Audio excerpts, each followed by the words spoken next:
The Darkling Queen, The Shadow Watch Saga, Book 3. Written by S.A. Klopfenstein. Narrated by Stacey Krejci. Prologue. The year 324 NW. First year of the reign of Medea, Lord Tsar. Smoke hung over the ground, drifting lazily from crevasses in the fractured obsidian stone like wisps of fog, as Cyrus Morrow marched across the fields of the ruined empire of Fair. Darien Redvar followed dutifully behind him, escorting their young watcher prisoner to Count Parizan's estate. Set high in the western wastes of the famously unstable nation, it was the perfect place for the Chancellor to hide and plot his return to power. After their narrow escape from the Old World, the fairish Count had given Cyrus and Darien refuge through the southern winter, a winter much milder than any Cyrus had previously known in his life. But in any season, the coal fields of the ruined empire looked the same, bleak and broken, as though a giant had struck the entire plain with a gargantuan hammer. Cyrus Morrow could feel the warmth of a buried conflagration through the soles of his boots. The fields surrounding the Parizan mansion looked like a vast wood decimated after an inferno, and according to Parizan, that was essentially what had happened. In Osha, fires often ignited by lightning strike in the short summers, but afterwards the forest sprang back to life with even more vibrancy than the one that was destroyed. It was not so in Fair. Long ago, back in the Old World, if one believed Parizan, a tragic mining accident had ignited a striation of coal. The blaze had vaporized every structure in the mines. Deeply delved shafts collapsed, accounting for the pitted surface of the ground. The surrounding plains had been reduced to a stark, coal-black landscape for miles and miles. But deep beneath Parizan's fields, the fire had never gone out. One of the richest coal deposits in the New World had turned into an everlasting blaze, which left the valley above remarkably warm. This temperate climate was one reason Count Parizan spent much of his winters here, isolated from the affairs of fairish lords, an isolation that made him a valuable, if inept, ally for the Chancellor. The hellish fields had made Cyrus uneasy at first, but of course he'd had nowhere else to go after Medea had stolen his empire. So he had bitten back his pride and served Count Parizan as required, in exchange for refuge and anonymity. Parizan was a middling lord in the ruined empire. He held lands and a few small companies of soldiers, but he served the greater Tower Lords. It had not always been this way. Before the Great Fire, the Parizan line had ruled 3 of the famed 9 towers of Fair. Now they ruled none. Count Parizan was just foolish enough to believe he might be the one to return his family to glory, which was why they had sought his aid in the first place. Cedro Parizan would not be the type to be interested in serving Medea Lorzar's new Empire of Light, and Cyrus was not one to miss an opportunity that fell into his lap. So Cyrus and Darien had come to be escorting the boy Jan through the burning fields of stone. It had been perfect fortune that brought the Watcher boy into their hands in the nearby city of Gale, while Jan was on a scouting mission for the Shadow Watch. All winter, Medea's Watchers had scoured the world for signs of Cyrus and Darien, but they had been arrogant enough to believe that all Watchers would side with the Darkling Queen.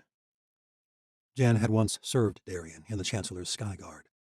The boy's loyalty and admiration for Redvar had not wavered after the insurgence of the Saints, and Jan was young and naive enough to fall into Cyrus's schemes. Blindfolded and bloodlet, the young Watcher staggered forward, led by Darien's firm grip. Count Parizan's mansion loomed at the edge of the smoldering boulder field, an ancient palace, once white, now blackened by years of constant smoke. Parizan descended the steps from the front terrace, smiling broadly. Cyrus Morrow shook the man's outstretched hand. "This boy," the Count said excitedly, "is he one of them?" Darien nodded. "Of the Fieri order, milord, just as you hoped." Count Parizan loved to be addressed with a formality he did not deserve, and Redvar never missed an opportunity to butter the man up. Parizan beamed and ushered them inside. "Ah, excellent. The wielders of fire. And you are sure it will work?" Cyrus Morrow nodded. "I am like you, my friend. I've made my own power. And I will continue to do so." He might have lost his empire, his godstones, and everything else he had worked for all his life, but as far as Cyrus Morrow was concerned, the war had only begun. This business with Parizan was only the beginning. Count Parizan eyed the boy greedily. "Finally, I'll be able to quell this inferno and change my family's fortunes." "You'll be able to do much more than that," said Darien. Magic will make you an easy contender for one of the 9 towers, Cyrus added. Count Parizon drummed his fingers together with anticipation. Ah, more than one, I hope. If this new empire has the effect I expect, more sorcerers will be popping up all over the place. Darien nodded. I've sensed them, my lord. This boy is but one of many in the southern world. Good, good. Where did you find him? Cyrus made something up on the spot. Fieri are notorious for coming into their gifts in unfortunate ways. Follow tales of explosions and city fires, and you will often find a Fieri. This boy was no exception. Count Parizon grinned and ushered them into his dining room. A chair was set before the hearth, already fixed with leather fastenings. Darien strapped Jan into the seat. The young watcher made a show of putting up a struggle for a moment, but resigned himself to his fate.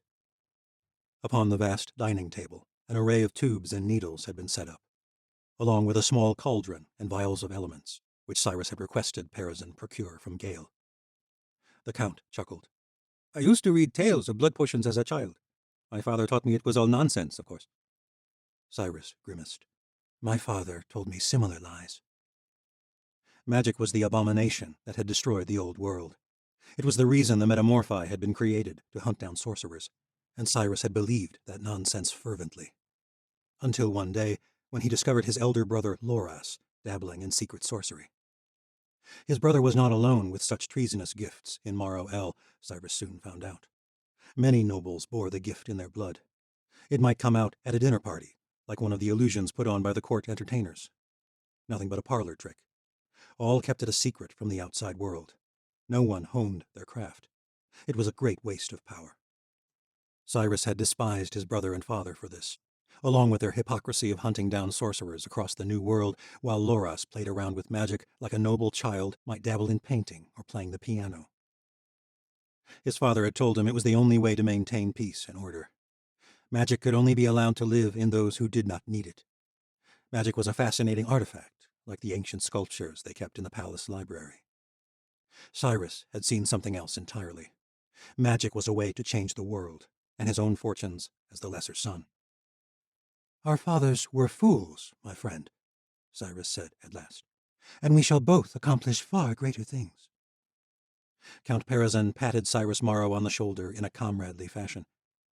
It took great restraint for him not to pull away in disgust. He had tolerated the unjustifiably condescending lord for long enough. Parizon had served his purpose, but they were not friends. You've kept your end of the bargain, said Parizon, and I shall keep mine. You'll get your throne back from that witch. I will make sure of that.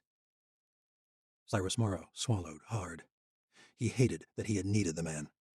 I am most grateful for your aid. But first things first, yes? Count Parizon eyed the cauldron. Blood potions. I am fascinated at how it works. Over the winter, Cyrus Morrow had managed to learn much from ancient writings on the subject. The events in the old world had only increased his interest in the true nature of magic, and not just that of the Watchers. For he had seen the runes etched in Seren Latal's skin, and the strange source of power she had possessed. He had always known there were other forms of magic, but his exile had made the need to learn more apparent. It had been a similar lust for knowledge that had led him to the secret power of Watcher blood so many years ago. This knowledge had brought him to power then, and he was convinced he would harness such knowledge again. For now, his understanding of runes and potions allowed him to lie convincingly to Parizon. Watcher blood has no magic qualities in itself, Cyrus said. It is a catalyst. It allows them to see the sorcerous elements that lie behind the world. Sorcery is all around, but most don't have eyes to see it. Darien had by now attached a set of tubes to the crook in the boy's right arm. Blood seeped into a glass until it was brimming. Count Parizon snatched up the glass. It was nowhere near as fine as the dining utensils from Cyrus's own palace. Parizon held it up admiringly. You mean I need only drink this, and I will be able to harness fire? Cyrus Morrow laughed, offering Parizon a bit of his own condescension. I'm afraid it's slightly more complicated than that. He poured a small portion of the blood into the cauldron. Darien removed Jan from the chair, and the Watcher collapsed in the corner of the room. Your turn, my lord, Darien said. Mine? The Count betrayed a hint of fear as he eyed the chair. You won't require any chains, I trust? Darien asked. The boy's blood must be bonded with your own, said Cyrus Morrow. else your body would reject it. Peresin nodded, though not without hesitation. After a moment, he took a seat in the chair. Darien fixed another needle and tube, and drew blood. The Count cried out childishly as the first drops of his lifeblood left his body, but he soon gathered himself together. He kept his eyes closed, and his chest rose and fell rapidly until it was over. Darien eyed the brimming glass of Peresin's blood warily, then picked it up and brought it to the table. Cyrus poured a small amount of blood into the now steaming cauldron. "The blood of us both," said Peresin. "And what else?" Cyrus listed off ingredients that would have made any fireside storyteller proud. The boiled tail of a field mouse, the tongue of an aurochs, ground fluxweed, 1 pod of lentils, and 3 petals from the aletheia plant.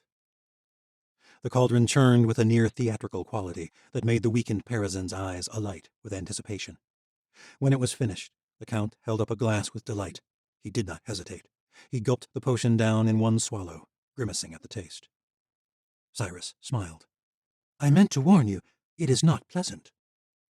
But Count Peresin was beaming. "At last! All these years, my countrymen have looked down upon my family, even pitied us, gods damn them. A poor sorry family that was once great, only able to hold on to our lands because no one thought a bunch of burning old mines to be worth the effort to seize." The Count laughed darkly.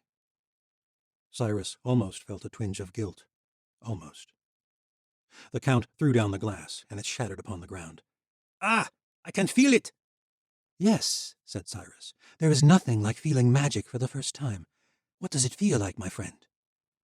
"I feel warm, all over, as though there is fire all around." The man's face was turning red. "Ah!" the Count cried out, then chuckled casually. It burns a bit." "That is normal," said Cyrus. "Oh, gods! Aha! I had no idea there was fire so near before. It is everywhere, all around." "Yes, my friend, that is the beauty of it. Magic is near us all. We just don't have the senses for it." "But now I do! It is incredible! I feel... Ah!" Peresin's eyes teared up. "Are you all right? You drank it rather quickly. I had meant for you to begin with a few sips, and then—" The Count gritted his teeth. His veins were bulging at his neck, a stark blue against the red of his skin. "No, it is glorious! I wield fire! I can feel it, as though it's about to burst from my skin! Ah! Gods!" The Count fell back in his seat. He was trembling, teeth chattering. He gripped the arms of the chair desperately, but his smile remained. "Fiery power! It is mine! Ah!" Peresin's head launched back against the chair. He shook violently, mouth foaming, eyes streaming with tears. "The fire! It's consuming me! Oh, gods, it's everywhere! Please help me!" "You're not on fire, my friend," Cyrus said calmly. "I assure you." Jen was sitting up in the corner now, watching with interest. Count Peresin rocked in the chair. I must be! I'm burning all over! My skin! It feels like it's peeling from my bones! Ah!" The man's cry sent shivers down Cyrus's spine. The chair tipped back and shattered on the stone. The Count began clawing along the ground, rolling pitifully, as though the motion might douse the non-existent flames that were consuming his body. He shrieked with a sound that brought back horrific memories. Cyrus's brother had died in a similar fashion many years ago. Count Peresin looked up helplessly, realization slowly dawning on his tortured face. Cyrus closed his eyes. He could still picture Loras's face when he realized what his brother had done. All these years later, it was still not a pleasant memory, but it had been necessary, just as it was now. "Oh, gods, it's everywhere! Put it out! Put it out! Gods damn you, put it out! Ah!" Peresin's nails scraped against the floor with a sound that made Cyrus's mind want to crawl out of its skull. He opened his eyes again. The Count flailed helplessly for a few more moments, then fell into a state of shock, twitching on the ground. Thick foam gushed from his mouth, stifling any further cries. He moaned and moaned, slowly fading into the oblivion of death. When he finally quit twitching, Cyrus heaved a sigh of relief and wiped a rivulet of sweat from his brow, grateful it was over. Darien helped Jan to his feet. "You did well, my boy," Cyrus said, clapping the young watcher on the shoulder in a fatherly fashion. "Not many would give up their blood so willingly." The Fieri boy beamed. He glanced at the dead Count. "What a fool! Cyrus shook his head. He was blinded by his own desire. So much so, he did not even look into the ingredients I asked him to acquire. Alethea, said Jan. More commonly known as dogsbane. It looks and smells remarkably like a sweet leaf they love to chew. Many a hound has died the same way. Cyrus Morrow snatched up the glass of the Count's remaining blood and held it up in the firelight from the hearth. It was a necessary sacrifice, I am afraid. Jan beamed with admiration. Cyrus handed the boy a tube and several glass bottles. I am going to need you to bleed him dry. Jan nodded without question and proceeded to fill the glasses with the dead man's blood. Darien did not say a word. Cyrus knew he did not approve. For weeks Darien had tried to figure out a way to avoid killing Count Parizan. The former commander of the Sky Guard was different since the rise of Medea Lorzar and the death of the Gallows Girl. Cyrus could not always tell what he wanted. He did not trust Darien the way he once had, but the morph was the only reason he was alive. And as always, in the end, Darien had gone along with Cyrus's plan. Cyrus needed a new identity, and Parizan was the key. He had made everything up about the blood potion, but he had needed Parizan's blood in order to assume his new identity. Cyrus lifted the large glass to his lips and swallowed a small sip. He would have to be frugal. Blood was the source of Watcher's senses, but until he could unravel a more sustainable source, it was also the only way Cyrus could channel his metamorphi abilities into a new identity. He reached for his senses, his body becoming aware of the Count's essence. His skin began to change, morphing from a pale white to a soft brown hue. He watched it shift in the large mirror hanging above the mantelpiece. Straight blonde hair transformed into near black curls. Stark blue eyes darkened. He felt his body shrink slightly, and a bit of paunch formed at his belly. Jan watched wide-eyed, having finished harvesting the Count's blood. Darien stoppered several bottles and stowed them in a chest. Yes, with Watcher blood, Count Parizan would gain much power in the ruined empire of Fair. Cyrus took a sip from another glass of blood, the remainder of Jan's. This time, Fieri power truly coursed through Parizan's body. Cyrus Morrow marched out of the mansion, back into the haze of the coal fields. Darien and Jan hurried after him, the boy hauling the chest of blood.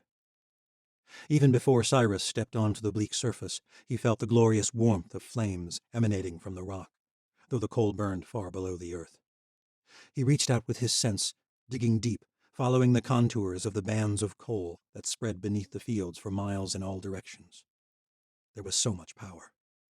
Cyrus gathered it and began to channel it. Slowly, he felt it building and building, like a mighty storm forming inside his own body, preparing to unleash untold devastation. An explosion burst from the lifeless earth a few hundred yards ahead, sending mountains of flame high into the night sky, nearly brighter than the sun itself. The mansion ignited in an instant, forming a gigantic torch hundreds of feet high that raged for several minutes. The mansion disintegrated. And then, all at once, the energy was gone. The fire that had burned for hundreds of years had finally met its match. Smoke drifted off into the night. In a few days the wind would ferry the rest away, and it would be as though the last few hundred years had never been. Cyrus smiled. With the restoration of these mines, Parizan will become a power to be reckoned with once more. Darien and Jan stood, wordless, the only people in the world who knew that Cyrus Morrow had no intention of going down quietly. Come, we have work to do. Part 1. City of Ruins. The dawning of a new age is never without sacrifice. It was no different in the Third World. With the rise of monsters, the revolution of the saints, and more uprisings springing up around the world every day, the devastation grew extensive. But under the intoxicating promise of freedom and hope, few questioned whether the sacrifice was worth it. I suppose that was our first and greatest mistake. From Dawn of the Third World. Chapter 1. Leaves crunched beneath Astoria Burrodai's feet as she crept through the dead forest, the barren white socha limbs jutting into the sky like splayed bones. She wore her leather talshies laced up around her calves, the supple leather clinging to her feet like a second skin. The boots were designed for stealth, and though she was normally soft of foot, Tori's gait was hindered by a month's-old injury, suffered at the hand of the Darkling Queen in the White Citadel. Tori cursed under her breath as she crunched through the bramble coating the forest floor. Despite the aid of Lirge's magic and the care of Sala's Thrasi healer, the wound had never fully mended. It had not been so long ago when an injury like that would have healed in a matter of hours. Now, months later, Tori walked with a permanent limp, and she could not bring her left foot down softly no matter how hard she tried, no matter how badly they needed a successful hunt today. Her injury was a constant reminder of all that Medea had stolen from her. In one fell swoop, the sorceress had destroyed the Ocean Empire, killed all the ruling families, removed the gallows saint, who had instigated the entire rebellion, and raised herself up as the savior of the world. The one who would lead them into a third world. The fact that Tori had survived meant precious little, but as everyone seemed to be so fond of reminding her, she ought to be dead. She ought to be grateful that Medea had only injured her. Easy for them to say. There was no sign of her quarry. Tori cursed again, then focused on the faint tracks left in the nearly frozen earth. Her sister, Vashti Barodai, fanned out about 100 yards to her left, and Kale Andovir was equally distant to her right. They made no sound. Lirge the Crocala darted over, his soft buzzing muffled by her own footfalls. "Did you see anything up ahead?" she whispered. The demon fairy shook his ugly horned head. "I am seeing nothing." Lirge scowled, as he always did, though Tori had begun to think it was just his face, for it never changed from that expression. Then again, they'd had few reasons to smile these past months. It had been a long, harsh winter on the southern steppe with their band of Yanavi survivors. As a slave, Tori had always idealized the notion of living with her nomadic people, but her homecoming had turned out much different than she'd imagined. Once a great people, the 12 tribes had been reduced to a few thousand starving tribesmen. Thousands had died in the attack on the Red City by the infamous monsters Zarila. Many more died in the collapse of the White Citadel, including most of their chieftains. 9,000 survivors had fled from Osha after Medea Lorzar seized power, and more than half of them had perished during the unrelenting winter. The Yanavi existed in a near-constant state of sickness and cold, and the alkine herds that had sustained them were growing more elusive by the day. Hunting parties had never ventured this deep into this dead forest, and even here they were failing. The tracks were faint, which was common on frozen ground, but Tori knew in her gut they were days old. The creatures had fled as though something were chasing hard after them. "Where in the abyss have they all gone?" Tori muttered. Lirge did not bother answering. He merely fluttered in place, crossing his arms over his chest. Vashti trotted over, her footfalls imperceptible until she was a few yards away. "If there was anything nearby, Esti, between your whispers and crunching, they're long gone." Her sister addressed her by her new name, her Yanavi name. Tori was growing used to it, though it made her feel like a completely different person. But then again, she was a different person after the events in Osha last year. After Tori had managed to supplant the Chancellor with a new sorceress queen. One who had tried to kill Tori and had raised herself up as the new ruler of Osha, now known as the Empire of Light. That empire was led by many Tori had once called friends and allies, and thousands more who had been her followers, her saints. Now they belonged to the Darkling Queen. All of them believed her dead. The gallows girl was left to wander into oblivion as Esti Zora, a shell of who she once was. A lost girl with a false name, no magic, no home, no revenge. Tori had once hoped to find a way to stand up against the witch who had stolen her life from her, but the cruel reality of her predicament had settled over her like the bitter snows upon the dead plains of the steppe. How could she ever hope to resist Medea? She couldn't even help with this damned hunt. Tori scowled at her sister. "I'm trying to be quiet. There's no alkine for miles, anyway. These tracks are ancient." Vashti grasped her shoulder stiffly, but there was a slight trace of affection. "How is your leg, sister?" Stiff, and it ached in the cold. Tori had not realized how much she had grown to take her Regenero healing abilities for granted until they were gone.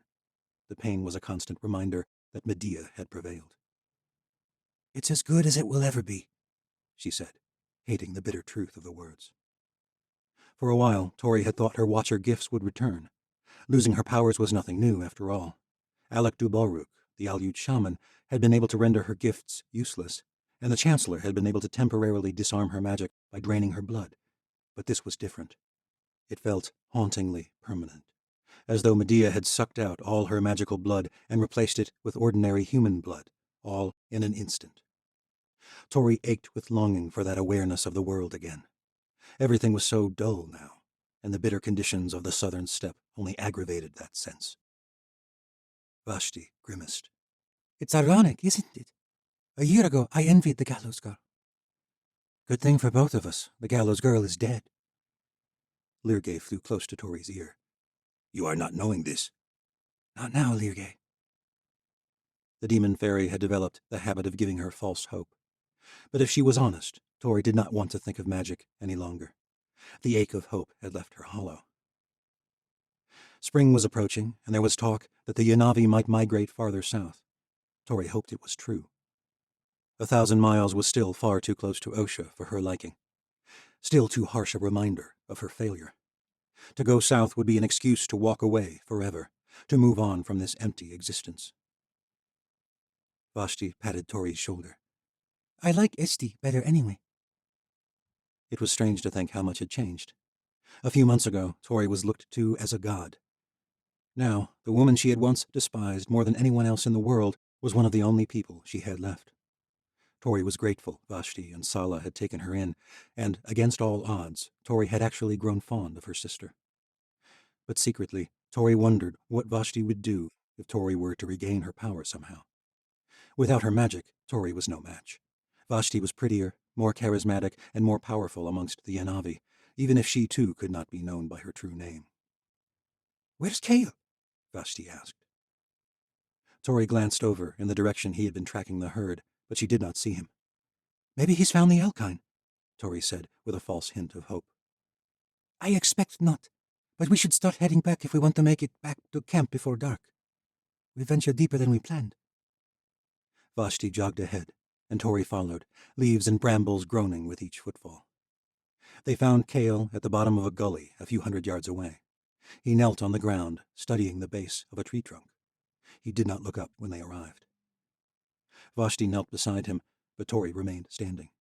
Kneeling would only aggravate the stiffness in her leg in the cold weather. There was a strange scarring on the tree trunk, and they both drew closer.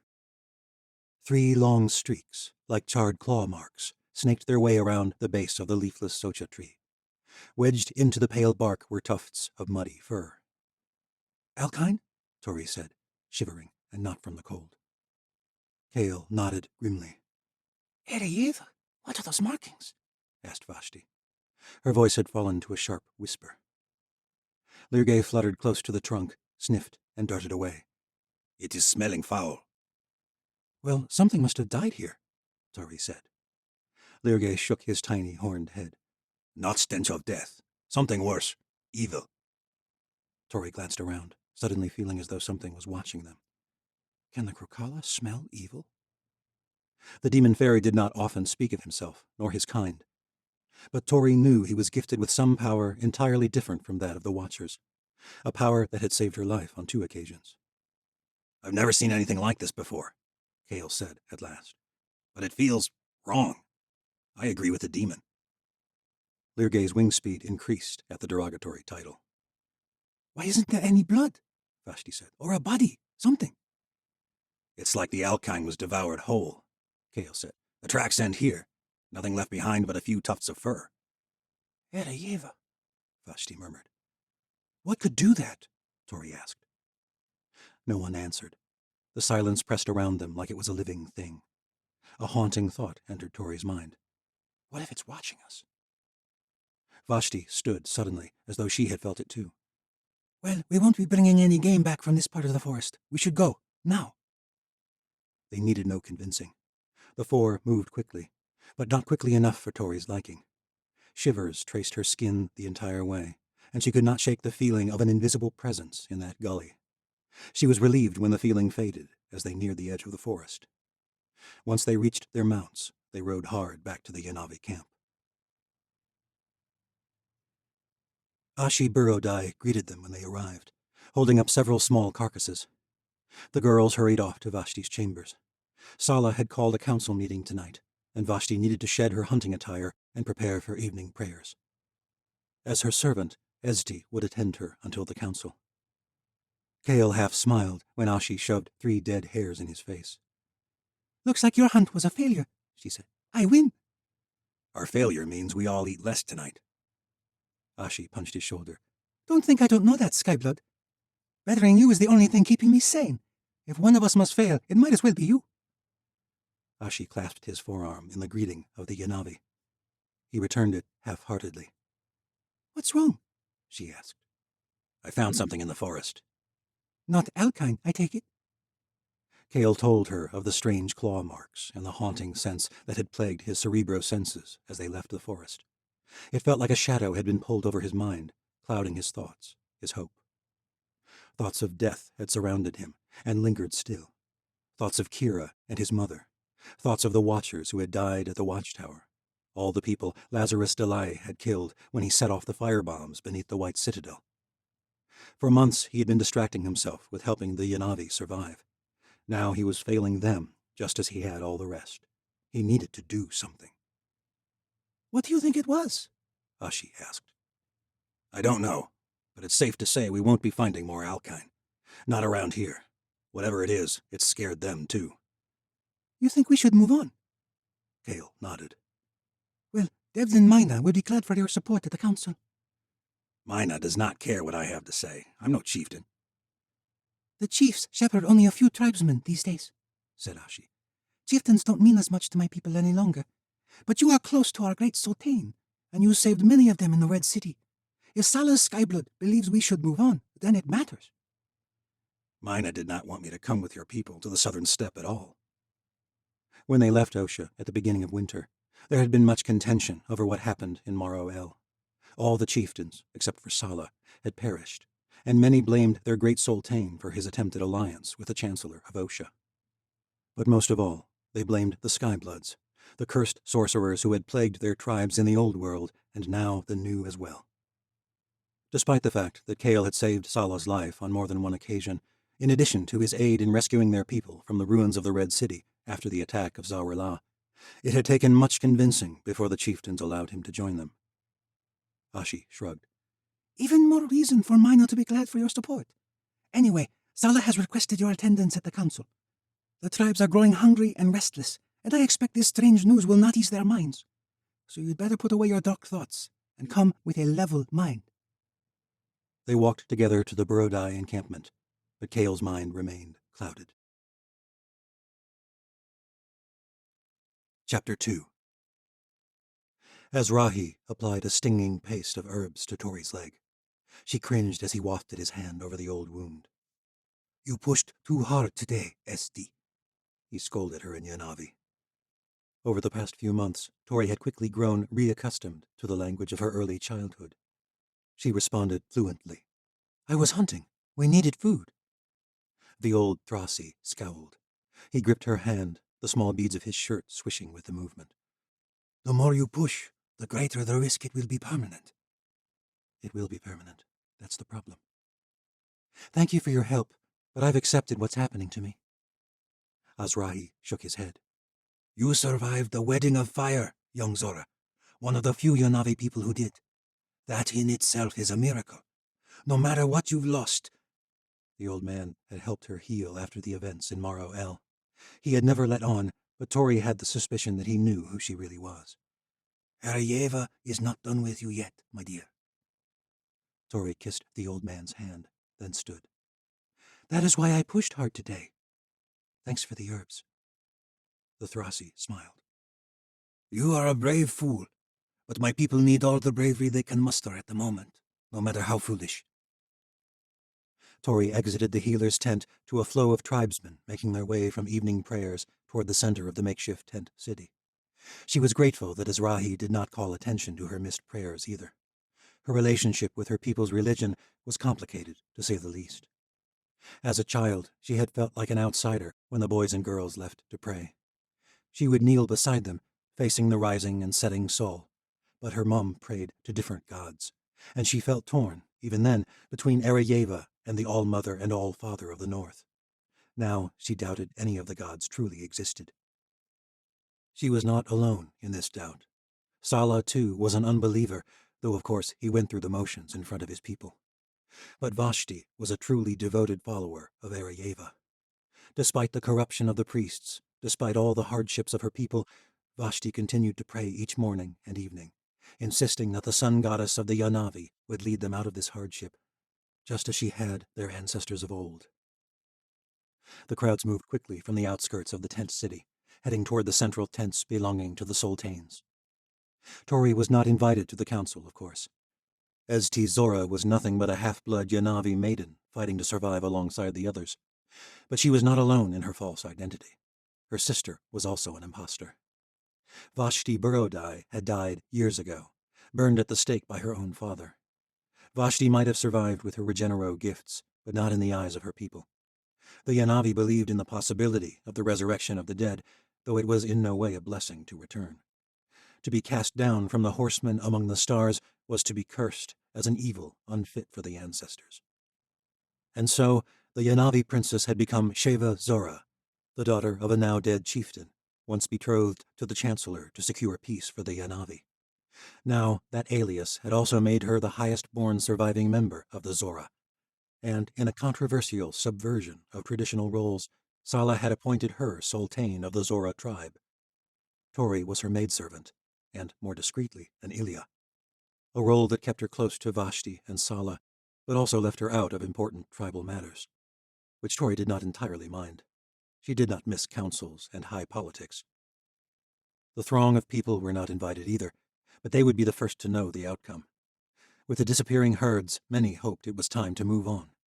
The people would crowd around the council tent and fill the air with murmurs and speculations, which sounded even less appealing than attending the council itself.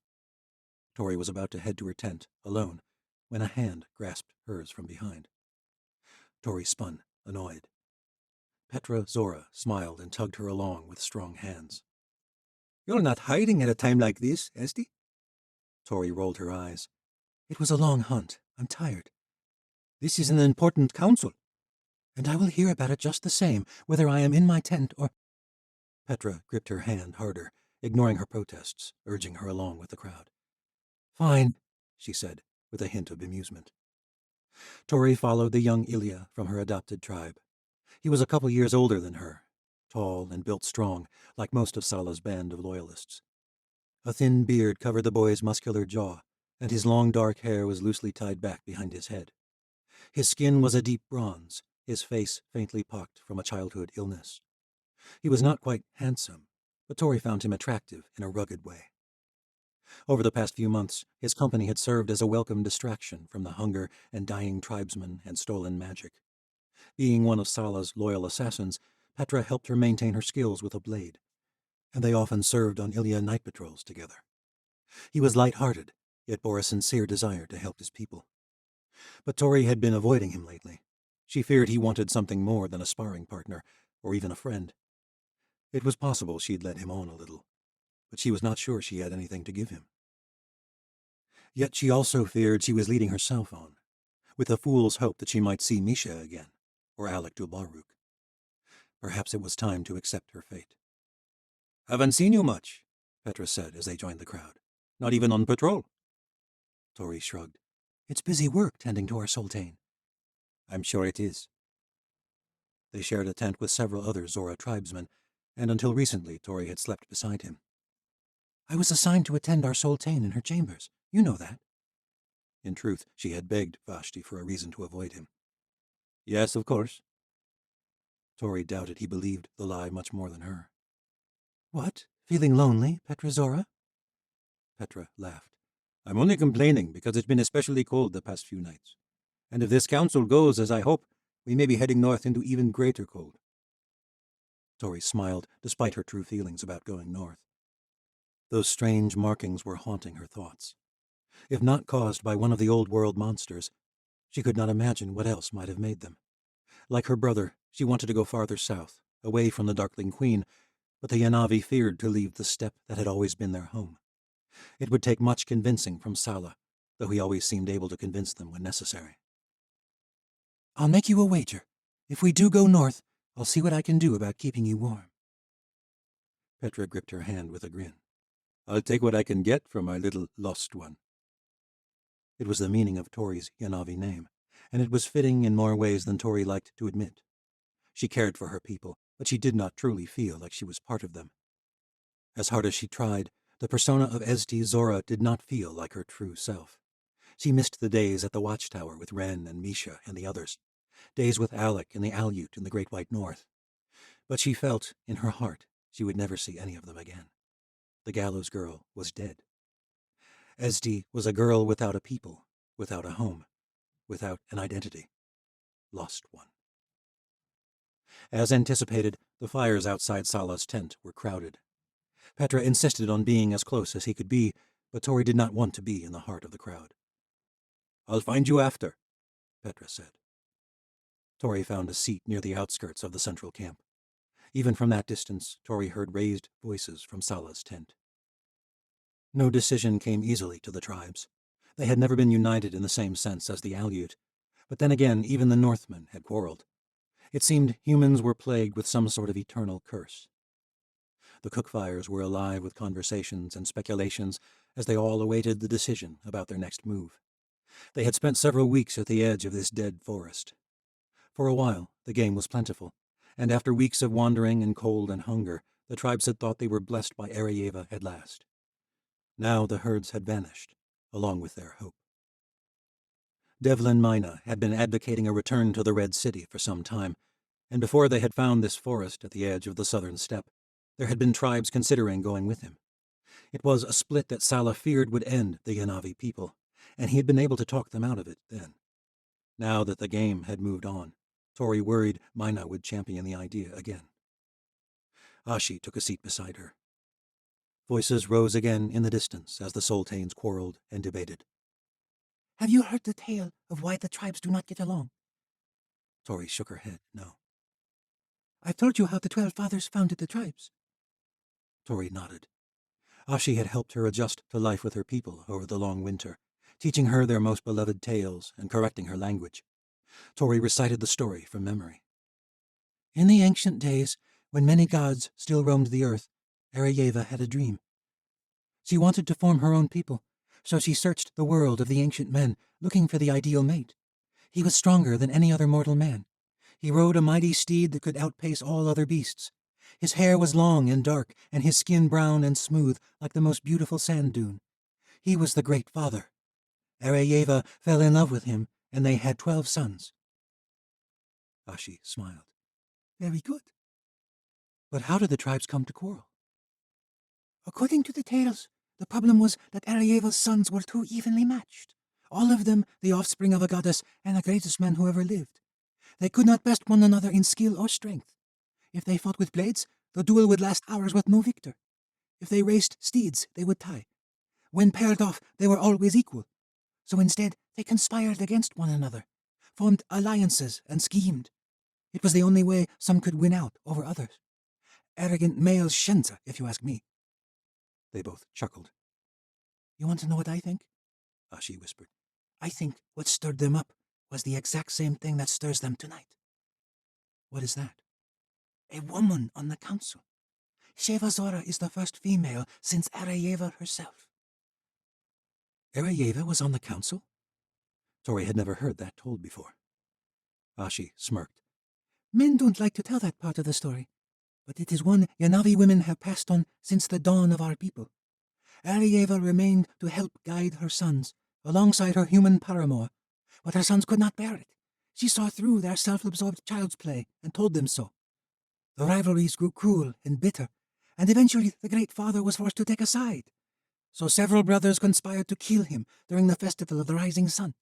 That particular festival is remembered as the Blood Harvest. The brothers blamed the influence of Shavash, guardian of the abyss, but Arayeva was no fool. She grieved what her sons had become, and she left this world.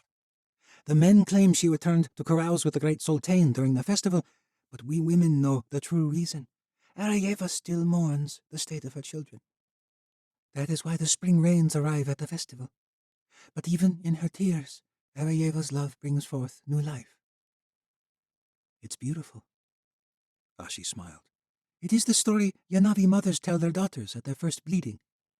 You're a true Yanavi woman now, SD. Though it is a story only to be shared in secret. Perhaps not forever. Sala has brought change. A woman serves on the council again. Reports of rape have diminished through the winter. Ashi's expression softened at the mention of her chieftain. Sala is a good man, and there are others who are good. It is true, assaults have waned during this time of suffering. The tribal rivalries have been set aside for greater worries. But our people have not fared well under Sala's rule, and I fear the Sultanes will not forget this. If we remain united through the end of this winter, it will be an act of Ereyeva herself. Tori had often thought the same thing over the past few months. But after each explosive council meeting, the tribes continued on together. We survived our exile in the Wandering Dunes by remaining united. That's the only way we'll survive this one as well. Ashi nodded. That is what I fear. Devlin Mina seized upon Kale's tale of the devoured Alkine. Kale described the haunting marks and the foul presence he had sensed with his cerebro gifts, and Mina insisted they heed the warnings he had expressed for weeks. We must return to the Red City. Sala crossed his arms, eyeing each of the tribesmen seated upon a large circular mat within the tent. And Kale sensed the man was suppressing his instinctual Burodai hatred for his rival tribe. After all, it had been Sala who had so often said during the course of the winter that they must set aside old feuds and come together. But everyone in that circle could tell that Sala did not like the proposal any more than the previous times Mina had suggested it. The great Sultan thought for a moment, at least putting on the facade of pondering before he spoke. I do not believe this is a wise path. Our city lies in ruins. Venrajii and Leda Nyara nodded their agreement. Zarila may still be there, said Sheva Zora, siding with Sala as Kale expected. You are not even there, woman, Mina said. His narrow jaw trembled with outrage. You were lazing about in the Chancellor's palace, wearing fine silks and eating exotic foods while our people died in the Red City. Vashti rose to her feet. Do not make light of that sacrifice, Devlin Mina. Need I remind you that this arrangement was by no means my choice? I was taken from my betrothed. I was sent to a den of wolves for the peace of our people. Oh, yes, it must have been terrible to exchange a life of luxury in the Triumph for palace life in Osha. I'm here now, Vashti said. I might have returned to the Triumph. Instead, I am here with my people. Because your Burodai friend offered you a place on this council. A couple others nodded their agreement. The Sultanes had recognized the need for unity after all their chieftains had died. But now their true feelings were beginning to show more and more frequently about having a female chieftain. Sala stood on shaky ground, particularly now that this camp had failed them. The Red City is too dangerous, said Venrajii, an ally of the Burodai. Perhaps our great Sultan is right. We should go farther south. Mina glared across the room at the large, heavy-set man. There is nothing further south. Not unless we passed through the canyons of Dim and reached the lands of the Triumph. We are not a southern people. Liani is our home. Look, Rajii went on. I love our city, but we are few left in number. Do we truly hope to rebuild in this broken state? It is only a reminder of all we have lost. All we might become again, Mina said. We are dying out here. We have no home, no food, no hope. We will not survive much longer here, but in our city we might find hope again. It was only when our ancestors were led out of the wilderness that they found prosperity again. Mina had chosen his words well. He had not even needed to suggest a schism of the tribes again. The tribesmen had often found solace in the tales of the last time their people were exiled to wander the wilderness. For years the tribes had survived in the Wandering Dunes. After centuries of silence, Ereyeva had returned to her children and chosen a new leader, who had led them into battle against the oceans. They took back their city and the steppe, and entered a time of prosperity they had never previously known. Mina was stirring up hope of a similar return from the wilderness. No doubt he envisions himself to be the next chosen leader, Kale mused. But it worked. Many sultanes nodded their solidarity with this hope. Kale could read the room better than any other, and he knew Sala could not hope to win this argument. At the very best, only a few of the tribes would join Mina. Kale stood from his seat at the great sultan's side. My chief, may I speak? Sala nodded. Mina crossed his arms. Many of the chieftains were no happier to have a Skyblood on the council than they were a woman, even if Kale had saved their lives on multiple occasions. Their brows rose sharply. I agree with Mina. There was more than one gasp. You do? Said Sala, maintaining a steady expression, though Kale could sense a raging storm, intentionally left open to his cerebro magic. Because of this devoured Alkine? Kale shook his head. That is only a part. And the rest? Said Mina. Spring will come soon. Time enough to sow crops and begin restoring our lost herds. If we go south, I fear we will only run into the same problems of hunting and gathering we've already faced. We cannot afford more losses. It is time to go home. While Raji and Sultane Buradai both clearly opposed him, Kale's words had the effect he expected on the rest. The Skyblood had never spoken so openly against Sala's wishes for the tribes. It would be the final tipping point for the undecided. We'll put it to a vote, said Sala after a long silence. Whatever the decision, we will go on together, as one people. The vote swayed strongly in favor of Liani. They would ride out in the morning. Sala caught Kale by the fires after the chieftains had retired for the evening. What in the abyss was that, Skyblood? Kale frowned in the flickering light. I thought you invited me to the council to share my true thoughts, not be your puppet. The Red City? We might have gone anywhere else. The southern nations have not yet fallen prey to the new teachings of the Empire of Light. But you would have us go north? So near the reach of our enemy? I agree with Mina. The people need hope. Sala stormed off into the night, muttering curses in Kale's tongue to be sure they did not go unheard. Kale wondered if Sala knew he was lying. Chapter 3. A thrum of excitement filled the camp at the news. The Yanavi longed for the comfort of their city, even in ruins, and Tori did not blame them. Even Lirge was excited, but returning to the Red City brought Tori closer to the bitter past, and she was not sure how to feel. She was Yanavi. She should want to rebuild her people's city. She was the Gallows Girl. She should want to be closer to the Empire of Light. She could do nothing wandering the plains. This could be her path, to find a chance to fight. But what can I do? Without magic, what am I? Celebration resounded across the large encampment. Fires were stoked with pale socha limbs from the dead forest. Some of the children were dancing with excitement. 2 young men pounded on a pair of drums, and youths struck up an ancient song about Ereyeva and the Great Father. It was a song of love and creation and hope. But Tori could not bring herself to feel any of their joy. She brooded alone, angst and frustration growing to a frenzy within her. Petrazora found Tori at the edge of the crowd. Want to dance? Tori shook her head, but she needed to do something to release her anger. I was thinking a different sort of dance. Come on. Tori led the way toward their tent. The Kala skin yurt was shared by many, but now the place was dark and empty. Tori reached beneath her pile of blankets and turned to face Petra, holding 2 wooden sparring swords. It's been days since we practiced. Petra shook his head. Not a lot of reason to practice with swords lately. Even the Ilya patrols have been uneventful. Well, that may change soon. We're going north. We need to stay sharp. We're heading home. We are heading closer to the Empire of Light, and I have a Sultane to protect. That's not the real reason. The torchlight flashed in his eyes. I need to hit something. She shoved the sword into his hands. Will you spar or not? The Ilya man smirked. Well, you've already ruined my celebratory spirit.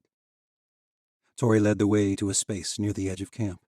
They traded blows in the light of a pair of torches, forcing Tori to concentrate even harder than usual. She had sparred with Petra often during the winter. At first, her limp had been nearly debilitating, but with time, she was learning to compensate for her weakened leg. Petra was competitive and rarely held back. She had insisted he fight like he would with anyone else, and he had left her bruised and aching on more than one occasion. Their pale wooden blades flashed in the firelight, filling the night with heavy thuds. Tori loved the simplicity of sparring, all her thought and energy channeled into one space. Each action had to be intentional, executed with perfect control. all while anticipating Petra's next moves. They fought in long exchanges, treading all across the small lit space at the edge of camp. Petra pressed her hard, intentionally forcing her to her weak side. She might not be able to tread lightly anymore, but she could still push through discomfort. Soon they were both glistening with sweat, despite the cold. Petra pushed her to her weak side again, but this time she stumbled. He lunged forward, falling for her feint. Tori planted her weak leg firmly, despite the pain, and spun in the opposite direction. Petra turned, off balance, and swung his sword wildly. Tori leapt forward, parrying his blow with the blade in her left hand, then let her Ilia blade shoot out from her right sleeve. Petra froze, feeling her small assassin's blade held at his throat. "I told you, you need practice," said Tori, grinning widely, her chest heaving against his strong body. Petra held up his hands in surrender. "That was a new move. Have you been sparring with another?" Tori half smiled, pushing away from him. "Don't be jealous."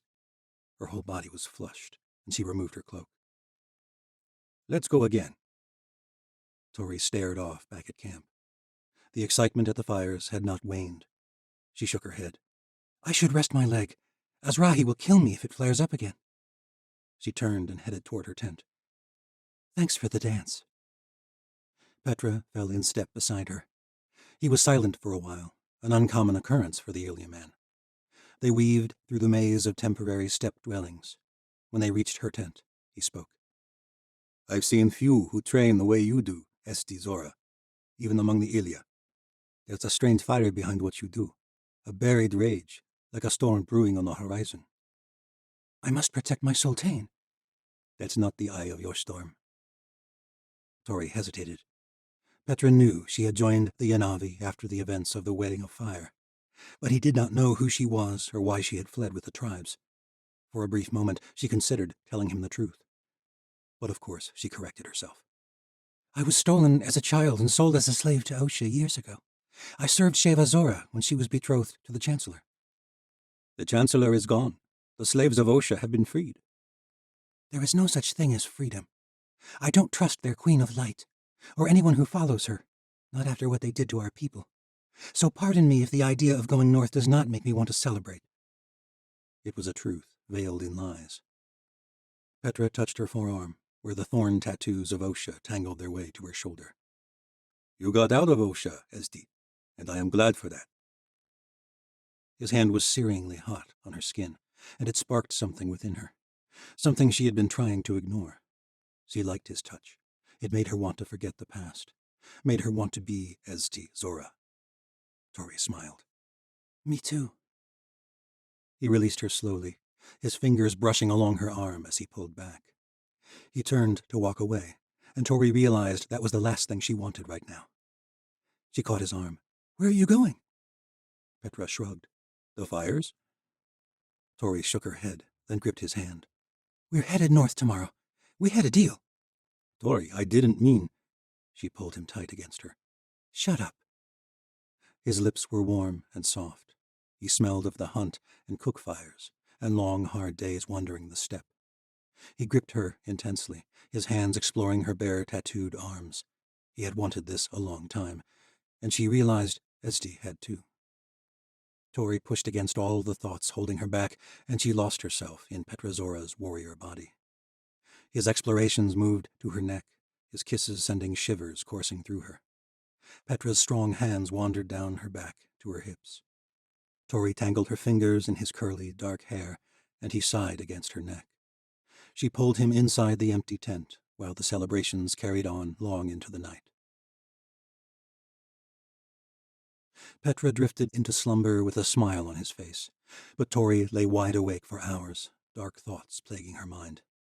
She had known it was a bad idea. Just like her sparring sessions, the distraction did not last. Now that the flame of passion had died, Tori ached for the way things had once been. Back at Stormfall, when she had spent a similar night beside Alec Dubalruk, she had seen a future, with her friends, maybe even with Alec. But that dream was lost, and she did not know how to get it back. Tori was dead, and Esti felt like a different person living inside her body. She felt guilty for giving up, angry for her guilt, angry at the gods, lonely, hollow. lost one. The Zora hunter wrapped his arm around her for warmth, but Tori slipped away so she could feel the cold wash over her. In a strange way, it was one of the closest things left to the sense of the world her magic had once given her.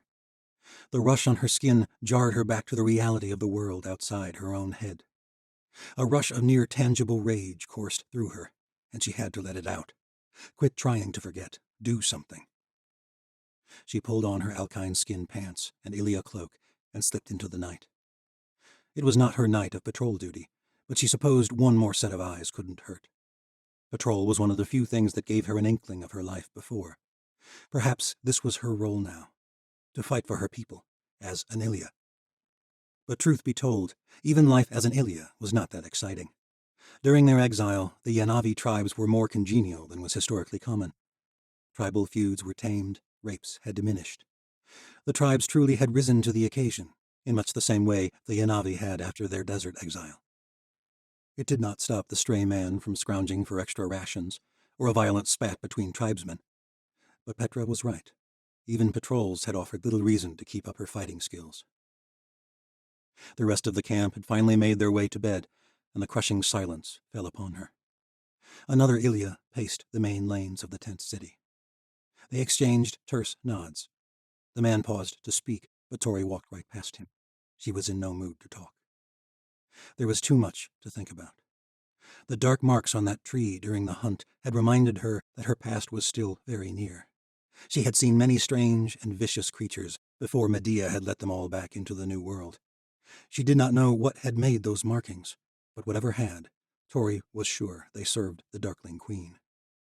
Which meant that even here, beyond the edge of civilization, Medea was tracking the Yanavi. But why?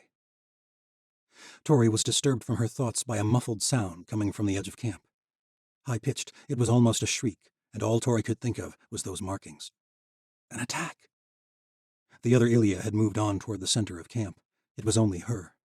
Tori sprinted down the lanes between tents, ignoring the pangs shooting up her left leg with each step. She reached the outskirts, where the horses were kept tied to posts. "Oh gods," she thought, "if those creatures come for our horses." Another muffled shriek came from behind a tent, where tack and feed were stored. Tori pushed herself harder and reached the corner of the tent. She did not find a monster. She found something much worse. A Yanavi tribesman had a young girl pinned down behind a pile of hay. He kept one hand over the girl's mouth, the other pawing at her tunic. The girl bit his hand, and the man cried out angrily. Then there was a dull thud as the man's hand connected with her cheek. She whimpered. The horrific scene jolted Tori back to the catacombs beneath the crooked teeth. Suddenly, she did not see a Yanavi man any longer. She saw Jujin, that pig member of the legions who had thrown her up against a wall. Then Jujin became the chancellor, drinking a vial of her blood on the balcony of the White Citadel. Then Medea stealing her magic as the tower collapsed around them. All the terrible moments she had been stripped of her agency, her freedom. Tori fingered the blade up her sleeve, her entire body tense. The girl's eyes grew wide as Tori approached. "Let the girl go," Tori said in Yanavi. There was no quaver in her voice, nor her demeanor. The man cursed, straightening himself up. "Yeah? Piss off, Ilya, and mind your own business." "You know our great Sultan's laws. Let the girl go." "The great Sultan? Pah!" The man spat on the ground. Sala Borodai's rule is coming to an end. He got outvoted tonight, or haven't you heard? Tori clenched her fist, but forced herself to remain calm. "Sultan Borodai is your chieftain, and you will obey his commands." Yeah? His hands hovered near the blade on his hip. You know what? I've had about enough of Sala's bloody assassins walking around like they hold authority over my tribe. I'm a Bartol. I abide by the commands of my own chieftain. And amongst the Bartol, the old ways hold sway. A man can do what he wants with his own property. And this girl is my property. The girl looked at the ground, still sitting in the hay where he'd left her. Tori's body writhed at the words. She stepped forward. This man represented all that Tori had raged against, all that was wrong with her world, with her very own life. Her words dripped slow, like venom. "No one is your property." "Pah! You have no right to speak to me, woman. Piss off, or you'll be next." He turned away. Tori grabbed his shoulder, and he spun, eyes alight. You dare? I am an Ilya. I serve our great... The man spat on her boot. Run off to your precious sultan, little Ilya, and let your Navi men celebrate our return to the Red City in whatever way we... Don't! Tori let her Ilya blade shoot from her sleeve. Only a warning. It was a mistake. The man let loose a string of the most vile curses in Yanavi language. He drew his blade, and Tori did not have time to think through her actions. She leapt forward, pushing off with her strong leg, and deflected the attack with her Ilya blade. Her cloak ripped, but she spun away unscathed. Lay down your weapon, she shouted, hoping another Ilya might hear. But no one came running to her aid. Go to the abyss. The Bartol man rushed forward, waving his blade like a madman. It was only then Tori realized just how drunk the bastard was. But it was too late now. Despite his lack of coordination, the man was a brute, and Tori had only an Ilya blade. Blood dripped from her knuckles after she barely managed to deflect another attack. As he swung again, she brushed the blade away and struck him in the face with her other fist. The man staggered back and spat blood. Enough, Tori said. I'll kill you, you bitch. The man lost all sense of strategy. He swung his blade in huge, overwhelming attacks. Tori leapt to the left, narrowly missing the blade. As she landed, her bad leg gave out. She crumpled to the ground, and the man leapt on top of her. She wrenched the blade from his hand and tossed it aside, but he switched to fists. The first blow made her head ring. The second felt like she'd been struck by a boulder. Somewhere she heard a distant scream. The man was spewing curses at her. She crossed her arms over her face, deflecting the next punch. The man groaned and leaned back. There was another shriek, and Tori realized it was the slave girl clawing at the bastard from behind. He fell backwards, spluttering violent curses. Tori lay in a daze. The girl scrambled to get away, but the man grabbed her ankles and threw her to the ground. He threw his great weight upon her. The first punch elicited a scream, the rest only a whimper. Tori only had one choice. She staggered to her feet, but her rage steadied her. Her blade shot from her sleeve. The man did not even have time to cry out. He collapsed in a heap, his blood pouring out onto the cold ground. He twitched for a few moments, then went still. Her blade had severed the artery in his neck. The slave girl whimpered, pulling her tattered tunic tight around her. Tori stepped toward her, and the girl cringed. It's all right, Tori said. She removed her cloak and extended it toward the girl. She was much younger than Tori, barely a woman grown. She stared at the cloak for several moments. Finally, Tori tossed it to her. The girl gathered it up and wrapped herself. You killed my master. She was crying. Your master was a bastard. The girl trembled violently, her eyes wide and unsettled. People saw him take me from his tent. They will think... I will take responsibility for this. Don't be afraid. The girl stared at the ground and would not meet Tori's gaze. Go back to your tent. I will handle this. The girl nodded fearfully, then scurried off. Tori was not sure what she had expected for her actions. Gratitude, she supposed. But the girl's eyes revealed nothing but fear. After Tori reported the incident to the Ilya, she was brought straight to Sala's tent. Sala ordered 2 other Ilya to dispose of the body, but he held Tori back. She stood before him, head throbbing from the beating she'd sustained. Yeva, did you have to kill him? He deserved to die, brother. You know, I know there are many people in this world who deserve to die, but that does not mean it is wise to kill every lusty man in the middle of a celebration. Tori pounded the table. You made the law. I was enforcing it. Sala slumped into his seat. Yes, and look where my laws have gotten me. The tribes need change. I have believed that all my life. I have tried with everything I have to change them. But we are returning to the Red City nevertheless. Perhaps I tried to change too much too soon. Liani does not have to be the end. It may be the best thing for our people. Sala sighed. Perhaps. But there is one thing I am learning every day. I cannot force on my people change they do not want. Tori thought of what the drunken Bartol man had said, and she feared her brother was right. But she did not say it. Sometimes they must be taught to want something else. Sala sighed deeply. I wish it were that simple. No one saw you except for this girl? Just the horses. Good. Sala stood. Pretend this never happened, Esti. But the man... I cannot have it leaked that one of my Ilia killed a man in cold blood. We'll say it was a drunken brawl. We're investigating it. The girl will corroborate the story. I'll have my cerebro take care of that. Sala, he deserved it. Sala cupped her cheek. Yes, sister, but that doesn't make it right. These are your people. We must think of what is best for all of them, not just one bastard. Tori left, furious with Sala, but even angrier with herself. As much as she wanted to convince herself that she'd only been enforcing the law, she knew the truth. When she had first drawn her blade, she had hoped he would attack. She had wanted to kill him. After so many months of desperate wandering, she had needed to do something. Chapter 4. The Yanavi decided to set up camp along the eastern bank of the great spillway, beneath a lone watchtower at the edge of the desert. They were near the outskirts of the Red City and would enter it the next day.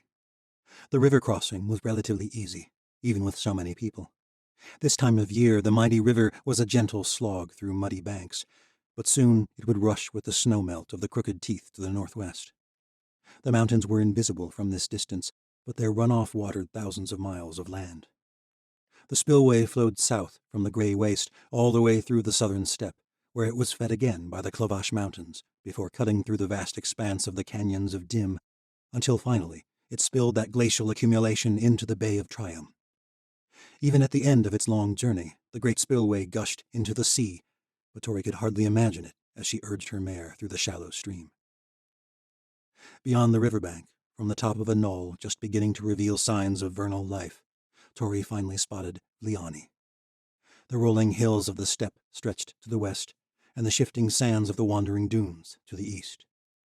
At the convergence of these vast expanses rose the jagged ruins of the Red City, glowing fiercely in the high desert sun. The golden dome of the Red Palace, which had once towered magnificently over the rest of the city, was no more. Only shards of the structure remained, jutting out of the city's rubble like blood-red spears.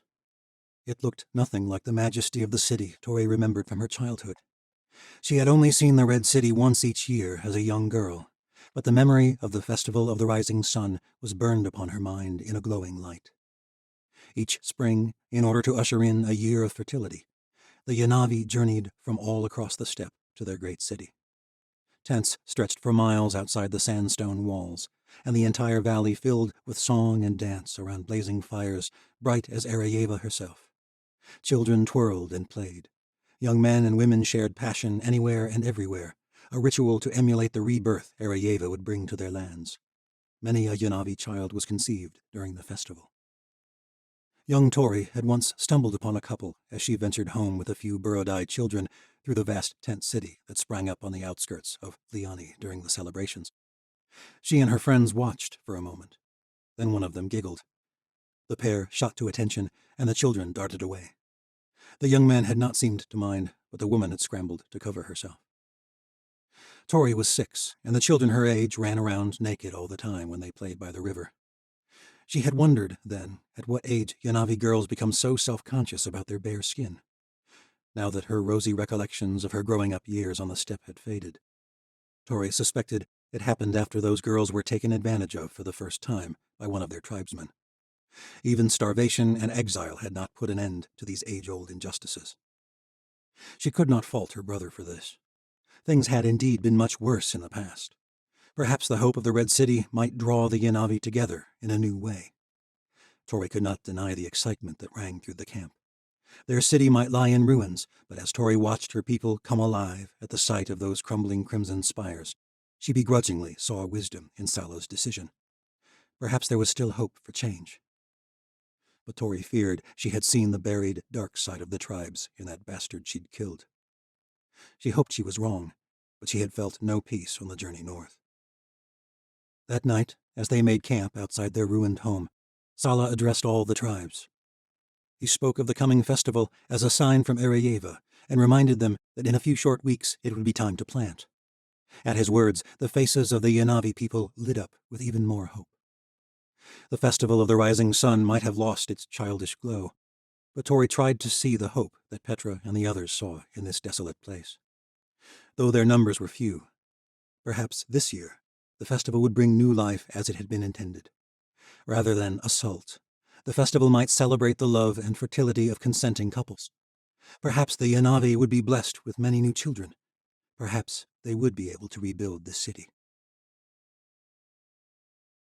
After scouts returned the following morning, Tori rode beside Vashti and the other Sultanes toward the dead city. Petra had been among the scouts, and with much excitement he announced there were no signs that Zarila had lingered after the attack last autumn. He smiled at Tori, but rode ahead with Sala and some of the Ilya. Things had become all the more complicated after their night together, and Tori had grown elusive once more. Petra had taken it well, but he'd begun maintaining his own distance.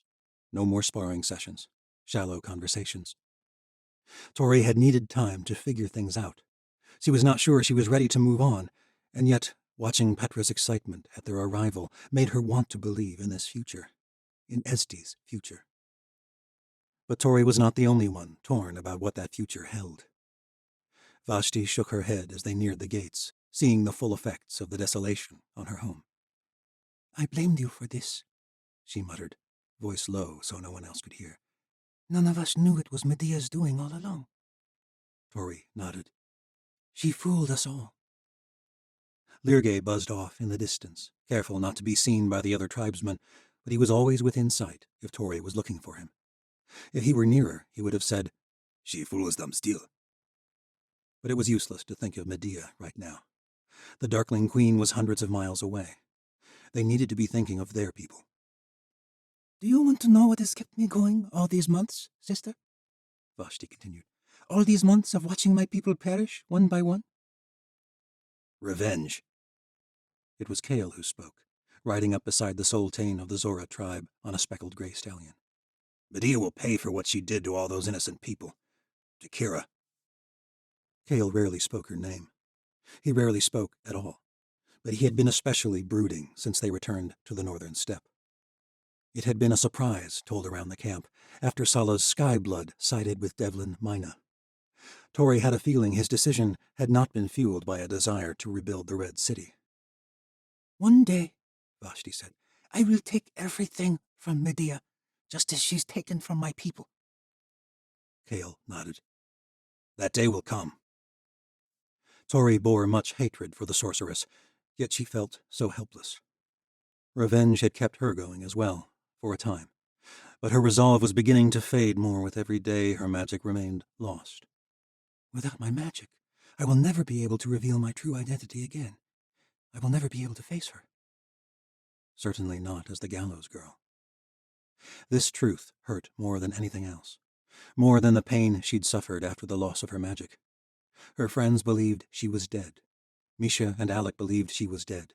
And Tori was dead, a martyr praised by the people of the Empire of Light for bringing them salvation from their oppressors. If Tori were to reveal her identity, no one would believe it was truly her.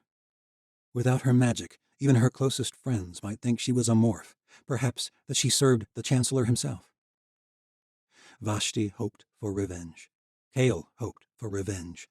But Tori was tired of hoping for what she knew would never come to pass. Her magic was gone, and she could never go back, and after months of grieving, she was trying to make peace with this truth. Spring was here. It was time to move on. With a broad smile, Petra rode up ahead, leading the way through the maze of rubble. Even Sala was smiling as they neared the city walls.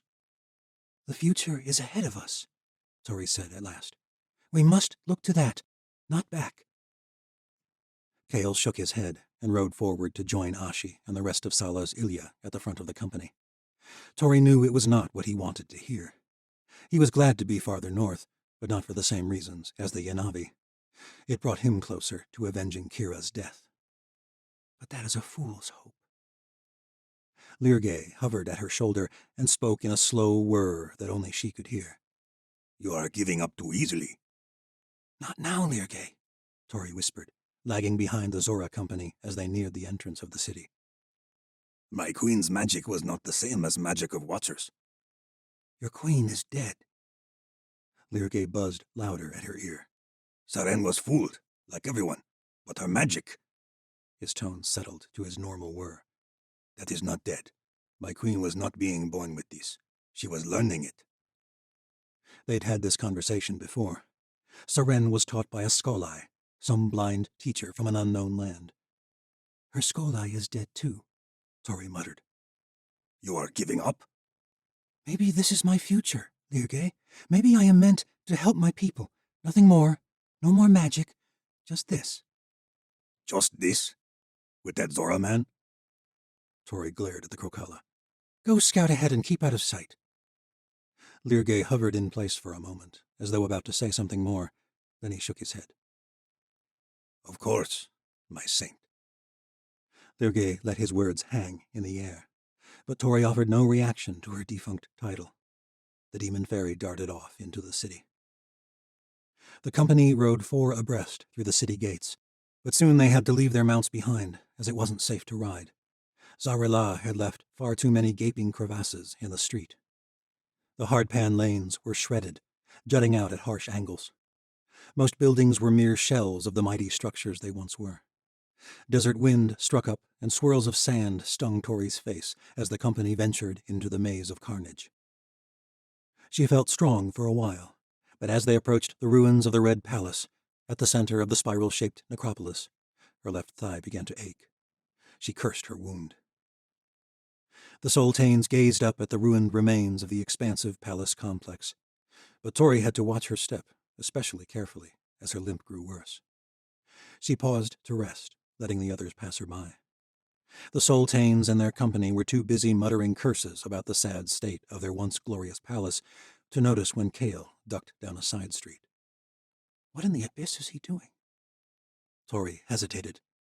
Perhaps he was scouting ahead. But something felt off, as though he did not want to be seen. She followed, hobbling as fast as she could, her thigh stinging with the movement. She disappeared from view and hurried down winding side streets, which remarkably had remained traversable. Kale trotted ahead, weaving easily between the large chunks of red rock. He did not venture far from the palace, but merely circled around. Tori could still hear the Soltanes' voices echoing through the streets. Kale climbed a precarious staircase, which looked like it was about to crumble, and disappeared inside a small tower, one of the few structures of its height still standing. Tori cursed and staggered up the steps, avoiding a large gap in a broken stair halfway up. On the 3rd floor of the structure, she reached a narrow hall that spiraled around the cylindrical architecture. She followed the curve of the hall, but suddenly a hand covered her mouth and pulled her aside. It was Kale. They stood beside a small window, facing the palace courtyard, where the company had just arrived. Lirge buzzed near his shoulder. Tori glared at them both, prying Kale's fingers from her mouth. What's wrong with you? Lirge, what are you doing up here? The demon fairy buzzed close. Shh, too loud. Lirge, you're supposed to be scouting. Kale held a finger to his lips. Don't make me cover your mouth again, Tori. Don't use that name, Tori hissed. Why are you snaking around? Lirge hovered near her. I am scouting. I am finding. Tori felt uneasy. Finding what? But before the Krokala could answer, there was a loud cry from the palace courtyard below. Shivers shot across Tori's skin at the voice. Lower your weapons! There was a sudden rustle from all directions. Figures shot down from low-hanging clouds, landing upon the 2nd level of a small section of the palace left standing, muskets fixed on the chieftains. Shensa! Tori hissed, glancing around frantically. She was about to rush to the courtyard to help, but Kale held her back. He and Lirge both seemed unfazed, eyes fixed on the scene below. A dark feeling tugged at her gut. A company of soldiers appeared at the toppled gates of the Red Palace, as though appearing from nowhere, pinning the Yanavi company in from behind. Their leader was Ren Andovir. Chapter 5. Tori's breath caught in her chest. Ren looked nothing like the emaciated and tortured soul he had been when Tori had last seen him in the White Citadel. Both of them had been moments from execution before the saints rose up to overthrow the Chancellor, and Ren had looked like he was days from death. Now his sharp face was smooth-shaven and his dark hair was cropped short, a style befitting an officer. He wore a dazzling obsidian uniform with golden epaulets decorating the shoulders, and a crimson cloak that streamed behind him as he walked. The sleeve of his left arm was tucked into an empty space where his hand had been.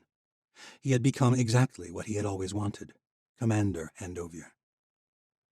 More Watcher soldiers dropped from the sky into the courtyard, a dozen of them total, surrounding the Yanavi company with swords drawn. Among them, there were only two faces she knew, Daja Bati and the silver-haired Morph, Valyria Sardona. Tori searched for others, but the faces were all strange to her. The Shadow Watch had gained many new recruits during the winter. Then the rumors are true, Keo whispered. Watchers are flocking to the new Empire of Light. Tori spotted a Melanesian girl, the last to stand, and her heart leapt for a moment. But it was not Misha Sufai. This girl's straight dark hair reached past her shoulders, and she left it loose in the wind as she flew. All the Watchers bore Medea's standard on their cloaks, a blazing sphere of golden light on a crimson field. Kale and Lirge watched from the tower with silent interest, and Tori did the same. It pained her to see them. A part of her wanted to run down, to reveal herself, but something held her back. The same thing that had paralyzed her all winter. The Queen of the Saints had betrayed her, and she feared she could not trust anyone who served Medea, not even Ren. The courtyard amplified the voices below in an uncanny way, so Tori felt like she was right there beside them as they spoke. Ren strode right up to face the great Sultane. Ilya near Sala kept their hands on the pommels of their swords, but they stood aside. "Don't do anything stupid," said Ren. The Ilya glared at him, but offered no protest. "Why are you in my city?" Sala demanded. "Slaughtering our sultanes once was not enough for you? We left Osha. We did what your queen demanded." "I am not here for any of your people, Burodai." Ren did not bother addressing him as the great Sultane. The slight did not go unnoticed by the other sultanes. Tori had no doubt. Ren smiled, but it was not the smile Tori had once known. It was darker. "The debts of your people are paid, as far as the Queen of Light is concerned. You chose your side poorly. And judging by the size of the camp outside this decrepit city, the Yanavi have paid more than enough for your sins." "Enough of your shensa, Andovier." Ren gritted his teeth momentarily, then recovered. "Haven't your people suffered enough on your account, Sala?" "What are you talking about?" said Ven Raji. "Truthfully, I'm amazed you all haven't killed him yet," Ren said, turning and gesturing to the other sultanes. "Sala Burodai brought the curse of Arayeva upon all of you when he killed his father and used sorcery to maneuver his own way to the throne. He fooled you all, and you still follow him?" "Shensa!" Sala cried. But Ren's words triggered murmurs among the chieftains. The events surrounding Sala's coronation were unprecedented. In all Yanavi history, he was the only child of a great sultane to be chosen by Arayeva. Of course, the sultanes suspected Sala had rigged the choosing, as every choosing was bought by someone's schemes. But they hadn't known how he had done it. Ven Raji was the first to speak. He enunciated each word carefully, weighing every thought. "We knew the Skyblood was involved, of course, my friend. But to kill your own father?" To make matters worse, the Raji family had long been allied with the Burodai. Ven's father had likely been friends with Aron Burodai. Sala gritted his teeth. It was clear the chieftains believed what Ren said. If Raji believed it, then they all must. Sala did not bother to deny it. "My father was a bastard. He would have brought us to ruin." "There are some things that are forbidden, Sala." Raji, too, neglected his formal title. "The very same sin our forefathers committed long ago when they killed the Great Father and drove Arayeva away from us. You have desecrated his saddle. It is you who has brought ruin upon us." Murmurs filled the air. Even from this distance, Tori could sense their spite. She did not know what to do. She turned to Kale and drew in a sharp breath. He was holding a musket, and it was fixed on his brother. "What are you doing?" Tori whispered sharply. "What I must," said Kale. There was something in his eyes, something Tori realized had been buried for some time, but she had not looked closely enough to notice until now. She had been too caught up in her own misery. "He is your brother, Kale." Tori reached for the musket, but Kale caught her hand. "Look at him," Keo whispered. Ren serves Medea through and through, just as we feared. No care for the innocents who died in the citadel. No care for my queen, said Lergay, buzzing over to his shoulder. You too? Tori said. The Krokala nodded grimly. We must be doing something. Ren was with the Saints, Kale said, back at the watchtower, even from imprisonment, and he was the first one to back Medea. Do you really think he knew nothing of Medea's plans for you? Tori did not know what to say. It was the fear that had been gnawing at her mind for months. A saint to turn into a martyr. I can't sit around doing nothing anymore, Kale hissed, hefting the musket again. Medea's power is growing. More watchers are gathering to her cause. Now the Yanavi? Someone has to do something. Tears welled in Kale's eyes. You might hide away and forget, but I... Tori grabbed his shoulder and met his gaze. Her words were ice. I have not forgotten what Medea did, Kale Andovir. I have a clear shot. I have to stop him. This is not your moment. The voice made them both spin. Tori threw up her hood, fearful someone might recognize her. But it was Ashi. Don't be a fool, Skyblood. Kale's resolve wavered at the sight of the Ilia woman, but he gripped the musket tight. Someone has to do something.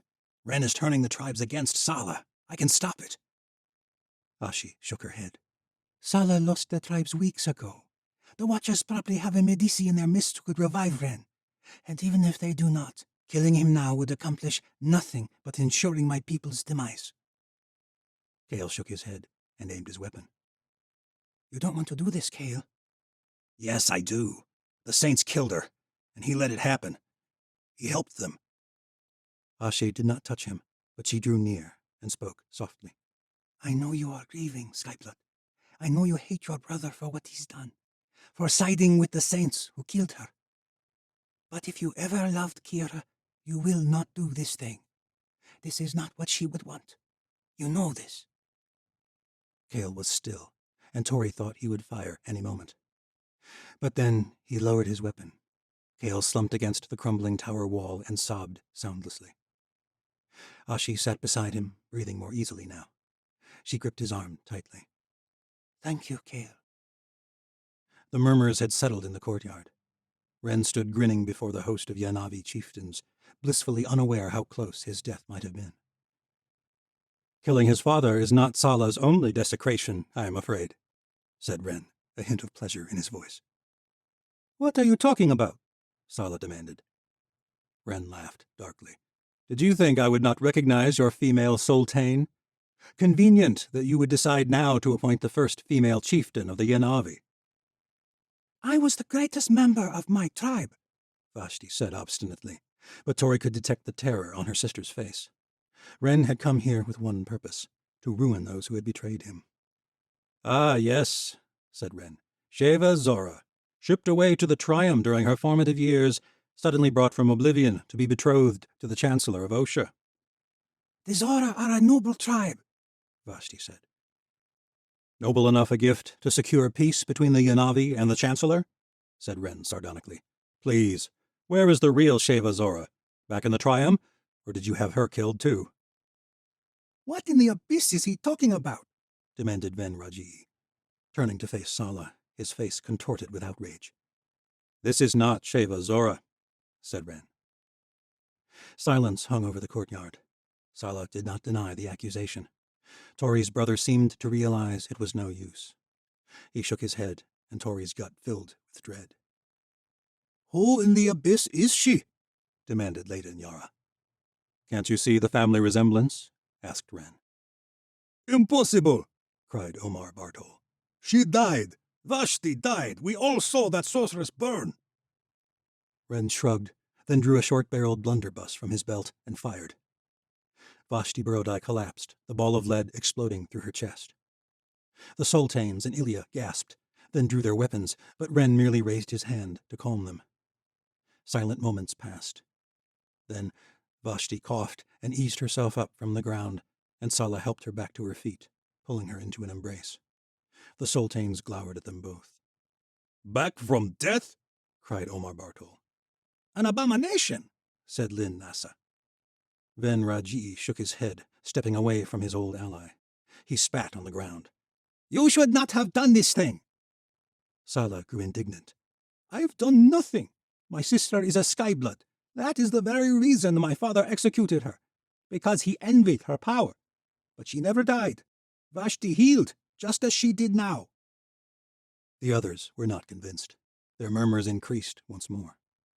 Tori felt helpless in her perch in the ruined tower, and her anger toward Ren grew. He had taken his revenge on the nobles in Osha, letting Medea betray them after they aided her rise to power. None of the Watchers had opposed her when she did the same thing to the Yanavi Sultanes and the Southern Islanders in the White Citadel. No doubt, Ren had dreamed of that revenge ever since the fall of the Watchtower. And now he would complete it by turning Sala and Vashti's own people against them. It is clear to me what you have done, Ven Raji said at last. You have made a deal with Shavash, guardian of the Abyss. You conspired with the Dark One to take your father's throne and bring back your beloved sister. I always knew you resented your father for what he did. I understood your grief, but some things are never meant to be. Only monsters come from that dark land. This ocean speaks the truth. You have cursed us. First Zarila, then our Sultanes in the White Citadel, all those who died this winter, and now this. Sala did not respond. There was nothing he could say. Tori wondered whether the Sultanes believed a word of what they were saying. Surely they saw that Medea had killed their leaders. Medea was the one who brought monsters back to the world. But in their eyes, Sala's actions had led to their destruction. Ren spoke to all the Yanavi. Your city is in disrepair, and this grieves the Queen of Light. She does not wish any more death on the Yanavi. On the contrary, she offers a chance of new life. Your people are few, and this city is vast. We have not come to take this place from you, but to help you. There are many free laborers searching for honest work across the Empire. We will help you rebuild this place. The Queen of Light can ensure that Zarila never return to lay it low again. On one condition. Ren turned to Sala and Vashti. These two must be cast out of this city, forever. The Sultanes conversed back and forth. The discussion grew heated, but then, to Tori's surprise, Devlin Mina spoke up. My brothers, whatever our great Sultan has done, this is not the Yanavi way. We do not hold counsel amongst foreigners. We must return to our tribes. We must meet alone with our people to make such a decision. Ren nodded. Of course. Hold your counsel. We will meet you at the city gate at sunrise tomorrow. Be sure they are gone by then. I trust you will do what is in the best interest of your people. With that, the Watchers took flight.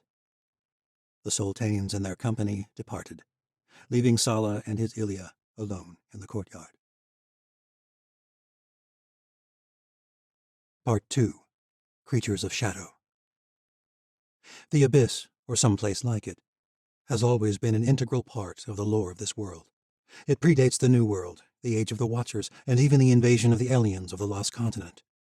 Its form and purpose varies slightly from culture to culture, but it is always regarded as a land of shadow and darkness. Some even claim it is the origin of evil itself. From New Histories of the Old World. Chapter 6. Misha Sufi did not join Ren's band of Watchers in the ruins of Liani. She remained with the rest of the Shadow Watch, who were camped upon the steppe many miles north of the city.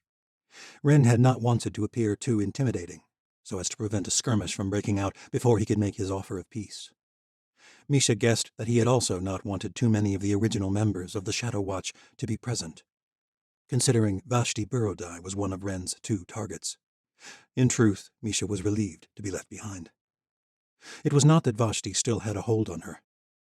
After the time a morph had used Vashti's likeness to weaken her resolve in battle on Seren's skyship, Misha had determined to never let the Yanavi princess affect her that way again. But Misha had been glad not to face her as Vashti's alias was unmasked.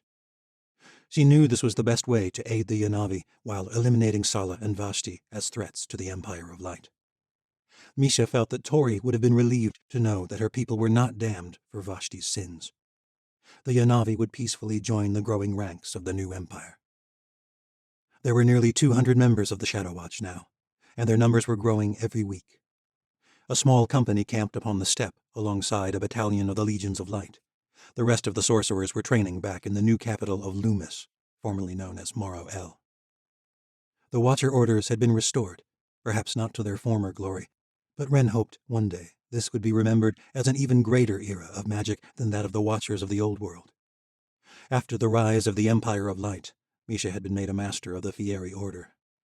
She was overwhelmed at the responsibility of overseeing the training of an entire realm of magic, but she found strength in the memory of the responsibilities that Tori and Seren Natal had once borne.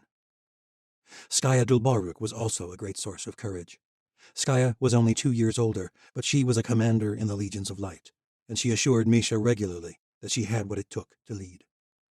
Skaya had helped Misha mourn the many losses of the saints, most of all Tori. The Aleut warrior always seemed to know the exact type of encouragement she needed to face the new pressures of this dawning third world. And this mission to the Yanavi was just the beginning. Rumors had spread quickly of the new alliance of peoples in the north. It would only be a matter of time before that hope spread throughout the entire world. That began here with the Yanavi. "It is worth the cost," she told herself once again. As she awaited the Watcher's return, Misha withdrew a necklace of prayer beads and caressed the graven image of the cleft gallows that hung there. Formed of polished star rock, set against a medallion of copper, it was a common token carried by many in the new empire of lowborns and sorcerers. The gallows girl was remembered with reverence, though already her true memory seemed to be fading. Many saw the old gallows symbol as a sort of totem. A few believed their saint could intercede with the gods on behalf of her followers, even after her death. Some even believed Tori was a god herself, a child of the All-Mother and All-Father, sent to free them. And when her work was done, she had been called back to the realm of the gods. Misha believed none of it, but there was some small part of her that felt connected to her friend by the necklace. At any rate, it triggered memories. The Aleut believed the dead could mingle with the living. The shamans could even communicate with them in their temple back in the Ice City. Misha often dismissed the superstition regarding the gallows medallions as nonsense, but Skaya encouraged her to embrace it. Sure, the gallows saint hadn't been a god, but that did not mean Tori could not hear her. Misha pressed the medallion to her lips. She felt nothing. She did not whisper a prayer. "Why did you go back into the Citadel?" she murmured instead. "Why did you have to die?" Misha was relieved when she spotted the Watchers soaring over their camp. Valeria Sardona was the first to touch down in her morph form. Valeria saluted her with a hand crossed over her chest, but Misha hugged her instead. There were only a few surviving morphs who had joined Medea after the Wedding of Fire, and Valeria had been the natural choice as leader of the restored Watcher Order of Metamorphi. Misha felt a particular bond with her, as she too had lost people dear to her with the victory of the saints. Valeria's queen had died when Medea had put an end to the old world, and Darien had betrayed her to free the Chancellor. The other saints had mourned their losses, but life had continued. Misha and Valeria had not moved on so easily. Though Valeria spoke little of it, Misha could tell by the way Valeria still kept the other Watchers at arm's length. Valeria quickly ended the embrace and stepped aside. Ren and the others followed after. Most dispersed quickly into the camp for supper. Valeria left alone. Misha drew close to Ren. "Negotiations went well?" "I think the Burodai reign has finally ended. The Sultanes will decide tonight, but I have confidence." Misha brushed his arm. "You will only banish them." Ren nodded. "As promised. They don't need to die to become useless. With their secrets revealed, even many of Sala's Ilya will likely abandon him. Sala's only power was his station, and that is gone after tonight." Misha bowed her head in the Melanesian gesture of gratitude. "Thank you, Ren." Her voice betrayed her lack of enthusiasm at what they'd done to Vashti. Ren grasped her shoulder briefly. "It had to be done, Misha. You know this." Misha nodded. "I know." Just like the thousands who had died in the collapse of the White Citadel, it had not pained her in the moment as it should have. After all the death and destruction Misha had seen at the Chancellor's hand, she had desperately wanted Osha to fall, and she had subdued her conscience. Even still, she bore regret. Perhaps this was compounded by Tori's death, and the way her friend had protested the saint's plan before she died. I should have sided with her. But Misha knew this was her grief speaking, and for the 1000th time she pushed the thought away. If she had sided with Tori, they would both have died in the citadel. They walked together to the cook fires. "We're the good guys, Misha," Ren said, "but we have to think of the greater good." Misha shook her head, annoyed that he could read her emotions that easily. "I'm not arguing with you." "No, but it's not easy for me either. I cared for Vashti too, you know. When I realized she could not help bring the revolution I had hoped, it pained me to hurt her. Even after all she's done, it pains me now." "What will happen to them?" Ren shrugged. "I expect they will start a new life elsewhere, perhaps Parja or the Triumph." Misha spotted Valeria heading for the edge of camp with a bowl of stew and welcomed the chance to excuse herself. "For the record," Misha added, turning back to her commander, "I am glad the negotiations went well." Ren clapped her shoulder. "I know." Misha joined Valeria atop a small knoll, and they ate in silence as the sun set over the desert in a brilliant array of red and yellow. They faced south, toward the city and the vast Yanavi camp, where the sultanes were deciding the fate of Sala and Vashti. "Do you think they will do it?" Misha said at last. "Banish them?" Valeria sighed. "The Yanavi are like anyone else. They'll do what's in their own best interest, which is currently to get far away from the Borodai. You should not feel guilty, Misha. Sala and Vashti sided with the Chancellor." "I know." Misha wondered briefly if Valeria's feelings had less to do with Sala and Vashti and more to do with Darien Redvar, who had also sided with the Chancellor. For some time the Watchers had worried that Cyrus Morrow would return with some other army and try to take back his throne. In the wake of the Wedding of Fire, most of the surviving highborns, those who were not murdered by their own slaves, had fled Osha. Medea worried that the Chancellor would rally the survivors somewhere in the southern world, but months passed, and no one saw anything of the Chancellor or Darien. Ren had sent scouts, cerebro trackers, even morphs, all across the continent, but both of them had vanished from the world. Valeria had expressed her true despair over Darien's betrayal only once, under the influence of a considerable amount of wine, one night in the dead of winter. Valeria had been torn about joining the Shadow Watch at all. She still blamed Medea for Seren's death, at least to some extent. But Misha had convinced her to remain and lead the new order of metamorphi. The Chancellors might have created them, twisting metamorphi magic to fashion vicious creatures that hunted sorcerers, but Valeria could help them become the Watchers they were meant to be. Over time, Valeria had seized upon this role. It seemed to be the one thing that had given her purpose after the loss of Darien and her queen, and it was her metamorphi who were most responsible for the Shadow Watch's growing ranks. All across the world, they were finding more and more people, mostly young, who were revealing newfound magic prowess. Ren imagined thousands one day as the influence of this new empire grew, a new era of the Watchers. They would transform this world. The rise of magic in the north, and the united empire that was forming out of many nations, these were rumors in the rest of the world, but with spring in bloom, these rumors would become true tales as merchers and bards began to tell of what they'd seen in the north. Medea believed this would inspire change in the southern world as well. That change would begin with the Yanavi. Sala and Vashti's union with the Chancellor had led their people to their demise, but now they had the chance for a new start. Even so, Misha wanted this to be over. She had never loved life in camps. She longed for her warm bed back in the newly christened watchtower. She missed morning runs with Skaya and late-night conversations over wine. And soon Alec would be returning from his winter in the White North, bringing the remaining Aleut from the Ice City to settle their ancient homeland. Tesla Falzan was growing more and more each day into a fiery young watcher, and she was eager for her brother to arrive with Alec. Misha had begun thinking of the future. Winter had been peaceful and full of hope. She knew the conflict was not over. The Chancellor was still out there somewhere, but right now it felt like they were entering a new era. And they were. The Third World. For so long all this had felt like some impossible dream. Now it was reality, and she feared any day she might wake up to realize it for what it was. But she knew this was foolish. The saints had prevailed. The Third World would spread. It felt inevitable. The return of the Watchers would change the world, maybe even her own homeland, and Misha had begun to dream of bright things. She imagined taking Skaya to Melanesia and walking along glistening shores under the moonlight.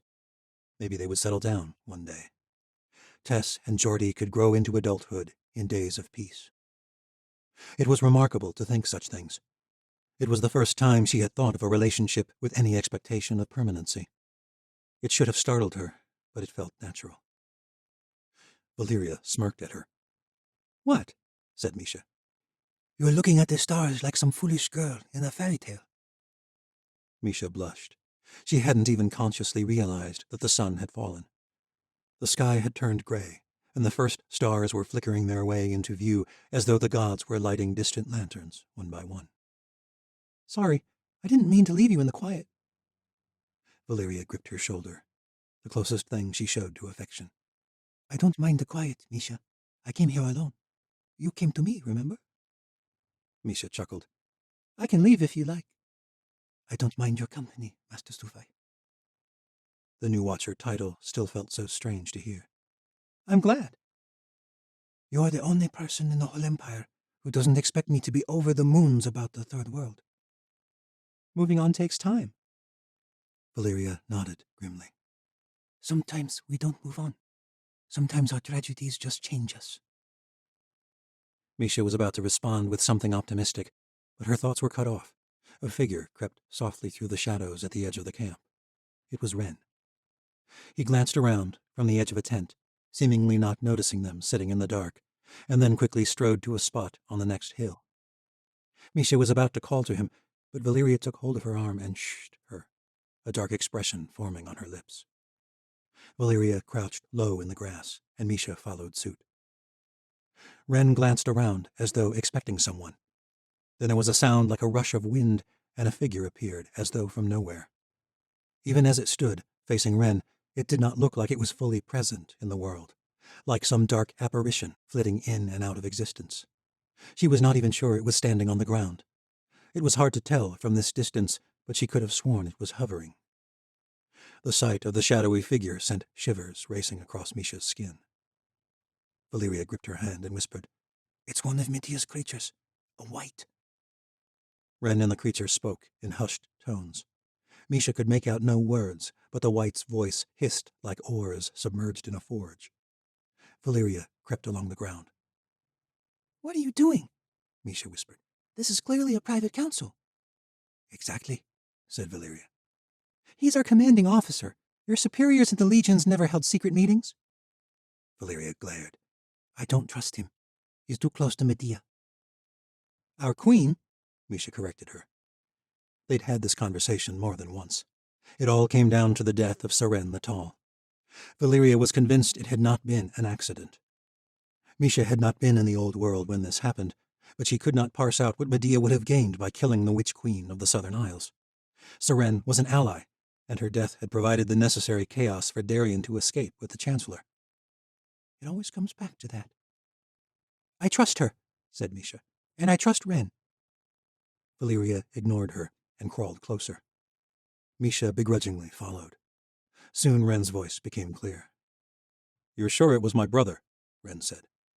"Of course, Commander. We saw him hiding in a tower near the palace." Wren paused a moment, thinking. "It changes nothing. The plan goes forward." "Yes, Commander." With that, the white vanished into the night. Wren hurried back to camp, leaving the two young women alone, lying in the tall grass of the steppe. Chapter 7. Deliberation was heated, but in the end the decision had been made the moment Sala's secrets were unmasked. The Sultanes put on the charade of a council before all the tribesmen, but Tori knew their minds were already set. The Yanavi had simply not wanted to appear easy to manipulate in front of the Watchers. Ben Raji'i, in a quick turn on his longtime ally, was the most outspoken of all the chieftains. The allure of having the aid of the Empire of Light to rebuild their city was far too tempting for them not to forsake their great sultan. To Tori's surprise, only Devlin Mina protested the decision to banish Sala and Vashti as Wren had demanded. While the Mina might have had a long-standing blood feud with the Borodai, He would be damned if he would turn to the Empire of Light for help. We would grovel before the very witch who put our people through this hell? Mina demanded of the other chieftains. But the others merely scoffed. Sala put our people through this hell. The other sultanes echoed the sentiment. He was the one who set us against this new empire in the first place. It is over, Ashi muttered to no one in particular. Kale and Tori nodded silently from their seats near the back of the crowd. Vashti and Sala stood before their people with heads held high despite the vitriol spewed at them by their tribesmen. It mattered little. The mood of the tribes was clear. But Sala did not let the others have the last word. If the Queen of Light wants me gone, then I will go. You need someone to blame, then I'll be your scapegoat. You fear my sister's ability and the curse of Shavash. But know that you have made a deal with Shavash herself, and I fear that curse will truly come down upon you for what you have done this day. Rebuilding our city is no curse, said Venraji'i. We have survived Zarila and a cruel winter. We know plenty of curses. You might wish more upon us, but we will not fall prey to your fear-mongering. Sala shook his head. I pray I am wrong, old friend. For all your sakes, I head south tonight. Anyone who fears the wisdom of this fool's alliance may join me. Venraji'i's face contorted in a look of utter disgust. He spat upon the ground. I wish we had never been friends. If you ever loved your people, you would not ask anyone to join in your shame. Now leave us. A great cry rose up among the crowd, and Sala and Vashti walked away without another word. Tori was amazed at her brother's ability to put his people before his own outrage. A lesser man would have cursed them all. Instead, he still invited them to abandon their fool's gamble. Tori was sure of one thing, now more than ever. Ren, and maybe all the other Watchers, could not be trusted. She had made the right decision to run off with Sala after the fall of Osha, and it was the right choice to leave with him yet again. What of the rest of you? Cried Raji'i as Sala and Vashti disappeared from sight. Anyone want to join our cursed leader? No one did. Immediately, talk turned to who would lead the tribes. One of the priests proposed an immediate choosing. Tori, Ashi, and Kale slipped away into the darkness. The tent city was like a graveyard. Everyone was at the choosing, and no one followed after them. No one cared what Sala Burrodai did or where he went, so long as he left the Red City. They found Sala at the banks of the great spillway. A few Ilya were helping to load supplies onto one of the long pole boats that had been stored upon the riverbank through the winter. In summer, the small craft traveled up and down the mighty river, ferrying goods between the steppe and the southern continent. Sala had planned for the worst the moment they returned from the Red City, and the pole boat was nearly ready to embark. Tori had expected to see more Ilya, at least, but there were only 4, plus herself, Kale, and Ashi. No sign of Petra. You should not come, said Sala, turning to them as they arrived. I am cursed. It would be best for you all to remain here. Pa! Cried Ashi. With these gutless worms? I would not wish to be welcome in the Red City, said Kale. Your people have chosen their side in this war.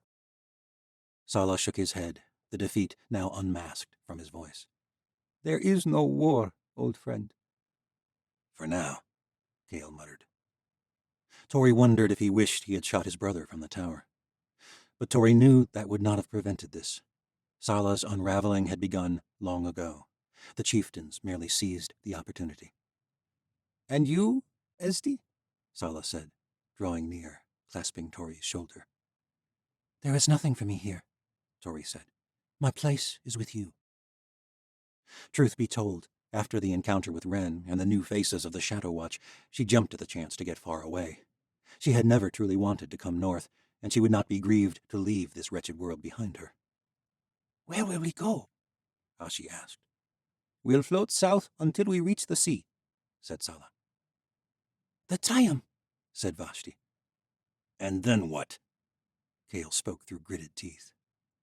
Sala shook his head. I don't know, old friend. What do you mean? You always have a scheme. Tori had never seen her brother look so defeated. For so many months, despite all the odds stacked against them, Sala had always remained strong. Now he just looked tired. I know what you want me to say. I've seen that fire in you all winter. I know you hope for war, for revenge. Look around. No one has come. My family, a Skyblood, a few Ilya, even my most faithful followers have abandoned us. There is no hope for me. I have failed my people, and they have allied themselves with a demon. Now I must leave them and fade from history. The kin killer who led his people to ruin. There was little more to say. They began to shove the pole boat toward the water. When the bow reached the edge, someone called out. Esti! Tori turned. Petra Zora stood at the riverbank with crossed arms and a scowl. Tori strode over to speak with him while the others finished preparing the vessel. That's it, then? You're going with them? Tori nodded. I am our Sultan's servant, as are you. Petra glowered. She was never our Sultan, Esti. She's an impostor, an abomination. And I am still her servant, Tori said. And you are still an Ilya, sworn to defend your great Sultan. He crossed his arms. The Ilya were never sworn to Sala. We're sworn to defend our people. I've made my choice. So have I. I thought you were smarter than that. Petra gripped her hand. What future is there with him? Stay. With me. Tori sighed. She bit her lip. I'm sorry, Petra. For a moment, Tori thought she saw something in his eyes. He squinted hard. Petra gripped her forearm, his anger dissolving into sadness. Sala brings destruction on all around him. You're a fool to follow him, Esti. Tori grimaced. You're probably right. But he's all I've got. Petra walked away slowly, but he did not turn back. Tori hated to admit how much it pained her to see him leave. She could not believe how readily they all were willing to kneel before the Darkling Queen. Ashi hugged her when she returned to the boat. I am sorry, Esti. Tori shook her head. He's a fool. They all are. Perhaps not all, shouted a familiar voice. A man emerged from the darkness. Devlin Mina? Said Sala, his surprise evident. What in the abyss are you doing here? The Mina chieftain stood alone at the bank of the river, his feet submerged in the mud, one hand on the side of the pole boat. Ven Rajii has been chosen. I'm sorry to hear you lost, Sala said dryly. I did not play the game, not this time. What do you want, Mina? Said Sala. My family resisted when you allied our people with the Chancellor. But after my father's downfall during your choosing, we never had any standing to resist you. My father wanted to go to war against the Chancellor. It would have ruined us. I do not regret my decision. My brother and all the other sultans at the Wedding of Fire paid the price of your decision. Sala did not argue this time, nor did he apologize. I hated you for that, Borodai, but our people needed to remain united, or we would have died during the long winter. Apparently, none of our people learned from what happened in Maro El. None except you. Tori could not believe what she was hearing from a Mina. Apparently, neither could Sala, for he said nothing. You said it right, Mina continued. They have allied themselves with the very demon who slaughtered our chieftains. And by Arayeva, that makes you the smartest damn people left among the Yanavi. What are you saying? Sala asked. Devlin Mina smirked. The Mina are the same as the rest. They will not hear any more of my warnings. I know our families have long despised one another, but I cannot remain and watch Ven Rajii lead our people into the abyss. Do you have room for one more on that boat? Sala did not speak at once. He was probably weighing his suspicions. Why would a Mina want to join a Borodai in exile? To her surprise, Sala shook his head. I cannot help them see reason any longer, but our people need at least one sultan who sees the truth. You must remain, for our people. Mina gripped his forearm firmly, in the way of the Yanavi. The two rivals stared into one another's eyes for several moments. I will stay, said Mina. If you ever return, you have one ally left in the Red City. Sala thanked him, then gave the command, and they set off down the spillway. They floated for hours upon the slow current, the Ilya directing their path with long poles that reached the bottom of the river when they drifted too close to shore. No one slept. They floated silently into an unknown expanse of dark water and night. Quickly, the lights of the Yanavi camp disappeared behind them. Sala took a seat beside Tori on the roof of the tiny cabin of the boat. She told me where you were when the Watchers arrived. Tori nodded. I knew the day would come, one way or another, when we would face them again. I always wondered what you would do. When Ren showed up, I thought you would reveal yourself, run back to them. Tori stared out into the soft ripples of water ahead. I thought of it. I'm glad I didn't. They were your friends. Medea betrayed me, Sala, and none of my friends came looking for me. Either they believed that witch's Shenza, or else they looked the other way. They chose not to see, just like all our tribesmen. Sala stared out at the water. The world has turned against me. I spend the winter hoping we could just avoid it. I suppose it was always going to end this way. In a sense, I'm glad. Our people have always gotten the rotten end of history. The last time a great power rose up in this world, my people were cast into the wilderness. Perhaps now they'll end up on the winning side. Tori was silent for some time. She could not suppress the rage that rose up in her at the thought of Medea leading the Third World. Kale spoke for her. She had not realized he was there, but then there was no private space on such a small craft. Kira died to save your life, Borodai. You dishonor her with this shameful cowardice. Sala sighed. What would you have me do, Skyblood? They won't stop, Kale said. This is only the beginning of the Empire of Light. The Aleut and the Crooked Folk, Osha and the Morgathians all have joined the Empire, and now the Yanavi have joined too. Have you ever considered that despite our intentions, we were on the wrong side of this war? Kale grimaced. Never.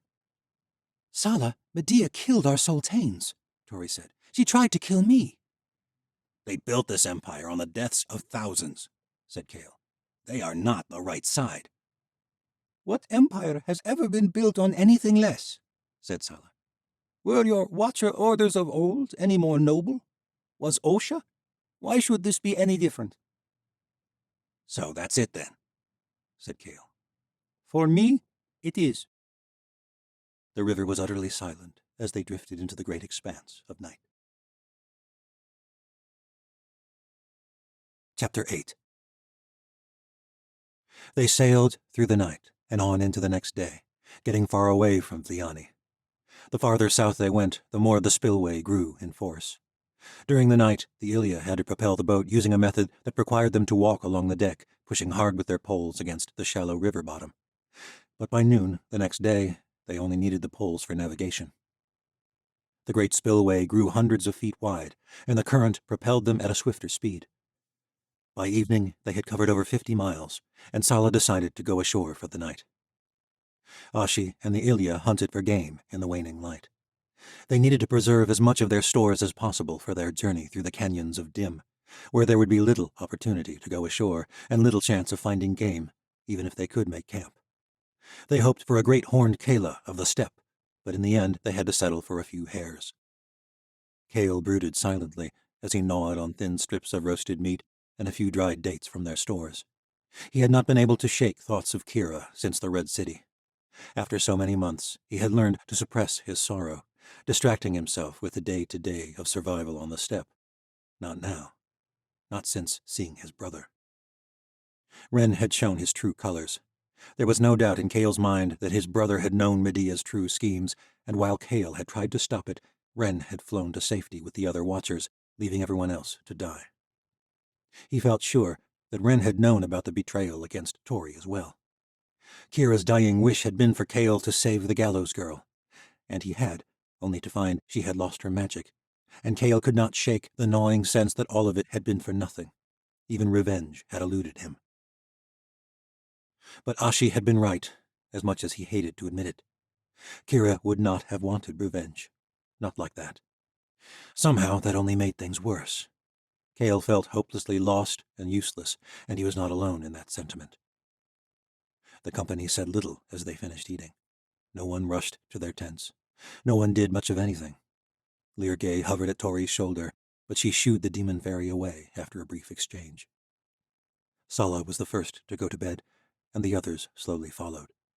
Dusk turned to utter darkness, and soon it was only Kale and Ashi at the fire. After several minutes of silence, the Ilia woman came nearer. You should rest, Skyblood. I have the first watch. Watch, Kale scoffed. For what? Ashi shook her head and sighed. Morning.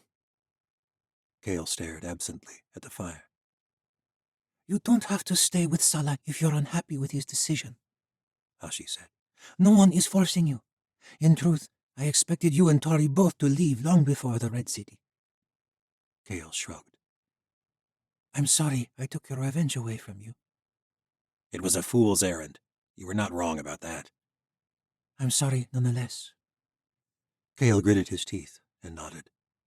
Ren let all those people die, Ashi. Thousands in Morrowill. To take out a cruel empire. The same reason we helped the Saints. Perhaps he was fooled like us and all the others. You don't know my brother.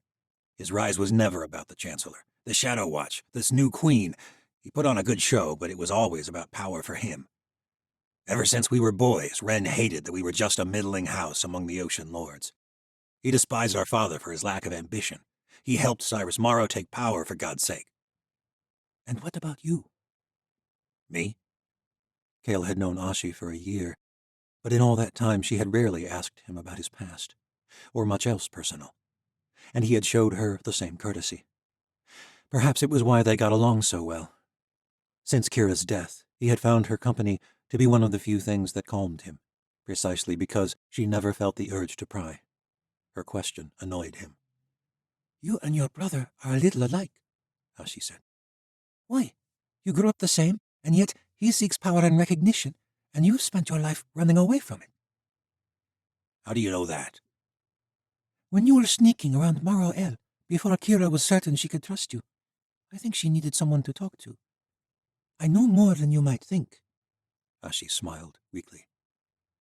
Kale glared back, his fists clenching involuntarily. What did she tell you? How you met, the Isle of Jala, how you ran away from Osha when you were young. She told you why? Ashi shook her head. Kira felt it was too private, not her story to tell. Kale sighed with relief. You don't have to tell me, but I think I can guess. Kale huffed. He hated to think back to those days, to what happened to his mother. He had barely been a man grown. He hadn't realized the stakes. You lost someone you loved, Ashi said. Kale held her gaze, but said nothing. She was dead. She had died to save him. You felt responsible. I've seen the way you blame yourself for things you couldn't prevent. The Isle of Jala, Kira, the White Citadel. But that time it was your fault, wasn't it? Kale's mouth hung open a brief moment. Ashi was entirely right. It was my mother. How did you know that? Ashi's dark eyes flickered in the firelight. I've been trained to read people. We've spent a lot of time together, Skyblood. Whether or not you've wanted it. And you're easier to read than you'd like to admit. Which is why I don't understand why you continue to stay. What do you mean? You want a war, Kale. But Saga does not. Perhaps Tori does, deep down. But what could she do without magic, even if there was a war? You're a runner. You always have been. All signs say you should move on. Why don't you? Ashi's dark hair glistened in the firelight. Kale felt guilty, acknowledging that he found the former slave to be beautiful. He felt guilty admitting that Ashi Burrodai was the only reason he had been able to carry on after he'd lost everything. It sounded foolish even to think it, but it was true. She glared at him. Well? Kale did not look away. He felt warm and cold somehow at the same time. All I have left is here. Ashi did not speak right away. Now she turned and stared at the fire. That's never stopped you from running before. Perhaps I'm sick of running from the people I care for. You don't care about Saga? Kale shook his head. I never have. Not Tori or Vashti. They're the last Watchers left who don't serve Medea, but they are not the reason. Then? Ashi looked up. It was difficult for him to articulate the words. With anyone else, he would have shut up long ago. But there had always been something different about Ashi. I've never felt a pain like I did losing Kira. I don't think I would have survived it without you. I may not care about Sala, but you care for him more than anything else. So I stay. Kale knew she wouldn't know what else to say, so he stood, and Ashi stood with him. Their eyes met, and Kale's face flushed. He had put words to something that had been unspoken between them, even while Kira was still alive. They cared for one another.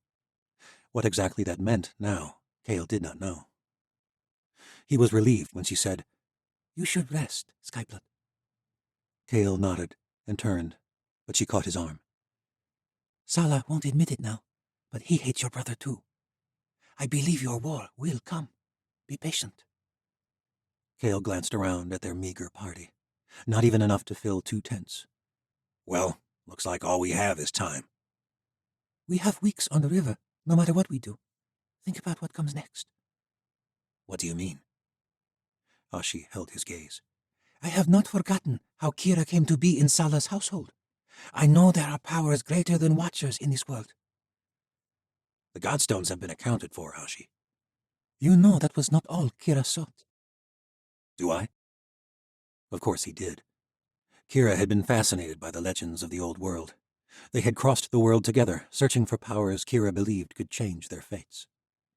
"When Kira was under our care, before you arrived, before Sala allied himself with the Chancellor, Kira spoke of an ancient power. You're talking about the wellspring. The heart of magic, she called it." Kale could not hold back a smirk. We will need much more than a myth if we are going to wage war against Medea. Ashi smiled. "Kira believed in it."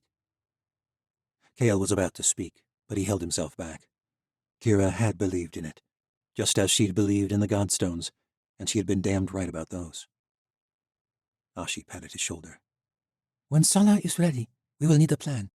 Think on it, Skyblood. As you said, we have time." Kale retreated to the edge of camp to relieve himself before turning in. He paused before returning and gazed out at the winding river. Clouds veiled the stars and the moons, which thankfully made for a warmer night. Though spring had come, nights on the steppe were still brisk, and he would be glad when they reached the warmth of the southern continent. Thoughts of Kira and the old world myths brought back painful memories, all the more complicated by who had brought them up. Kale wondered if he had acknowledged too much aloud. He was torn about his feelings. Of course, he had cared for Ashi for some time. He had always felt a strange solidarity with her, from their first interactions in the Red City. Enough so that he had killed Jera, the wretched Ilya who had made her life a living hell in the palace. And Ashi was the only person who understood his agony and rage over the past several months. A fact that complicated things further. He was not even sure his feelings went beyond friendship, but he knew he cared for Ashi. Although it was true he desperately wanted to take that shot at Ren, it was also true that he did not regret his decision to hold back. For the sake of... A dark presence pressed on his mind. He cried out, clutching at his head. It was as though something were trying to pry inside him. He dropped to his knees, his breath caught in his lungs as though an invisible person were strangling him. He could see Ashi's silhouette against the firelight, pacing at the edge of camp. He tried to cry out, but no air left his lungs. He tried to free his throat, but there was nothing to grab. A terrible cold engulfed him. Light began to fade. His eyes shot open. He had blacked out. For moments or longer, he did not know, but the return was jarring. His body was numb, his mind a fog. Kale's world was a chaotic dance of nonsensical flashes of light and darkness. Amidst the chaos, he could distinguish something like a physical body, but Kale knew instantly it was something very much not human. Something even darker than the night and more terrifying than just about anything he had ever seen. And it had attacked him. It was still attacking. It moved violently, swirling and raging, clashing against someone. A woman. Tori moved in a blur, swinging her saber with precision. Against what? Kale focused harder, his mind still recovering from whatever had passed through him. The dark thing flitted in and out of existence, appearing first in front of Tori, then behind her, like a physical manifestation of shadow. No, darkness itself. The darkness wielded a smooth midnight blade. It emanated coldness, but somehow not from temperature, It was something else. Kale's neck felt numb from the darkness's lingering touch. Ashi sprinted past Kale, drawing her own sword from the sheath on her back. The sight of Ashi jarred Kale fully into reality. He shot to his feet, reaching for the dagger at his waist, and soon there were 3 of them facing the haunting creature. Its breath sounded like the foul wheeze of death, but the darkness moved quicker than anything Kale had ever seen. Even so, it was no match for 3 skilled fighters. It let out an ear-piercing screech, then vanished. Kale's gut wrenched. He spun around in a circle, waiting for it to reappear. But it did not. His heart thundered in his chest. His breaths were shallow, and he still felt numb. The world spun back into haze, and he stooped to his knees. Ashi grabbed his hand to steady him, and her touch seemed to jolt him back to reality. What was that? The Ilya woman said, trembling. Tori seemed remarkably unfazed. She pointed at the ground. In the place where the creature had appeared, there was a dark marking, a few feet wide, as though the ground had been scorched. "The markings from the forest," said Kale. "Whites," said Tori. "I saw them in the old world, before Medea brought all those creatures back." "That's what was killing off the Alkine," Kale said, realization dawning. "The reason we went north in the first place," said Tori bitterly. "That witch planned the whole thing, to drive us back to Vliani. Then she sent Ren to take you down and bring the Yanavi to her cause." Kale clutched at his neck. It still felt cold. "How did you know it attacked me?" "I felt it. The cold. It felt the same in the forest after we saw those marks." "But why?" said Ashi. "What was it after?" There was another piercing cry, this time coming from the tents. Kale spun around, heart thundering in his chest. The camp was silent. "Sala!" Ashi said. The 3 raced back to the tents. Sala's flap was thrown back. Even in the dim firelight, Kale noticed the dark, burn-like marks on the ground outside. Kale drew his saber and rushed in. The others were beginning to stir. Dark singes coated his blankets, but there was no sign of Sala. "He's gone," Ashi stammered. Vashti roused and scrambled over the others.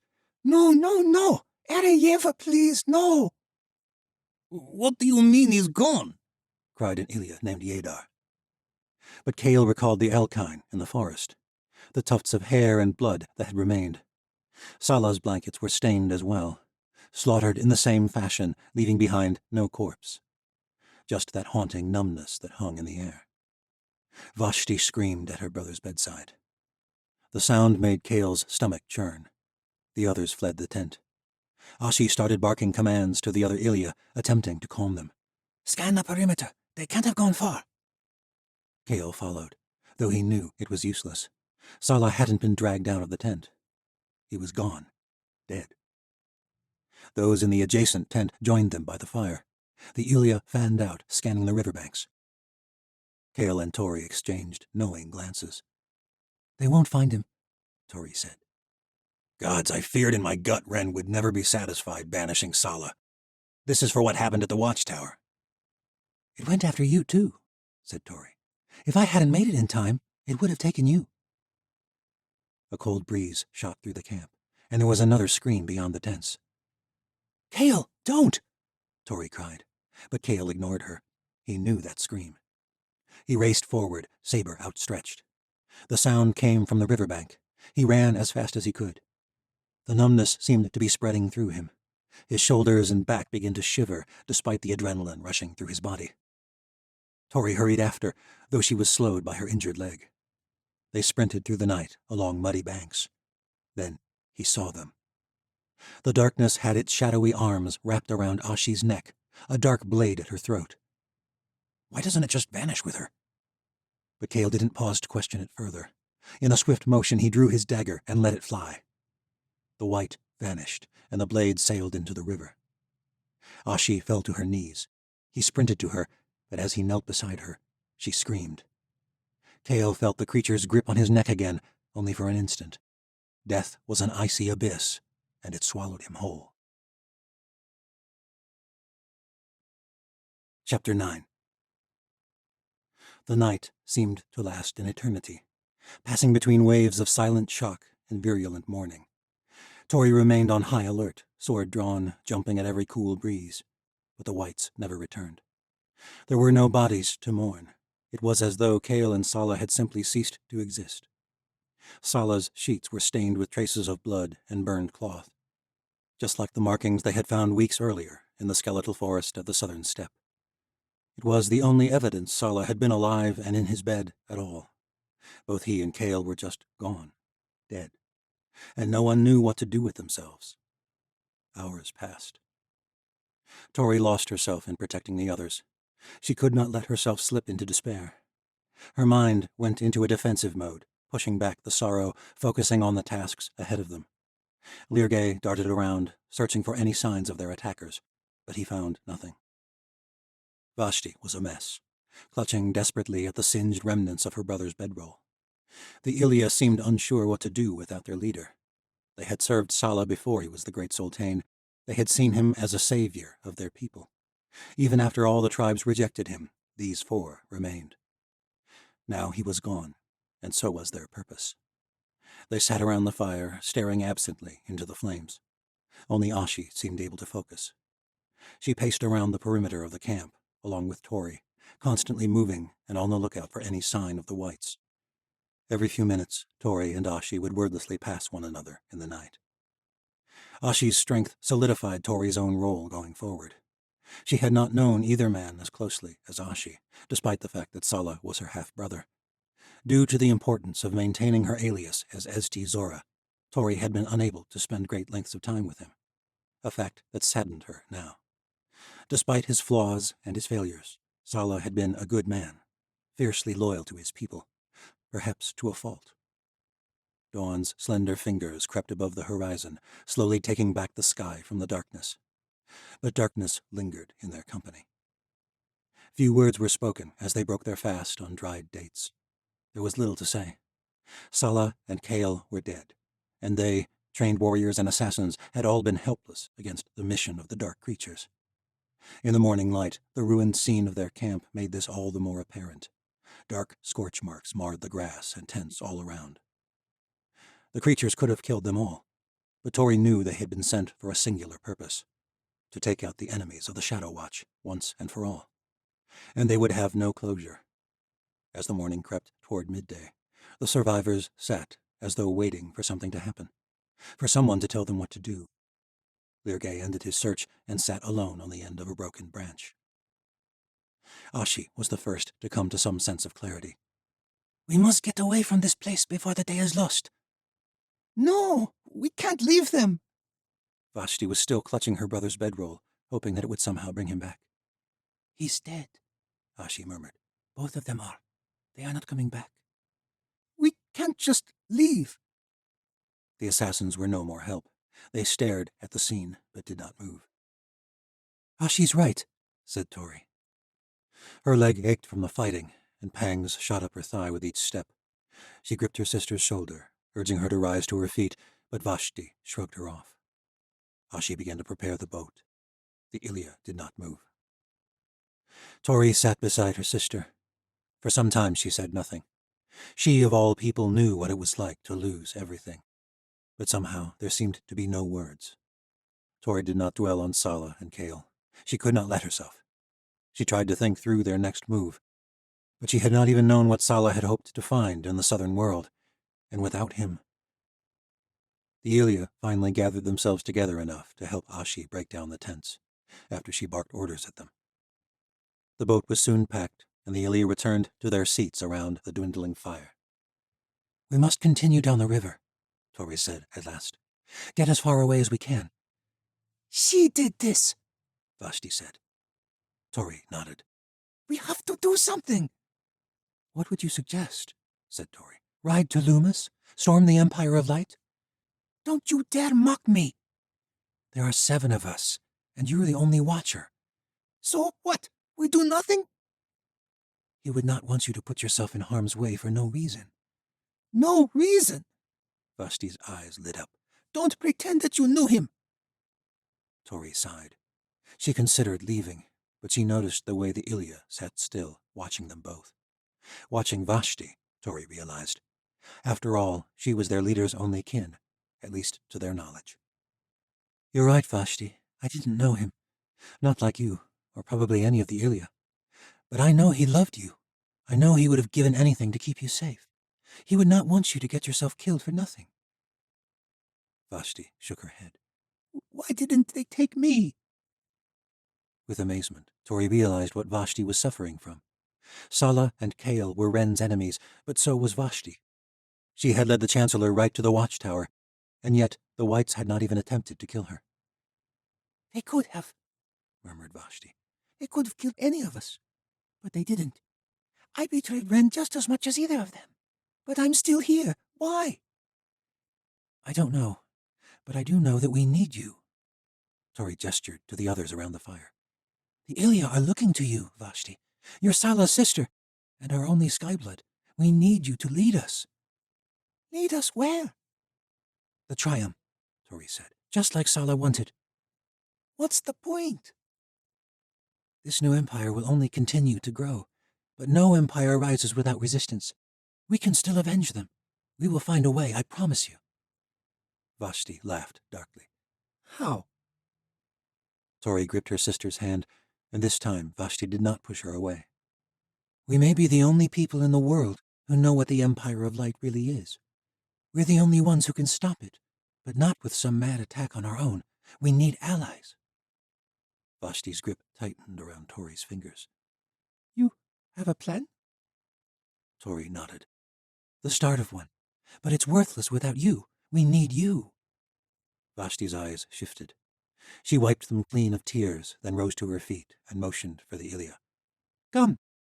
There's no more time for mourning. Not until the Empire of Light is plunged into darkness. The fire in Vashti's eyes was infectious. The Ilya suddenly came alive at her orders. With renewed fervor, Lirge flew ahead to scout for dangerous waters. They set sail, guided by a fierce determination. 1,000 miles of winding river, canyons, and storms stretched before them, but every arduous day brought them closer to revenge. Just as Kale had hoped, they would resist the Empire of Light, but they could not do it alone. Part 3. Tower of Light.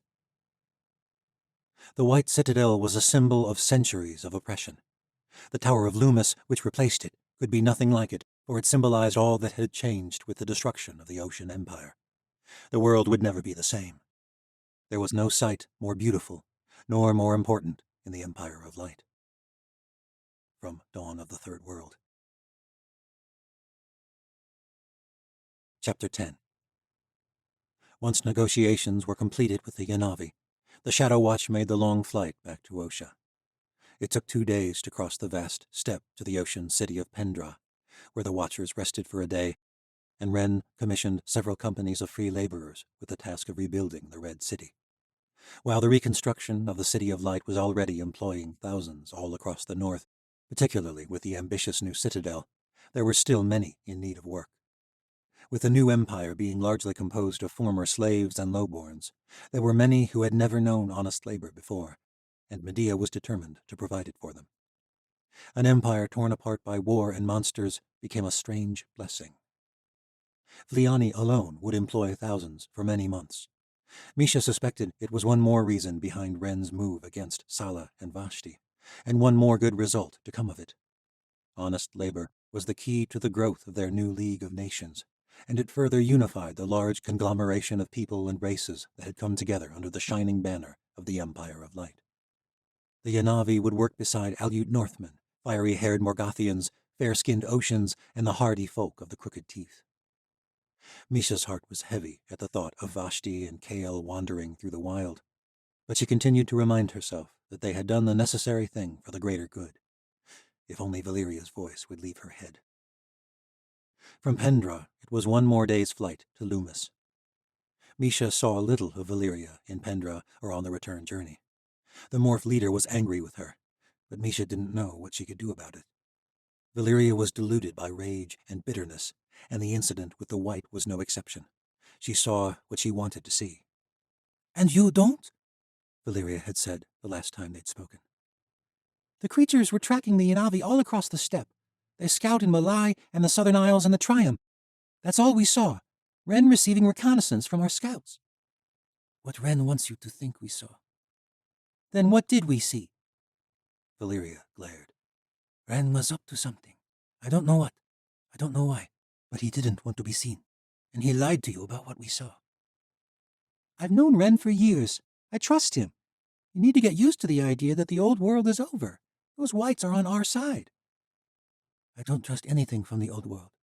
And I don't trust anyone who blindly follows her. And that includes you. Valyria had stormed off without another word. That was 2 days ago. They hadn't spoken since. Misha was relieved when they reached the edge of the rolling plains of the Green Sea, near the edge of the fringes, where the outline of Loomis began to overtake the sky. The jagged form of the new citadel, only half complete, already towered above all the other buildings. Loomis was breathtakingly beautiful, and it was Misha's new home. Her excitement grew at the sight of it. Soon she would see Skaya and Tess. The fringes stretched out below her for miles as they flew. Once a place of extreme poverty and desperation, it had become a center for honest labor as the lowborns took rightful claim of the mills, mines, and forges they had worked to the bone in for years. Dangerous shanty towns were quickly being replaced with reasonable and safe tenements. All of it had shifted swiftly and peacefully once the taskmasters and slumlords were run out. The entire empire seemed to be flying on the hope brought by Medea and the saints. Why couldn't Valyria see that? It was good, and it was real. After so much sorrow and hardship and loss, it had all paid off. Or perhaps you also see what you want to see. Her own words echoed in her mind as she flew. The wind stung her eyes, making them water. Ren signaled a shift in formation, and as one, the watchers banked left and sailed over Glacier Sound. Cheers rose up from the streets as they flew into the City of Light. Workers ceased their labor. Children paused their play and pointed at the sky. To think how recently Misha's kind had been hunted and killed, now the whole world greeted them with awe and admiration. Watchers flew across the city in unison, and finally, all at once, they landed upon the vast green at the center of the newly christened watchtower. Once they had hidden in the wilderness. Now their training grounds were the epicenter of the entire Empire of Light. Tess Falzon ran up and engulfed Misha in an embrace moments after she touched the earth. Misha kissed her forehead. It had only been a couple of weeks, but Misha could have sworn the crooked girl had grown taller while she'd been gone. A few months ago, Misha had been able to kiss her on the top of her head. Now her bushy dark hair reached past Misha's nose. The young watcher would likely tower over her soon. Misha pulled her in and squeezed. Tess squealed and wriggled away. She gestured behind them. Skaya Dulbaruk stood by with crossed arms, a smile stretched across her olive-toned face. The blue and red tattoos on the shaved left side of her head shone vibrantly in the evening light. Her dark hair was left loose and tossed in the wind. Even in the cool spring evening, Skaya wore a sleeveless shirt, revealing more tattoos and rippling warrior's muscles. Misha's heart fluttered as they clasped shoulders in a proper soldier's greeting. Any touch from Skaya still filled her with shivers. Ren stood atop the steps at the front of the watchtower, and the watchers quieted down. Our mission is complete. Well done. Enjoy yourselves tonight. You deserve it. The watchers cheered and dispersed, some to their barracks, some to the mess hall, and many straight to nearby taverns.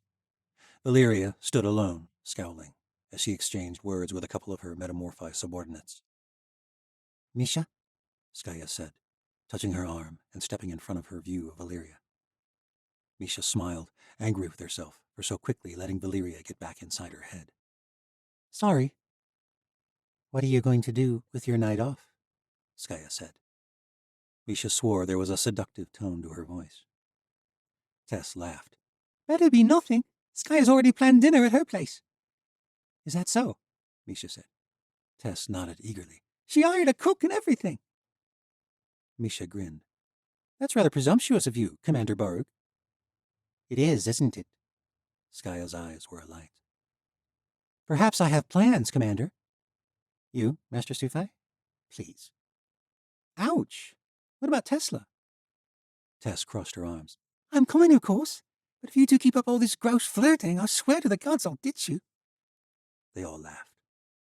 Well, it appears I have no choice then, Misha said. Skaya clapped her shoulder, and the three made for Skaya's quarters. But Misha paused for a moment, glancing around the green. Having finished her exchange with her officers, Valyria was slowly making her way toward the mess hall, alone.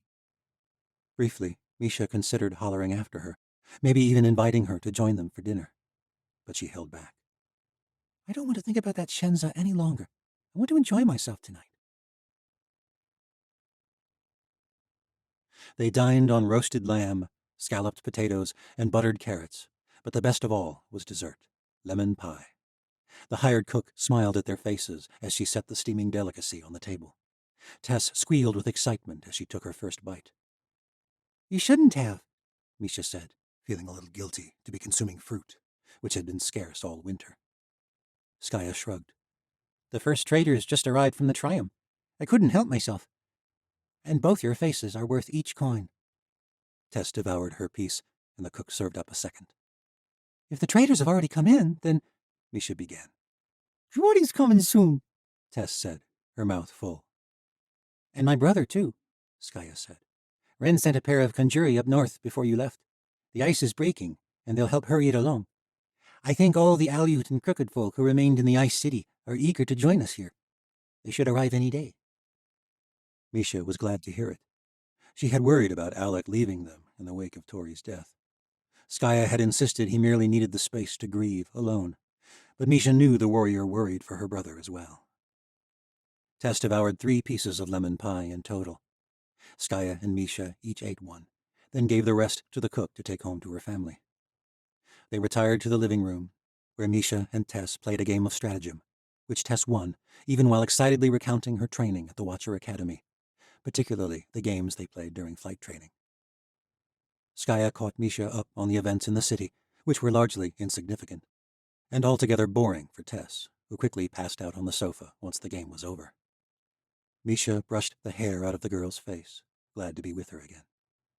You make a cute parent, Skaya teased. Misha blushed. More like a sister. A very motherly sister. Speaking of which, Misha whispered, we should probably go. Tessa's got another big day of training. She's slept here the past 2 weeks. What's one more night? You're sure? Unless you want to hurry off, of course. There was a glint in Skaya's eyes. No, I'd like to stay a while. Then I'll carry her to bed, and you pour the wine. I bought a fresh vintage from the same trader I got the lemons from. Skaya disappeared down the hall, with Tess groaning in her arms at being disturbed from her slumber. The wine was on the top shelf of a cabinet in the dining room. Skaya returned shortly and took her glass, then led the way to the sofa. Tess would never say it, but I think she worried for you while you were away. She was out again the moment she hit the pillow. She never slept like that the whole time you were away. Misha smiled. Thanks for looking after her. It was nothing. Most of the time she was training with all the other Watchers. Misha scooted closer. Looks like you're not a bad mother yourself. Skaya lifted her glass, and Misha clinked her own against it. She sighed and leaned back into the soft cushions. They sipped their wine in silence, and Misha's mind drifted back to Valyria and Ren and the White. Even sipping wine next to the woman she cared for, Valyria's words kept disturbing her. But she thought she had figured out why Valyria was so dead set on there being something suspicious going on. The return of all those beasts from the old world had been what killed Seren the Tall. That must be what set Valyria off about the Whites. There was something very unnerving about the ghost-like creatures in general. She couldn't deny it. But then again, the same could be said for the Rulocks and all the other creatures that had returned. The beasts had been locked away for centuries, after all, and with reason. Though, under Medea's influence, there had been no incidents since their return.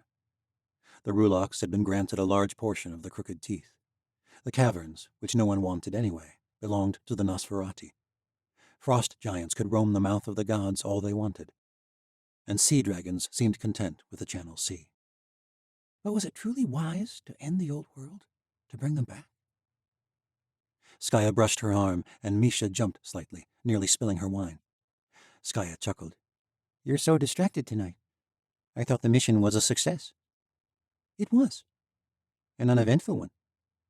Misha hesitated. You don't have to tell me, Skaya said. It's fine. But Misha wanted to get all of it off her chest, and so she did. And that's why Valeria looked so upset? Skaya asked when Misha had finished with her tale of the white. More upset than usual, that is? Misha nodded. What did she think was happening? I don't know. You know how she is.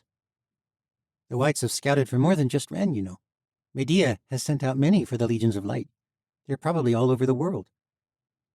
I told her that, I don't know, the White said something about Kale. Ren's brother, Skaya said. Misha nodded. The one who betrayed you to the Chancellor and ran off with the Yanavi after we overthrew him. Yes, that brother. Hearing Skaya repeat it made Misha even more annoyed with Valeria for obsessing over the incident. So let me get this straight. Kale's presence among the Yanavi did not stop Ren from carrying out the mission to banish Sala and Vashti. Instead, he chose to banish 3 traitors for the sake of saving the rest of the Yanavi. And somehow that is supposed to show that Ren is up to something suspicious? Misha groaned. It doesn't make sense to me either. Skaya shook her head and sighed. Mish, there is always someone who, no matter what, just cannot accept that there might be good in the world. Even good in it for themselves. Look, I know you care about her, and she lost more than most in the revolution, but I don't know, maybe it's time you pulled back a little. Enough that she doesn't have this kind of effect on you. Guilt tugged at Misha's insides. Or maybe it was the wine. She gripped Skaya's hand. I'm sorry. I didn't mean to make this night about Valeria. You had this wonderful night planned. Skaya smiled, running her thumb over the top of her hand. The night has still been wonderful. You're in it. A sudden rush of warmth coursed through Misha's body.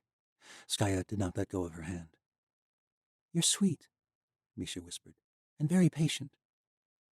Skaya drew nearer. I know, I'm a great girlfriend. Now forget about all of that other nonsense and be here, right now, just us. Because as far as I'm concerned, the night's plan is still in motion. Misha looked up into Skaya's dark brown eyes. Her skin pricked with shivers. Skaya took her wineglass and set it aside. The Aleut warrior drew nearer, so Misha could feel her warmth as though it were consuming her. Skaya's hand brushed her face, tracing along her chin, and then her fingers clasped behind her neck and pulled her closer.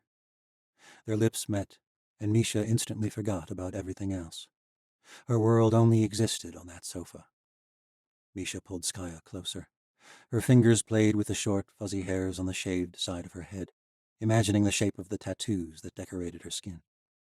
Skaya's fingers wandered from Misha's neck to her back as she kissed her more deeply.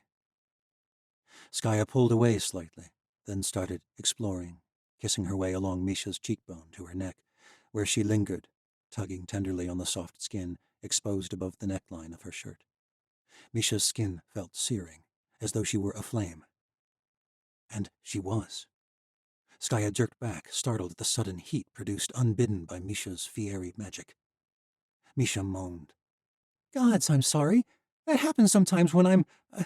did I hurt you? Skaya was smirking. Just a singe. It's sexy, actually. Skaya drew nearer again. You know, if your little daughter is staying over, you might as well too. I've never stayed before. Only if you want to. But Misha didn't answer. Skaya knew what she wanted. Misha pulled Skaya in and kissed her hard and passionately. Skaya's hands wandered from Misha's neck to her chest. Her fingers tugged at the top button of Misha's shirt and began exploring new territory, and Misha felt hot all over again. Overwhelmingly hot. Skaya jerked her hand away and chuckled, though Misha detected a little irritation as well. Now that hurt. Gods! Misha slumped back against the sofa cushions. I don't know why I can't control it all of a sudden. Skaya sighed and took a sip of wine. I think I do. We've never done it before. And you're not ready. I pushed too far. I'm sorry. No, I want to. We've been together for months, but I think it's just that, well, I've never... Skaya's eyes widened. Ever? Misha shook her head. The sexiness of the moment had completely gone away now. Wow. I mean, sorry, but never ever? No, Misha said. Not with a man, either? Misha scowled. Gods, no. Technically, that was true. Skaya laughed a little, which helped to ease the tension. Sorry. I mean, that's fine. Totally fine. I guess I assumed you had... She smiled. You seem experienced. Misha blushed. Have you ever? She asked, hoping to shift the focus from her own virginity and the memories that had just sprung up. Skaya hesitated. Would that upset you? Only if you lied. Well, 1 man, 2 women. A man? Misha exclaimed. Yes, a man. Before I knew for certain, I was definitely into girls. Misha chuckled. And how was it? Skaya nearly choked on her wine. Terrible. If I wasn't sure I liked girls then, I was damn sure after. They both laughed, then finished their wine in silence, content with holding hands. Misha fell asleep on Skaya's shoulder and dreamed of her homeland. But it was not dark and tragic as usual. Skaya was there, and the islands of Melanesia had never looked so alive. Chapter 11. The Tower of Light was built in a new region of the city, adjacent to the watchtower. The place where the White Citadel had once stood was to be turned into a memorial for the thousands who had given their lives to win freedom. And at the center of Old Morrow Square there would be built a common house, where citizens of the new empire could let their voices be heard by those who ruled them. The Tower of the new empire was far more magnificent than the White Citadel. For millennia, rulers had lorded themselves over their subjects, but Medea wished to be viewed as present and in tune with the lives and concerns of her people. Medea regularly toured her new city, including the worst parts of the fringes. And the symbol of her empire was meant to convey the nature of her rule. The structure itself was not as tall or as imposing as its predecessor, but it was set upon a hill where it could be seen from all corners of the city. While it would be guarded by the finest watchers and soldiers, it would also be accessible to citizens, and anyone of any station could attend audiences with the queen herself. Carved of pale loonstones from the crooked teeth, the central tower was surrounded by several smaller spires, which represented the many nations brought together by the empire. Each spire had intricately carved crenellations surrounding ornate windows of colored glass that glowed beautifully against the night. The conjurer had been tasked with leading the project, but the laborers worked tirelessly as well. The tower was a symbol of all they had accomplished. Even the walls within would illustrate this, with intricate murals detailing the heroes and events that had brought about this new nation of slaves and lowborns. Even with the leadership of the conjurer, the tower was still many months from completion. In the meantime, Medea had claimed the estate of the late Lord Bara as her temporary quarters, and it was here that Misha Sufi was invited to attend a meeting of the High Council, only days after her return from the steppe.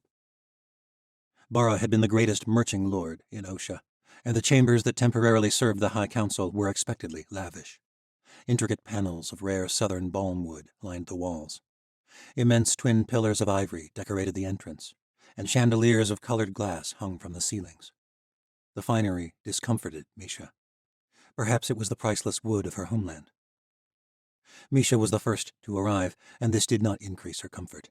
She was not meant for high courts, fine estates, or lofty positions, yet here she was, a master of the new Watcher Order, sitting in on the council of chieftains, kings, and queens. She thought she might be sick. Medea Lorzar sat alone in a high-backed chair facing the hearth, but when the guards announced Misha's arrival, she rose swiftly, strode over, and took Misha's hand in greeting. The queen's soft fingers were cold, emerging starkly from billowy dark silks that covered all but her face and hands, which had the effect of making her skin appear almost luminous. It's an honor, my queen. Welcome to my temporary quarters, Master Sufi.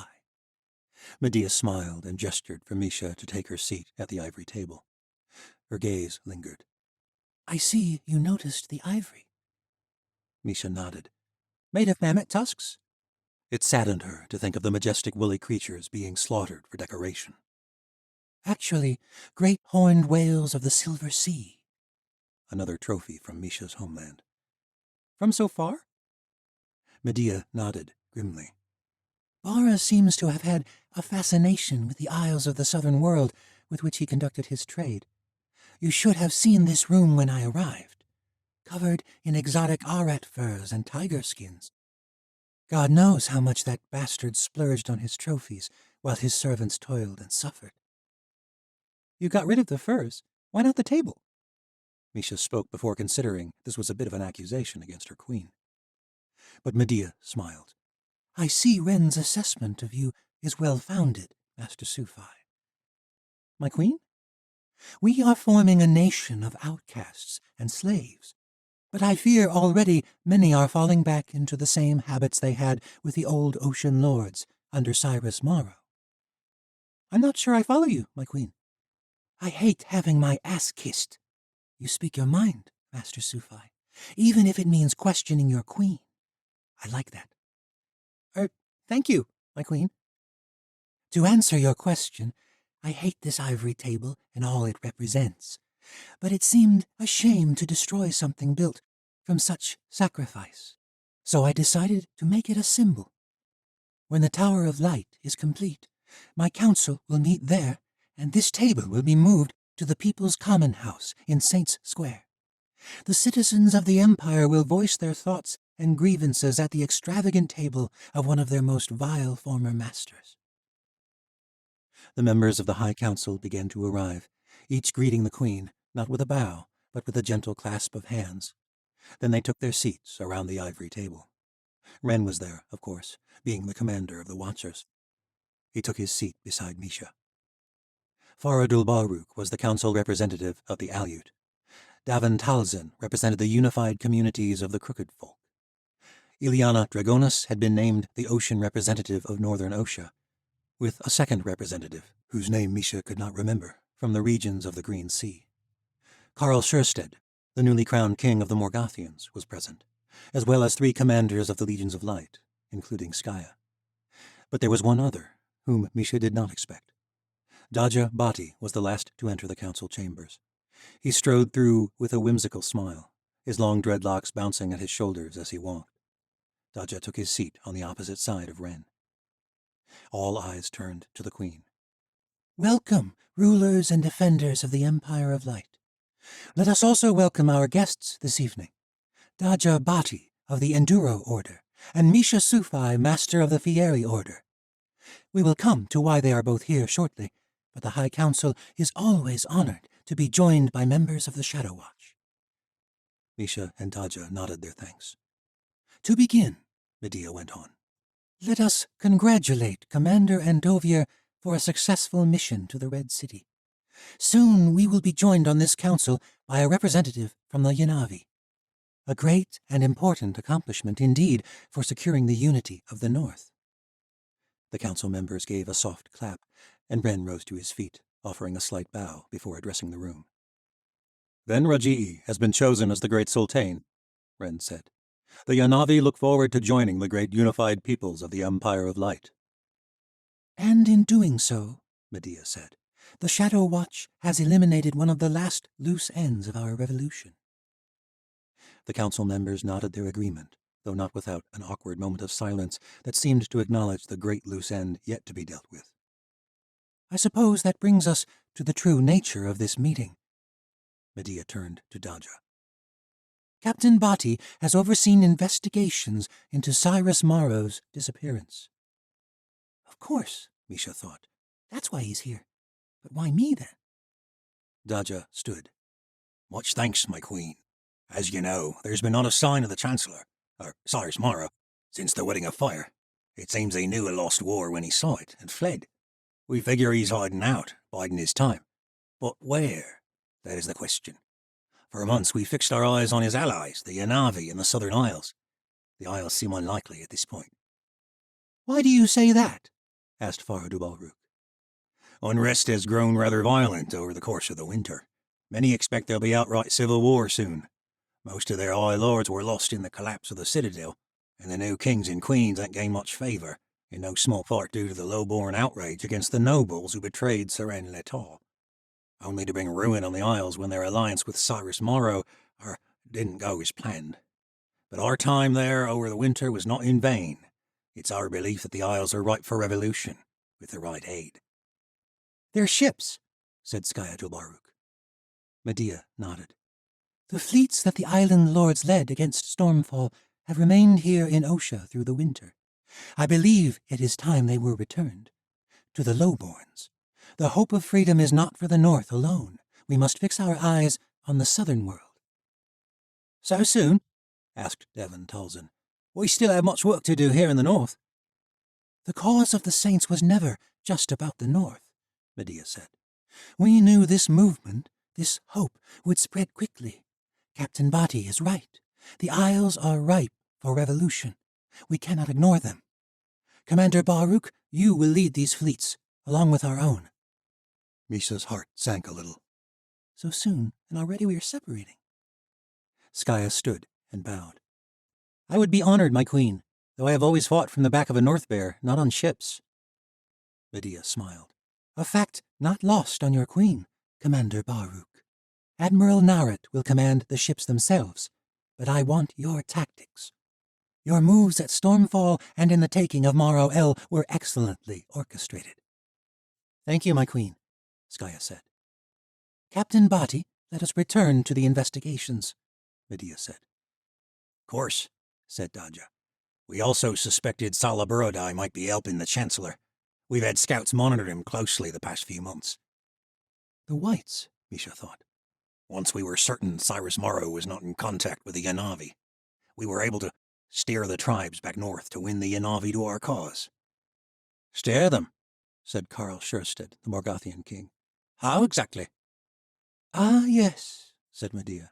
I had forgotten you'd not seen our scouts. The queen procured the godstones from within her silks. The stones glowed softly. They seemed such mild objects for how powerful they were. Medea uttered a few unintelligible words, holding the stones to her breast. They glowed brighter. Suddenly there was a rush of cold air from behind the Morgothian king. A shadow emerged as though from the air itself, slithering and twining like wisps of fog as the creature took shape. Karl Schursted gasped at the sight of the white. Fires of damnation! Misha held still, taking the opportunity to view the creature more closely. It hovered slightly above the ground, and even in full form it appeared to flicker, sending wisps of shadow swirling around it, as though it was never altogether present in this space. A strange thought struck Misha. Is it present someplace else as well? The white's face was vaguely human, though without any true bodily form. It hovered behind the Morgothian king, something like a smile twisting amidst the shadows.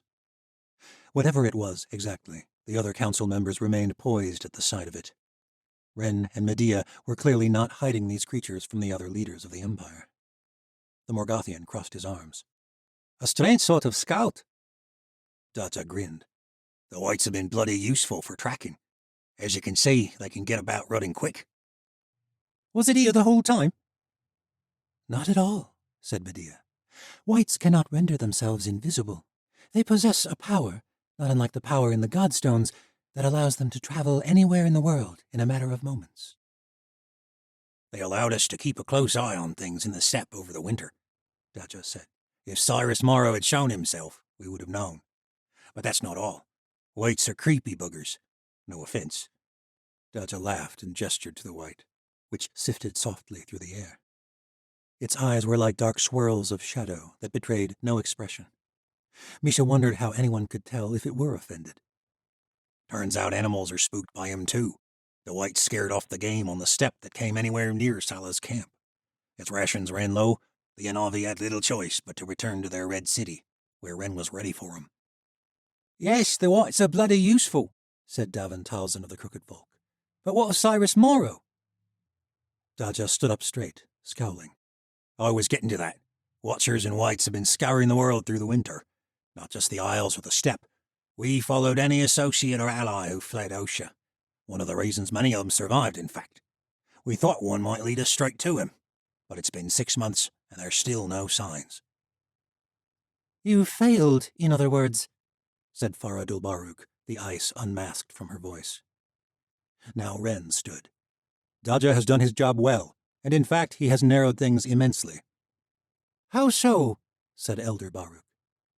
We now know with a great degree of certainty that Cyrus Morrow is, at least temporarily, concealing his identity, even from old servants and allies, which leads us to suspect he's not only deathly afraid to be revealed, but so much so he has donned a new identity. Trouble is, Cyrus Morrow can morph into anyone, Daja said. Pardon me if that doesn't sound like the farthest thing from a narrower search, said Elder Baruch. Sounds to me like it's blown wide open. Cyrus Morrow could be anyone? Daja crossed his arms. We've got leads. Ren clapped him on the shoulder. I'll take it from here. Daja and his team have uncovered something very promising. Hundreds of Watchers have joined our ranks since our victory over the Chancellor. All over the world, it seems, magic gifts are showing up. The problem is that we're not able to reach them all quick enough. How do you mean? Asked Skaya. It started with the disappearance of the boy Jan during the winter. He was one of Master Sufai's wards sent to accompany a small team hunting new recruits for the Shadow Watch in the ruined empire of Fair. Best we can tell, young Jan wandered off in the night and was abducted. Since then, there have been others. No more of our own, but many new recruits our trackers have detected have disappeared right before we reached them.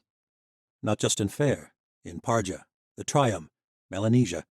We believe someone else is hunting Watchers. There was a moment of silence as the leaders of the Empire took in the significance of this statement. That does not necessarily mean it is the Chancellor, said Ileana Dragonis. The beautiful and fierce ocean woman pursed her lips, sat up straight in her form-fitting gown, and held his gaze. They tried to mask it, but Misha knew Ren and Dragonis had a long history, back to their childhoods in Morrow El, and not just a history of friendship.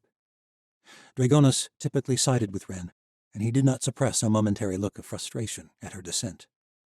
Ren nodded, but said nothing. Dragonis looked around at the others. The Silver Palace of Malai has a long history of persecuting sorcerers. They view magic as a power belonging to their dark god. Yes, said Ren testily. I am aware. Well, I think everyone should be aware. I imagine there are many in the world who might see the return of magic as an abomination, or else as an irresistible business opportunity. In the old world, there were said to be ways to bind Watchers in oaths of servitude. That was long before OSHA existed. Watchers were more like slaves in the ancient days. Ren was glaring now. The others looked on, a bit bemused. Medea did not interject, but merely listened. Ren sighed. Ileana is correct. This may not be the Chancellor. But whether it is or not, I think we can all agree that we need to know what is happening to these Watchers and who is doing the hunting. Misha, that is where you come in. Misha gulped, but nodded. Of course, Commander Andovier. I would be honored. Take whoever you want with you. I want you to find this hunter. Chapter 12. The remainder of the council passed by in a blur.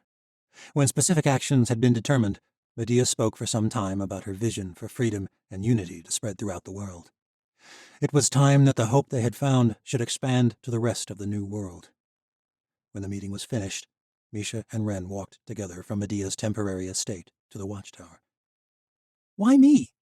Misha asked when they were free of listening ears. She had not wanted to appear hesitant in front of the council. Ren clapped her on the shoulder. You underestimate your abilities, Master Sufai. You have always worked harder than most, but much like Astoria, you do not seek opportunity or power. I feel like opportunity seeks me out. Ren laughed. It probably does, and you have risen to every occasion. Thank you. The fact you don't desire power is the reason I trust you with this task. But what about my Fieri?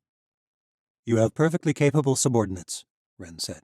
I made you master of the Fieri not just because you can wield your gifts well, but because, whether you like it or not, you are an excellent leader. Our best can't sit around the academy forever. Daja has done well in the investigation.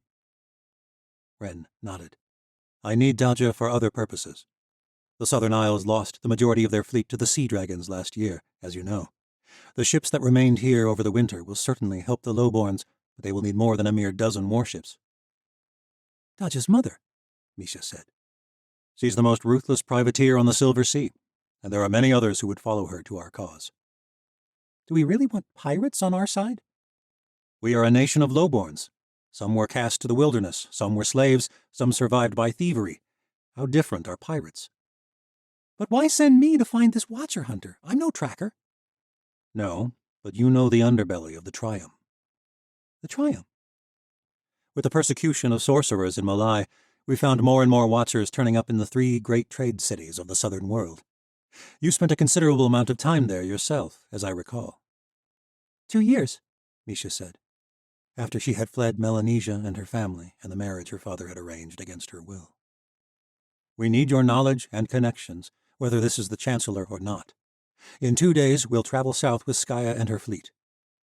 We? We'll be the Watcher escorts. Make sure negotiations go smoothly with the Lowborn Islanders, then you will head to the Triumph. The Isles are a little out of the way. We'll send scouts ahead to the Triumph. Ren smiled. You just got back from one mission. I thought you might appreciate a few more days with Commander Baruch. Misha hugged him. Thank you for that.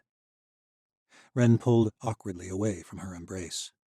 Misha hadn't noticed Ilyana Dragonis approaching. The woman's face betrayed no expression as she greeted them. There was something about the ocean woman that Misha could never quite figure out. She was an old friend of Ren's and a long-time saint, yet the woman never seemed particularly happy. Most notably around watchers, it seemed to Misha. Every watcher but Ren, that is. Master Sufi, Dragonis said in an entirely even tone. A pleasure. To you as well, Misha said.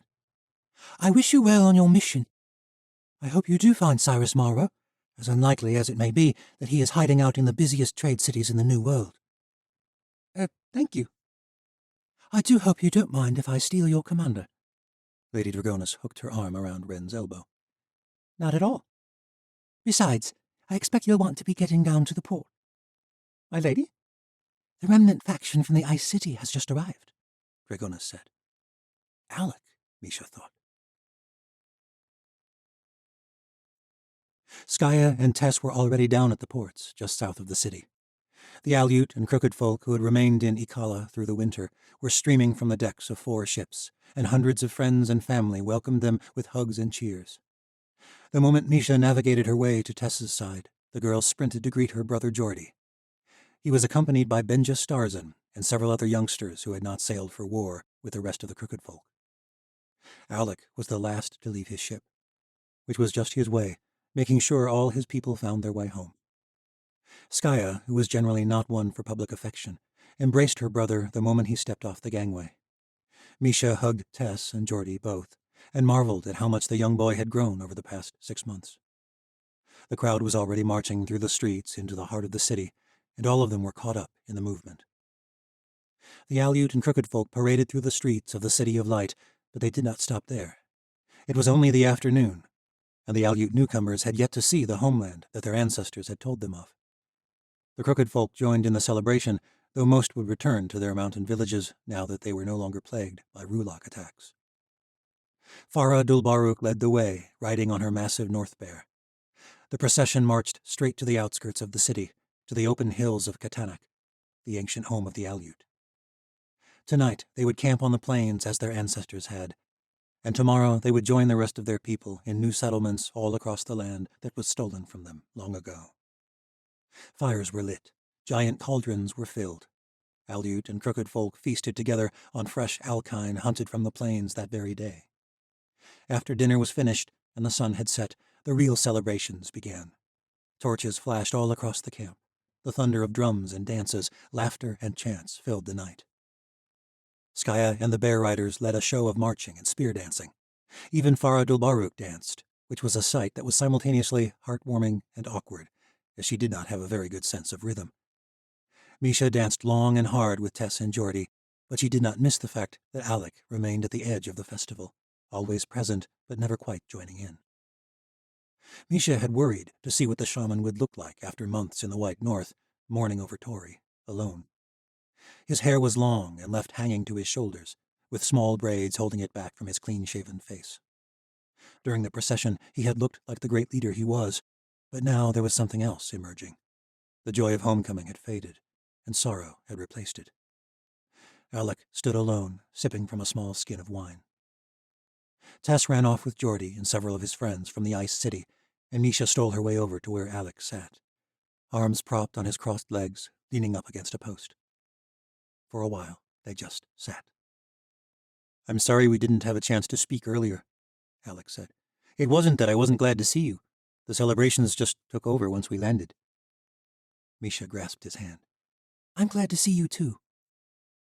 It was so strange to think that the last time she had spoken to him had been shortly after the revolution, shortly after the memorial for Tori and the other lost saints. But other feelings began to resurface at the memory, sadness and anger. "Looks like things are going well with my Saru," he said. Misha half smiled. "Very well." "I'm glad," Alec said. "You make a fine pair." "How are you, Alec?" Alec took a drink from the wineskin. "I am glad to be off that ship, and glad my people have finally come home." "This is the dream you spoke of when we first met. The restoration of your people to the land of your ancestors. But you're not celebrating. Aren't you glad to be here as well?" Alec hesitated. I always thought there could be nothing greater than the restoration of my people." "And now?" Misha asked. "It was strange to leave the ice city.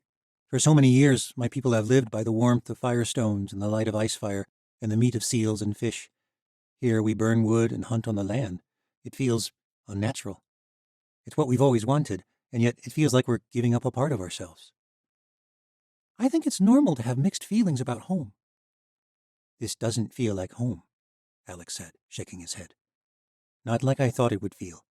I thought some time away would change it, but it feels the same way it felt when I left, like this land is tainted." "I loved Tori too, you know. It feels bittersweet to me the same as you. But it will come. Closure, it just takes time." Alec shook his head. "I don't feel that way. I feel this great emptiness, like a part of me got ripped out and is still floating off somewhere. And I've just got to find it. Find her." Misha began to feel uneasy. The time alone had not been good to Alec. He continued to pull long swigs of wine. "You know, I talk to her sometimes." Misha pulled out the gallows saint medallion from around her neck. "When I feel lost or angry, I'll go somewhere alone and just talk." Alec looked up, his eyes suddenly wide. "Does she ever talk back?" Misha stifled a dark laugh. "No, gods, of course not. Why would you joke about something like that?" Alec stared off at the crowd for a while. Perhaps it hadn't been a joke. "Alec, are you okay?" The shaman stood and reached out to her. She took his hand and stood. "Are you okay?" Alec shook his head. "I need to tell you something, where no one else can hear."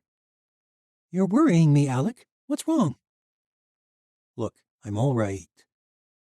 But he didn't sound all right. He sounded as though he'd had too much to drink and had stood too quickly. His step wavered as he tried to pull her away from the camp. His words slurred slightly. I just need to tell you something. All this time I felt like I'm going crazy. But if she's not..." "Alec, what in the abyss are you talking about?" Alec leaned close so she could feel his breath on her skin.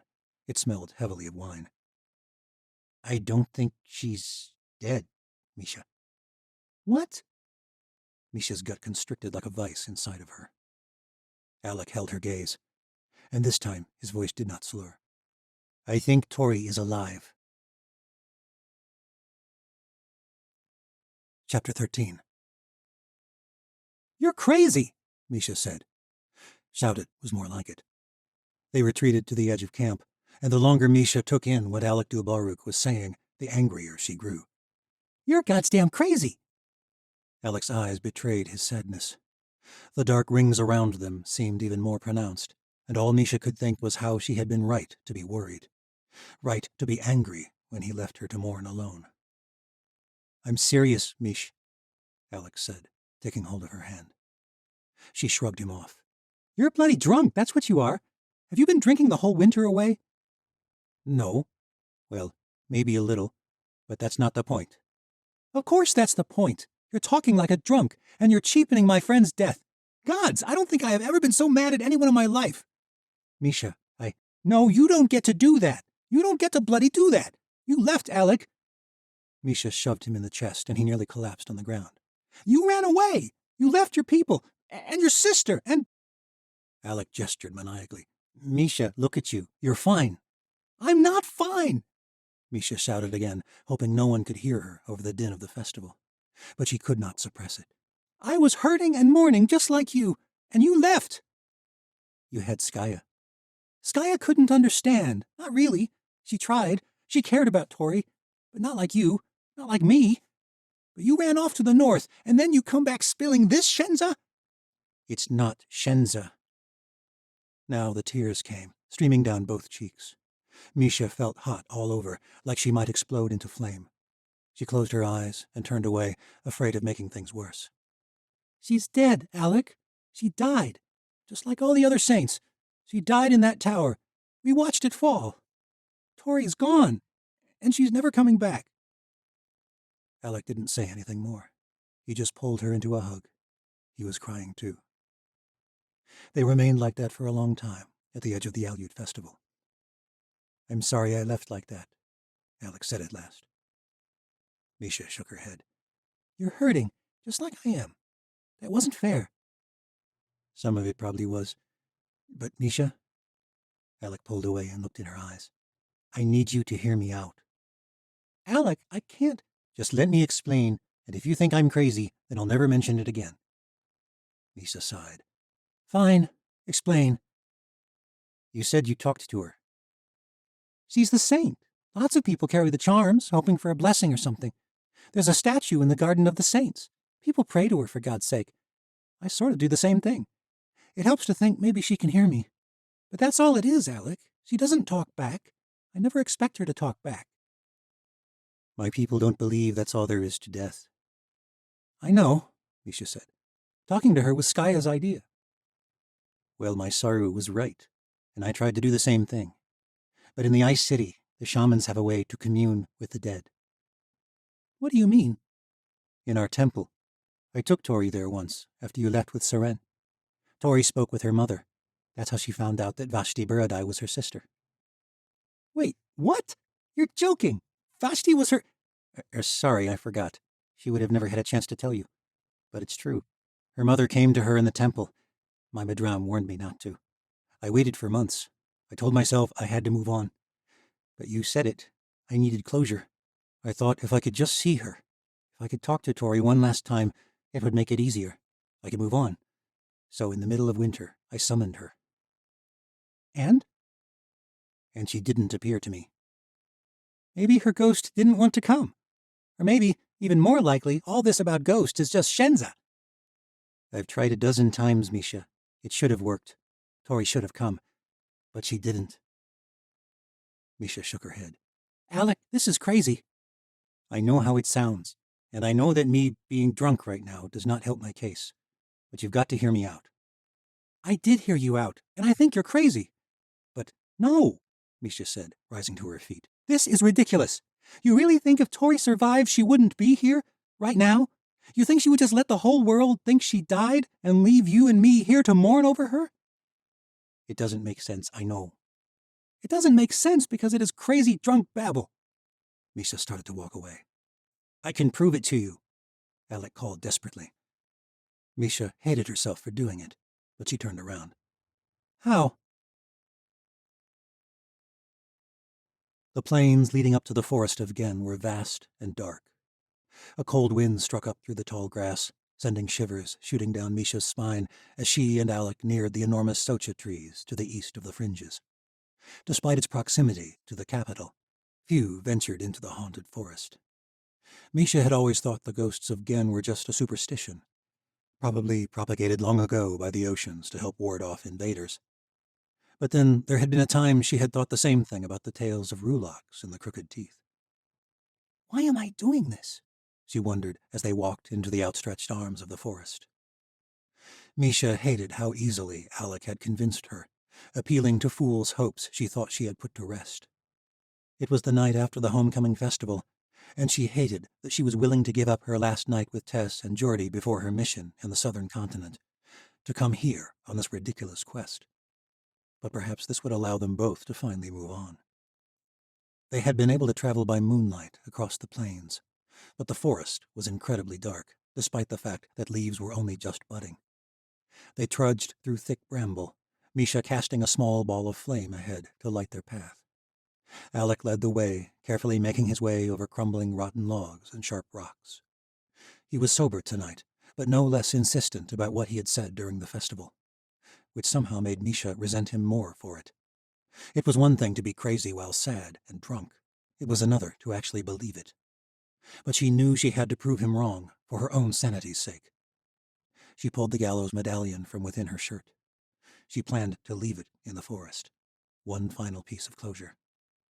"Why exactly do you think there is something here that will prove Tori is alive?" she said. "There are places where the veil between this world and the next is thin. Long before our temple in the Ice City, long before the oceans came from the southern world, Aleut shamans would commune with the dead in this forest." "But if Tori's not dead, what's the point?" "I need to show you that ghosts are real." Alec came to a stop at a place several miles in, at an outcropping of towering boulders that formed a small enclosed circle. "Here we are."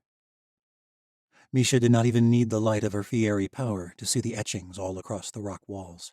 Ancient, faded paintings of hunts and rituals, stick-like figures with spears dancing around a fire, chasing down Alkine. All scrawled in something dark, charcoal perhaps. Alec had been right about one thing. "How did you know this was here?" Alec smiled. "I told you, I can speak to shamans of the past. This is one of the earliest Aleut temples." He stooped to his knees and began shoving aside the soggy leaves that coated the ground. Misha watched him for a while, unsure what his aim was. The floor of the ancient temple was nothing but loose dirt beneath the leaves. Towering trees hung over the space, their branches casting long, bony shadows. Alec soon cleared a space, several feet wide, at the center of the temple. When Misha realized he was trying to clear the whole temple floor, she begrudgingly joined him on her knees, pushing away years and years of dead leaves. They spent quite some time clearing the circular space, but Alec was not finished. In the center, he began scraping away dirt as well. "You've got to be joking," Misha said, stooping again to help. "What in the abyss are we digging for?"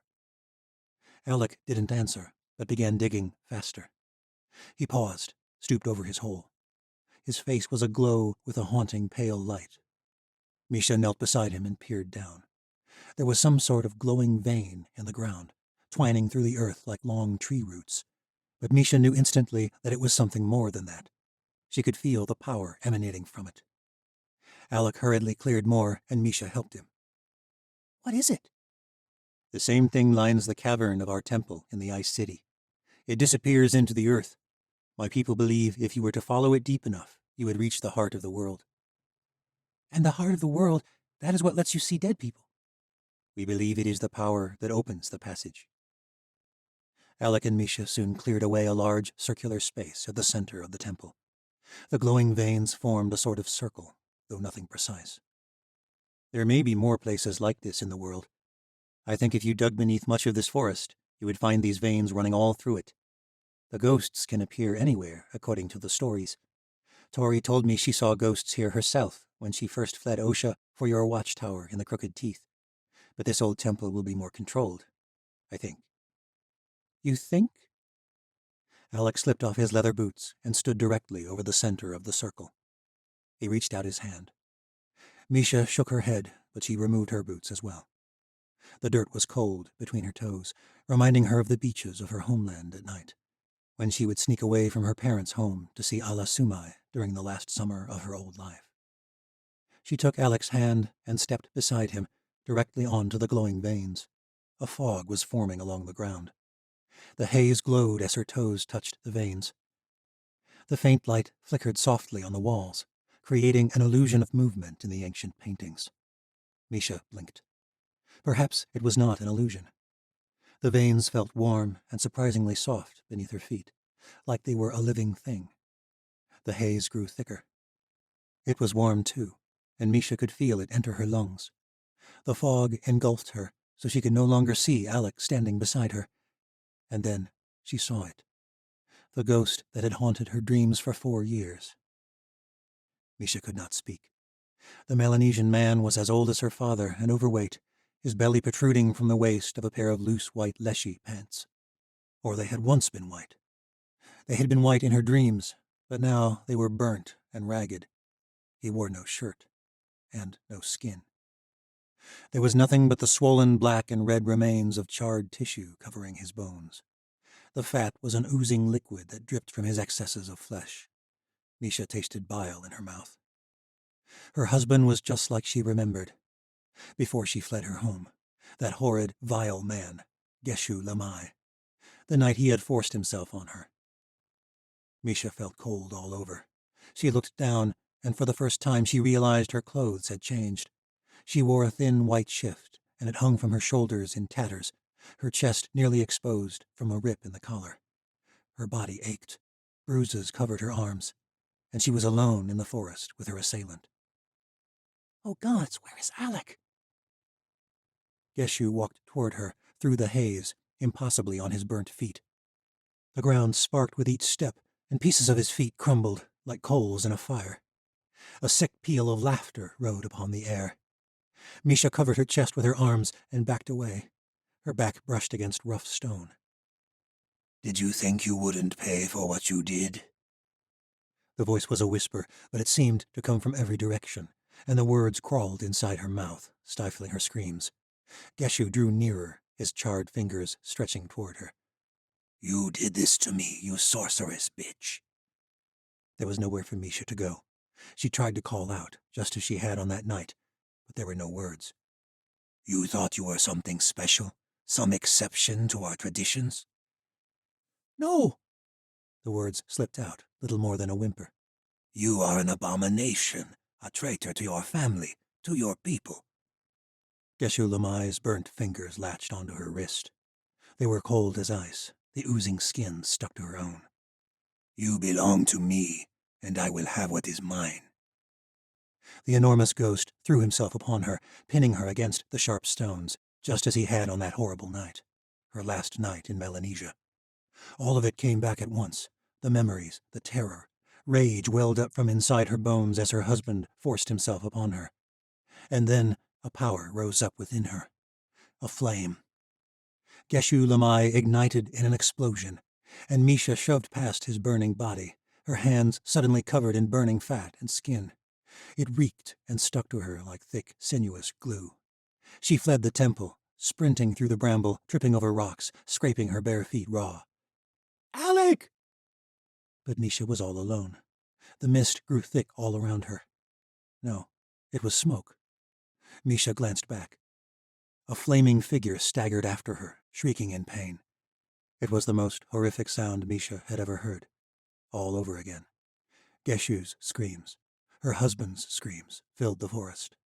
He ran violently, shrieking, the forest floor catching fire with each step. Then he collapsed in a pile of leaves. Fire shot up from his body and ignited a nearby tree. Flames darted up the trunk of the tree. Misha ran and ran through the forest, the flames chasing after her. There was a figure up ahead, a young girl standing in a small clearing in the middle of the forest. A beautiful, beautiful Melanesian girl. Misha's heart raced.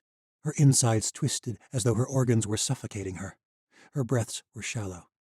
The girl's soft olive skin shone in the moonlight. She wore a white dress. She had always worn white. Allah! The girl looked up at her, smiling her gorgeous, bright-eyed smile, somehow completely oblivious to the inferno roaring toward her. A power rose up in her, and Misha ran toward Allah Sumai as fast as she could. She could feel a growing, blistering heat at her back. Misha ran harder. The forest was growing brighter, the haze thickening. Flames shot over her head, racing across the treetops, from branch to branch, faster than Misha had ever seen anything move. Flames flew ahead of her, consuming tree after tree, heading straight toward the clearing. All the trees around Allah ignited in an instant, forming a giant wall of conflagration. Tears streamed down Allah's face as the fire consumed her.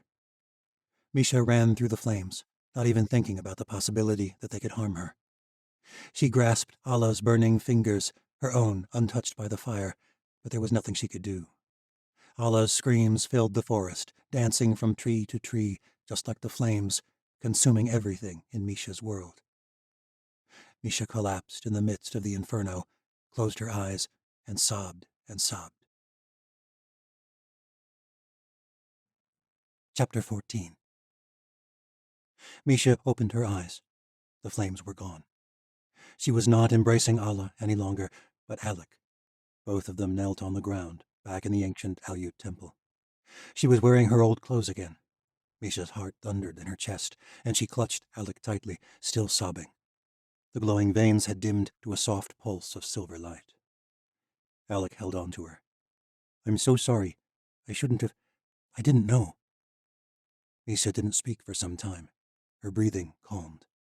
"It wasn't real. It wasn't real. It wasn't real." But it was real. The ghosts were real. It had been years, but they still told the horrific truth. Finally, words came to her. "I believe you," she said. "About the ghosts." "That really happened?"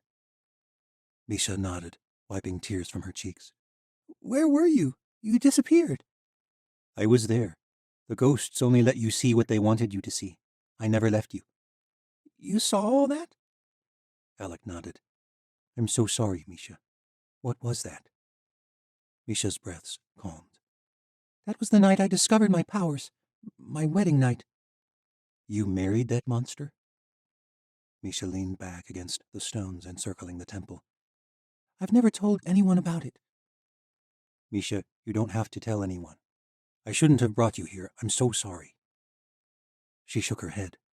"No, I've been carrying those ghosts for so many years, pushing them down, all alone. I think maybe I need to tell someone. It feels like another lifetime. That man was a great merchant from my homeland. My father arranged the marriage. The connection would have brought my family great wealth and good fortune. But I was 14 and scared, and I loved someone else." "The girl in the clearing?" Misha nodded.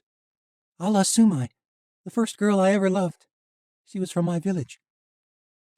The flames. "It's not exactly how it happened, but it was true. I killed my husband on our wedding night. I wasn't trying to. I didn't know I was a Fieri. I was terrified, and I didn't want to sleep with him. He grew furious and tried to force himself on me. The next thing I knew, he was in flames, but I was not burned. I fled to the only person I trusted. Allah helped me escape. I tried to convince her to come with me, but she was too scared." "What happened to her?" "My father found out about Allah before the wedding. When I disappeared, he went straight to her. He pinned the crime on her to save face. A crazed, lovesick girl who lashed out at the man who stole me away from her. She died, protecting me. All of it was real. Those ghosts were real." Alec pulled her back into an embrace. "I've lost most of the people I've cared for in my life," Misha said. "Maybe one of them is not lost. Let's look for her." Alec led the way back to the center of the temple. "The passage shows what you want to see, or what's on your mind." "I was thinking of home right before we entered," Misha said. "It can be controlled, though this place is wilder than the temple in the Ice City. This time, think of Tori. Focus all your energy on her." Misha hesitated for a moment before stepping back onto the glowing veins of the world. The silver light had grown more vibrant, and mist hovered at their feet. Alec squeezed her hand. "It's all right this time." Misha nodded and focused all her thoughts on her friend. The mists swirled around them, and then the temple disappeared. But this time, Misha could still feel Alec's hand on her own. They stood in the old room back at the watchtower that Misha, Vashti, and Tori had shared. But no one was there. The room was empty. The mists swirled again, and they stood on the deck of Seren Letal's skyship. Below, a great pyre blazed with blue flames. The ship banked, soaring over the square near the center of the Ice City. Tori was not standing on the execution pyre, as she had been in the true events of this memory. But Seren was there.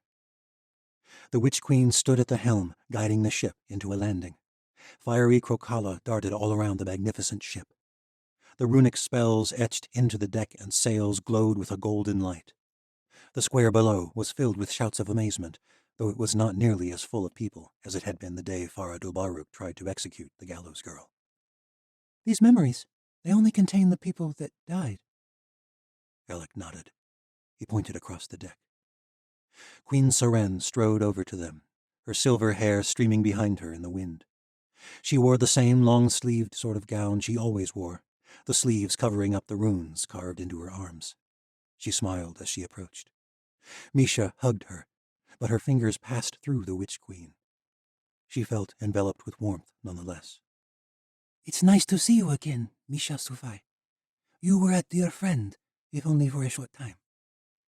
What happened to you? Misha asked. In the old world.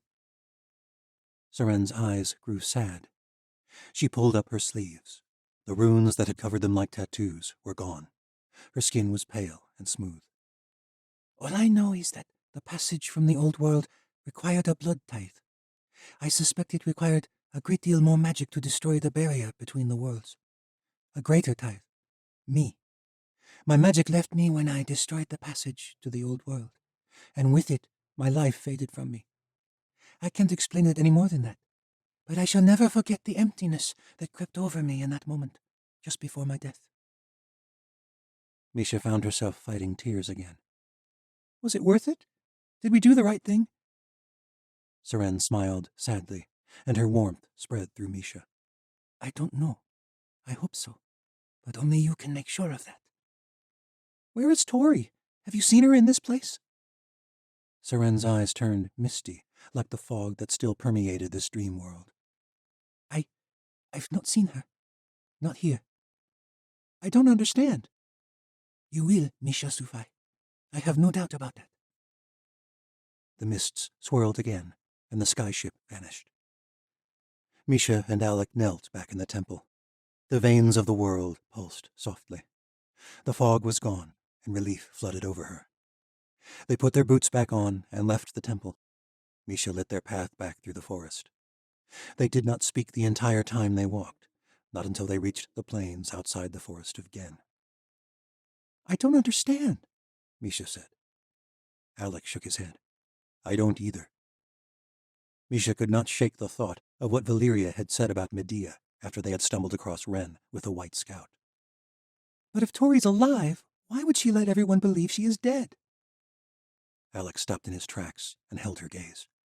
I think someone wanted her dead, and she's letting them think they succeeded. Who? Who was the last person to see her in the Citadel? Who had something to gain if Tori became a martyr? You don't think...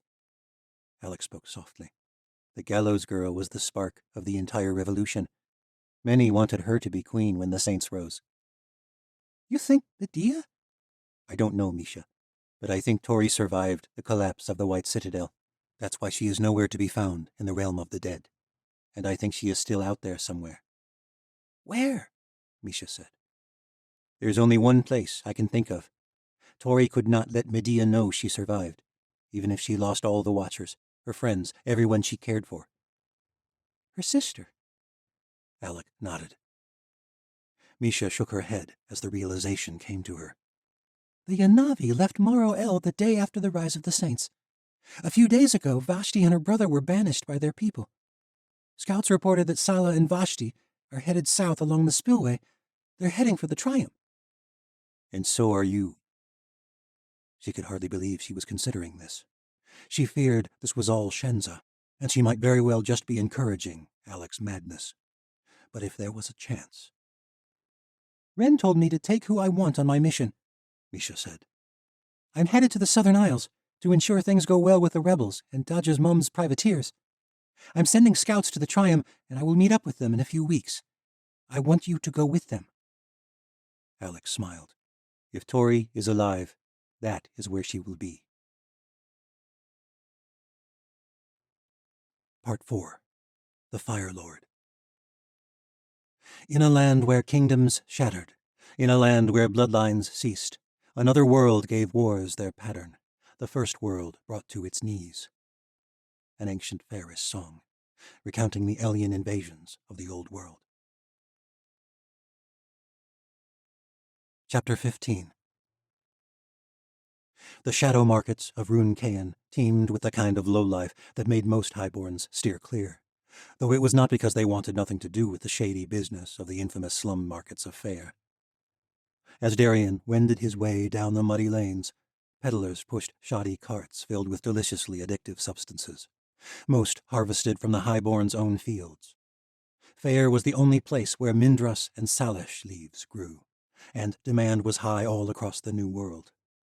Crowds gathered around large wooden blocks where fresh slaves were paraded nearly naked and auctioned off to high-bidding merchants, who'd traveled all the way from the Triumph or Jurka to visit the famed slave docks.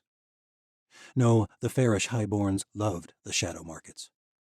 But it was a bed to the sort of seedy transactions that they preferred to delegate to their estate managers and the captains of their guards, which was the reason Darien Redvar had spent so much time there the past few months. The coal market was booming. After the largest coal fields in the New World had suddenly become accessible again, Count Parizan had been able to undercut the lowest prices on the market by an astounding amount. Nearly overnight, a forgotten lord from the sparsely inhabited western subcontinent had amassed one of the fastest-growing fortunes in the ruined empire, or anywhere else in the New World. Since the Count had seized control of the fire tower of the west, lesser fairish lords were congregating to wine and dine their way into Cedro Parizan's good graces. There were even murmurings that Parizan might be the Gal Dema, the great hero foretold in ancient lore, who would one day unite the ruined empire and return the fairish to renewed glory. Of course, every time there was a new power in Fair, such rumors stirred. But ever since they had arrived in the fairish capital of Rune Cain, the Chancellor had spent most of his days in Count Parizan's form, in the company of ambitious highborns. But not all the pieces in his game were fairish lords, and so Darien saw to Parizan's other, more nefarious political maneuvers. Most importantly, building an army. Standing armies functioned differently in this corner of the world than any Darien had previously encountered. Much like the Nine Towers themselves, the fairish were not unified by nationalism so much as by ambition. Namely, whoever held the greatest prospect of paying out. It was the reason Count Parizan had so easily taken back the fire tower his ancestors had once ruled.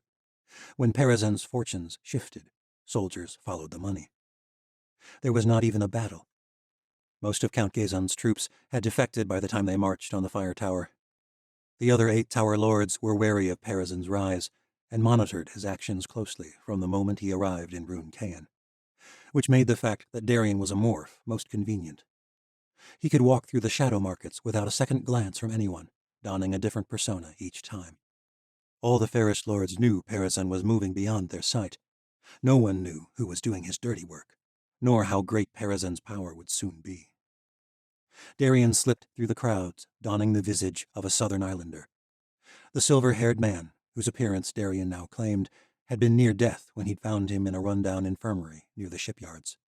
Blood had already been drained from the man, in order to reduce swelling in his cranium, and Darien had been able to harvest the blood required to morph into the man's form without doing the poor islander any further harm.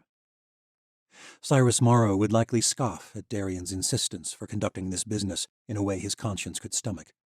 It had by no means made his job easier. The Chancellor might not care who died in his wake, but after all that had happened at the Wedding of Fire, Darien could not stomach killing innocents if it could be helped. The infirmary had been a relief to discover, allowing him to easily acquire the necessary blood to regularly change forms without having to assault any victims. As Darien strolled through the shadow markets, little street rats in tattered raiment darted amidst the dingy lanes looking for susceptible pockets, but even they ignored Darien. Southern Islanders weren't known for their wealth at the best of times, but even more so now. The Isles had devolved into a violent state, and most of the islanders in Rune Cain were refugees from the uprisings that had occurred in the wake of Seren Latal's death. Compounding this was the loss of several high lords and ladies during the infamous Wedding of Fire, and the loss of most of their war fleet to sea dragons shortly before that. Darien often took on the appearance of islanders. It allowed him to move where he pleased with little hassle, drawing no attention to himself. No one cared about a shabby southern islander. The pickpockets abounded most in a crowd formed at the edge of a small market square. Darien approached tentatively. The boy Jan arrived at his side, having taken a separate route. He looked much like a street rat himself. His eyes widened in fascination as they neared the center of the space. The crowd buzzed with interest. People kept squeezing forward, but Darien could see well enough from the back. Jan hopped on a pile of sacks, likely filled with long rice from Malai or Parja. Atop a small crate at the corner of the market, a boy of 12 or 13 summers was performing a series of remarkable illusions. Everyone seemed to have dropped what they were doing to watch him. The illusionist began with small objects borrowed from members of the crowd. A sailor's cap, a young urchin's rat. With a series of flourishes, the boy could make them disappear and reappear. But what was most remarkable was how openly the illusions happened. Darien had seen other performers in Morrow L, but they always followed a typical formula. First, concealing the items, usually in a box. Then, when they lifted it, the items would have vanished. But this boy in the shadow markets was quickly growing famous for his ability to make things vanish right before people's eyes. "He's good," said Jan. "Too good," said Darien. "You think he's—" Darien nodded. Jan smiled with excitement. The illusionist made a show of suddenly making a sellsword from the crowd disappear. When the soldier came back into sight, he raised his sword in anger, swinging violently. The boy dodged the attack to laughs from the crowd. The soldier charged again. The boy reached out with his hand, and suddenly the soldier somersaulted through the air as though he had tripped over a large object, which of course he had. The boy withdrew the illusion, revealing the box he had earlier been standing upon. The soldier charged again and brought his sword down hard at the boy's head, but his attack was held back by some invisible force. Darien was impressed. Was it possible the boy was a conjuri as well as a lumeni? The sword hovered in midair, the soldier's face growing red as he tried with all his strength to bring his sword down. The boy darted to the side, hopped back on the box, and revealed his own sword. Just a lumeni, then. The sellswords shouted obscenities and made to charge again, but a tall, bearded man interfered, blocking the soldier's way. He wore a steel chest plate and a crimson cloak. Darien recognized him immediately as the captain of a small company of free soldiers called the Silent Guard. The soldier's eyes went wide at the sight of his commanding officer, and he ended his attack on the young illusionist. The crowd erupted in cheers. The boy bowed, then began wandering through the crowd with a hat to collect coins from the onlookers. People began to disperse, though many did offer up some coppers. But Darien was not really watching the boy any longer. As the crowd waned, the captain of the Silent Guard still stood near the box where the boy had performed. The sellsword who had attacked the illusionist was receiving a verbal lashing from his superior officer. From Darien's previous interactions with the bearded captain, the man had changed significantly. Darien had a hard time picturing the old lord of Stormfall yelling at anyone, except perhaps in jest. Darien and Jan approached slowly. Alistair Byrne clapped the sellsword across the face. "Attacking a child in front of a crowd? You made the Silent Guard look like a sodding bunch of tit-clinging littles, barely out of their mama's cooch." The sellsword made to protest again, but Byrne raised his fist, and the man shut up. "You're lucky I don't send you back to the bloody dogs I took you from. Now get back to camp." Lord Byrne had aged noticeably in the past year. His hair and beard were entirely gray now, both long and disheveled, and the beard was noticeably stained with wine. Darien recalled that the man barely drank back at Stormfall, though it was true he put on the appearance. Now it seemed Byrne had embraced his feigned persona. Darien could smell the wine on him from 5 feet away. Byrne growled when he noticed he had an audience. "What you bloody gawking at, eh?" Darien shrugged. "Soldiers round here are all thin-skinned and piss for combat. That roach deserved a good lashing."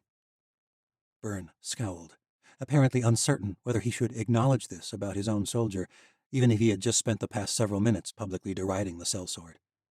He grunted. "What's a salt boy know about it?" Darien ignored the derogatory term for a Southern Islander. "I guess I expected more discipline from a soldier under the training of Alistair Byrne." Lord Byrne's eyes went wide. He grabbed Darien by the collar and pulled him close. "My name's German Kane. Who the bloody damn are you?" Darien did not rise nor resist, which seemed to enrage the old ocean officer all the more.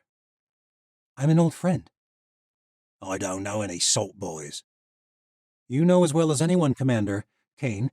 Everyone can't go around announcing their true identities these days. Not after what happened in the north." "Don't know what you're jawing about." The grizzled man turned to leave. "I know you were meant to be up in the White Citadel when it went down, yet here you are, alive." Lord Byrne turned, still scowling, but it was enough to get him to listen. "Yeah? What else do you know?" "I know you lost everything in the exchange of power in Osha. I know you had a family, and I know they were invited to the Wedding of Fire same as you, a reward from the Chancellor for your aid in capturing the Gallows Girl." "And how do you know all that?" said Byrne. "Because I was there, though I didn't look like this. You once told me not to underestimate the Northmen, and you were right about that. You told me that the Darkling Witch's magic was a dark sort of power, and you were goddamned right about that, too. Lord Burns stared at him for a moment, looking closely in his eyes. Redvar? Darien glanced around to be sure no one was listening. The crowd had returned to the hubbub of auctions and haggling merchants and patrons. No one seemed to care about a drunk captain and a pitiful islander. I heard rumors you escaped with... Don't say his name, Darien said. Not here. When he never came back, I figured the rumors were just some story to keep folks scared, as the bloody saints were forming their new empire. Darien nodded, though he feared the man was being a bit too overt for such a public place. I'd like to speak, somewhere a bit more private. He turned to Jan. Finish up business here. I'll meet you back at the Count's estate. The boy nodded eagerly and scurried off. Lord Byrne shook his head as they walked through the crowd. Soon they reached the shipyards. Crews bustled about, unloading crates with wooden long-arm cranes and thick ropes. No one took notice of the men as they strolled. When they reached a stretch of open docks, Darien spoke softly. I'm sorry for what happened to your family, Lord Byrne. Byrne grimaced. I've never been one for pomp and ceremonies. I counted it an honor to be invited, but preferred to pass the wedding festivities in a tavern with a few old boys from the trade wars. My wife and daughter, though. They couldn't resist the opportunity to carouse with the highborns. I should have been there. Never felt more helpless in my life than watching that tower go down. If you'd been there, you'd be dead, same as them. Byrne clasped Darien's shoulder hard. Aye. Sometimes I wish I was. Don't be a fool. I know what you're here for, Redvar, and the answer's no. You haven't heard me out. That bloody damn fool of a chancellor cost me my wife and daughter. Too full of himself to see the monster he'd created right in front of him. If you think for a moment that I'm going to sign my life over to him again. I understand your anger, but... You don't understand shit. You've been his dog ever since he raised you out of the gutters. Darien smirked. I'm afraid you're the one who doesn't understand. How do you mean? I have no delusions about the Chancellor. He's arrogant, reckless, and yes, at times a bloody fool. Cyrus Morrow brought down his own empire, and I was a fool to follow him as long as I did. Then why in the abyss do you still serve him? Because, fool that he is, Cyrus Morrow is conniving and ruthless, and like it or not, he may be the only person alive who can stop the Darkling Queen. She is our true enemy. Do you really think you can hide from her here? Her message is already spreading. You've heard about the unrest in the Southern Isles. Lowborns are hearing the tales. It'll come to fair soon enough. Maybe the entire world. Byrne laughed. And you think the Chancellor can stop her? Him and a few washed-up ocean lords? Hardly. What army could the Chancellor possibly have? Soon to be the largest and strongest in Fair. Lord Byrne's eyebrows rose. Darien paused. Look, if you want to drink the last days of your life away with a company of pissant soldiers, be my guest. But if you want revenge against the real murderer of your family, then come see for yourself. Byrne stared out at the passing ships for a moment. He sighed. All right, show me. They passed the shipyards and moved on into the better market districts of the city. They paused at a small apartment above a butcher's shop, where Darien often exchanged identities. It had a discreet entrance from the alley below, which allowed him to come and go with little notice. Inside, Darien gestured to a pail of water, beside which was a towel and a regal officer's uniform, much finer than the old thing Byrne was wearing. You'll have to freshen up before you enter Count Perezin's estate. The Fire Lord? Now, Lord Byrne's eyes were bright with anticipation. Count Perezin's manor towered over the vast estate. It was no ocean palace, but the Tower Lords of Fair maintained a high level of finery. The lamps within glowed, illuminating the pristine courtyard as though it were daytime. Perezin was entertaining again. A pair of fairish lesser lords from the region of the Crow Tower, near the border between Morgoth and Fair. The Morgothians, always spiteful toward the dominion of the Chancellors, had readily offered their allegiance to the Empire of Light. Count Tirzeni, Lord of the Crow Tower, seemed to be looking the other way and hoping the alliance would not affect him. It seemed to be the approach all the southern nations were taking, as far as Darien could tell. Everything was rumors of wars and monsters and rising lowborns, but they had not seen rulocks or armies of sorcerers and slaves in the southern world. All were fearful, but none seemed to know what to do, all except Count Parizan. It was the perfect opportunity for the rising fairish lord to show power and strength and win more to his cause. Darien expected he would have 2 more loyalties by the end of the night. He and Lord Byrne did not disturb them. Darien, now in his true form, led the way to the barracks, which were lined with sabers and muskets and steel chestplates. "Well stocked," said Byrne appraisingly, "but rather modest in size." Darien smiled. "As you know, the free companies keep their own camps outside the city. The masked men in the Tiger Company have already pledged their cohorts." "Modest armies." "Count Parizan meets with General Marzani tomorrow." Lord Byrne's eyes grew wide. "Of the Obsidians?" Darien nodded. "They are not so modest." "But they are pledged to the Golden Tower." "Count Parizan's wealth and influence show little signs of waning, Lord Byrne. The armies see this. More will follow, I promise you." "If that's true, what use could he have for my men?" Darien smirked. "The Silent Guard? Little use. But for you, he has other plans." Lord Byrne sighed. "I'm a washed-up old soldier." "You're a seasoned general with nothing to lose and everything to gain." "What do you have in mind?" "Count Parizan will soon have a standing army that few in Feyre could contend with. But to fight the Empire of Light, we will need much more than that." Darien opened a locked door, and they descended a small spiral staircase hidden in the walls. The corridor below was lined with lanterns. There were no doors, only thin stalls the breadth of a man, dozens of them. As they walked down the corridor, Lord Byrne's mouth hung open. He shook his head, but continued walking. Jan emerged from a nearby stall. Darien greeted the boy as a comrade. "Mission accomplished?" "Aye, sir. Another fine addition to our army." Darien gestured for Lord Byrne to take a closer look. Within the stall, a boy was strapped to a chair. Long tubes extended from the crooks of both his arms.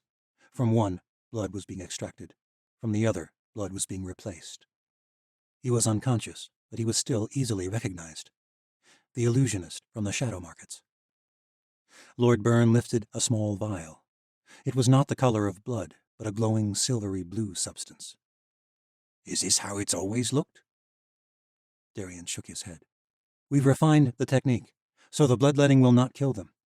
We extract the magic and return the blood. A few days later, we extract again. A nearly endless supply of Watcher magic." Cyrus Morrow had spent much of the winter poring over ancient texts stolen from the scholarat of Rune Cain and the Triumvil, and after several failed experiments, he had succeeded in separating magic from the blood. How it worked, Darien did not entirely understand, but nevertheless the vials contained pure strains of magic. Lord Byrne marveled at the vial, still in his fingers. "What do you do with it?" Darien lifted another from a shelf lining the hall. "I told you, no army of free men can defeat the Empire of Light. But with this, we can create one that can. What order of Watcher would you like to become, Lord Byrne? A Conjuri? A Lumeni? A Metamorphi?" The broken old lord's expression changed, as though in an instant he had sobered up. He smiled with expectancy and ruthless desire. Chapter 16. Aethon, the last true temple of Rune Cain, was set upon a hill near the edge of the city, a relic of the ancient glory of the Empire of Feyre. The few surviving histories described breathtaking statuaries of marble and gold, vivid murals as brilliant as fields of mountain blossoms, and massive, intricate architecture that represented the epicenter of the ancient world. Many of the temples were lost by the alien invasions. The rest were destroyed during the first Chancellor's purges at the dawn of the New World, when Osha had ruled the entire continent. But after thousands of years and an untold number of wars, the foundations and central pillars of this last temple had withstood the devastation. Centuries later, once the Fairish won their independence from Osha, the last temple was restored. Though there were many newly constructed temples to the vast pantheon of gods worshipped in Feyre, the Aethon Temple was by far the most popular, and the Tower Lords received special access. So Cyrus Morrow made sure Count Perazan was seen offering sacrifices there twice a week. Cyrus had been in Rune Cain only weeks, and already he despised this necessary practice. For one, he found fairish religion to be agonizingly primitive. They had dozens of gods and goddesses, and there were shrines to them all. The gods themselves were petty and took out their trivial disputes on humans. If a fairish man lost a battle or tripped and broke his arm, either event could be blamed on some spiteful deity. It all struck Cyrus as a pitiful means of shifting the blame onto some invisible adversary. There were so many gods to appease, it was impossible to satisfy them all. To make matters worse, many of the deities themselves quarreled, and you could just as easily bring judgment on yourself for neglecting to appease one god as you were for appeasing them and thereby aggravating another god with whom they happened to be at odds that day. Each time Cyrus sacrificed, he hated the religion even more. Furthermore, it was an arduous trek through the city and up the towering hill. Most lords and ladies were borne by slaves on fine palanquins, but Count Perazan was no ordinary tower lord, and he wanted to be sure the people of Fair knew it. And so he made the trek, accompanied by the boy Jan. Jan was the one bright spot for Cyrus during this inane time twice a week. The boy was coming into his own. Cyrus had worried, when Darien had found him during the winter, that he would have to keep a close eye on him, just as he did Redvar. But Jan was demonstrating the sort of ambition that Cyrus had once admired in a younger Darien. Cyrus and Jan purchased 11 doves from the Aethon priests and made sacrifices to 11 gods that day. "Gods," murmured Jan, as they knelt to pray beside an altar in a small vestibule that overlooked the city. "Can't they see this is all a sham?" Count Perazan smiled. There was no one nearby, so he answered honestly. "Fools blame gods for their problems." "But fools are easy to lead," said Jan wisely. "I'm sure you've heard their bloody prophecy," said Cyrus. Jan nodded. "After all these years, the Faeries still believe that someone else, their Galdemar, will restore them to their former glory. It's no wonder they never returned to power. Tell me, what do you see when you observe these people?" "I see people like the Lowborns in the north, my lord, hoping for a hero. The Darkling Queen took advantage of the very same foolishness." "Very good," said Cyrus. "Do you know who I blame for the loss of my throne?" Jan pondered for a moment. He bowed to finish out his prayer act, emulating Cyrus. Then they both stood. "Medea," Jan said at last. Cyrus shook his head. "I blame myself." "My lord?" "Yes, Medea stole my throne. Yes, the saints destroyed my palace, but I did not see the traitors in my midst, and for that I can blame no one but myself." "Redvar betrayed you too." Cyrus nodded. "And he also saved my life. Darien Redvar still has a part to play in my schemes, but that does not mean I trust him. Not fully." Jan nodded. "I think that is wise, my lord." Cyrus clapped him on the shoulder. "I do not fully trust you either, Jan." The boy smiled. The two exited the vestibule, then crossed through the crowded sanctuary where the sacrifices were conducted. They were about to descend the steps toward the road when slender fingers gripped Perazan's arm. He spun, annoyed to see a young fairish priestess gazing up at him. She was pretty, despite modest raiment and no cosmetics. Cyrus knew she was also mandatorily a virgin. One more reason to scoff at fairish rituals. The priestess looked as though she had not slept in days. Her black hair was disheveled and her fingers trembled slightly. Dark rings encircled wide black eyes. Cyrus suppressed his annoyance. "Yes, sister?" Though the girl was younger than he, Cyrus addressed her by the proper title for a priestess, another indication of her chastity.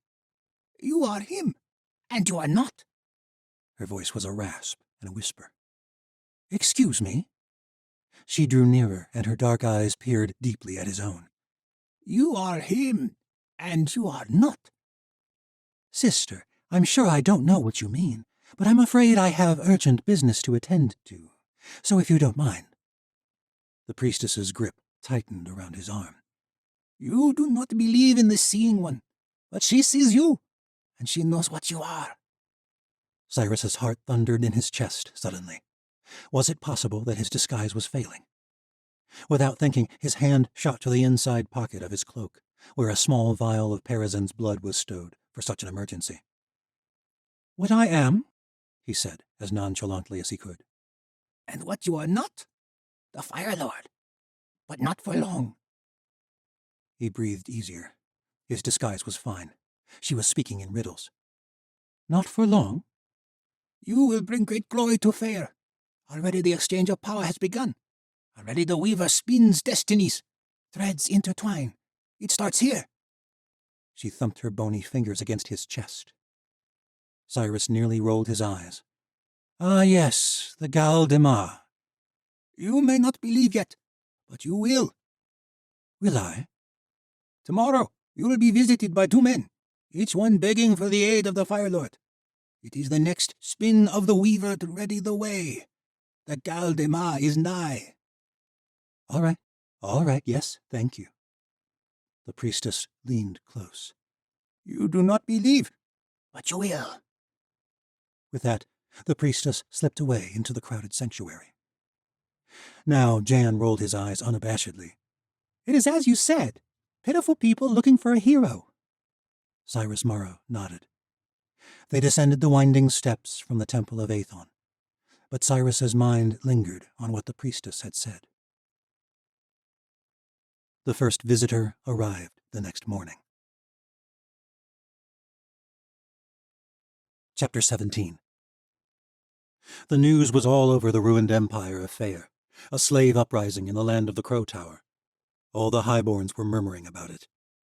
Count Terzeni had fled from the western coastal lands his family had ruled for nearly 3 generations, and he'd come seeking the aid of the other tower lords. He had come first to Count Parazen. The fire tower was located across the bay of the necropoli from the Crow Tower, making them neighboring lords. Cyrus Morrow, in Parazen's body, summoned the other tower lords to a meeting at his estate in Brun Caen. This was just the opportunity he had been looking for, and Cyrus tried to dismiss the timing of Terzeni's arrival as a coincidence. It was a rare occasion that all 9 lords met together, but the sudden rise of lowborns was an even rarer occasion, and they had all heard the rumors of what had happened in the north. The tower lords did not argue about meeting at the estate of the newest among them. Cyrus Morrow sat at the head of the balmwood table. His servants bustled about, offering tea and tarts. The other counts and countesses accepted readily, but Count Terzeni took the tea and threw it on the ground. The crystal cup shattered. Terzeni rose to his feet. "This is no time for treats. This is no party. It is a travesty." Cyrus Morrow rushed to the man's side and patted his back, motioning for a meek servant girl to clean up the mess.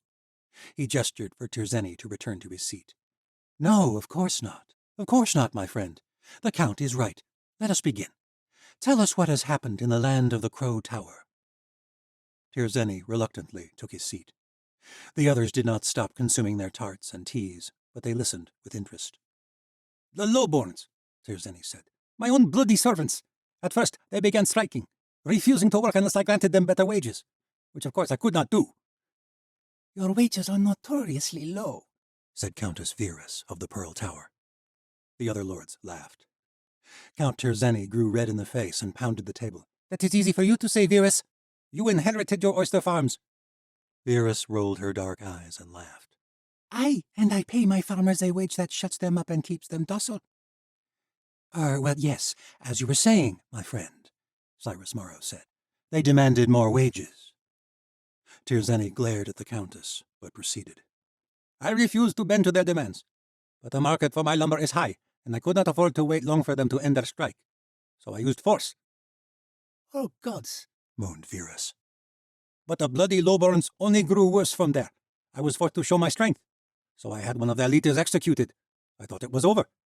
But that night, the lowborns raided the barracks and slaughtered the captain of my guard." Terzeni clenched his fists and shook his head. "After that, it was over. The Highland Company and all their soldiers withdrew their allegiance. Half of my own guards followed. The others fled, and I was forced to do the same. The tower held by my father has been overrun by lowborns, led by a radical named Gar Ezra."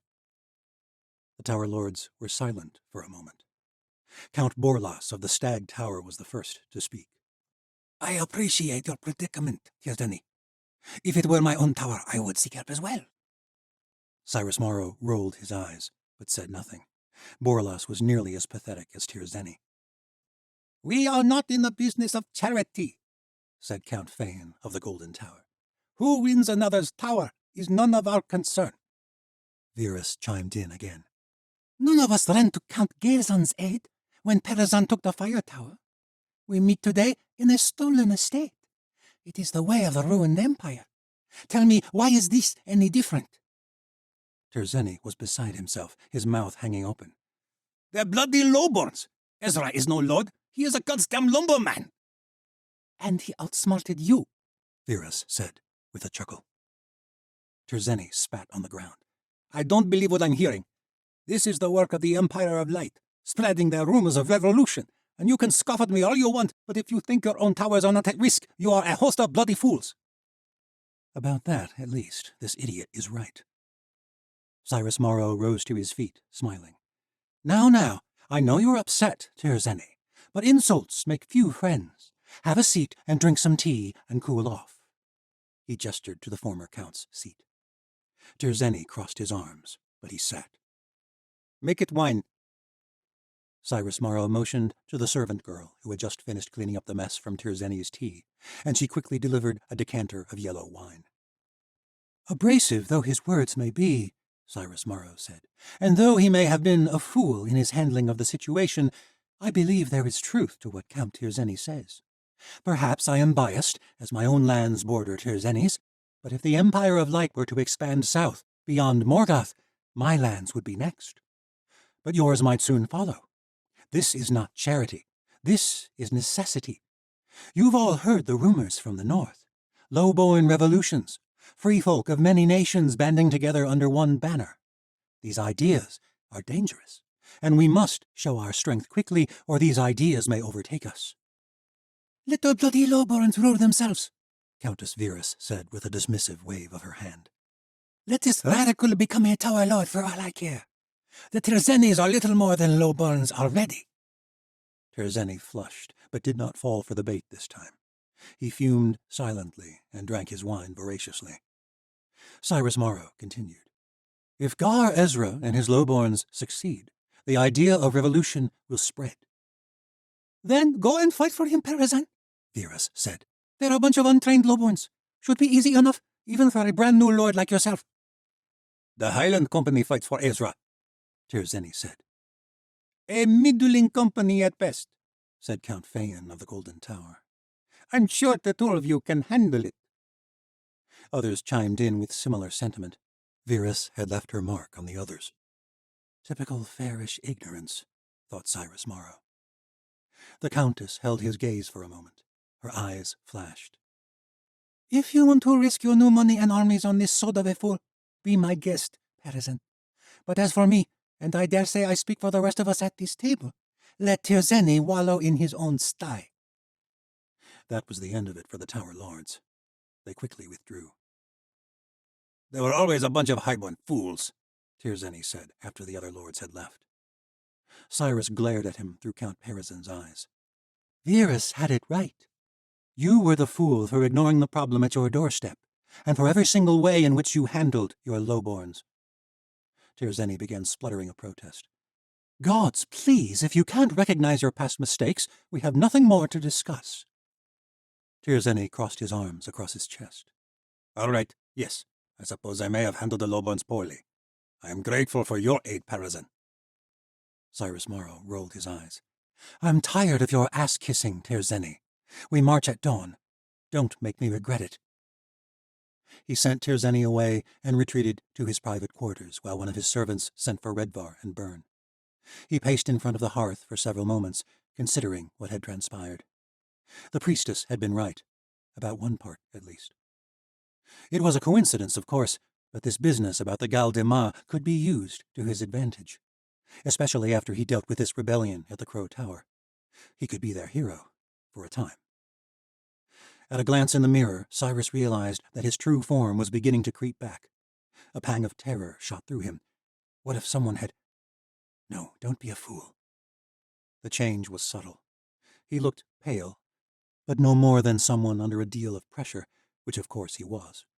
Quickly he took a flask of the real Parazyn's blood from the inside pocket of his coat. He took a sip, careful not to drink too much. Though Cyrus had rationed Parazyn's blood, only morphing when necessary, he feared his disguise would not last more than a month longer. He watched himself in the mirror as Parazyn's warm hue returned to his skin, equal parts relieved and frustrated that he had come so close to ruining everything. He was experimenting with an ancient method of morphing that supposedly predated the Watchers. A magic channeled by runes, like the magic of Soren the Tall.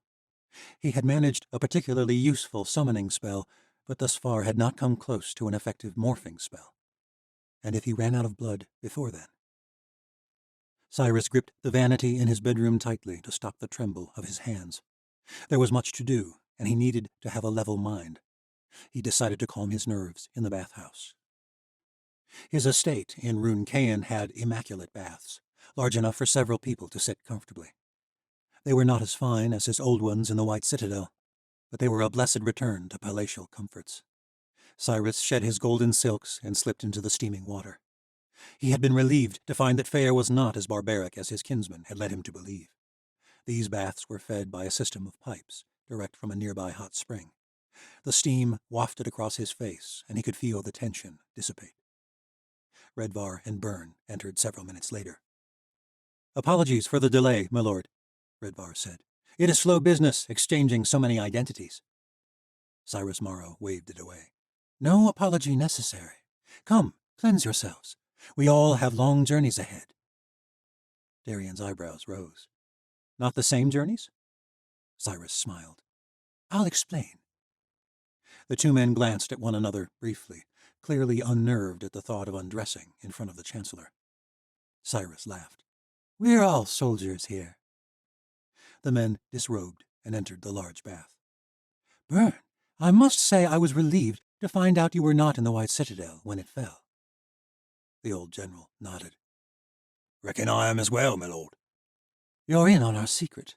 Redvar trusts you, which means I trust you." But not enough to keep the two of them together. Cyrus found that Darian worked best under the knowledge that the Chancellor was all he had. He could not let Redvar have close allies. "Help me take down the Darkling Queen, Lord Byrne, and you will be well rewarded." Byrne shook his head. "If you kill the witch that killed my family, that's all the reward I need, my lord." Cyrus Morrow was pleased. "Byrne is not the only old ally to come to our doorstep, my lord," Darian said. "Really?" Cyrus asked, his interest piqued. "An emissary from the Southern Isles came during your council with the Tower Lords." Cyrus's heart thundered in his chest. "What did he want?" "Aid," said Darian. The second visitor. "Thier Lassard is dealing with his own uprisings in the Southern Isles," Darian continued. "He fears it may escalate to an all-out war." "The islanders are fools," said Byrne. "They were damn near useless against the Saints, but we will need more allies to take down Medea." "The loss of their queen hasn't helped," Darian added. "Yes," said Cyrus. "Very convenient that she died when she did, for the sake of the Empire of Light." The three of them nodded to one another. The steam evaporated on their faces, dripping steadily. "Will you send aid?" asked Byrne. "Thier is a fool," said Cyrus. "But if these rebels are victorious, things will only get worse in the southern world. Unfortunately, we have our own rebellion to quell and have few to spare. But I will speak with him in the morning." Cyrus had an idea that just might work to his advantage. "We march for the Crow Tower?" Darian asked. Cyrus nodded. "With none of the other Tower Lords, but yes." "The rebels have a small army," Darian said. "It should be easy enough." "Yes," Cyrus said. "I had hoped for a little more opportunity to show my worth as a Tower Lord, but perhaps this will prove better in the end. Byrne, I hear you've gained a new power." "Aye, Lumeni. It'll take some practice, but I'm learning quick." "The ability to walk undetected is a fine one for the battlefield, Lord Byrne." "Reckon it'll come in handy, and I ought to be able to use it without gaining too much attention. Seems wise for now, seeing as the fairish don't know about our magic yet." "Splendid," said Cyrus. "The time will come. Very soon, if things go well at the Crow Tower. Redvar, what news from the Obsidian Company? Darian shook his head. I'm afraid they felt the same way about this business at the Crow Tower as the Tower Lords. Think it is a wasted venture. Cyrus swore under his breath. Nothing would convince them? More money might. They already are more expensive than they deserve. Aye, but they'd make victory certain over the Lowbones. Cyrus waved his hand dismissively. Victory is already certain. Perhaps it's better without them, too. It'll look like a more impressive victory. Byrne, you'll be commanding my standing army. Bring any of your old company that you trust. Byrne shook his head. Afraid that's a precious few. And me? Darian said. I am not going to war? Our business in Fair will be over soon. Our real war is yet to come, and building our true army is of the greatest priority. And as importantly, I need to know who's responsible for these vanishing watchers. You're going back to the Triumph. My lord, they're vanishing here in Fair as well. Aye, but the free cities, that is where they are congregating. That is where the hunter will be. I want them an ally or dead. Of course, my lord. Cyrus Morrow yawned and motioned them away. We've a long journey. The two men scrambled up the steps from the bath, dried and dressed themselves, and left. Cyrus Morrow was about to leave, and perhaps order for a nightling to take his mind off wars and ridiculous prophecies, when his servant knocked at the door. He sighed. Yes? Countess Virus has returned, the girl called through the cracked door. She would like to speak with you. This piqued his interest. What in the abyss does Virus want? Escort her to the dining room. I'll be with her shortly. The door flew open with a bang. Cyrus was about to deride the servant girl, but it was not she who entered. Countess!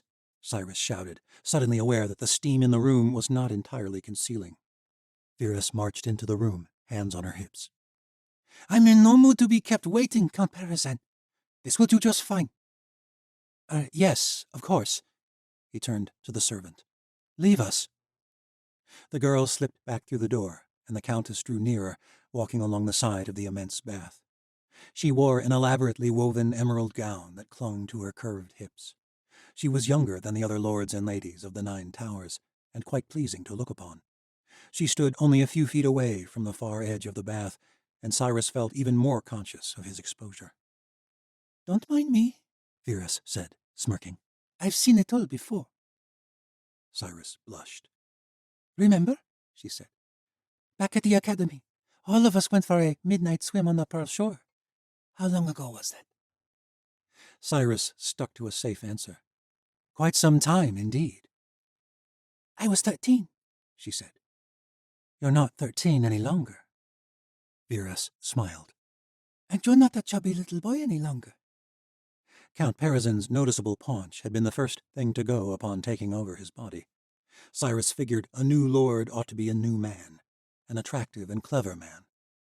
I've come a long way since that night. Virus raised her eyebrows and let her gaze settle over the water. Indeed? Why exactly have you come here, other than to interrupt my bath? Hijacking my council wasn't enough for you? Virus's eyes flashed again in the steamy room. Hijacking? Please, I was tucking them all into the decision they had already hoped to come to. Why are you here, Countess? She walked along the edge of the bath. Her gown dragged across the ground, the hem growing saturated as it brushed the damp surface. You certainly have come a long way from the foolish boy we made fun of as children. I've been watching you these past months, Parazan, from afar. The way you handled your money, the way you took back the fire tower. Very unprecedented, very calculated, very sudden. Yes, well, sudden influx of coal certainly helped. You might have shown your admiration earlier this evening. Oh, you didn't want that, Count Parazan. Didn't I? Virus grinned. She stood at the end of the bath, facing him from the top of the steps leading into the large pool of water. No, you wanted me to hijack that council. You wanted to take back the Crow Tower, alone. This woman was impressive herself to perceive so much of him from so little interaction. Why would I want that? Cyrus said. That is the question, Virus said. She took a step toward him, down the steps, the fabric of her gown quickly drenched. She took another step, and another, until she reached the bottom. The water nearly reached her chest, and her emerald gown clung to her voluptuous form. She walked the length of the bath, and the steam rushed around Cyrus's head. You don't strike me as a fool, Count Parmesan. If you are helping a dunce like Terzeni, you have good reason. Countess Virus came close, and Cyrus Morrow could smell the roses from the perfume at her neck.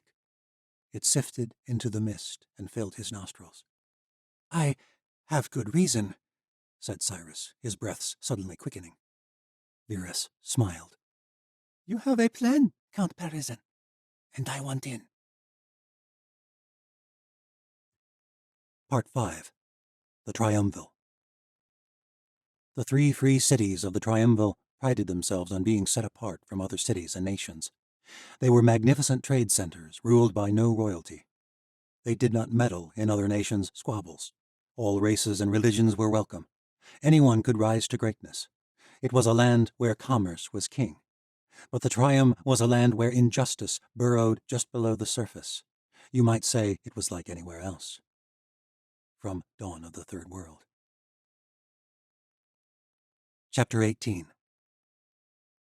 The walls of the canyons of Dim towered over the southern desert like a winding, towering maze behind them, as the Yanavi pole boat entered the rush of the great spillway, at last nearing the end of its long journey. The great unified mass of water had split into dozens of tributaries within the canyons. This had slowed their pace significantly, and they'd spent nearly a week navigating the narrow passages and avoiding the tempestuous sections of rapids. Ashi had been on edge throughout the canyon journey. Pole boats could travel upstream through most of the spillway, powered by teams of burly rivermen who used the poles to muscle their way against the current. But the canyons were too turbulent. Caravans were forced to travel north through the canyons of Dim via narrow trade roads. The company of Yanavi exiles encountered no other boats in the canyons, but it was not unheard of for bandits to attack southbound vessels when they came ashore for the night. 2 Ilia had kept watch at all hours. They all breathed easier as the walls grew shorter, and then, almost in an instant, vanished, revealing the vast plains and brilliant blue skies of the southern continent. As the tributaries joined back into the main force of the river, their boat gained more speed than they'd had the entire journey. They would reach Vel Karen, the central city of the Triumvir located at the mouth of the spillway, by nightfall. Tori could not be more glad. She was tired of the confines of this tiny vessel. Even more tired of the motion sickness. 3 weeks afloat on such a craft was enough to drive anyone mad. She had made this journey once before, aboard a slaver's caravan as a girl of only 7 summers. 6 boats traveled together, all their cabins packed to the brim with human cargo. Tori had barely been able to breathe, barely wanted to. Her mother had sold her into slavery. She had lost everything. It was not all that different this time. But Tori had not known then the strength she possessed, the power that burned inside her veins, the power that her mum had hidden from her. Little did young Tori know that her mother had saved her life when she sold her into slavery and stole her memories of magic. But Tori did not have that magic any longer. There were times Tori wondered whether she would have been better off to never have remembered that magic. Much as her demon fairy liked to keep her hopes up, she was not sure she would ever wield magic again. It was doubtful she would ever be known by the old world name her mum had given to her. But she had inherited something else from her mum, the strength to do whatever it took to protect those she cared for. That was the strength that had kept her going through years of slavery and hardship, and it was what would get her through now. She would not go down without a fight. She did not care if she was never known again as the Gallows Girl. She did not care that her schemes were voiced as Vashti's ideas to their company. The only thing that mattered was revealing what the Queen of Light truly was. A murderer. The journey south had been long and quiet. They were all mourning in their own ways, but they were carried forward by a fierce resolve. Kale and Sala's deaths would not be in vain. Tori and Vashti sat atop the boat's cabin, conferring quietly about their plans once they reached the city. The rolling plains soon faded into jungle. Colorfully plumed birds soared over their heads. Long-limbed monkeys swung through the vines and branches. The trees were alive with sounds in a way unlike any place in the north. Their boat became one of many others on the spillway. The river grew wider, and soon the red, clay-shingled roofs of domed southern architecture crested above the treetops. They came to shore at a small riverport that night. They slept on their boat, but the respite was long enough to stretch their legs on dry ground and eat a decent meal. Tori inquired around about the comings and goings in the world, and she discovered news had traveled faster down the river than they had managed. Many had heard of Sala's exile and were most interested in their boatload of Yanavi. So they moved on. Vashti began to grow nervous, but Tori did not see any real danger. Sala was not with them, and even if they suspected that Vashti Borodai was their leader, Tori didn't expect it mattered. Medea had already eliminated those she saw as threats. They were insignificant exiles. That was all. They journeyed through the final miles of the spillway, and it was a similar experience in each port. Folks were curious to hear news of the North, the Yanavi, the Saints' Revolution, the Sorceress Queen, but it was never with an air of alarm or urgency. They were tales of another world. No one seemed particularly worried. On the last night, a barmaid somehow deduced that Vashti Borodai was the sister of the exiled Great Sultan. Again, it aroused only passive curiosity, but Vashti insisted they move on. The next afternoon, they reached the end of the spillway at last.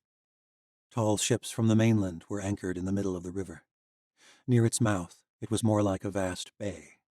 Crate-laden skiffs ferried in goods from all over the New World. 3 small tributaries fed into the wide channel of the spillway along the eastern bank, each winding through the entire city of Velkeren. The Ilia steered their vessel toward the central one. All of a sudden, the jungle disappeared, and the shoreline was filled not with trees, but with houses and bustling shops.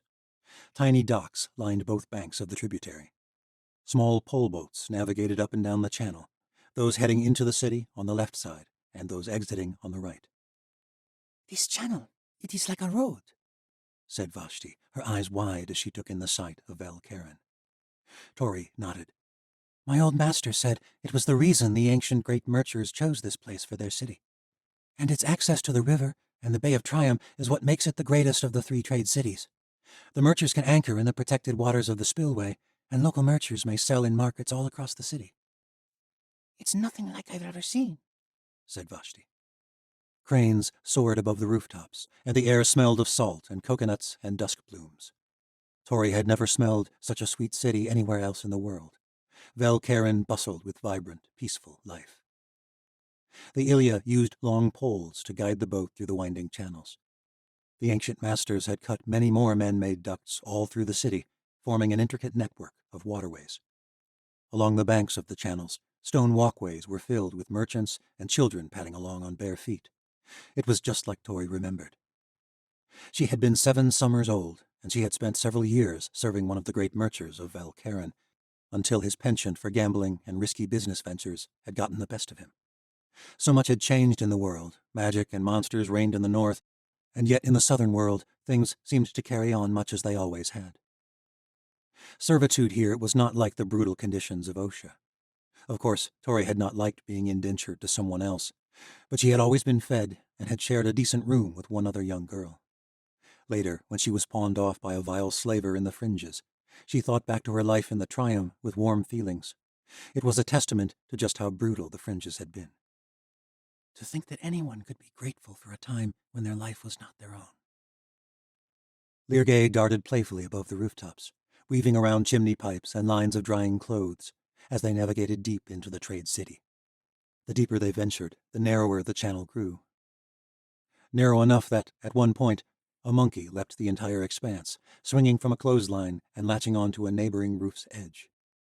Vashti laughed as the long-armed creature swung itself up and snatched a gem fruit straight from the hand of an unsuspecting young girl. It was the first time Tori could recall her sister laughing since Sala's death. It was right to come here, she thought. In the heart of the city, many of the waterways met in a wide expanse. A large system of docks was erected beside a market square, thrumming with street vendors, selling everything from sapphire blue gem fruits and baskets of oysters to hand-woven satchels and colorful scarves. At last they had reached their destination. But Tori was nervous. This place was sprawling, and it was likely that word of their party had not preceded them. They might spend weeks searching for Sheva Zora without success. The worry was evident in Vashti's eyes as well. After everything that's happened, Vashti said, what if she doesn't want to see me? I did steal her identity after all. That was not your fault. That was Sala's idea, and besides, Sheva already had her new life here. You did not steal anything from her. Sala's idea got her father killed in the fall of the Citadel. Tori was worried about that too, but she tried not to let it show. Their first concern was finding Sheva Zora. Then they could worry about her reaction. The Ilia pulled the boat into a dock on the far side of the market. They would try to sell the vessel to one of the local merchants. As soon as they went ashore, a strange jerkin man waited for them, standing on the dock with light brown arms crossed over his chest. Beside him stood a short, rather plump Yanavi woman dressed in a fine array of silks. The threads were of many colors in the style of the people of the Triumph. Her dark hair was pulled back into tight circular braids on either side of her head, and from her ears hung large golden earrings with sparkling sapphire gems. The woman's face was arrayed just as exquisitely as her attire. Cheeks dusted with a fine powder, eyelids painted a brilliant blue with dark kohl lining both eyes. She looked fierce and not in the best of moods. Vashti's eyes grew wide at the sight of her, but she stepped forward immediately to greet Sheva Zora. "It has been many years, Vashti Borodai," said the stately woman. "I heard you had died years ago, and here you are." Vashti nodded. I am very much alive. But how did you know I was here? The woman's expression betrayed no emotion. "Crows travel faster than boats," she said matter-of-factly. "I heard what happened to you in the Red City a week ago. Ever since, I've had my servants keep an eye on all those traveling south along the spillway, which is not many this time of year. I knew you were here while you were still many miles from Velkeren." Tori was impressed. She had known it was a long shot when she let Vashti's name slip at their last riverside tavern, but this woman was clearly as well connected as they had hoped. "But where is Sala?" Sheva asked, glancing around at the others in the company. Vashti's eyes went cold. She looked at the ground, then back up at Sheva. Sala is dead. "How?" The High Queen of the Empire of Light. Sheva Zora glanced around the market, drumming her fingers against her chin. Then she motioned to them. "Come, we should not speak of this here. Join me at my estate." Chapter 19. Vashti left the Ilia men to deal with selling the boat, and she, Tori, and Ashi followed Sheva Zora and her escort through the city. They crossed the market square, then meandered along stone pathways lining the channels, crossing several bridges until they reached what appeared to be a small island in the middle of the city. It was surrounded by 2 channels, but unlike the others, there was no pathway winding round the banks. The entire island was guarded by a tall stone wall, at least 15 feet tall, with intermittent towers, making it look more like an island fortress than a merchant's estate. There was no bridge to the island. The only access was by boat, through a massive water gate that was guarded by 2 towers. Sheva Zora did not have to vocalize a command. At the sight of their mistress, the guards upon the towers shouted, and the wrought iron gates spread wide. Her jerkin attendant rowed the small craft through and into a small man-made bay. Immense balm woods towered all around them. You're doing quite well for yourself, Sheva Zora, Vashti said as they took in the sight of the 5-story island manor. Sheva smirked. "It is Sheva de Kama now. I'm married. But yes, I suppose you're right, though it is no white citadel." Thankfully, no. Sheva's mouth twitched. "If it's sympathy you're after, you'll have to look elsewhere, I'm afraid. I had no choice in what my father arranged with Sala. But it does not mean I was happy to hear that a sorceress I thought to be dead was marrying the Chancellor under my name." Vashti did not say more, and Tori worried that this was a mistake. She became suddenly aware of the Ilia blade tucked into the sleeve of her dark cloak. She fingered the mechanism instinctually and kept her eyes peeled for anything suspicious. A glimpse of gold flickered near the crimson rooftop. It comforted her to know that Lirgay was keeping watch. The jerkin ferried them to a private dock, where a curiously shaped vessel was stationed. A gigantic wheel-like paddle was fixed to the back, and a tall chimney towered where a mast would have stood on a normal vessel. "Powered by coal and steam," said Sheva proudly. "A brand new technology. Until recently, we thought it might just be a toy for the wealthy." My husband purchased this one for me as a birthday present. A vessel to parade around with my girlfriends and impress the lesser merchants. The price of coal has been ungodly expensive for many years, but there is a new tower lord in Fair who is undercutting everyone. My husband is investing in a small fleet. We will soon be the fastest traders in the New World. Sheva's attendant laid out a plank for them to cross onto the dock, and the mercher's wife led them inside the mansion. While the outside resembled a fortress, the inside of the Dekama estate was like a palace, and, in effect, it was. The Triumph was not ruled by a king or queen or parliament, but by the merchant guild. In Velcarin, money was literally power, and if this immaculate mansion was any indication, Sheva had married one of the most powerful merchants among them. A female servant hurried to relieve Sheva of her shawl, and she led them into a sitting room, where she reclined upon a chaise longue. Tori, Ashi, and Vashti took seats upon cushioned chairs. It was strange to be surrounded by such finery after so many months of sleeping on the ground. Servants bustled about to fetch tea and coffee, and then Sheva ordered them all away, except for the man who had accompanied her in the city. The muscular jerkin man cooled her with a large white fan. "Tell me of this new queen in the north," Sheva said. She killed my brother, said Vashti. "Yes, you said that, and I do sympathize with your loss. Our families have long been allies, but I must confess a part of me does feel that your brother dug his own grave." Vashti tensed up, but remained composed. Tori had cautioned her about her anger before they arrived in the city. They needed to play along with whatever Sheva wanted, at least until they could ascertain how useful she might be to them. Sala made some poor decisions, I will grant you that.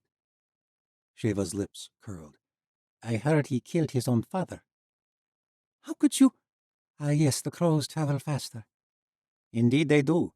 Even in the southern world, when the ruler of a nation, even one as despondent as the Yanavi, is removed from power, word gets out. So, you do not deny Sala killed your father, then?" My father was a bastard, Vashti said. Tori winced at the strong words.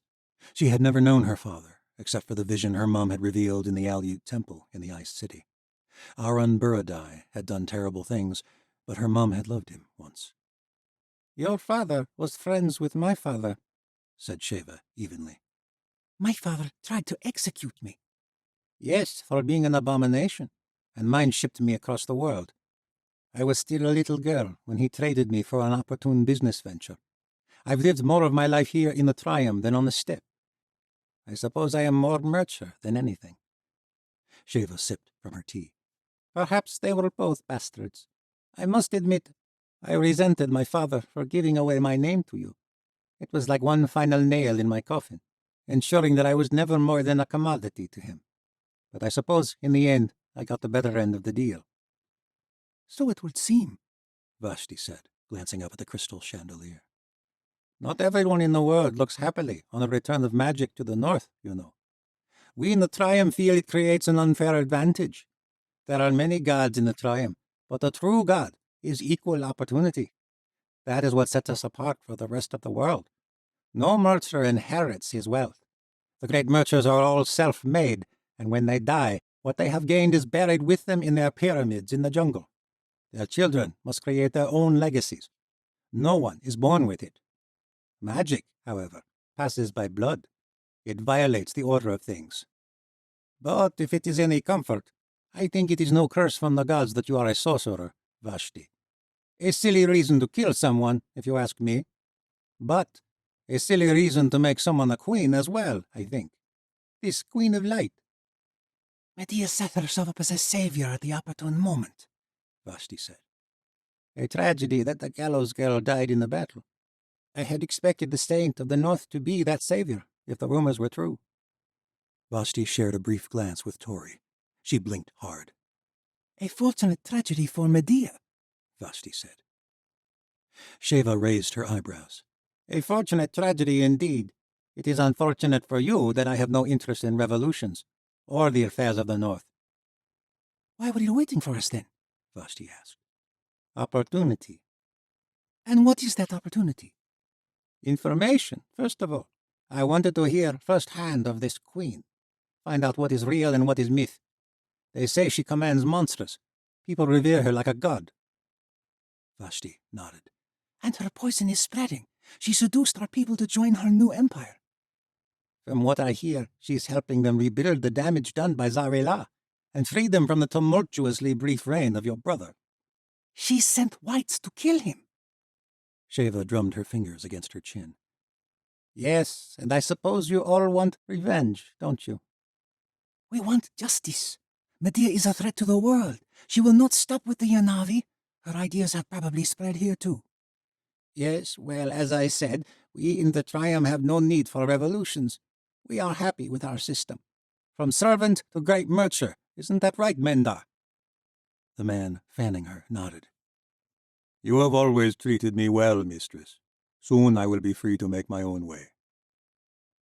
We don't have lowborns here in the Triumph, not like in Osha or Jerka or Fair. We do not have slums. We pride ourselves in treating all people humanely. Mendar has served me for 3 years. I freed him from a slaver in the Fairish shadow markets. In another year he will have worked off his debt to me, and he will be given enough money to begin to make his own way, or he may stay on as a hired hand. Mendar nodded. Not everyone desires fortune. I would be honored to continue to serve you, mistress. Sheva smiled. We have no need for low-born revolutions, and our tariffs and taxes pay for one of the finest standing armies in the New World. But that does not mean that we are not concerned with the state of things in the north, particularly with what you've said about this new queen. The Empire of Light may not be at your doorstep, said Vashti, but the time will come when you cannot ignore her. Yes. Sheva drummed her fingers against her chin again. Well, you are not alone in that fear. Though, in truth, we are more concerned about magic and monsters than revolutions. They do create an unfair advantage. But that can also become an opportunity. Which brings me to my second reason for meeting with you. Tell me, what is the nature of your magic? Vashti glanced at Tori, and she nodded. I can heal. Sheva's eyes went wide. Of course. That's how you survived your execution, isn't it? Vashti nodded. A pity you can't heal other people. Only the Medici can do that. I am a regeneral. Tori suppressed a grimace. This talk only reminded her of what she'd lost. The ache in her left leg was somewhat better in the warmer climate, but it was still an obstacle. Recently, a dark idea had been nagging at her thoughts. A bit of Vashti's blood could heal her leg. Perhaps they could find some elements for bloodletting somewhere in the city. But she felt sick even considering using the Chancellor's methods, let alone asking her sister to give up her own blood. No, if I am ever going to have magic again, it must be on my own terms. Sheva pursed her lips in thought. Yes, regenero. A handy magic for surviving an execution. But I suppose there must be ways to monetize that too. You could certainly withstand more risk, at any rate. And you're all trained assassins. There is certainly demand amongst the lesser merchants. What are you talking about? Vashti asked. Business, of course, Sheva said. Seems to me this queen has an unfair advantage in the north. But not all sorcerers want to go north to be soldiers. Many have come to the Triumph to make their way.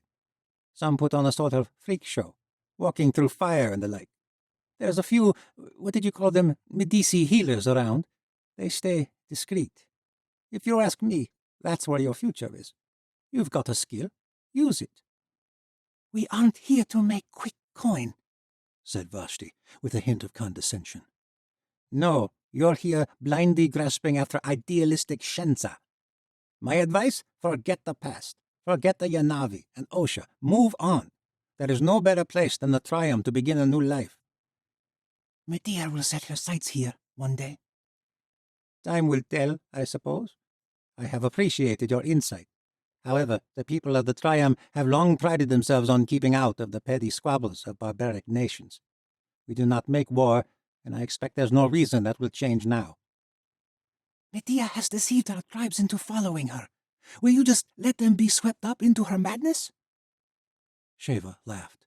Deception has been the way of the Yanavi since the first Sultan led them from the desert. That was your brother's way as well. It sounds to me like he lost this game, and you've paid the price. And for that reason, I pity you, Vashti Barodai. You are welcome in my home, for a while at least.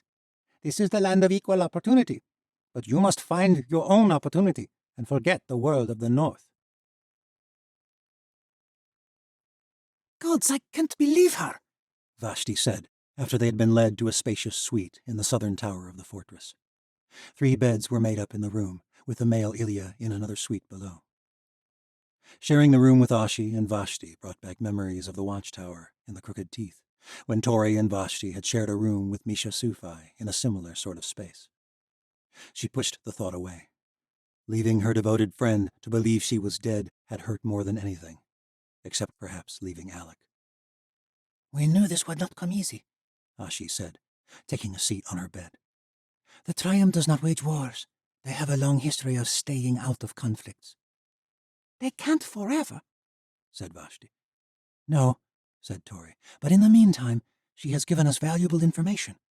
There are other Watchers in the Triumph, and not all are flying straight to the Empire of Light. That does not mean they will want to fight the Empire either, said Vashti. It's something, said Tori. Tomorrow we begin our search. Chapter 20. Darien Redvar arrived in Velkaren after nightfall, landing on the banks of a small tributary that fed through the city, and quickly morphed back into his human form. He bore the visage of the southern islander once more. He didn't suppose there was anyone in the Triumph who would recognize his true identity, but it was not worth the risk. He missed his true face, however. He wondered if it were possible to morph so many times that he could forget what he truly looked like. Thus far, it always came back after the blood magic from his hosts wore off. But someday... He pushed the thought away. Count Perizon had purchased a small villa outside the city walls, and he made his way there along a narrow path.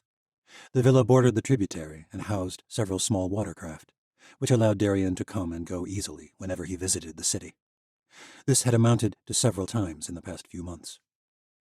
He rode from the villa into Velkaren. Outside the city, the jungle was alive with sound. Birds chirped and monkeys screeched from the treetops. It intrigued Darien how this climate could be so different from the more temperate subcontinent of Fair, only a day's flight west across the Bay of Triumph. Here the air was muggy, so his cloak clung to his body, adding to the dampness of his sweat in the sultry heat. Gods, even the nights are hot here. In the north, it would still be cool with springtime, but here summer was already blazing.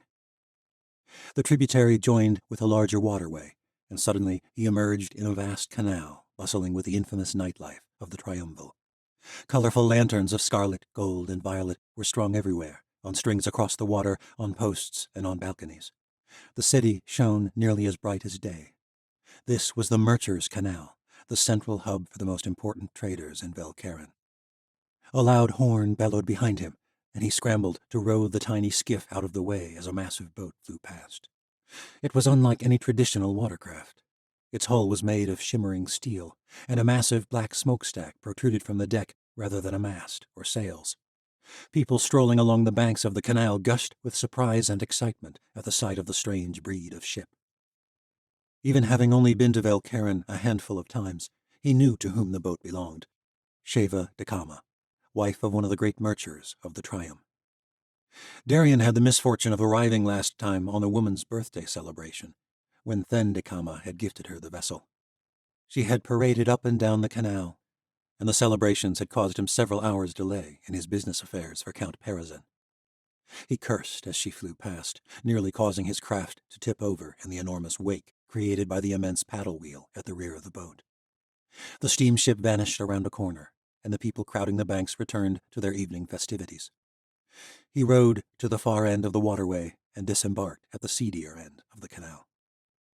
Tucked between a fish market and a low-end tailor's shop was a small pub called the Sea Serpent, a favorite among the middling merchers of the city. The interior contained little that set it apart from most other drab traders' pubs, but the atmosphere was remarkably different. The owner, an old Parjan sailor with long dreadlocked hair that cascaded over his shoulders and reached his midsection, kept a respectable clientele.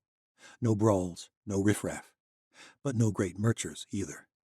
It was the sort of pub told of in songs, where sailors and merchers regaled the patrons with tales of their exotic travels, where serving wenches broke into dance when the mood suited them, where old comrades spilled their ales in fits of laughter and where the innkeeper himself kept a thin-stringed lute handy to entertain his regulars on slower evenings. Darian made his way through the crowded pub to a booth near the back entrance. It was near the kitchen, usually left empty, and removed enough from the commotion for Darian to conduct business in relative peace. The booth was dimly lit by an oil lamp. He ordered an ale dark as Melanesian coffee and waited. He did not have to wait long. She always arrived moments after him. Clearly she watched for him. But try as he might, he had never been able to see where she came from or where she went.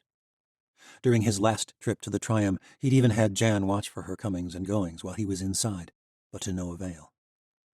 The woman called herself Elnora, and she was a close attendant of one of the great merchers, though Darian still did not know who it was they were doing business with. He supposed it mattered little, so long as it continued without disturbance. After all, he did not reveal his beneficiary either, nor his true identity. Elnora wore her hood up just as he did himself. A black patch covered her left eye, though Darian had often wondered if it was just part of her guise. As always, she ordered a straight whiskey from the bar and took the seat across from him. Her burgundy cloak billowed around her body, making her difficult to assess. She might be plump or muscular. Her hood cast a shadow across her face, but Darian could tell her skin was a light brown. Her clothes were of unremarkable make, but she walked with the calculated gait of someone who must have served in a great house for a long time. It was the same confidence she bore in her voice. Elnora sipped her whiskey without flinching and waited for him to be the first to speak. "What news?" Darian asked. "The zealots in Malai slaughtered a dozen watchers a few weeks ago," Elnora said. She spoke softly and unemotionally of such a tragic thing. "A public execution." "You still don't think they're the ones hunting these watchers out from under your nose?"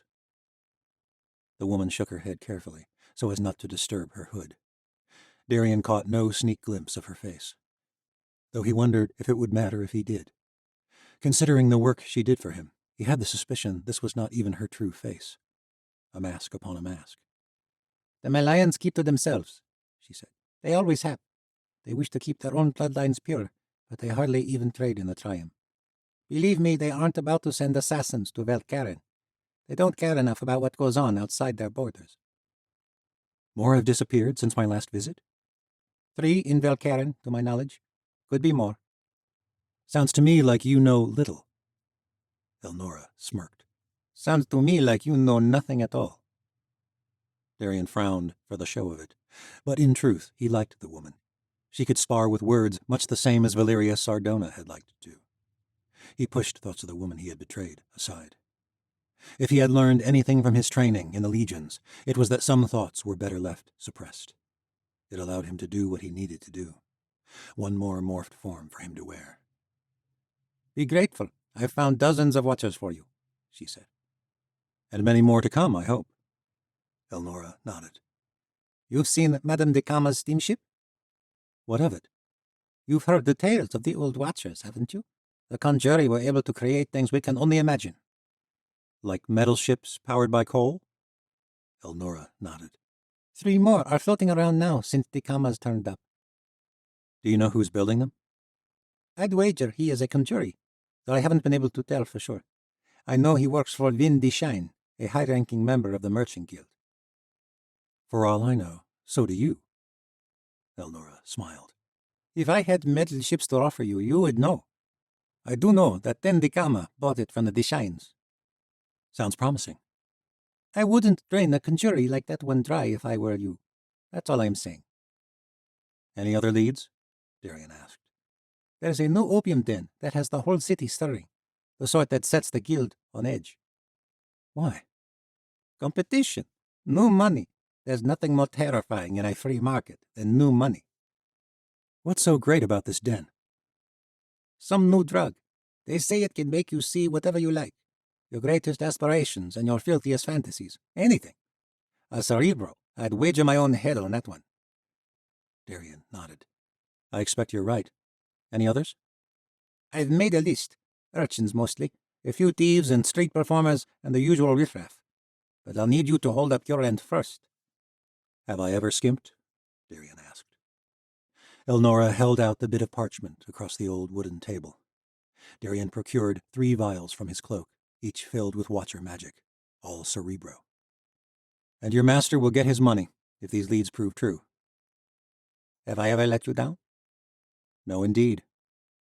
They exchanged, and Darien stood to leave. "I do wonder," Elnora said, "what a fairish lord would want with all these Watchers."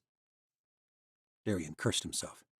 He had been sure to use different identities any time he dealt with any other Murchers in the Triumph. There was no way she could know. Perhaps it was just a stab in the dark. "Nice try," he said. She smiled. "Oh, don't beat yourself up over it. You've masked it well enough, but we don't burn much coal here this time of year. Prefer the elegance of oil, but I can smell the coal on your cloak from here. It's all right. We can go on pretending I don't know who you work for." Darien did not offer any reply. He turned to walk away. One more thing," Elnora said, still sitting in the booth. "New today, in fact." "What's that?" Darien said, turning back to her. "A company of exiled Yanavi arrived from the Red City this afternoon." "Exiles?" "Led by Vashti Burodai, and she is not alone." Chapter 21. Vashti, Tori, and Ashi broke their fast the next morning with Sheva Dakama on a terrace overlooking the river. An old parapet had been converted into a gorgeous patio dining space on the western end of the fortress-turned-manor. Smiling servants brought fresh-cut purple lodestars, a cool red juice, and mouth-watering pan-fried flatbread. Sheva ate little, reclining lazily in her cushioned seat, her devoted servant Mendar fanning her as she sipped from her bright yellow alcoholic beverage, which she called a morning glory. "Only morning," said Sheva Dakama, panting slightly, "and already it is as hot as the 13 hells of Malai." Tori held back a smirk. It was undoubtedly hot, especially considering the fact that a few weeks previous they had been freezing their asses off through a late northern spring. But the sun had risen hours ago. Tori had woken with the light, having forgotten to draw the curtains the night previous. But she had not been tired, anyway. Her body was in sync with the cycle of the day. It was the natural rhythm, formed by sleeping beneath the stars for so many months. Lirge had kept a close watch on the comings and goings at the fortress, and Sheva had been out till the wee hours, flaunting her strange steamship across the city. It was nearly midday, but then again nothing moved terribly quickly in the Triumph. The days were long and the nights were pleasant. In the north, where daylight and warmth were such precious commodities most months of the year, one could not conduct a thriving business like that of the Dakamas while sleeping into the late hours of the morning. Though Tori doubted Sheva Dakama did much work at all, from what she had seen. Judging by the fact that they'd not seen her husband at all, she guessed he worked day and night. Vashti nodded to Sheva. "It is no wonder the Malai care so much about keeping themselves untainted. Fear of any one of their scorching hells would keep me in line." Sheva smiled. "Indeed. You slept well, I trust?" "There is no match for a night spent in a bed. Least of all, one's as soft as yours." "Gods, I have not missed the ways of the steppe," Sheva muttered. "Not even for a moment?" "Look where I've landed, Vashti. Of course, I've missed a few of our people, but that was so long ago. I was only a girl when I came to the Triumph. This is my home now. I would never go back. I may resent my father for auctioning me off like chattel. What right-minded woman wouldn't? But I can't say I've hated the result." "Your husband is a good man?" "A great man. "Will we meet him?" He's a great merchant of the Triumph. He is very busy. But perhaps. Now, what are you and your companions doing today?" "Taking your advice," Vashti said. "Looking for a new start. Do you have any suggestions for where to begin?" Sheva took a long drink from her morning glory. "Your kind are popping up all over the place these days, ever since the Chancellor ended the Mauro reign of terror against them. Seems any remarkable new business venture, performer, or thief can be traced back to sorcery." Her tone betrayed her disapproval of this fact. "Of course, they steer clear of the Merchants' Canal. The guild requires a thorough vetting process for all their wares. But visit one of the less reputable corners of the city, and you will find them, I have no doubt. The Wending Way on the southern end of the city would be a good place to start." "Thank you for your help," Vashti said, rising from her chair. Ashi and Tori followed suit. "Not at all. Mendar will take you as far as the wending way. I trust you can find your way back when you've finished. Thank you again. Sheva waved her hand lazily. They were about to leave the room when Sheva called back to them. There is another place you might look, come to think of it. Far less reputable than the wending way, in truth. But there is a new den in the Fleet Market. The great merchants would usually never be seen there, but even some of them have been whispering of it.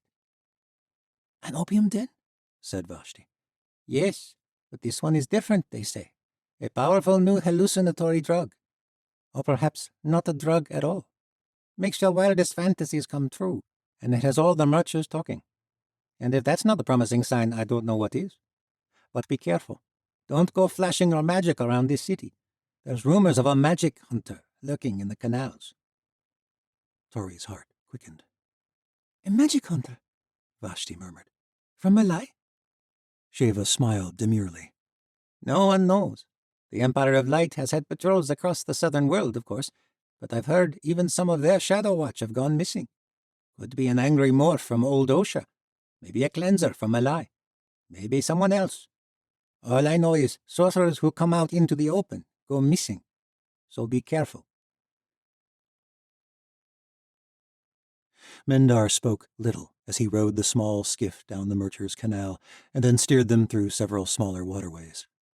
The city was surprisingly quiet for the afternoon. Markets in Vliani or Pendra would have been filled to the brim. But the waterways and streets of Velkaren seemed less crowded than they had the previous day when they arrived in the city. Where is everyone? Tori asked Mendar as he steered them toward an open square. Most businesses shut down during the hottest hours of the summer. Most folk are likely taking naps or drinking ale. Or going to opium dens? Asked Ashti. Perhaps. This particular den is much busier at night. Merchants prefer to lose their minds once the business of the day is complete. Mendar pulled the skiff parallel to a small riverside dock and helped Vashti exit. He did not offer aid to Ashi or Tori, and she realized it was because, for all intents and purposes, she and Ashi were of equal status with him. In his eyes, Vashti was their mistress. Good, Tori thought. Our act is working. Though in truth, a small part of her resented this assumed identity. Esti the servant girl. There had been a time when she had wanted nothing more than to fade into the background. People had looked to her as the gallows girl, as someone to lead them, and this had worn on her. She never thought she would miss it. But now she found herself longing for a taste of that recognition again. Mendar pointed them down a narrow lane between buildings and then pushed off from the dock and rode away. Lirgay darted over and perched on Tori's shoulder once they entered the dark and empty lane.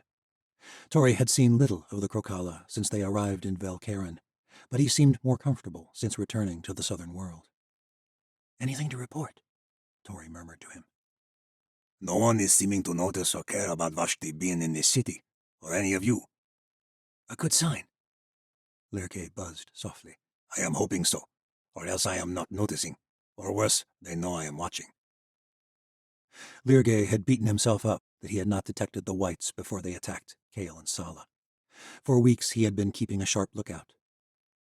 But it seemed that Ren and Medea had not wanted to attack them while they were still in the Red City. Perhaps in order to seem like a more reasonable ally to the Yanavi, or at least not give them any reason not to want to betray their great sultan.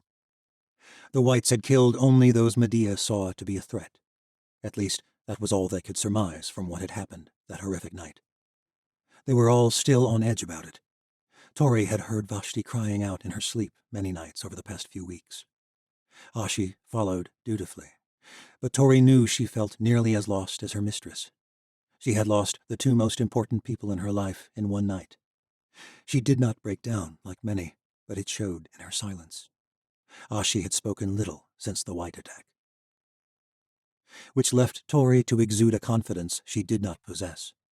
She did not know what in the abyss they were doing here in Velkaren. Sheva Dakama had not helped in the way they had hoped, and now they were wandering through the shady markets of the Triumph looking for some disreputable opium dealer. It felt like a giant waste of time, and yet she did not know what else they could do. So she exuded confidence once again. If the whites were here, you would notice, Lirgay. I trust you. Thank you, mistress.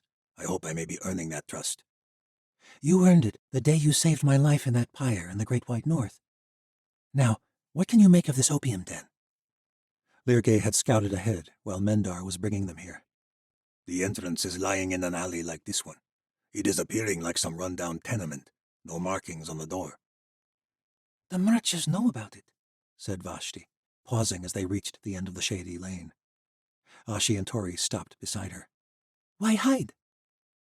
The Triumvirtures pride themselves on being high class, said Tori, recalling the curious idiosyncrasies of the trade cities she had learned as a young girl. Seedy drug dens are not strictly legal, but can be seen as a sort of necessary evil, a way to appease the lesser masses, so they cover it up. But the merchants go there, said Vashti. The merchants have the same vices as anyone else, but they like to keep it out of sight. Lets them keep it under their control and to their benefit. Keeps the crime lords bent to their will. It reminded Tori of the way the ocean nobles had kept their own magic a secret, all the while hunting down sorcerers across the New World. They had used magic to create the morphs that hunted magic users. It had never been about the principle of remaining untainted, such as in Malai. It was about power and control. The same thing as anywhere else. It was probably the same in Malai, too. They kept silent as they wended their way through the Fleet Market. Few vendors peddled in the streets, and the trade shops were more run down. As a young indentured girl, Tori had learned that the Fleet Market had once been the center of commerce in Velcarin.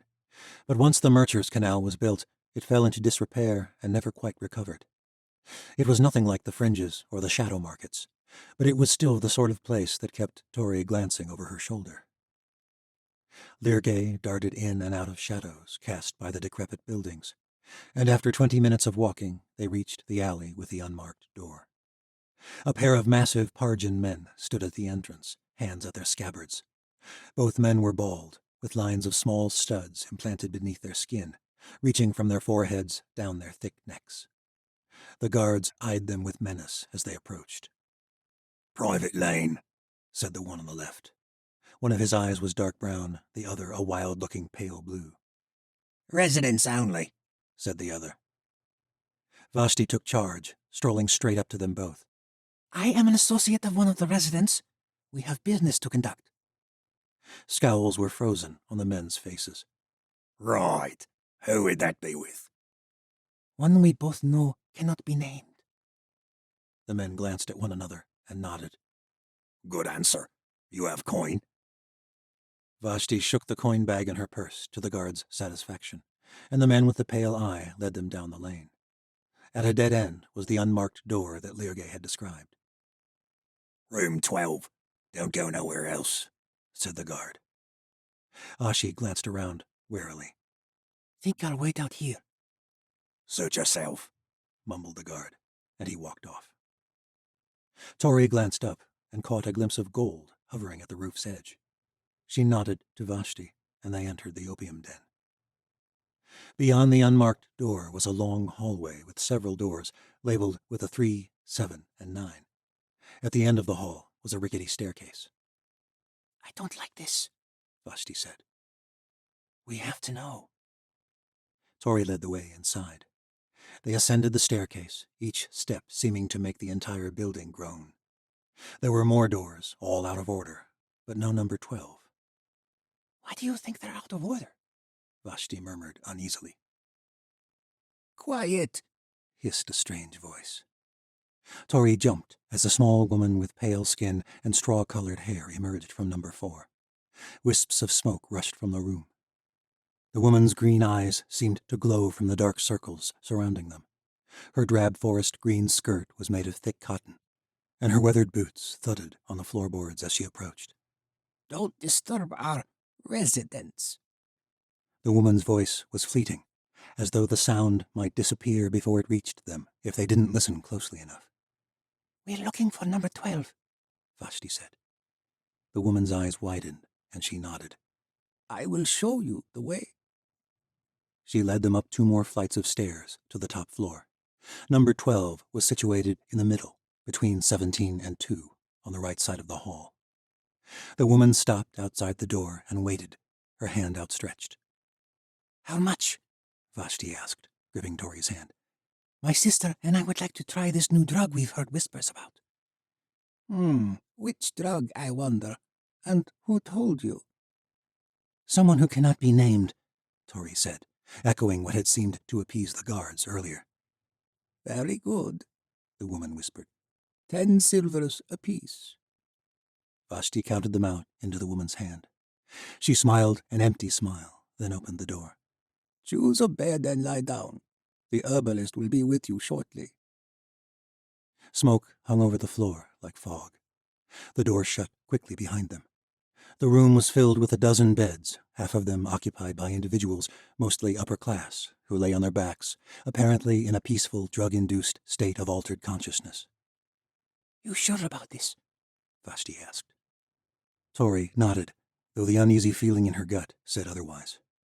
They chose a pair of adjacent beds and took a seat. What is with the smoke? Tori shrugged. If the drug comes from a cerebro, probably just part of the mask. The door creaked open, and a young girl entered. She looked to be no more than 15 or 16, with dark brown skin and straight black hair. From Malai. Tori supposed there were a number of sorcerer refugees from the isolated country. An interesting theory the two of you share, the girl said. But I am afraid it is nonsense. She carried a large glass, vase-like object with a pair of tubes hanging from a contraption at the top. What is it? Asked Tori, feigning interest. She knew it was nothing. The girl smiled. An extract of a secret herb. It would not be in our interest to say more now, would it? I am Asa, your herbalist. She set the curious device on a bedside table between their beds and lit a small flame at the base of the glass. Quickly, smoke began to fill the vase, swirling and seething within. The girl held out a tube to each of them. You don't need to put on the show for us, said Vashti. Asa smiled. I am afraid I don't know what you're talking about. Now take 3 breaths and lie back. It works quickly. Tori did. The smoke filled her lungs, making her entire body feel warm. Almost instantly, her head felt light, and she lay back upon the pillow. Vashti, Asa, the smoke-filled room, all of it disappeared. Tori had never felt so light, not even when she could fly. She seemed to drift through reality. No, she was reality. Or rather, reality coursed through her. It was hard to put into words just what the experience was like. She felt connected to all things. She was all things. A vast field of grass stretched before her, the plains of the steppe. She sat astride a gorgeous bay mare, her mother's arms wrapped around her waist from behind. They galloped across the rolling hills in the summer sun, each footfall thundering up into her chest, the mare's heartbeat thrumming against her thighs. No, the beat seemed to course through her, sinking with the rush of her own heart. Brilliantly colored birds soared through the air. The distant, snow-capped peaks of the Crooked Teeth jutted high above the plains to the west. The chilly wind threw her hair back behind her like a flag waving. Tori shrieked with joy as her mother handed her the reins, and she urged the mare along at a thunderous pace, her own mind seeming to meld with the horse's.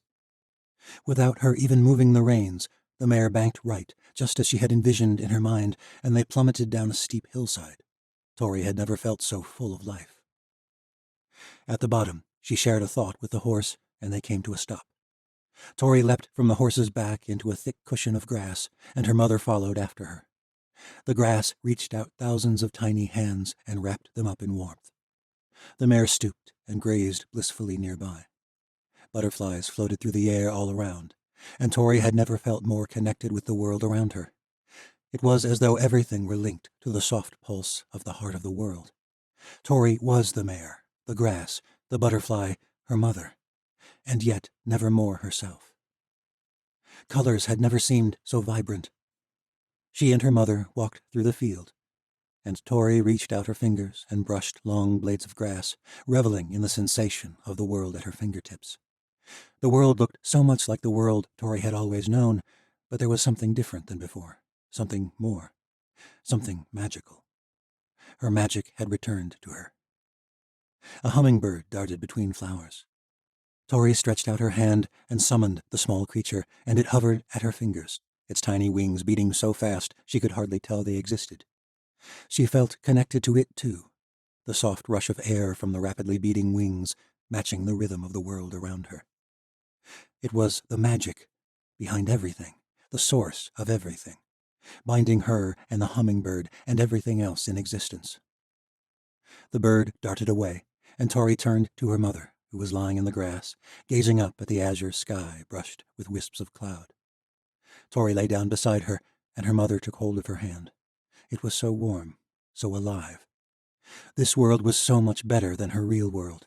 She never wanted to leave. And just like that, a twinge of sadness entered her reality again. This isn't real, Tori realized with a sigh, unable to suppress it any longer. No, said her mom. Not exactly. You're dead. I remember that. I am. The drug, Tori said. It's an illusion, a fantasy. You remember this feeling, her mom said, of the power behind the world, the connection. It's gone. Medea stole it. When I wake up, it will be gone. The drug reveals a truth we often forget. Yeah? What is that? Separation is the illusion. You've always been connected to the world. Magic doesn't change. Only we do. What in the abyss does that mean? That is your path, my little love. Her mother's hand went cold, and then it was gone. The world swirled around her, and she was back in the room, lying on a rickety bed in a dingy tenement in Velkaren. The connection was gone. The world felt dimmer and colder, all in an instant, just as it had when Medea had stolen her magic. The absence made her whole body ache. Tori lay on the bed and cried for several minutes, wishing desperately that she could go back to that memory, cling to it, make it real. But she knew it was a lie. All of it was a lie, including this cerebro drug. Finally, she sat up. Several beds in the room were still occupied with dozing clients. But most of them had changed clientele since she went under, including Vashti's bed. Some other girl lay there now. Tori shot up from her mattress and brushed away the tears. Asa returned to the room, smiling. Where's Vashti? Asa took her hand and helped her stand. She finished a few minutes before you. The drug works differently with everyone. Yours lasted longer. Don't worry. I want to go back. Asa smiled. Yes, that is normal. I would not recommend it for several days, however. Your sister is already outside. Come back another day. The Malayan girl led Tori back to the hallway, then left her alone. Tori wandered toward the staircase, unable to shake the memory of magic. She had forgotten how glorious it felt coursing through her veins, the connection to the world, this dull ache now. Magic doesn't change, only we do. Whatever in the abyss that meant. This had all been a mistake. They should never have come here. It was only a drug, not magic. And it left her haunted, just like any other drug in the world. Tori descended the steps slowly, still in a haze. When she reached the unmarked door, she pushed it open and was nearly blinded by the sunlight, despite the fact that she was entering a dark lane. She shielded her eyes as they adjusted. Ashi leaned against the wall, her arms crossed. That took long enough. How long was I in there? The sun was much lower, casting long shadows across the city. 2 hours. Gods, said Tori. How long since Vashti finished? What? Said Ashi. Vashti finished first. She wasn't in the room when I woke up. The herbalist said she left a few minutes before I did. You were the first to come out, Ashi said.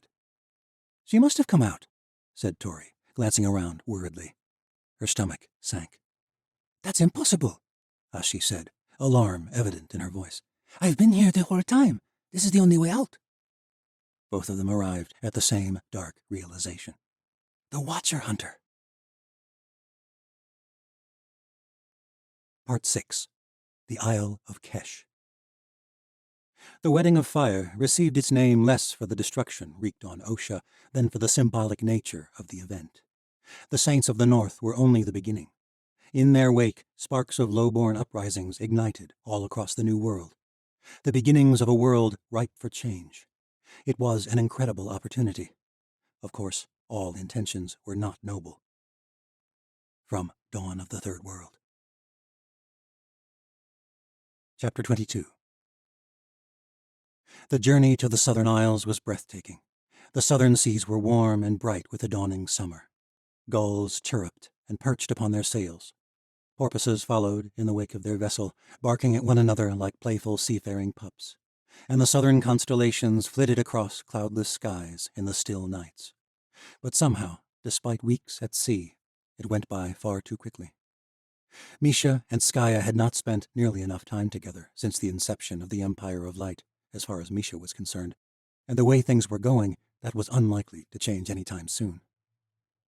Skaya had noticed something was gnawing at her, but Misha could not bring herself to tell her about what she and Alec had planned for their mission to the Triumvil.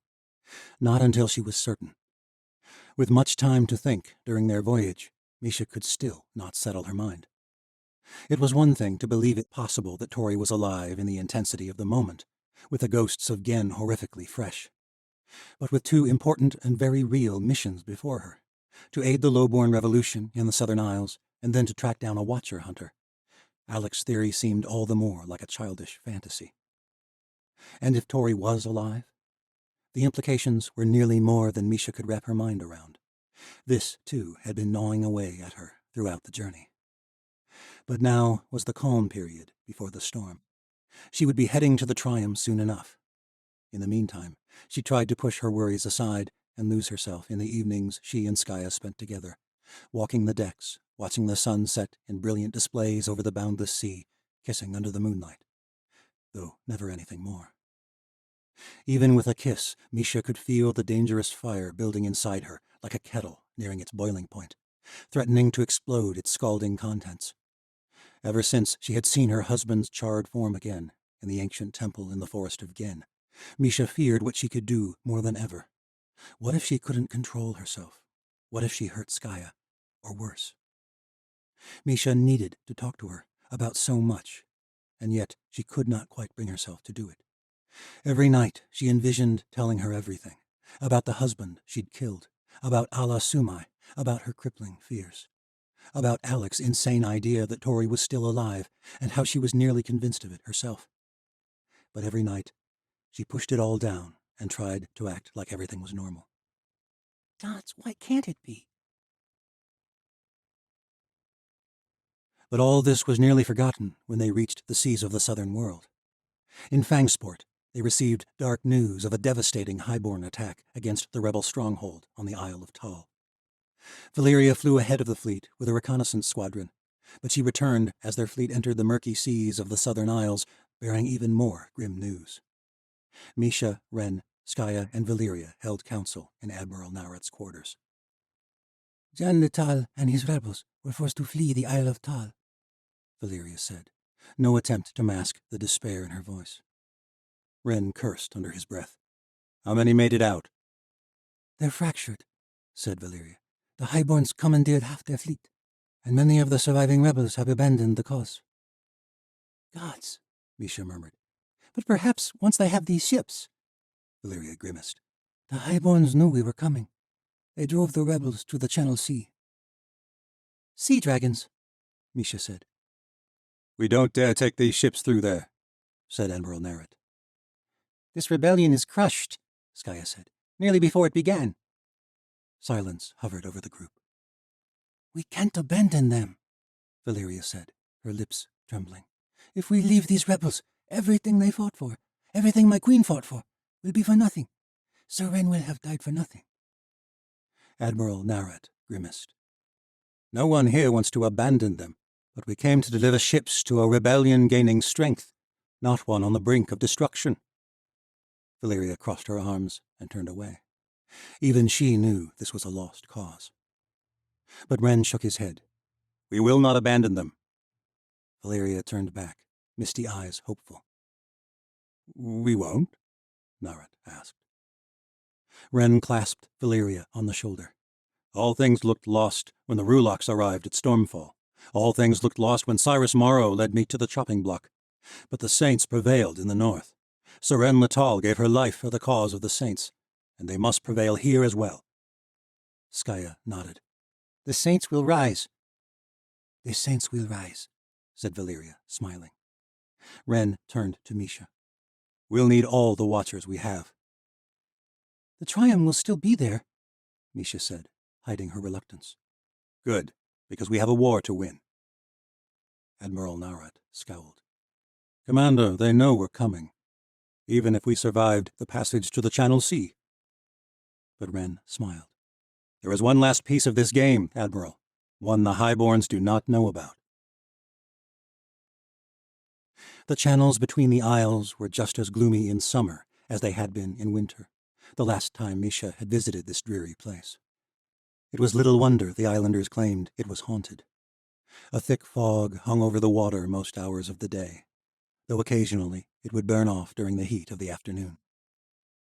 It was during one of these fortunate intervals that they met Lyra Bati in a small alcove off the remote Isle of Kesh, on the southwestern end of the archipelago. The Parjan privateer's junker was smaller than Misha expected, and while the sails were of decent make, though still the cheap, spined junker rigging typical of southern pirates, the rest of the ship was in near disrepair. It was a marvel the thing floated at all, let alone ran down trading fleets. But Misha supposed that was the point. Daja's mother stood upon the deck, wearing a pair of dark red pants that billowed in the wind and a peacock blue jacket that glistened in the sunlight. Lyra Bati stood at the bow of the junker and eyed them as they pulled up broadside with the pirate's lone vessel. Daja called out to his mother and waved. She merely nodded from her perch. Daja looked nervous. All is well? Ren asked. Daja smirked. Well, we didn't exactly separate on cordial terms, you might say. In the years Misha had known him, the Parjan watcher had hardly spoken of his mother, other than the fact that she was a privateer. Why? Said Skaya. She wanted to use your enduro skills? Sure, that's it. Partially. And the fact I ducked out in the middle of a job for a Melanesian prince. Got her in a nick of trouble, you might say. What kind of trouble? Said Ren ominously. Well, the prince already paid up in advance. Mum sent me to take out a whore he didn't exactly want his new bride to know about. Mum of his bastard kid and all. Well, she was pretty as they come, and I might have spared her life rather than killed her like I was supposed to. Brought her to Jerka, where Kale found me a year later. Best night I ever had, I'll tell you, after saving her life. But don't expect the prince was too pleased when I run off. Don't expect me mum was, neither. Misha tensed as the privateer's rough-looking crew lowered a plank that stretched between both ships. There goes nothing, I reckon. Daja led the way up the gangway.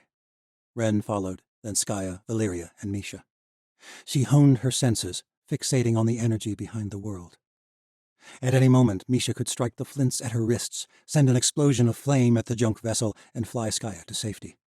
She would do whatever it took to ensure they both made it out of this alive, if it came to it. Lyra Bati had once allied with the Chancellor against Morgoth. The Parjan privateers were known for their love of gold over anything else. Even family might not be a great enough bond. A traitor's son, least of all. Thankfully, Cyrus Morrow and the rest of the ocean nobles had left behind a great abundance of gold. Ren had made sure to leave the chest of ocean currency visible on the deck. The junker was even more curious close up. The sails were layered into small, ridged pieces, like dozens of mini-sails rigged together, and the deck was much closer to the water than any ship Misha had been on. She doubted these junkers were great for broadside bombardments, but they were bloody quick, according to all the stories. Lyra Bati crossed her arms over her breasts. Her tight chest wrap was left nonchalantly visible from a deeply notched V in her loose-fitting frock. She wore a wide saber at her hip, and her dark eyes narrowed on her son. Mum, said Daja. You little bastard, she said coolly. It takes some bloody nerve to show your face to me after running off like you did. Nice to see you too. That was 3 years ago, Mum. Don't tell me you're still sore about that little, mishap in Melanesia. Lyra slapped her thigh. You hear that, boys? She shouted, turning to the 2 men at her sides, whom Misha took to be her closest mates, a Morgothian and a Jerkin. The crowd of privateers came from all across the New World. A mishap, he calls it. The two men laughed heartily, revealing several missing teeth apiece. Lyra laughed too, one of her own front teeth absent. For a moment, Misha thought the laughter was a good sign, but then the privateer's frown returned all the fiercer. You cost me 200 crowns, boy. That prince paid up before the bloody job. Aye, said Lyra Body. and he came back for his goddamn crowns. Wasn't satisfied with that neither, was he, boys? Nah, he rattin' wasn't, shouted the sun-specked Morgathian mate with a shaved head. Nah, said Lyra. You see, that whore came back. Dodger winced. She did she? Aye, she did. Come back for that bastard child of theirs. And guess what? The prince's wife found out about that bloody whore, along with all the others he was screwing around with, because you bloody run off with her. Gods, just tell me you didn't rot with her. Dodger glanced away. I knew it. I bloody knew you did. Well, I hope it was bloody spectacular, because we all paid well and good for it. Lyra Body held up her left hand, which was noticeably missing a ring finger. Took your papa's ring and all. Mine too, said the jerkin mate, holding up his own hand, also missing a finger. Misha felt sick and honed in on her gifts. Her skin twinged with warmth as she readied her flints. One by one, a dozen other pirates raised hands with missing fingers. They reached for swords. Daja's face drew tight. But then, to Misha's horror, he started laughing. It began as a soft chuckle, but turned into a near wail. What in the bloody maelstrom are you laughing at? Said the jerkin mate at Lyra Body's side. His saber was still sheathed, but he gripped its pommel tightly. Daja grasped his stomach, then pointed at the man. Your bloody missing finger. Aha! Mind yourself, boy, said Lyra. But then she was laughing too. The rest of her crew slowly joined in. Misha was baffled. Aha! I can't believe that rotten joke of a prince got the best of you. Daja cackled. You deserve every lost one of them. Ren was smiling. Suddenly he raised his own stump. You think losing a finger is a bitch? You should try this. Lyra Body and her crew fell into fits of laughter. It was one of the strangest things Misha had ever witnessed, but she breathed a sigh of relief. When the laughter had quieted, the privateer pulled her son into an embrace. You're a little bastard, but you're still my bloody bastard. Aha! I knew you weren't mad the moment you mentioned Papa's ring. Aye, why's that? Because you bloody killed him. Aha! Cried Lyra Body. That I did, because he was a far worse bastard than ye ever dreamed of being. Ren stepped forward then and stuck out his lone hand to the privateer. She shook it warmly. You have our gold, I take it? Ren smiled. I have your gold. The pair of young watchers aboard their ship popped open the chest on deck, revealing heaps of ocean coins. Then you have my crew. They feasted in Lyra Body's cabin that evening and spoke of their plans moving forward. Lyra Body commanded one of the largest privateering fleets in the New World. In contrast to most military standards, it was nothing incredible, only a dozen junkers. But what they lacked in numbers, the pirates made up for with their ability to come and go swiftly and stealthily. In the channels of the southern isles, they would be able to come from nowhere. If they could lure the highborns to the right bay, the pirates would be able to come in from behind and destroy the bulk of the islander fleet. The only problem, the rebels were holed up on the small isle of Nara, in the middle of the Channel Sea. Your bloody queen unleashed the monsters, didn't she? Lyra Body asked, once they had traded their plates for maps of the southern isles spread out across Body's long captain's table. Cyrus Morrow did the unleashing, Ren corrected her, and it ruined his own empire because of it. The Queen of Light tamed them, and she saved the people of the north. Lyra smirked.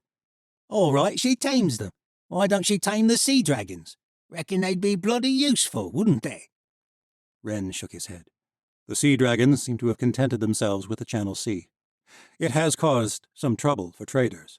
They have to travel around the isles, or else go through these foggy channels. Queen Medea has brought many beasts to our cause, but the dragons, well, they are not so easily tamed.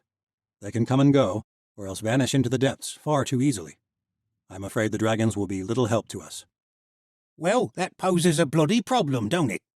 Captain Body said. These rebels might be willing to risk their ships, but there ain't no way in the maelstrom I'm risking my fleet in those channels. I don't expect the Highborns will either, said Skaya. They've left the rebels alone for days. We wouldn't be able to engage them in the Channel Sea, even if we survived the passage. Then the rebels need to move, said Body. Wren nodded. They did it once, but the Highborns will be watching. The rebels will need to go somewhere close.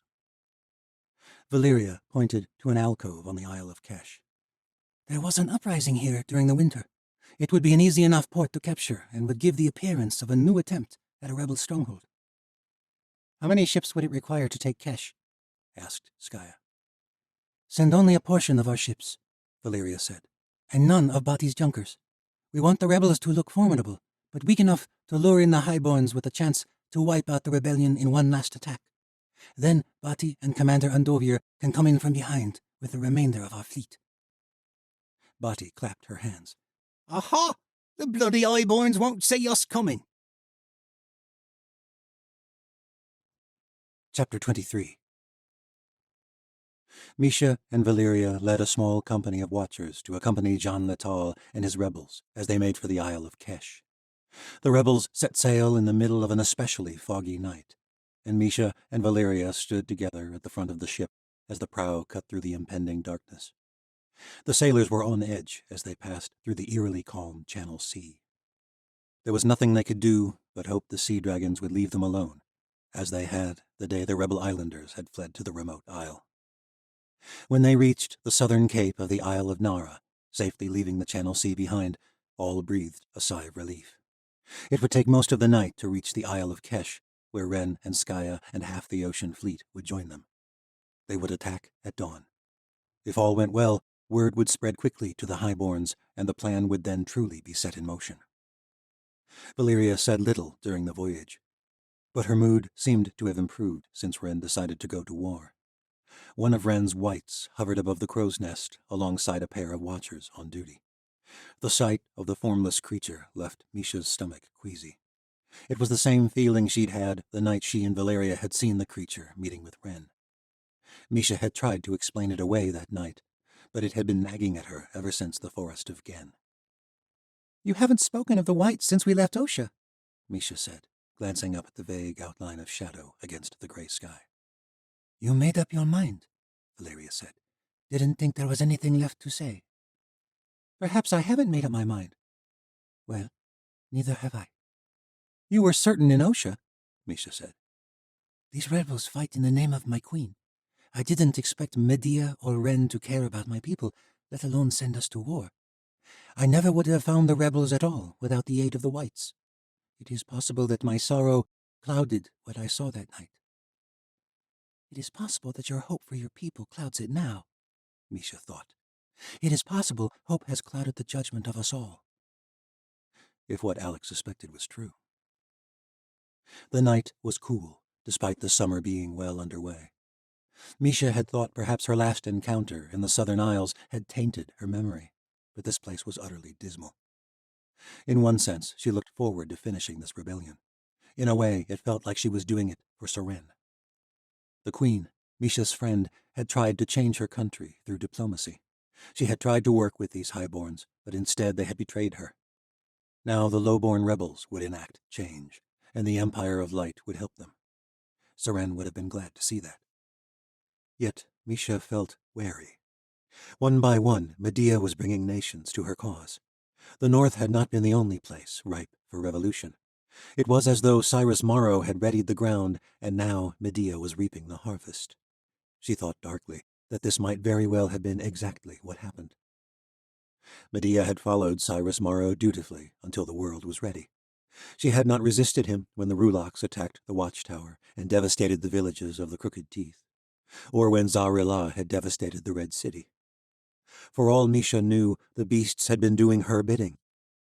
Perhaps that was the only true reason the sea dragons had not attacked them. Misha did not want to believe it, and yet she could not help thinking it.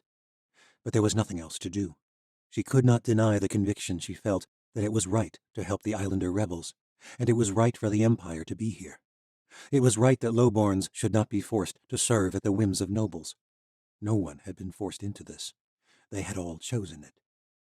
Then why did it all leave a bitter taste in her mouth?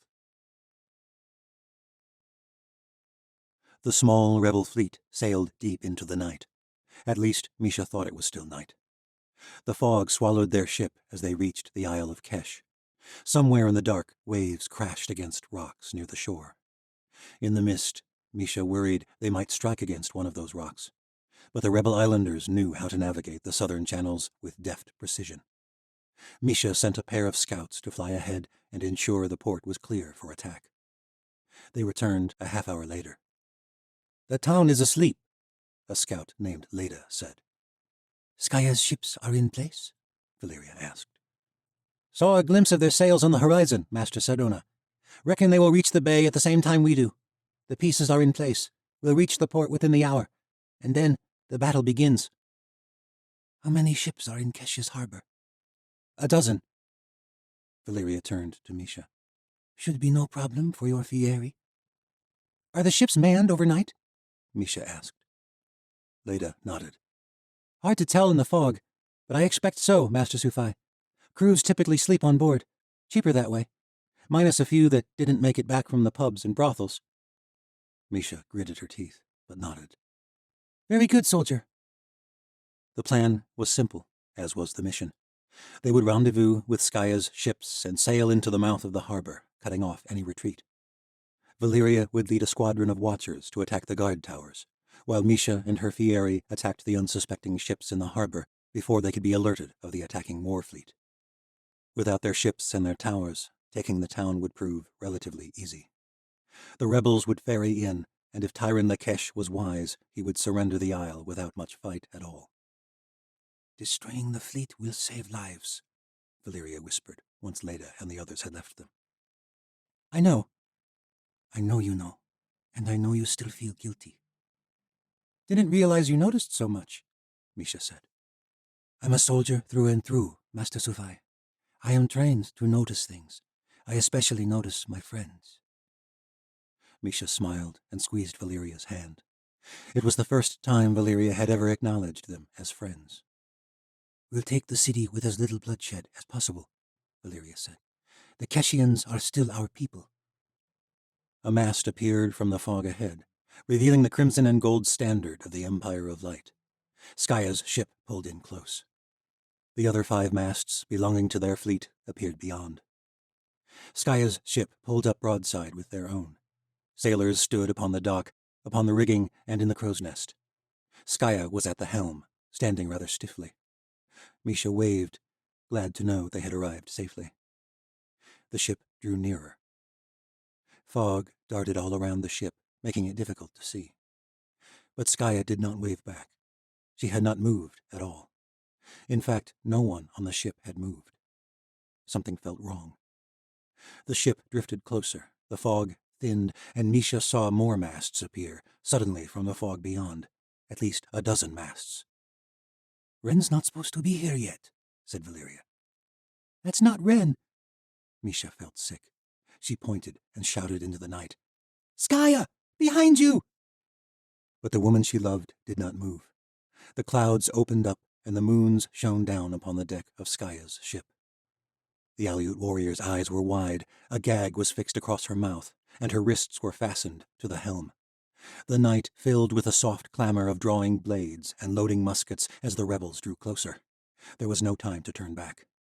Still, there was no movement on board the northern ships. Skaya's ship was close enough that they could rig a plank to cross, but Misha didn't wait. She took flight, and then Skaya's ship exploded with flame.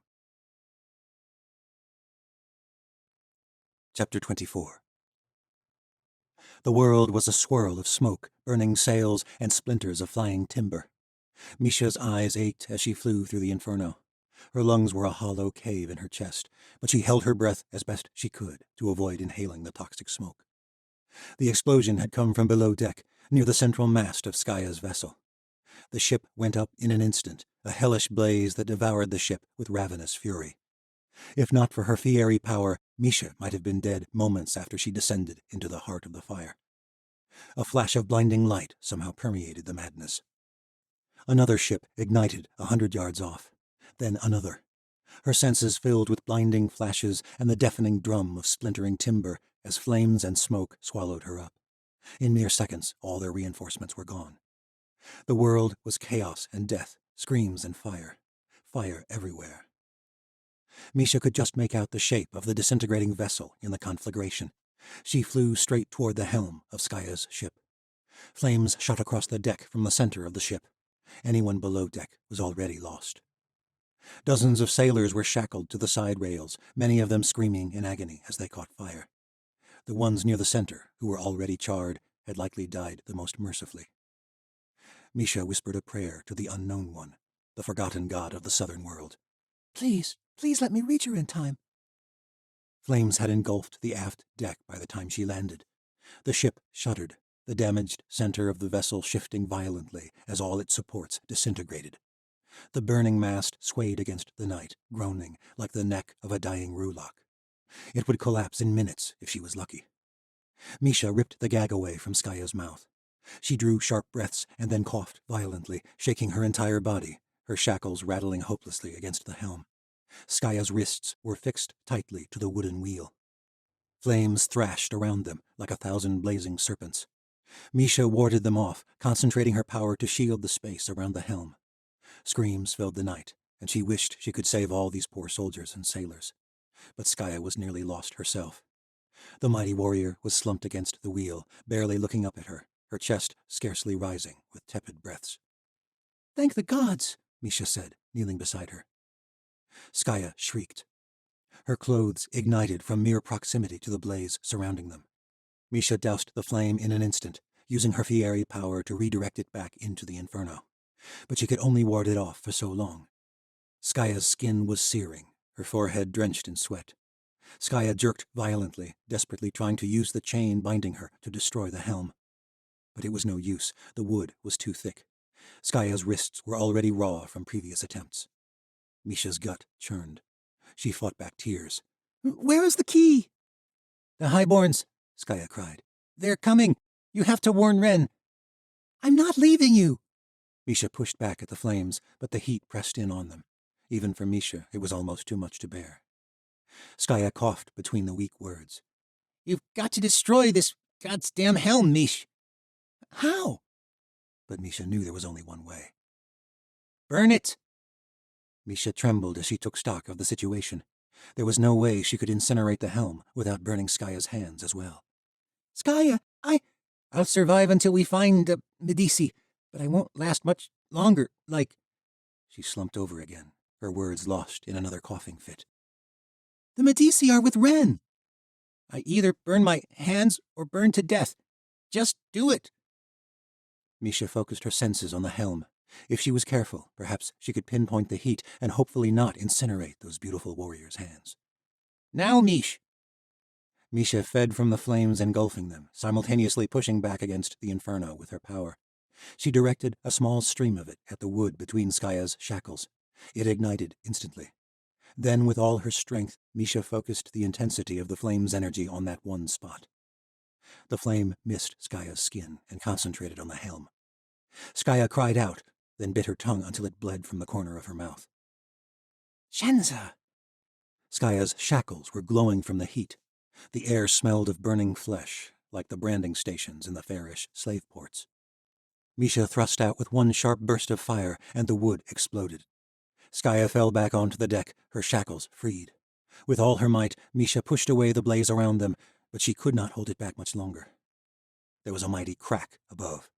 The mast teetered in the air, and with a rush of flame and smoke it crashed toward them. Misha wrapped Skaya in her arms and took flight. They shot up from the hellish ship, but to Misha's horror there was nowhere to land. Her own ship had been too close to the blast, and it too had caught fire. Soldiers dove overboard and paddled toward the nearest rebel ship as hard as they could. Rowers from other ships were lowering into the sea to gather them up and ferry them to the remaining vessels. There was no sign of the enemy masts Misha had seen before the blast. Misha spotted Valyria on the deck of a nearby rebel ship and flew straight to it. She set Skaya down and called for a pail of water. Skaya doused her hands inside, and steam rushed from the bucket. Gods! Skaya shouted, but she did not pull her hands out. She coughed some more, but her breaths began to return to normal. Misha slumped against the rail and took in fresh breaths of her own. Valyria must have flown Jean Letal to safety, for both of them gathered around. "What happened?" Jean Letal asked. "No time," Skaya muttered. "Valyria, you have to warn Ren," Misha said. "The White went for him. He can get there quicker than I can fly." "Good thinking," Misha said. "How did the Highborns find you?" Jean Letal asked. Skaya shook her head. "We were anchored off the coast, waiting for you. Those buggers came out of nowhere, ferried up in the dark. So many of them. They knew we were coming." "We spotted maybe a dozen masts before the blast," Jean Letal said. "Don't see them now. Must be waiting, letting their flames do their work before they finish the attack. Only my ship caught fire. We can still flee back the way we came." The rowboats were pulling in, loading soaked soldiers onto the deck. Everyone looked terrified. Skaya shook her head. "There's a dozen more warships coming from the other side of the isle. We're trapped." Jean Letal's expression fell, but he recovered himself as his men gathered around him. "We knew this rebellion might fail. If this is our end, then we'll make it an end worthy of songs and tales." "What a load of shenza!" The voice made all of them turn. There was a cold rush of wind behind them, and Ren Andovir stepped from a swirl of mists, a pair of green godstones glowing in his hand. Medea's stones. He smirked at their shocked expressions. "I'm the commander of our queen's magic forces. Did you think I would come all this way without a little insurance?" "Tell me you brought sea dragons," said Skaya, her hands still draped in the cool water inside the bucket. "Afraid not, but I brought watchers." A dozen watchers came flying through the portal after him and landed on the deck. Misha caught the attention of a conjuri and a Medici, who immediately began tending to Skaya's wounds. "Ah!" she moaned. The conjuri removed her shackles in pieces, which peeled away the top layers of her skin. But the Medici swept in quickly and began reforming and shaping the skin, until the raw wound was endurable. "You're not fighting," said the Medici emphatically. "Like hell I'm not." Skaya picked up her saber, but immediately dropped it. Her fingers trembled, and she clutched them to her chest, wincing with pain. Misha brushed her shoulder. "You're a commander. You don't need a blade." "My ships are gone," Skaya said, gazing back at the inferno. "Our admiral is dead." Jean Letal came to her side. "Stay with me, commander." He turned to Ren. "What is your plan?" "We'll give them an end worthy of songs," Ren said, "but it won't be because of our valiant deaths." Ren barked an order to the other captains, and the 5 remaining rebel ships began to shift south, toward the narrow bay that led to Keshport. "There's a dozen more highborn ships there," Misha said. Ren smiled. "Mostly traders. There are 24 warships out here. We can't face the Highborns in open seas, but that fire was set with pitch. Look at how the waves themselves are ablaze. The Highborns won't risk getting too close for risk of losing their own vessels. We may not be able to escape, but that gives us time to finish what we came to do. You fly ahead, as planned, and set fire to the Keshian ships. Valyria will take down the guard towers, and we'll follow you into the harbor." "We'll be trapped." "They'll only be able to sail into that bay 2, maybe 3 at a time. If we can hold them off until morning, Bati and her privateers can come in from behind with our reinforcements. We can still end this, right here. We just have to survive the night." Misha hated to leave Skaya again, but she took flight. Her company of 6 Fieri, followed by Valyria and her morphs, shot over the open sea and entered the cliff-lined Bay of Kesh. It reminded her of the towering fjords of Osha, though not as tall or narrow. The walls rose 200 feet and disappeared into the fog on either side. The Keshian ships must have been warned of the oncoming fleet, for they were manned far more heavily than any trader ought to be in the middle of the night. Guards roamed the decks. A watchman sounded the alert as the watchers neared, but it was little help to them.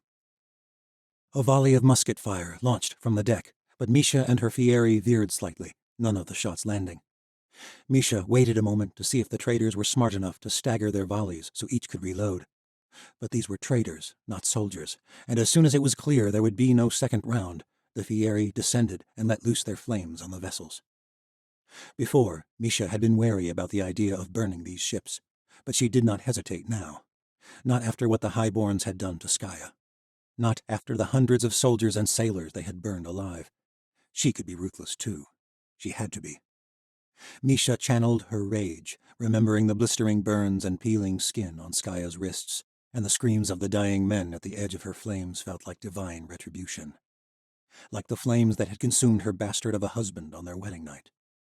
She did not let herself regret it. The Keshians might have been alert, but they were not equipped for battle.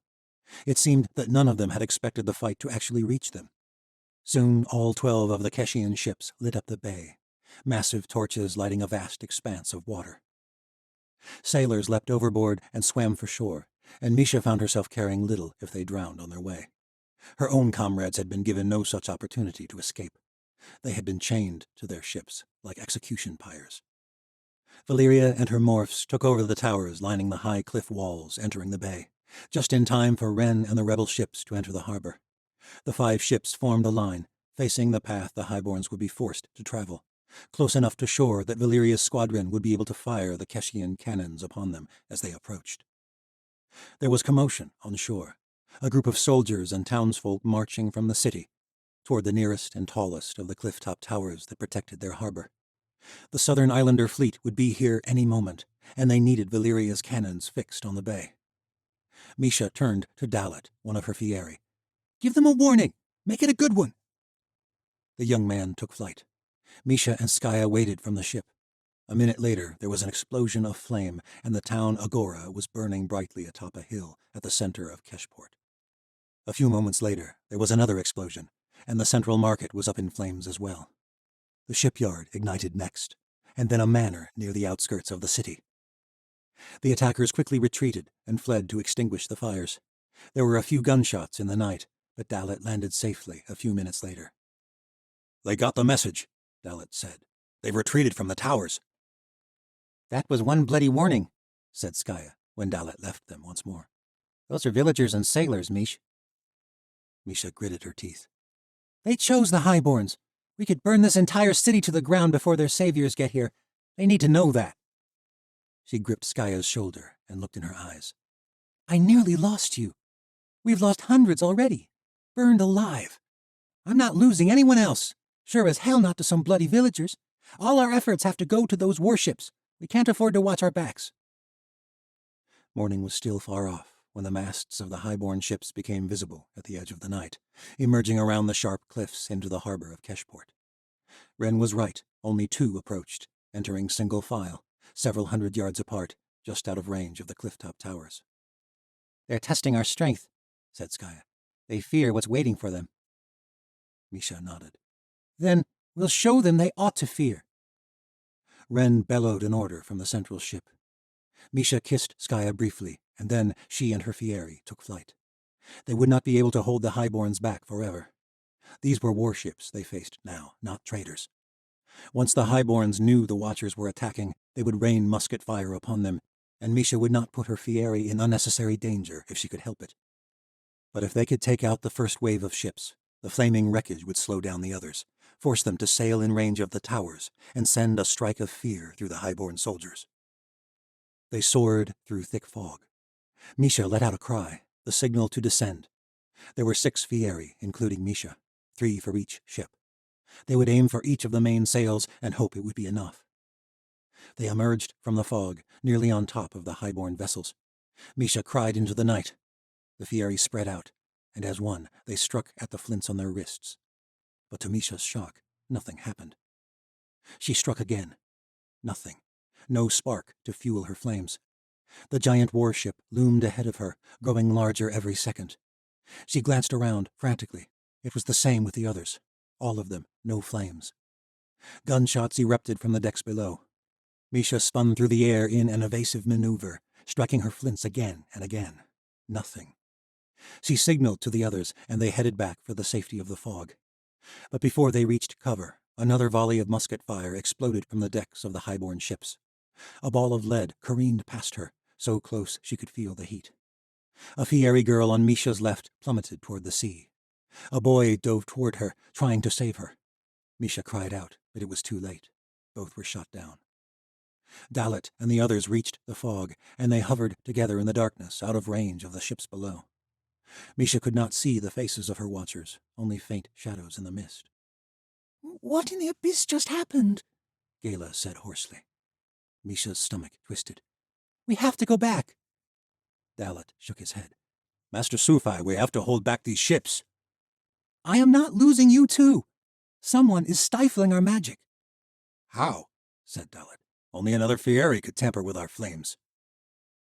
Misha was about to make the order to fly back to the others as fast as they could, but she never formed the words. Before they could react, shots fired from the mists. Dalit plummeted to the sea. There were only 3 Fieri left. Gala shrieked, and Sorrel drew her saber in the dark.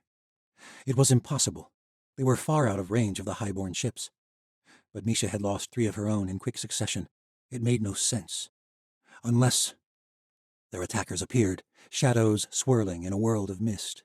3 figures soaring without wings, flying with the same power that Misha used now. 3 watchers were attacking them. Shots lit up the fog. Chapter 25. Misha drew her saber just in time. 3 enemy watchers shot toward them, blades drawn, flashing in the dim moonlight. Misha parried the first attack with her sword. Her fellow Fieri managed to do the same, and the 3 enemy watchers darted past them and disappeared back into the mist. Down, down, down, cried Misha. We'll never be able to fight them up here. The 3 surviving Fieri plunged toward the sea, emerging into the clear night below. Terrified, Gala darted back to the rebel ships to warn Ren. Misha and Sorrel remained close, their sabers drawn, eyeing the dark overhanging mass of clouds looming over the harbor. Where do those buggers come from? Misha shook her head. I don't know. Bloody watchers! Where in the abyss did the highborns get watchers? We should have known they wouldn't all come running to us. Misha flicked the flint at her wrists again, but she could still conjure no flames. Shenza! One of them must be stifling our flames the moment we reach for the spark. How many do you think they have? The mysterious watchers never followed them out into the open. If they had an army, they'd face us out here. They may have caught us by surprise, but I bet there's not many more than those 3. The 2 highborn ships drew nearer to the rebels. Misha tried to reach for her Fieri sense once more, but there was nothing. Yet it was only her flames that were stifled. She could still feel the thrum of magic in the world. She could still fly. She just couldn't feel the warmth of her Fieri power. Valeria and her morphs fired cannons from the clifftop towers, but the highborn vessels were just out of range. Ren bellowed an order, and 2 rebel ships at the right flank of the formation ventured out to drive the highborns closer to the cliff walls. Misha kept her eyes on the thick cloud cover, but saw no signs of their attackers. Valeria fired a second volley from shore. It came up short, but there was a flurry of cries from the highborn crews. 2 more ships appeared around the corner of the channel, the second phase. There were 20 ships waiting beyond that narrow channel. If they did not take out these first highborn ships quick, the rebels would be outnumbered and outgunned in no time. The rebel ships drew nearer to the first 2 highborns and let loose their own volley. The sickening groan of splintering wood and the cries of dying soldiers confirmed a direct hit. Misha could not see the Fieri who had doused her flames, but she felt the warmth of her magic return in a flash, and she could sense a new heat coming from near the rebel ships. The Watcher was not trained enough to reach for her own power while stifling Misha's. Misha flew toward the flanking rebel ship and met the enemy Fieri as she shot from the clouds in a deep dive, flames teasing from her fingers, trailing behind her like the tail of a comet. As the Watcher neared, the flames coalesced into a large ball of fire that catapulted toward one of the rebel ships. Misha reached out with her power to suppress the flames and managed to redirect the ball just before it hit the rebel ship. The flames met the sea with a rush of steam. Misha and the Fieri collided in the air, sabers flying as they spun and darted above the rebels. The Fieri reached for her flames again, but Misha managed to stifle them completely this time. She flicked the flints at her wrists, drawing a spark and the Fieri's attention. As the Watcher focused on suppressing Misha's flames, she let the dagger fly from its sheath at her waist. The blade lodged in the Fieri's shoulder, and the enemy Watcher plummeted onto the deck below. Misha landed. Another volley of cannon fire erupted from below deck, nearly deafening her. The entire vessel trembled with a blast. One of the sailors leapt to finish the Fieri off, but Misha deflected the blade with her own. We need her alive, soldier! She'll burn our bloody ship with her magic. The woman scrambled on the deck, trying frantically to strike the flints at her wrists. Misha raised the pommel of her sword and struck the woman across the head, and she slumped across the deck, arms and legs splayed. She twitched for a moment, then went still. Misha peered closely at the strange woman. A southern islander, but not a defector of the Shadow Watch. These watchers were not traitors, which he supposed was good, but it left a terrifying mystery. "Chain her up," Misha ordered. "If she wakes, knock her out again. If we survive this night, we are going to need to find out where she came from." Meanwhile, unhindered by the enemy Fieri, Sorrel had quickly taken advantage of the window to complete their original mission. The two highborn ships were now in flames. The wreckage was not as obstructive to the movements of the rest of the highborn fleet as they had hoped, but it would have to do. A horn bellowed in the night, and the rebel ships swiftly maneuvered to the side of the carnage. The two burning ships formed a temporary and menacing blockade. The highborn ships would either have to veer right toward Valeria's towers, or veer left and face all 5 of the rebel ships at once. 4 highborn vessels formed up at the channel exit. 2 of them veered right, and 2 went left. Valeria and her morphs fired, doing some minor damage to the highborns. A pair of conjuri took flight, and with a splintering crash, the main masts of both ships teetered and then collapsed, leaving the 2 vessels exposed, with the majority of their cannons facing away from the towers. The 2 ships drifted slowly closer to shore, and Valeria and her morphs unleashed several rounds of cannon fire, decimating the ships. But one of the conjuri was shot down in the process. The 5 rebel vessels made quick work of the remaining 2 highborn ships, though one of their own ships began to take on water from a well-aimed cannon shot. Despite the likelihood that one of their ships would be lost eventually, Misha's hope began to rekindle. She landed back on deck beside Skaya, who looked ghost-like. Her hands trembled violently.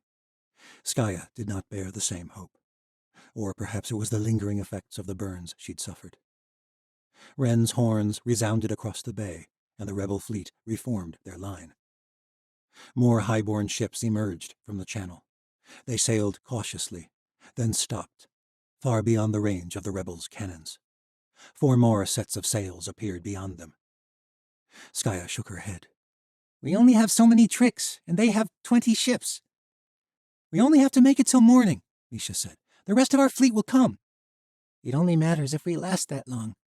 We will. "They outnumber us, Mish. All they have to do is avoid the shore, and they can take us out. They can lose a dozen ships in the process, and they know it. We are already losing one. We won't last until morning." There were 8 ships now formed up at the mouth of the harbor. "If we had been able to light up those ships at the mouth, we might have slowed them down. We might have made it, but—" "Don't you dare give up, Skaya," Misha said in a low, fierce voice. She gripped her forearm, avoiding her tender hands. "We can't give them any more time. We have to fight now." Misha took flight and landed on Wren's ship at the center of the formation. "We can't wait around, Commander. They'll have half their fleet in this harbor if we wait any longer." "Bati will be here soon." But Wren did not look as confident as he had before. Their damaged ship was sinking lower in the water. It had sustained more damage than they'd originally thought. "Wren, we have to take the fight to them." Wren grimaced. He gazed out at the carnage that filled the harbor. "We've come so close." "We have to stop this wave, or Bati and her pirates will only be joining a lost battle." Wren nodded, seeming to resign himself to what they had to do. "All right. Watchers will have to lead the charge, or we will lose all these ships."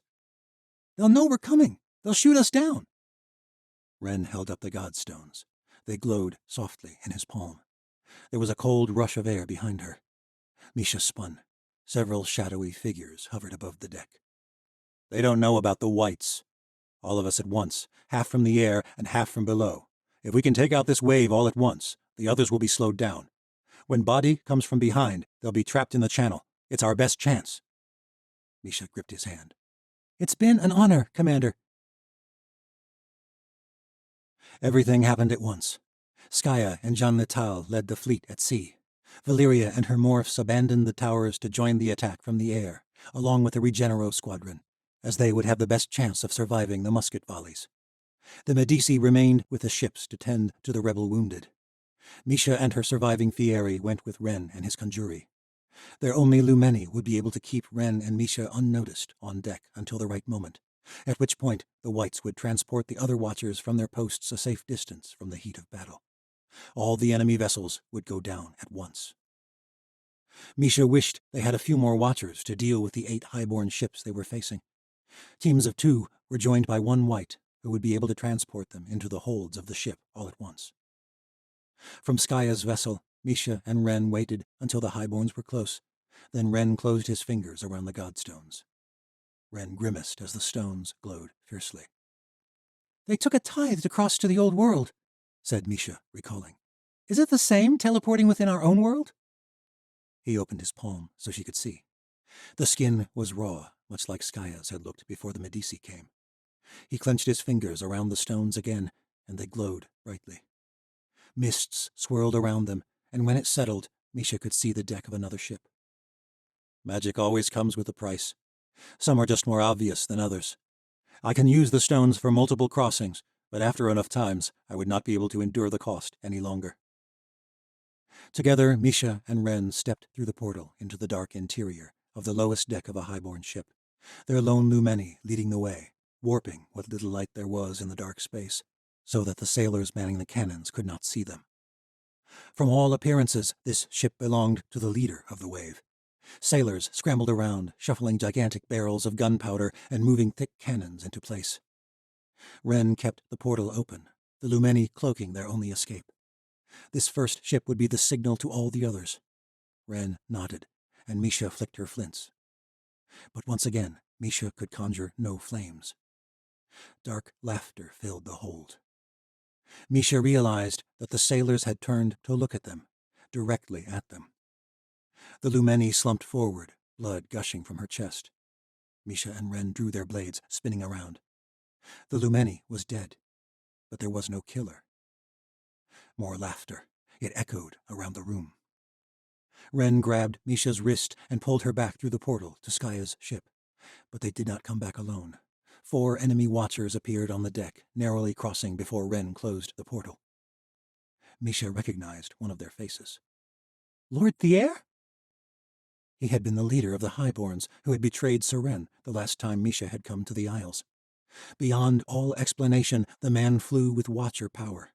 He held out his blade as he landed on the deck, but he did not attack. "Ah, yes," Thier said. "Sir Ren's little friend. I remember you." "You're no Watcher." It made no sense. She would have known months ago. But beyond plausibility, the man hovered just off the ground, and she could feel him suppressing the warmth all around. He was a Fieri, just like her. "I would beg to disagree with you about that." "How?" Misha murmured. Thier laughed. "I've always been one." "Shensa! You would have used it to gain power long ago. You wouldn't have let Sir Ren rise if you had power too." Thier raised a brow at this, then shrugged. "Perhaps. The world has a way of tipping the balance. It's only fair. You've lost now. You and all your rebels will join the horde of ghosts that haunt the seas of the Southern Isles. But there is a way out, alive, for you and your Watchers. I want those godstones." Ren stepped back several steps, and for a moment Misha thought he was going to open up the portal again and vanish. But Ren remained. He opened up his palm to reveal the glowing stones that had marred his only hand. He took a step to the left, and one of the enemy Watchers shot over to block his movements toward the aft deck, and any chance of escape. His movements were sluggish. He was spent from so many passages. That was the only explanation for why he was still there. Ren took a step forward this time. The Watchers shifted, their eyes fixed on him. "You can't escape," Thier said glibly. "Not unless I get the stones. The source of your queen's power. It's only fair. It's time to tip the scales a bit further." "If I give you these stones, you'll let my soldiers leave," Ren said. "Aye," said Thier. "This civil war is our fight. It is no business of the Empire of Light. You should never have come here, and there must be retribution. The stones, now." Ren stepped forward, holding out the godstones. Their emerald light was dim. "Ren, don't!" Misha said. But Ren shook his head and closed the gap between him and Thier. When Thier had nearly reached him, Ren stumbled, The stones slipped from his grasp and flew through the air. When he came up, he was gripping the dagger from his belt. He spun around lithely, all appearance of weakness gone, and stabbed at the open air. There was a cry, and a Lumeni appeared from the darkness, blood gushing from a slash in his throat. The enemy watcher had been right behind Ren the whole time, waiting for the right moment, but Ren had detected him. Misha seized the element of surprise and swung her saber, gutting a watcher at her right. The godstones rolled across the teetering deck as cannon fire erupted from below. Muskets fired from the aft deck, and another enemy watcher fell. Thier scrambled along the ground, grasping for the godstones desperately, but the stones shot from the ground, flying through the air into Ren's hands. He'd had control of them the entire time. Misha leapt in front of him, swinging her saber hard, as two enemy watchers attacked. To her horror, the watcher she had gutted rose from the ground, blood staining her uniform. The wound closed over. A regenero. Ren leapt to join Misha, but she shoved him away. "Take out their ships, Commander! I can handle these bastards!" Ren smiled, then the mists swallowed him up, and he was gone. Thier took to the air, but the other three enemy watchers faced off with Misha. Their ship was closing in on the Highborns.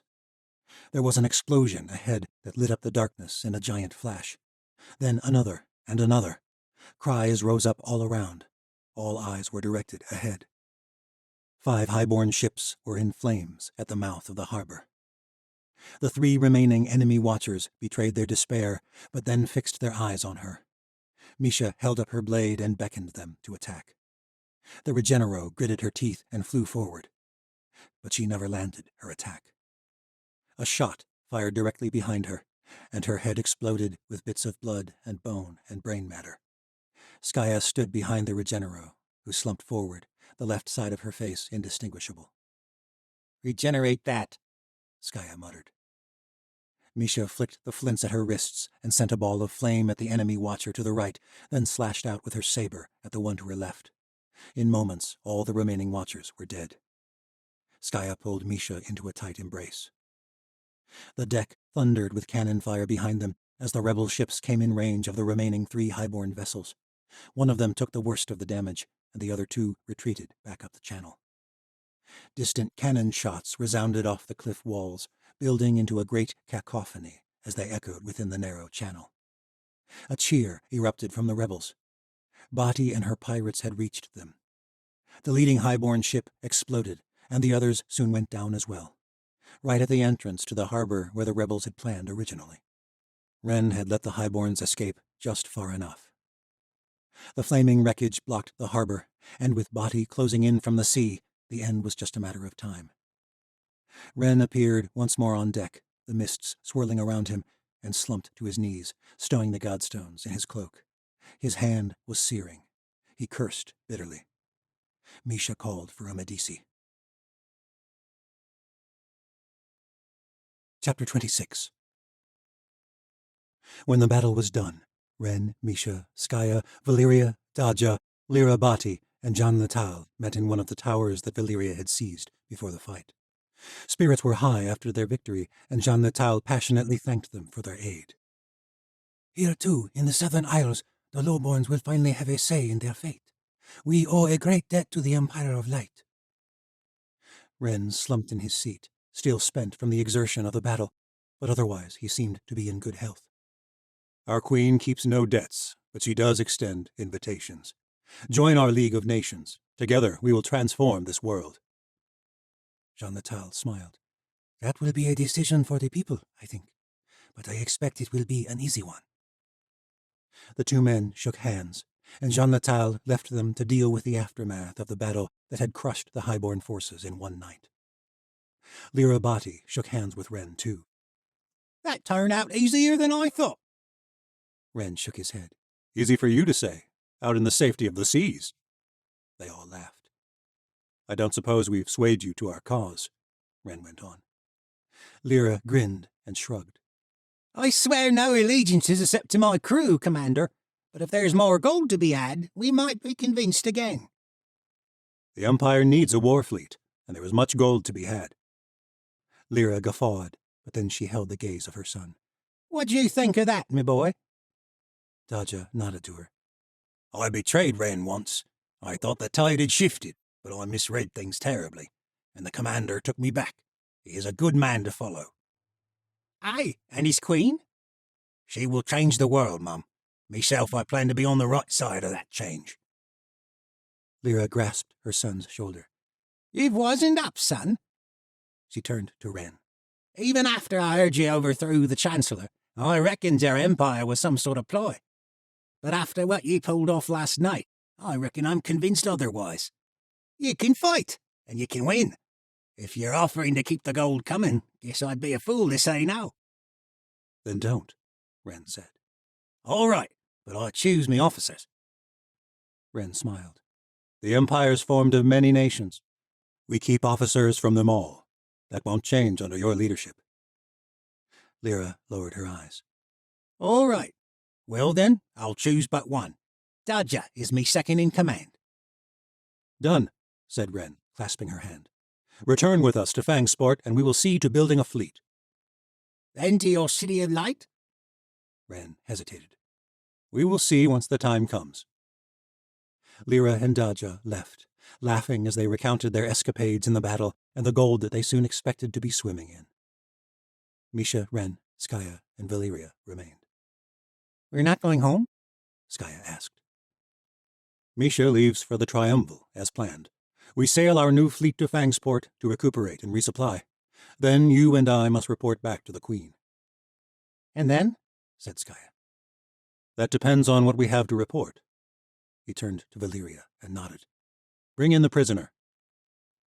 Valeria left the room briefly, and Misha squeezed Skaya's hand beneath the table. The warrior smiled, then grimaced. She moved her hand, and Misha grasped her forearm instead. Sorry, still tender.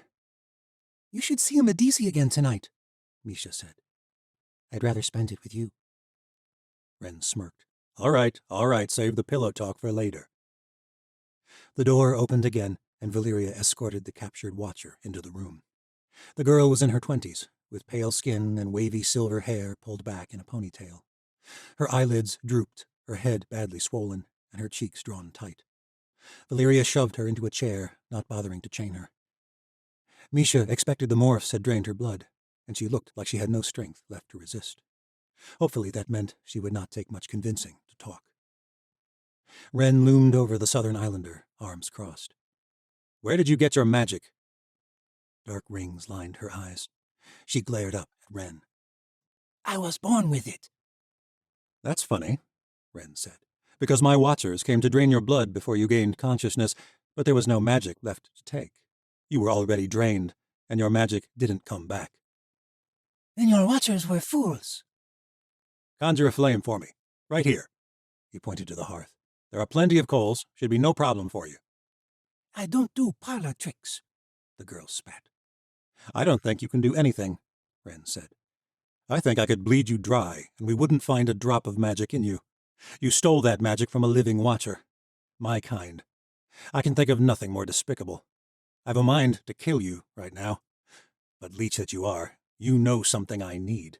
Knowledge that could save many lives. So I'll ask again, where did you get Watcher blood? The girl crossed her arms and sat back in her chair. Wren motioned to Valeria, and she brought in a bucket of water from outside. Some old superstitions say the true folk of the Southern Isles can drink seawater, even breathe it like a fish. I've never much believed in superstition, but I'm willing to try. Shall we test it? The girl squirmed in her seat, but said nothing. Wren motioned to Misha and Valeria. Hold her fast. Wren, said Skaya, but he shook his head. This leech is responsible for hundreds of deaths tonight. She's asking for this. Misha? Misha could barely meet Skaya's gaze, but she saw no other way. We gave her the chance to talk. Skaya closed her eyes, but nodded. The high-born soldier gritted her teeth hard as Misha and Valeria took hold of her arms and jerked back her head. The bucket of water rose into the air with a flash of Wren's conjuring magic and hovered over the watcher's face. She gritted her teeth even tighter. But then, slowly, as though from the work of an invisible vice, the soldier's jaw shuddered and her mouth opened. The salt water cascaded over her face in a slow stream. The water gurgled in her mouth, and she spat it out. But Wren poured more, harder and longer this time. The girl's face strained and turned red. Wren let up, and the false watcher choked, coughing up water. "Speak!" Wren shouted. The girl spat on the ground. She was trembling in Misha's grasp as Wren poured a third time. Her eyes grew wide, and her entire body shook violently against the chair, but Misha and Valeria held her fast. Misha began to feel sick. She glanced at Wren. The girl began to convulse, the water a constant rush, her mouth pried open with Wren's conjuring magic. Wren! The bucket clattered upon the floor. Misha and Valeria eased up, and the girl fell into a fit of coughs, water spraying all over her. She crumpled to all fours on the floor. Wren and Misha held each other's gaze. He nodded to her, as though to thank her, but said nothing. She knew this was warfare, but she hated what war made people do. Valeria eyed the girl warily. Misha wondered what she felt. Highborn or not, this girl was one of her kin. Should I fetch more water, Commander? Wren shook his head. "I don't think that will be necessary." Valeria nodded, and Misha thought she sensed relief. The girl still breathed frantically, but she shook her head. "I'll never talk. You may as well kill me." Wren turned on her. His words came slow, dripping like venom. "Oh, I won't let you die. You already tried to inhale that water, but I am a conjurer, and this ends on my terms. That water goes only where I want it to. If we have to, we will do this all night." The girl laughed darkly. "Yeah? I don't think you have the guts." Wren's eyes grew wide. He knelt to the ground and gripped her chin with his lone hand. "I am the commander of the Shadow Watch, and you have taken the lives of dozens of my soldiers, my comrades, my friends. The hunter who sold you that magic threatens everything we have sacrificed our lives to build. I will drown you all night. And in the morning, my Fieri will burn you to within an inch of death. Then I will have one of my Medici heal you. Then we'll do it all again. I will bring you to the brink of death over and over and over, for days on end, if that is what it takes." He looked into her eyes for a long moment. Then he released her, and she slumped on the ground. "It's not that I don't have the guts," Wren whispered, "but that does not mean I want to. I'd like you to cut this Shenza, save yourself, and tell me where Thier Lessard got Watcher magic. That bastard left you for dead the minute he knew he'd lost. You can't tell me he's worth it." The girl suddenly looked much younger as she realized the hopelessness of her situation. Tears fell from her eyes. Misha almost felt pity for her for a moment. Then she pictured Skaya's hands and all the soldiers and sailors who'd burned or drowned in the sea, and rage replaced that pity. There was a part of Misha, the same part that had not flinched at killing the Keshian traders, that hoped Wren would order her to set the girl on fire. And this scared her. But thankfully, there was no need. The leech said, "There's a hunter in the Triumvir. Works with some fairish count they call the Fire Lord."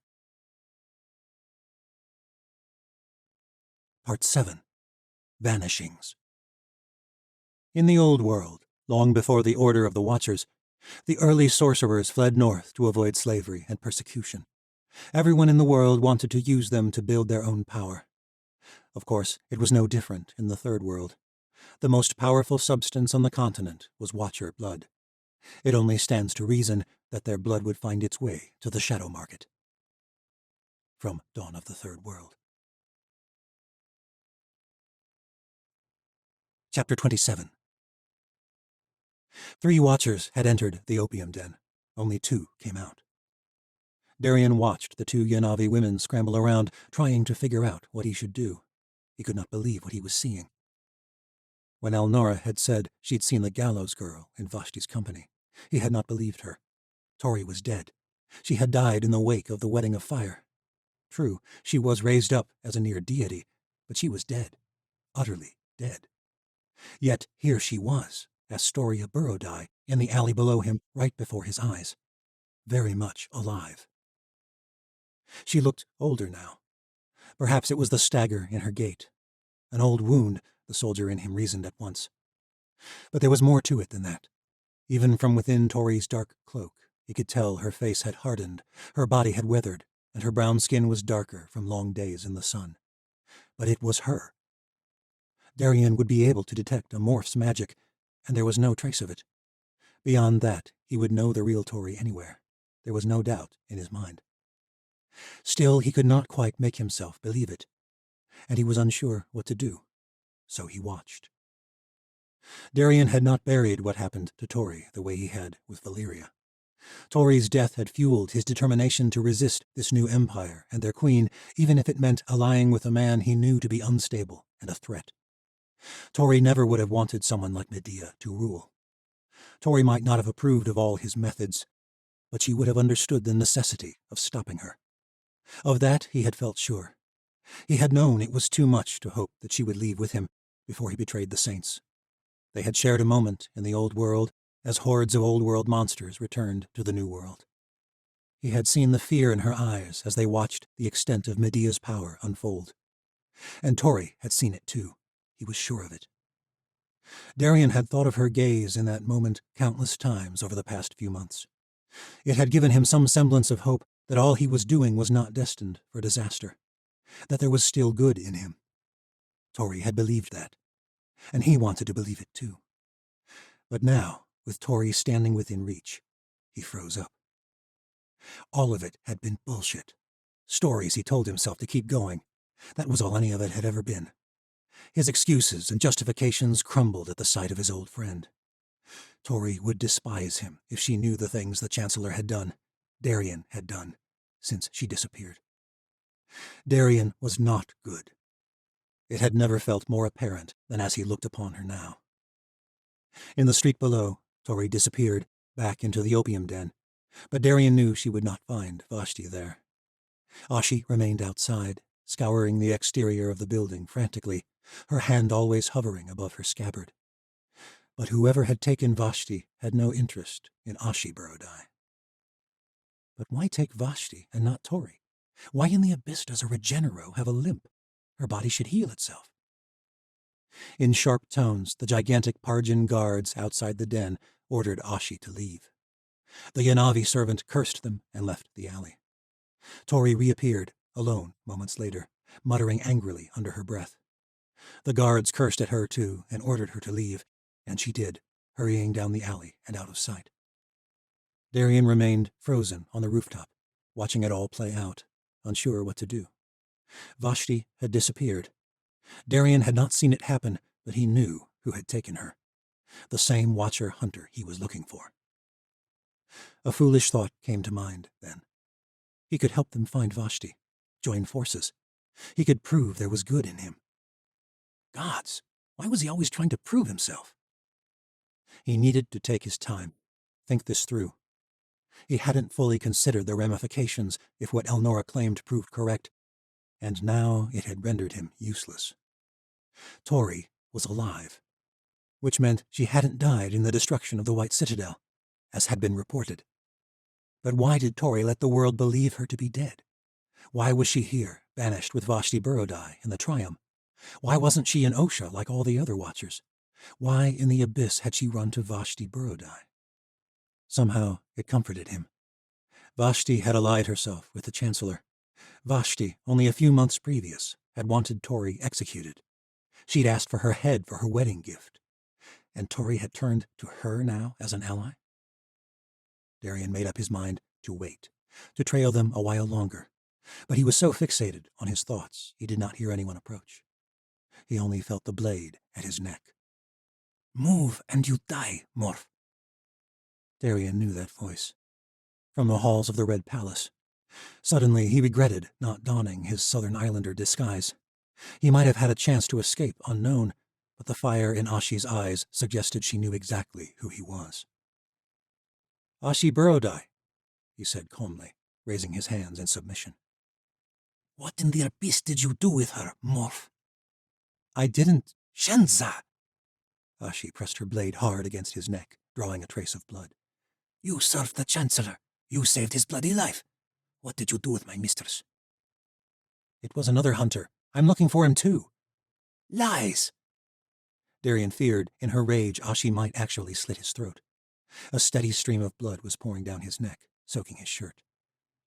You are following us. Why, if you are not hunting her? Footsteps approached on the roof. They stopped nearby, and Ashi spun him around. His gaze met Tori's. Tori did not smile, nor speak. "Hello, Tori." His heart warmed to see her face again. Her death had crushed him, only accentuating his rage, his determination to see justice done to Medea. He wanted to say so, but Ashi's blade pressed harder, begging for an excuse to kill him. Tori walked slowly toward him, the limp even more pronounced after so much exertion. Ashi tightened her grip on him as Tori neared. You gutless worm, Tori whispered. Her hand whipped from within her cloak, an Ilia blade. Everything went black. Darien woke in darkness, barely able to breathe. A reeking cloth was pressed over his mouth, over his entire head, fastened tightly around his neck, and with each breath it sucked in, making him want to gag. The fabric smelled of something rotten and salty. There were bits of something foul, which pressed against his lips when he breathed. His stomach lurched, and he swallowed bile. Perhaps that explained the stench, his own vomit. The world groaned and swayed, and there was a soft splashing of water nearby. His insides felt like they'd been wrung out. His wrists ached, pinned behind his back, bound with rough-hewn bindings made of sharp fibers that stabbed into his skin and itched terribly. He heard voices, but they stopped the moment he stirred. They were moving, he could tell that much. The occasional lapping of water suggested a boat. The quiet suggested they were not paddling down the main canals, but somewhere in the distance music and singing echoed across the water. "He is waking," said an unfamiliar voice. The buzzing grew louder, then faded. Should I knock him out again? Ashi muttered. Only if he tries something, said Tori. We're nearly there, and I don't want to haul his heavy ass out of this boat. It was hard enough getting him to the water unseen. We're lucky there were no fishermen around. Darien gagged. A fishing boat. Then the slimy bits brushing against his mouth must be the guts of long-dead catches. Shut up, Ashi said, kicking him in the ribs. Do you really trust her enough to go back? She said to Tori. She might be stuck up, but she's all we've got. Besides, she's too dim-witted to be any sort of threat. Sheva Dekama's dim-wittedness is only an act, Darien said. Someone gripped his neck through the fabric encasing his head. I've got a brick, and I'll use it if you make any more noise, Ashi said sharply. I could have cried out a long time ago, said Darien. I could have resisted on that rooftop. I am not against you. Neither of them responded. He decided that meant he could speak on. You're wasting time right now, worrying about me. A hunter has been snatching up watchers for weeks in these canals. If you want to rescue Vashti— Quiet, Tori said, shoving him hard with the tip of her boot, her grip still tight on his neck. Her touch was warm. We know about the hunter. Every moment is one more that hunter gets away. Enough with the Shenza. Fine, waste more time. You were tracking us, Tori hissed, shoving him away from her and sitting back. I heard a rumor around the city that Vashti Borodai and the Gallows Girl were staying with Sheva Dekama. If I'd wanted to snatch you, I would have done it in the middle of the night, not at some backroom opium den. Tori and Ashi were both silent. What, you thought your secret was safe in this city? Darien asked. How did you know? Things get around. I have ears all over, and so does everyone else. No one knows I'm alive, Tori said. Someone figured it out, and I'd put money on Sheva Dekama. The world was silent, but for the lapping of oars and the din of the Triumph nightlife. What do you know of her? Tori's tone softened slightly. First, can you take this reeking bag off my face? No. I already know we're going to the Dekama estate. Tori sighed, then loosened the rope around his neck, and the bag came off. Darien drank in glorious fresh air. It was not much more luminous outside the bag. Tori and Ashi had waited until dark to move him. Wasted even more time. Tori was fidgeting, and he suspected she knew she'd made a mistake. She glared at him. Tell me about Sheva Dakama. She's rich and flamboyant, but her husband is powerful and powerful and clever men do not marry dim-witted women in this city. Your first mistake was thinking she is all she seems. No, said Tori. That was my first mistake with you. I'm not lying, Tori. I did not kidnap Vashti, and I don't know who this hunter is. Why would I ever believe you? All you've ever done is lie to me, betray me, for the bloody Chancellor. Tori, The slap came hard and unexpectedly. He did not retaliate. I deserved that. They pulled into the small harbor of a large canal-side estate. Fortress was more accurate. It was flanked by battlements, or what were once battlements. Darien had never seen fortresses bedecked with colorful curtains and brilliant lamps. Ashi pulled the small fishing vessel up to a dock, and both of them jerked him up to his feet and hauled him onto shore. The Krokala hovered at Tori's shoulder. I am thinking he is telling the truth, mistress, the demon fairy said. Why's that? While you were inside den, I was seeing him on the roof. He was never leaving. You saw him and you weren't concerned? I was thinking he was a guard, like men in alley. He never moved, so I was not being concerned. But when Vashti is disappearing while you were back in den, I tell Ashi where he is. But I am thinking he is not this hunter. He never is leaving roof. Tori stopped in her tracks. She glared from the Krokala to Darien and back. You know the demon is right, Darien said. The creature buzzed sharply. But I can help you find this hunter. How? I'm a morph, Tori. I'm built for tracking. Tori drew close to him so he could smell her breath on his face. It was a little foul. She spun him around, shoving his face up against the wall in the shadows outside the Dakama estate. She drew a knife, and his bindings fell away from his wrists. I don't trust you, Darien Redvar, but I doubt Sheva would like me bringing prisoners into her home. If she asks, you're one of our crew. From the Red City? You were our navigator through the canyons of Dim. Darien nodded. All right. That's all? I told you, I'm not here to resist you, Tori. I want to help. What are you doing in the Triumph? Where is the Chancellor? Darien half smiled. I have many of my own questions, such as why a Regenero is walking with a limp. Not to mention why the entire world, including the Shadow Watch, thinks you're dead. But Vashti is our first priority. Tori's eyes narrowed, but she nodded. Yes, she is, and we don't have much time. He reached into his pocket, but he did not find what he sought. You stole my vial? Tori retrieved it from her cloak and held it up for him to see. Whose blood is this? Not a Regenero's, I can tell you that. Tori rolled her eyes. Why would you carry blood if it was not a Watcher's? That blood belongs to a southern islander from Rune Kayan. They were leeching his blood by the tankard after a terrible fall in the shipyards. It wasn't doing him any good, and it allows me to go unseen. I'd prefer to keep my true identity a secret, as you appear to as well. Whatever. But Tori handed it to him. Darien drank the blood. A shiver passed through him as the change came over his body, and soon long silver hair flowed in front of his eyes. He brushed it back. They entered the estate, and Darien hoped he was not making a grave mistake. Chapter 28.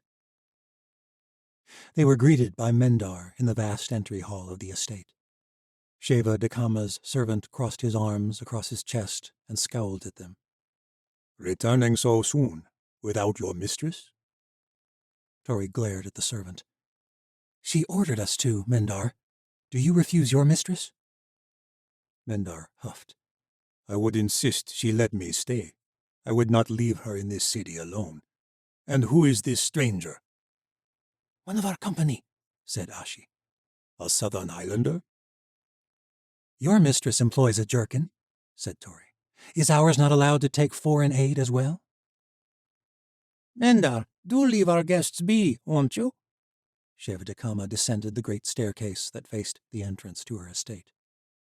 Tori thought she heard the servant mumble something about Vashti being the only true guest, but he shrugged and joined his mistress's side when she reached the landing. The stately woman eyed them for several moments, but her gaze lingered longest on Darien. Where is Vashti?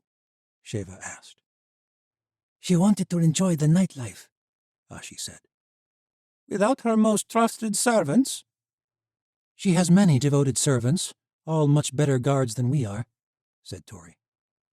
Thankfully, the Ilia had gone to see about selling the pole boat for the day, and had yet to return, giving the lie merit for now. Sheva smiled demurely.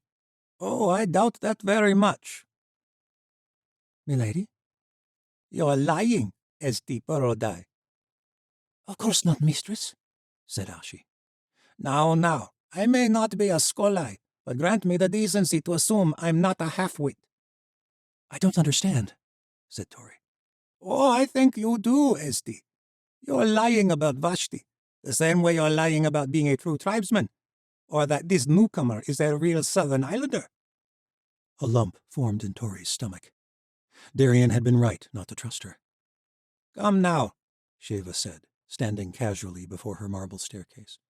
Milady, that is an ocean pleasantry. I served in Osha before coming into my mistress's service. You may have served in Osha, but you have never served Vashti Borodai. I saw the way she looked to you last night.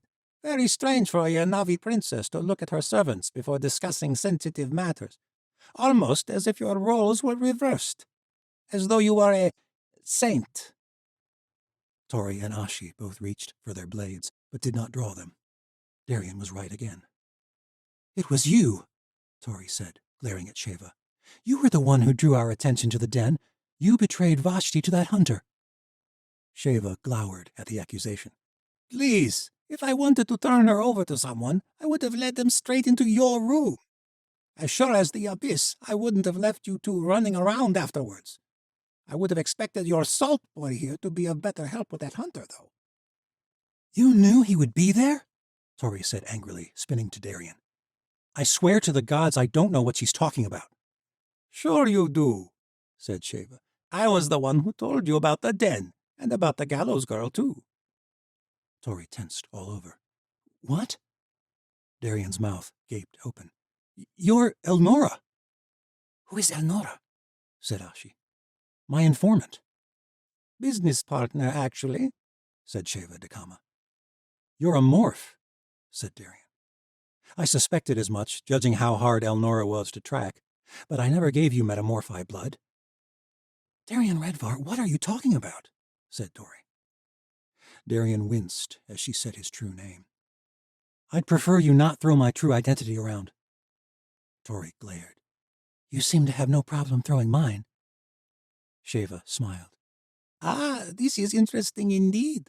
Darien Redvar and Tori Borodai, both under my roof. Both fleeing Osha after the Chancellor's defeat. Both seeking to undermine this new Queen of Light. Considering our business dealings, Redvar, that makes things very interesting. Darien was shaking his head, cursing under his breath. How exactly do you two know each other? Tori said. My husband and I have been doing business with Redvar here for several months now. What kind of business? Magic, said Sheva Dakama. Darien grimaced, and Tori bit back the angry outburst she wanted to unleash on him. Now, gallows girl, don't be self-righteous. I told you sorcerers are turning up at every corner in this city. I didn't tell you that I was helping it happen. Magic is a product like everything else in the Triumph, and I believe this will be the greatest investment that the Dakamas could ever hope to find. Where does this magic come from? Said Tori evenly. Watchers, of course, though you'd have to ask the gallows boy about the grisly details. I serve a fairish lord who hopes to level the playing field with the Empire of Light, Darien said. Sheva chuckled. Yes, an obscure lord, whose burning coalfields suddenly, I dare say magically, were tamed at the same time he acquired Watcher magic, with the Chancellor's former commander at his side. Shortly after Cyrus Morrow disappeared from the world with that former commander's help. But sure, we'll call him a fairish lord. Tori's rage burst then. You're hunting Watchers. You don't care about this hunter, or Vashti. You care about taking out the competition. Both of you are nothing more than slave traders. Easy now, said Sheva. Let's not get sidetracked, shall we? Right now, the way I see it, we all have mutual interests. So I'll ask you to save your spat until this situation is sorted. Our business is hurting since this hunter turned up. You want your princess back, and we are the only morphs in the city. So why don't we keep the insults to a minimum? Tori crossed her arms over her chest and glared at both of them. What exactly is your plan? I am leaving for the evening, but at first light we will make our next move. Heading out on your party barge? I'll forgive your tone, gallows girl. My sister is in the hands of a hunter. Sheva nodded. Yes, and supposing our theory about this opium den is correct, we will find nothing out tonight. Tori was about to protest, but Sheva cut her off. The den's busiest hours are right now. Like it or not, you will do Vashti no good tonight. So, yes, I am heading out on my barge. All the great merchants adore my curious little metal ship. Tori huffed, but offered no more protest. That reminds me, said Sheva, turning to Darian. Did you take care of that conjurer of Windy Shines? Darian nodded. You were right about him. You didn't kill him, I trust. No. Good. All the merchants want these ships. You want him, said Darian. I couldn't very well start producing those ships. Windy Shine would hunt me down, but I expect ample compensation from you. For one conjurer? That conjurer can build you a war fleet that will be near invincible. I suppose that will come in handy in whatever war your Fire Lord is hoping to fight. I'll give you 10 times the usual blood for that conjurer. My husband and I have more blood than we can deal. I want gold. Look at this place, said Darian. What do you need more gold for? You Triumph folk don't even pass it on. Have you seen the pyramids rising above the jungle? Said Sheva. Of course. Do you know what they're for? Tombs. Sheva smiled. Tombs of great merchants past. And do you know why they're so large? Compensating for something? To hold all their treasures. You bury the merchants with all their gold? So they may have the greatest mansions in paradise. Which paradise? Said Darian. You worship all gods here. Sheva nodded. We welcome the worship of all gods, because all gods do not require the same payment as our own. It lowers the level of competition. No one is as ambitious as the lords of the Merchant Guild. We serve the ancient Triumph god Tashik, lord of commerce and gatekeeper of the iridescent halls. You need that conjurer, and the way the coal market is looking, your Fire Lord ought to have plenty to spare. Darian shrugged. I will get you your gold. Good. Now I must be on my way. Meet me at the dock at noon tomorrow. We should go at first light, said Tori. Sheva shook her head. Opium dens are not open in the morning, gallows girl. They'll recognize us, said Ashi. You? Yes, but not Darian and myself. Good night. And Sheva left. Mendar escorted them back to their suite. He quickly excused himself, muttering for them to inform him if they needed anything. Tori suspected he resented the fact that Tori was not the lowly servant he had at first thought. Mendar, Tori hollered after him, aren't you going to show Darian to his quarters? Mendar shrugged. There is an empty bed in this room already. And he hurried out. Tori did not like the idea of sharing a room with Darian in the least, and certainly not the idea of sitting around all night while that hunter did who knew what to Vashti. Darian plopped down on his bed while Tori and Ashi stepped behind the folding screens to wash up and change. I hate this, Tori muttered. We can find her on our own. Ashi grimaced. We lost her on our own. We have no magic, and we don't know the city. I don't trust either of them. Neither do I, said Ashi, but we need their help, and we need to rest. Otherwise, we'll be no good to Vashti tomorrow either. Tori nodded. Darian had hardly moved when Tori returned, wearing a fresh pair of pants and a cotton shift. Tori, Don't, Darian.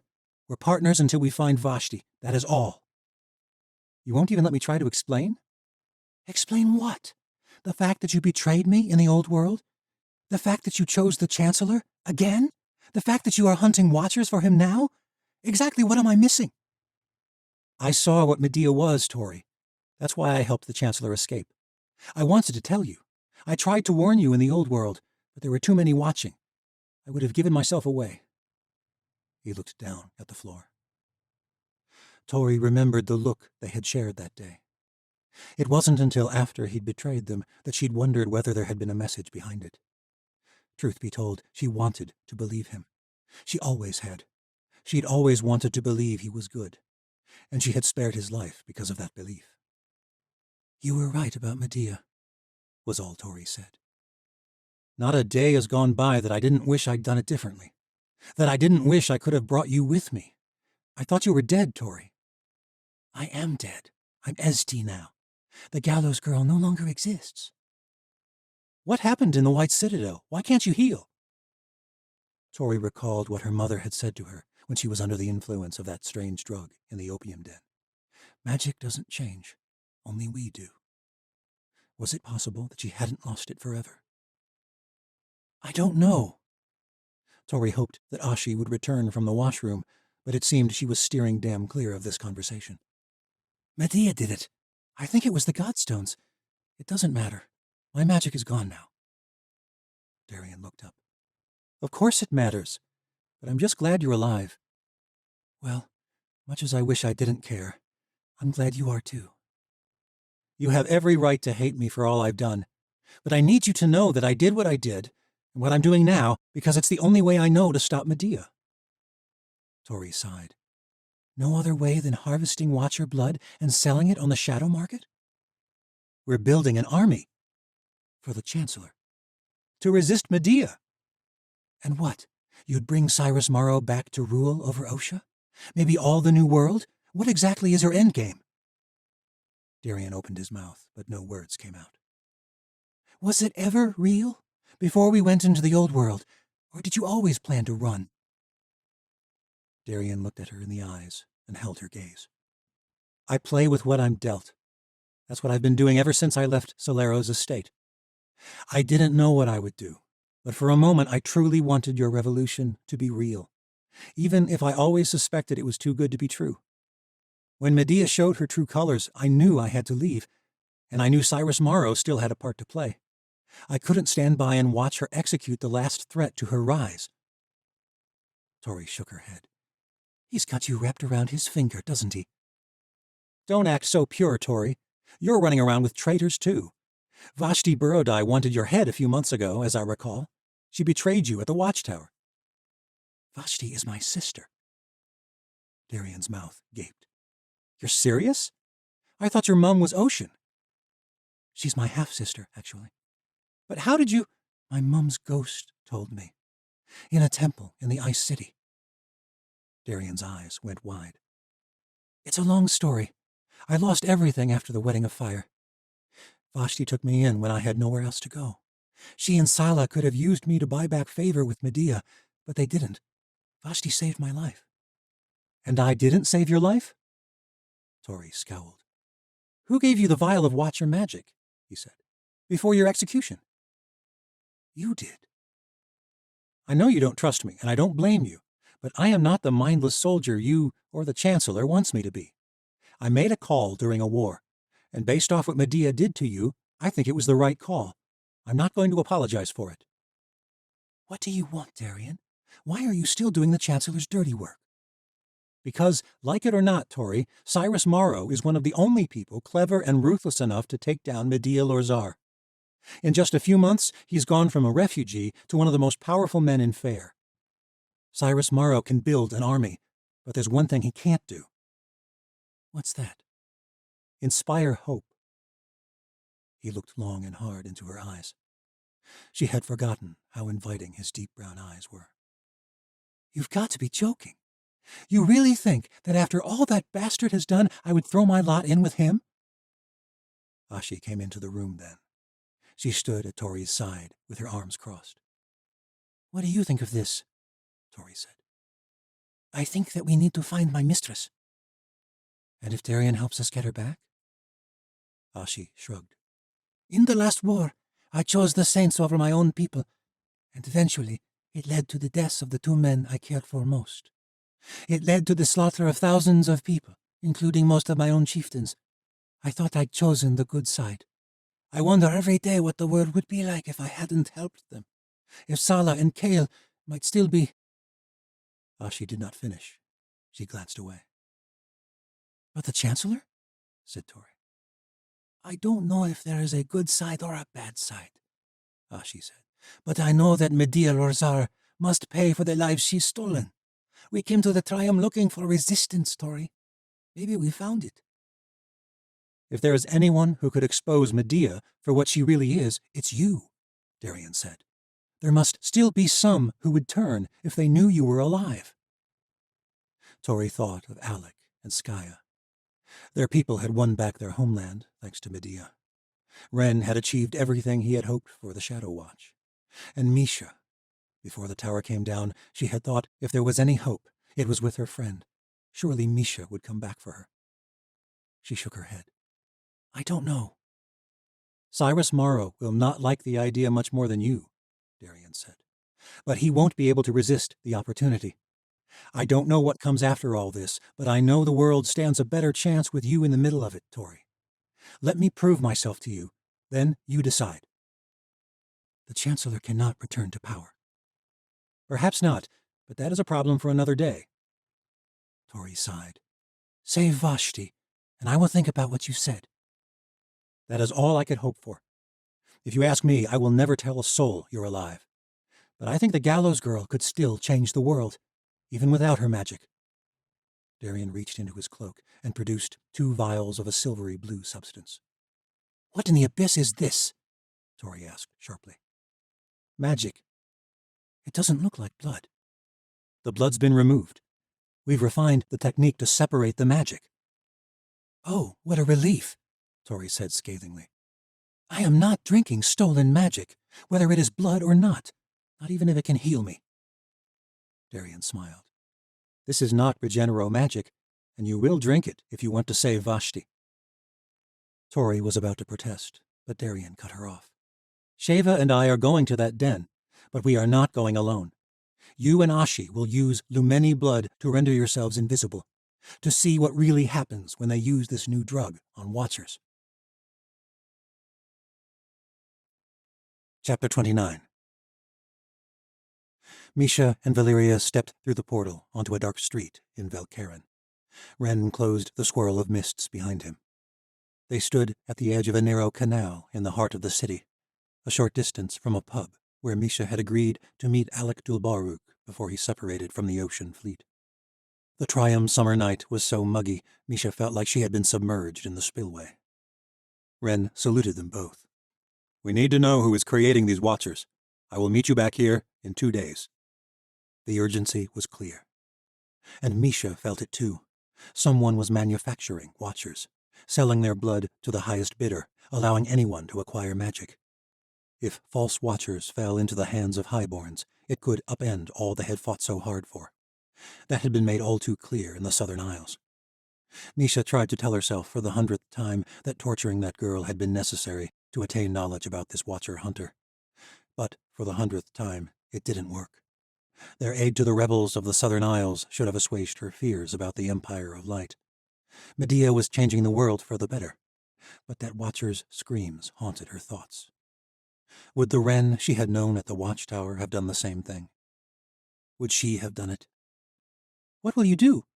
Misha asked. Ren looked tired, though he tried to mask it. He was not a Regenero, and Misha knew the Godstones were taking a toll on him. I must return to the capital. Our queen needs to know all that is happening in the southern world. We need to move soldiers and Watchers south. You think they're raising an army? Here in the Triumph? Ren shook his head. This Fire Lord, he is at the heart of an uprising in northern Fair, a lowborn uprising. And he's fighting for the highborns. Just like in the Southern Isles, Ren said. If we don't stop the creation of a rival Watcher army, I fear we will have another war between the worlds on our hands. The infamous Watcher War had led to the end of the old world and to the slaughter of every living Watcher. Misha did not know what to think. She had thought her first act would be searching for Tori, But Alec's suspicions might very well be the crazed ravings of a grieving man, all while this hunter plotted behind the scenes, unraveling all the Watchers had accomplished. But Misha could not quite convince herself. "We will find that hunter," Valeria said. "I know you will. 2 days. I want that hunter alive." Ren held out the stones, but Misha stopped him. "Commander?" Ren nodded. "Would you have done it?" she asked. "Would you have kept torturing that girl like you threatened?" Ren sighed. "I've made many tough decisions along this path, Misha. But if I learned anything during my captivity—" Ren raised his empty sleeve. "If you can't be as fierce as the enemy, you will lose. The question is not whether I would do it. The question is whether I wanted to." "And?" Misha looked hard in his eyes, looking for answers she feared were not there. "Even after all she did to our comrades, I pitied her in the end," Ren said. "But I had to make her see the stakes. She did not have a cause worth dying for. We do." Misha did not believe him, but she said nothing. Ren had revealed a dark side with that false watcher, and she feared it lurked within herself, too. It was the same darkness that had kept her from questioning Medea and Ren when they left the nobles and Yanavi chieftains to die in the White Citadel. Tori had been the only one to question whether what they were doing was right. Misha knew what she had to do. "If Tori is alive, I have to know." Ren clasped her shoulder. "Find that hunter." Misha nodded. "I will." Ren disappeared in a swirl of mists, leaving them alone. Valeria turned to her. "Where do we begin, Master Sufi?" Misha had been debating about how forthright she should be with Valeria ever since they'd left Osha. When Valeria requested to join the mission in the Triumph, Misha knew she had no choice but to hope her trust in the Morph was well-founded, even if the Empire of Light had just come to the aid of her people. "What's wrong?" Valeria asked. Misha hesitated a moment, but there was only one way forward. She looked Valeria in the eyes. "Do you trust Medea?" Valeria crossed her arms. "We are having this conversation again?" "Before the battle, you said you were unsure." "She just freed my people from the Highborns who betrayed my queen." "You blamed Medea for what happened to Sir Ren." "You said it was an accident." "Now I'm not so sure," Misha said. "Don't you find it strange that Medea would give Ren her godstones?" "The Chancellor used to do the same thing with Medea." "And that led to his downfall. You really think she would make the same mistake?" I don't know," Valeria said. "You said that there was an explosion of light in the old world. Sir Ren died and Medea survived." "Misha, what are you saying?" "I don't think Sir Ren's death was an accident, and I don't think Tori's was either." "What?" Misha took a deep breath. There was no going back now. She told Valeria about the ghosts of Gen, about seeing Soren's ghost, and about Alec's suspicions that Tori was still alive. Valeria did not say a word until Misha was finished. Alec sipped from a mug of ale in the rundown tavern. He casually motioned for Misha and Valeria to join him at a booth in the corner, but Misha noted the way his eyes lit up at the sight of them. They sat. Valeria ordered a whiskey, and Misha ordered blue wine. They made small talk about the trade fleet Alec had journeyed with, until the serving wench brought their drinks and left them undisturbed. "Vashti Burodai arrived yesterday by pole boat," Alec said, "with 2 Yanavi women and 4 Ilya men. Kale and Sala were not among them." "Where could they possibly be? Why would they leave them?" "I don't know, but I do know that Vashti is staying with Sheva Dekama, formerly Sheva Zora." "As in the Sheva Zora that the Chancellor was supposedly marrying last year?" asked Valeria. "The one and only." "That's fitting." "Her husband's a great mercher," Alec said. "Well, he was. Recently he fell into some bad deals and lost his status. Few seem to know about it." "Sheva's broke?" Misha asked. Alec shook his head. "Not by a long shot, but for the ancient Triumph folk, being a great mercher buys entry into their pyramid tombs. The highest honor of the afterlife. Her husband is working like a madman to restore his status." "Why is that relevant?" Valeria asked. "Sheva's afterlife is lumped in with her husband's," Alec said. "Her first loyalty is to restoring that fortune. If it proves true that Tori is alive and in her company, it could make all the difference. We need to be very careful around her. What of this hunter? Misha asked. Lots of rumors, little substantial. There are watchers popping up all over this city. That much is clear. Valeria nodded. I have sensed some already. Some have been disappearing, Alex said, though no one seems to know details. Most of them are lowborns. They were all silent for a few moments. You know where Sheva Dekama lives? Misha asked. Alec nodded. That's where we start. The reflection of the Dekama fortress flickered in the soft waves of the canal as the three approached by rowboat. Alec kept the boat at a respectable distance, pulling up alongside one of the stone walls of the canal. He pointed up to a pair of towers that lined the water gates into a small harbor.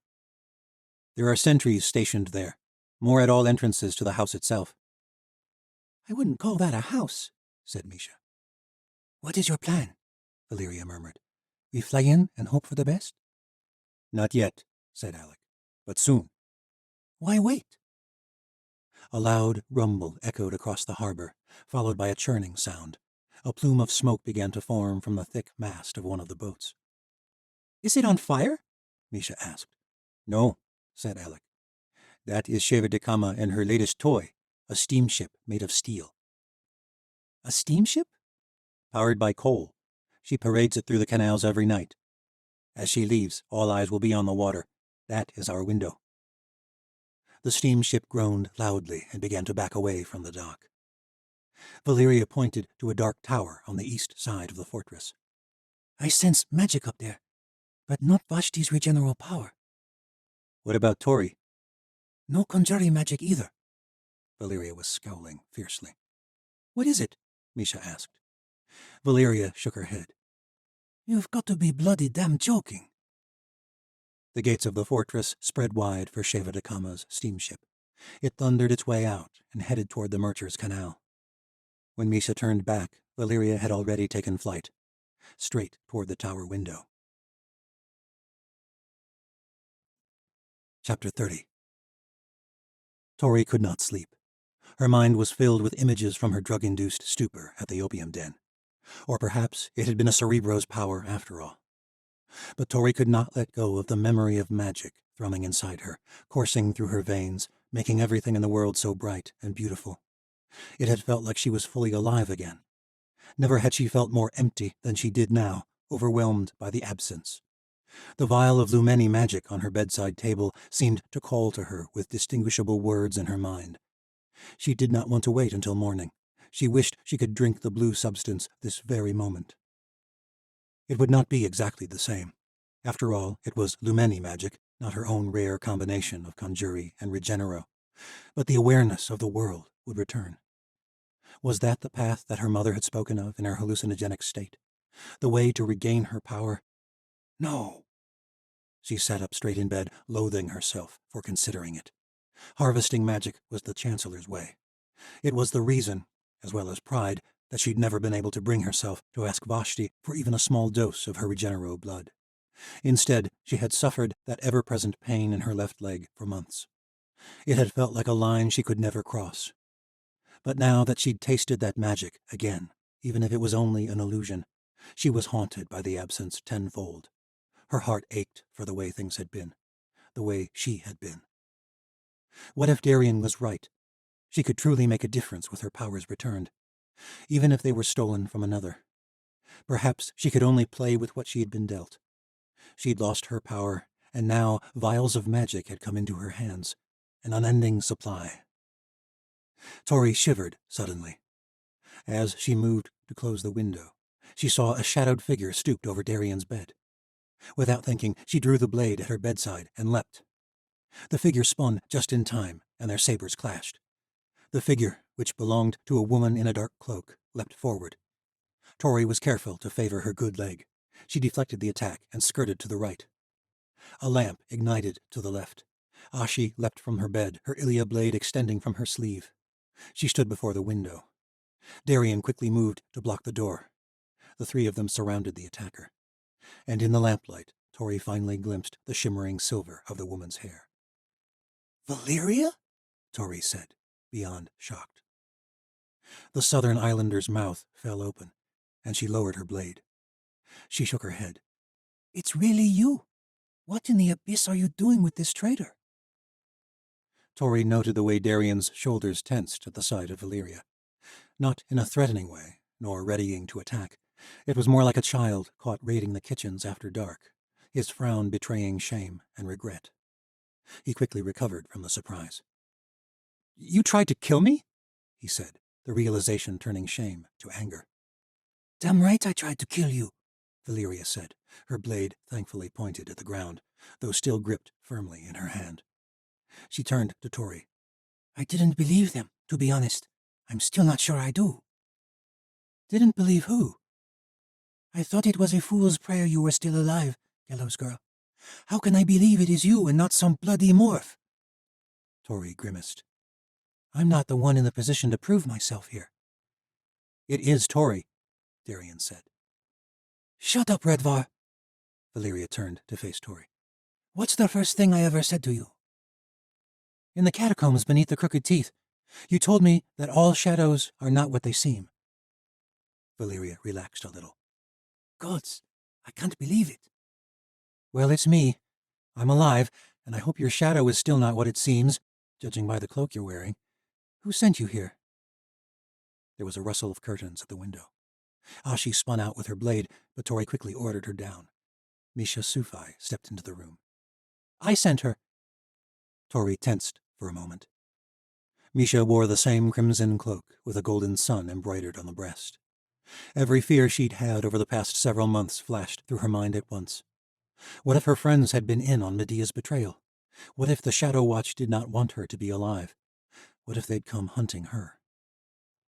But tears formed instantly in Misha's eyes. She did not reach for the blade at her side. She shoved past Ashi and wrapped Tori up in a fierce embrace. Tears welled in Tori's eyes too, and she pulled Misha close, her warmth enveloping her. It seemed like a lifetime since they had been together. I can't believe it's really you, Misha murmured into her neck. Me either. For several moments, Tori was so grateful to be reunited with her friend, she forgot about everyone else in the room. She had not realized just how lonely she had become over the past few months. How did you find me? Tori asked. It was all because of Alec. Alec is here? She whispered, her breath lost to her. He's right outside, Misha chuckled. He couldn't fly up. Darian and Valyria had thankfully sheathed their swords, though they were not speaking to one another. Tori sat on the edge of her bed. It was a lot to take in. The two people she cared for most, the two people she had thought she might never see again, had found her. What are you doing here? Tori asked. Why did Valyria attack us? Why are you associating with traitors like this scum? Valyria said. You have every right to hate me for what I did, Darian said. But it was Medea who killed your queen. I did what I had to do when I realized what she was doing. You freed the bloody Chancellor. Tori stood. He did. And you may be right, Valyria. He may be scum, but right now we need him. Valyria huffed, but she went silent. Misha touched her arm. What happened? We thought you died in the Citadel. There was a ceremony. They've set up shrines to you. I did die, Tori said. Or I may as well have. I didn't sense your magic when we were outside, Valyria said. Only Darian's. I don't have any magic to detect, Tori said. Medea stole it from me, before she left me to die. Luckily, Kale came back for me before the tower fell. Kale is with you too? Misha said. Tori paused for a moment. It still felt so surreal to think of what had happened. She had become so focused on Sheva and the opium den and Vashti's abduction, she had still not processed the loss. A pang of guilt and sorrow passed through her. Kale's dead, said Tori softly. So is Sala Burodai. Medea sent whites to attack us on the spillway. Valyria and Misha shared a look at the mention of whites. You've seen them? Tori demanded. Misha swallowed hard. I think Ren may have ordered the attack. Tori looked her friend hard in the eyes. You knew? Valyria interjected. The creatures are a mystery to us as well. We knew they followed Ren's orders, but we did not know they were his assassins. Misha said. The Whites came from the Old World. They have served as scouts for the Empire. The night Sala was banished, we saw Ren speaking with one about Kale. Ren ordered them. Tori's thoughts trailed into silence. They all looked from one person to the other. Ren ordered the murder of his own brother? Why would he do that? Misha asked. Kale betrayed him at the watchtower, said Tori. He stood by while the Chancellor tortured him. And when the revolution succeeded, he ran off with the Yanavi, Valeria added. With good reason, Ashi said, quick to defend him. Kale ran because he saw what Medea was. And what is she exactly? Valeria said. Can anyone answer that? She killed your queen, said Darien. A moment you were all too eager to take advantage of. Darien glanced at the ground. I will confess, I feared the same thing, Valeria went on. But I was there. Medea was nearly killed when she destroyed the old world, just like my queen. The path between the worlds always required a blood tithe. We don't know anything for sure, and we can't prove anything now. And what about Tori? Darien asked. All eyes fell on her. Medea saw me as a threat, said Tori, after a pause. Her fists clenched as she recalled the scene after the other Watchers left them alone in the White Citadel. When her leg had been pierced by a shard of crystal. When she had realized she could no longer heal. The wound throbbed. She said the world could only have one savior, and she stole my magic and left me to die as the Citadel collapsed. I would have died if Kale hadn't found me. She is more powerful than any of us realized, Misha said. And I worry that power extends beyond stealing Tori's magic. I just can't believe that Ren would murder his brother, no matter how much he hated him. Not even if he saw him as a traitor? Tori asked. Ren can be a fool. He can be blinded by his ambition and his desire for the fine life that was stolen from his family, but he is not a monster. You saw him meeting with those Whites, Tori said. Medea has the power to steal other Watchers' magic, Misha said. What if her power is even greater than that? What are you saying? Tori asked. There is something different about her, and it is not just the Godstones. The Chancellor could influence the Rulocks, but he could never bend them to his will. That was why they went crazy at the Watchtower. If she can control Rulocks, who's to say she can't control people too? You don't think he's... Tori's voice faded. Misha nodded. I think it's possible. She's letting him use the Godstones. After what she pulled on the Chancellor, it made no sense, but if he's bound to her somehow... Bound to her, said Tori. How? I don't know. The Saints were sure quick to name her Queen of the Rebellion, said Misha. Ren was the first one to name her, said Tori. Darien scowled. Back when she served the Chancellor, back when Ren was a prisoner in the White Citadel, she delved into Ren's mind, more than once. The gravity of this rendered them silent. It's strange, said Misha, shaking her head. The past few months, thinking about it now, I should have suspected something was wrong. I wonder if she had an effect on us all. That seems far-fetched, said Valeria, as though trying to convince herself. She's a powerful cerebro, Misha said. Maybe with the power of the stones.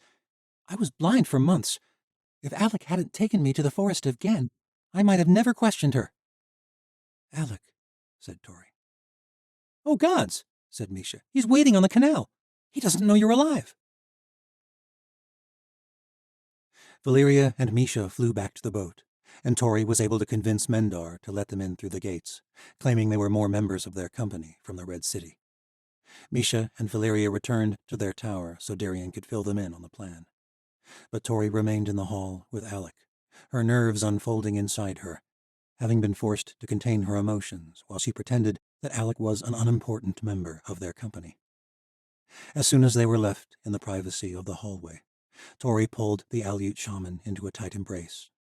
Tears filled her eyes as she clutched him, afraid if she let go she would wake up from this dream. I thought I'd never see you again, Tori murmured. I know, he said, and then he laughed. I mean, I thought you were dead. Tori smiled, cupping his face with her hand and looking into his chocolate-brown eyes. Misha said something about Gen. You looked for my ghost. That's how you knew to come looking for me. Alec nodded. I spent the winter in Ikala to bring the rest of my people back to our homeland when the ice cleared. I resisted for a long time. I knew it wouldn't be healthy to go looking for you. My madram warned me not to. But I missed you so much. The tears came then. I had to see you.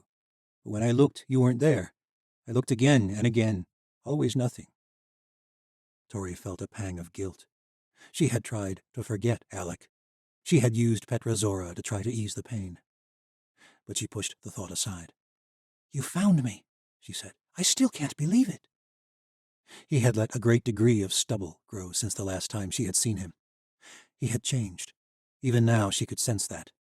There seemed to be a malaise about him, but she couldn't quite understand it, and she did not have time to ponder it. Morning would be here soon.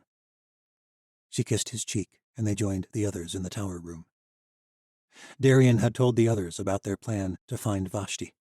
Considering that Misha was technically in the triumph to find the hunter as well, she insisted they be included in the scheme. Misha told them about the watchers they had captured in the Southern Isles. We have to find this hunter, Misha said. He is arming highborns with watcher power. Darian met Tori's gaze at this and shook his head. She glared at him, making sure he realized this conversation was not over. But Tori knew that it was no time to bring up the fact that Darian and Sheva Dakama were the ones dealing watcher magic. This hunter was something else entirely. I think it best Sheva does not know we are involved, said Alec. Why? Said Tori, surprised. Alec informed them of what he had learned about Then Dakama's fall from his status as a great mercher. It may be nothing, he said, but we can serve as backup without her knowing, and if she tries to pull anything, we can help.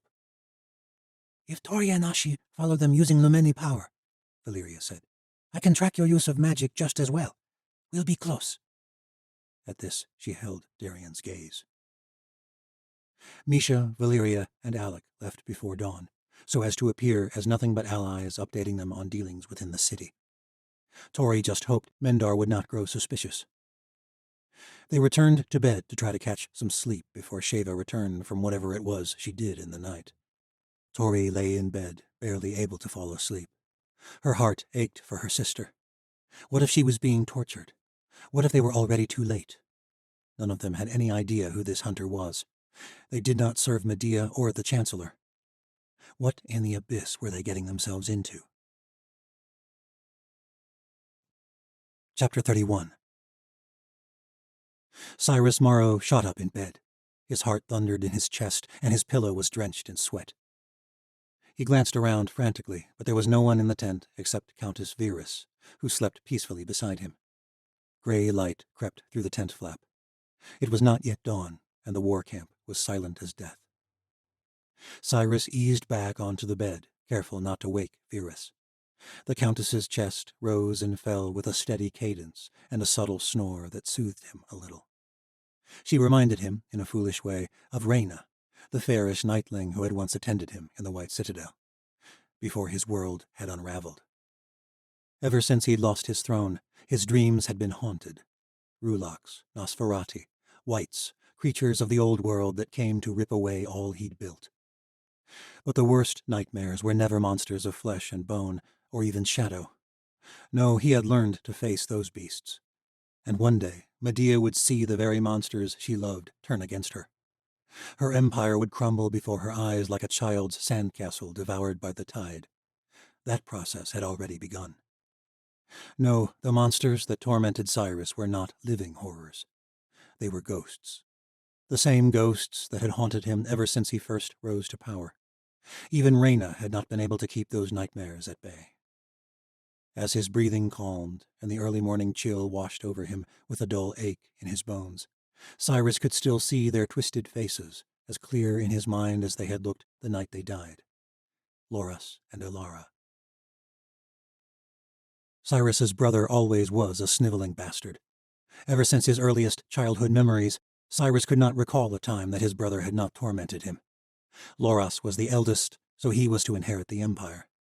He was the first, and so their parents loved him first. He had inherited magic, and so their father loved him best. And the worst of it was that Loras knew it, and rubbed this in Cyrus's face constantly until his death. It did not matter that sorcery was punishable by death in Osha under their father's rule. It did not matter that the metamorphi hunted down lowborn sorcerers across the empire. It was a matter of legacy. The first Chancellor had been a sorcerer strong enough to end the war between the worlds, to end the Watcher orders, to end magic itself for a time. The only sorcerers who were not hunted in the Ocean Empire were highborns like Loras. They were few and far between, and the great injustice was that they did not even develop their skills. It was all a game to them. To think, despite Cyrus's tumultuous relationship with his brother, that he had agonized over what to do when he first discovered Loras playing with sorcery. To think that he had feared the cost of such a secret for his family. Loras had not even known Cyrus had witnessed it the first occasion. The second, there had been no doubt. Loras had wanted a lordling's wooden sword, little blonde-haired Willem Fedra. It was the most elegant sparring sword that Cyrus had ever seen, gifted by the boy's father, made of snow pine and carved to intricate perfection, brushed with subtle traces of paint that made it shimmer in the sunlight. At a glance, it looked like a real Shadow's saber strapped to the boy's belt. Loras had been a conjurer, not a skilled one by any means. That particular day, he'd caused a lazy distraction, tripping the boy as he strolled through the White Citadel. As he helped Willem up, using both hands, he used a brief flare of magic to transfer the blade across the hall. Willem walked off unwittingly, and Loras strolled to the corner where the blade had been set. "What was the point of that?" said Cyrus, glaring at Loras as he lusted over the blade in his hands back in the upper palace that evening. "You won't be able to use it. There's no other sparring blade like that in the whole city. Willem will know it was you." Loras smirked, then tossed the blade into the hearth. The burning paint turned the smoke briefly luminescent. "I don't care about that damn sword. I just wanted to wipe that snobbish smile off Willem's face." Cyrus stared at the flames, envious of his brother's ability, envious of the nonchalance with which he had destroyed his prize. The attitude of a boy who could have whatever he wanted in the world, even out of petty spite. "I know how you did it," said Cyrus foolishly, turning on him. "Yes, I suppose you do. And you can't tell anyone about it either. You know what would happen to me, to our family." "That was a stupid way to use magic." "Sleight of hand," said Loras. "Don't say that nasty M-word." Cyrus watched his brother continue to waste his magic on stupid things, always on the brink of being caught, yet somehow always in front of Cyrus. For years it went on like this. It was not until they were teenagers that Loras let himself be caught more publicly. It was then Cyrus discovered that Loras was one of several highborns with special abilities. Their mothers and fathers knew and hushed it up. The other lords and ladies were jealous, but no one cared about the aberration of it. Cyrus had kept his brother's secret, and Loras had let him believe that he was doing so in order to protect their family. All of it had been a lie. He had hated his brother more than ever for fooling him, but he had hated himself worse for being fooled. Cyrus vowed to never let it happen again. But in his final year at the academy, Loras enacted his final scheme. For years, Cyrus had been infatuated with an academy girl named Elara Little. Cyrus had never been the charismatic one as a child. It was Loras the noble girls fawned over. Handsome, strong, confident. But Elara had taken a liking to Cyrus. Even now he remembered her face vividly. Ruddy cheeks, warm brown eyes, long dark hair, tan skin from life on the southwestern coast. Every autumn term Elara came back glowing, as though she had just spent the day at the beach. And her smile had been the sort that caused others to stare without realizing. Her very presence drew them in. And against all expectation, she had fallen for Cyrus. He would never forget their first kiss beneath the stars, along the beaches of Bara El, during an academy trip to learn the droll ins and outs of ocean trade and commerce. Cyrus looked back at few things in his childhood with fondness, but he refused to tarnish that memory, no matter what came after. Loras's jealousy was a fearful thing. Nothing pained him more than another having something he could not have, just like the sparring sword. Only this time he did not use magic to steal another's joy. He used diplomacy. Ilara's father was from one of the wealthiest merchant families in Greater Osha, and he had connections in Fair. The nation was fragile after the War of Nine Towers, and there were some who missed the stability of ocean rule. After generations of losing ground in the southern world, the Morrows finally might have a chance to regain traction. Loras went to their father, and the arrangements were made without Cyrus's or Ilara's consent. Loras was betrothed to Ilara 2 weeks after Cyrus's blissful night on that beach. It was Cyrus Morrow's most important lesson. There is no agency without power. The trajectory of his life changed forever. All that mattered was gaining power, and no one, not Loras, nor their parents, nor Ilara, would stand in his way. If he'd had magic then, Cyrus would never have squandered it. Ilara would have been his forever. Everything would have been his. Now, in his tent on the plains of Western Fair, Countess Virus stirred and turned to him. Warm dawn light filled the tent, but Cyrus still felt cold. He had slept no more. He rarely did after dreaming of Ilara. Virus met his gaze with sleepy eyes behind large lashes, red lips smiling, still naked but for the sheet wrapped round her shoulders. She reached forward and brushed his dark hair from his face. That was some night, Count Parizan. I haven't slept that soundly in months. On the plains, no less. How about you? Cyrus smiled. Wonderful. Just woke up. What you do, she said, nearly purring. It's almost like magic. Cyrus pulled her close and kissed her hard. He had not intended to get involved with Virus at the start, but after she had joined his campaign, he had found her charms increasingly alluring, and she seemed to be equally enamored by the Fire Lord. Suddenly, Virus shot up, the sheet falling away from her body. She glared at him. Wait a minute. You haven't cast a spell on me, have you? Then she laughed. There was a whimsical side to Virus's cunning that, paired with her self-confidence, made her all the more attractive. No spells. She smiled. A shame, really. She barked an order out of the tent flap, and 2 servants hurried in and began to wash and dress her at a makeshift vanity in the corner of the tent.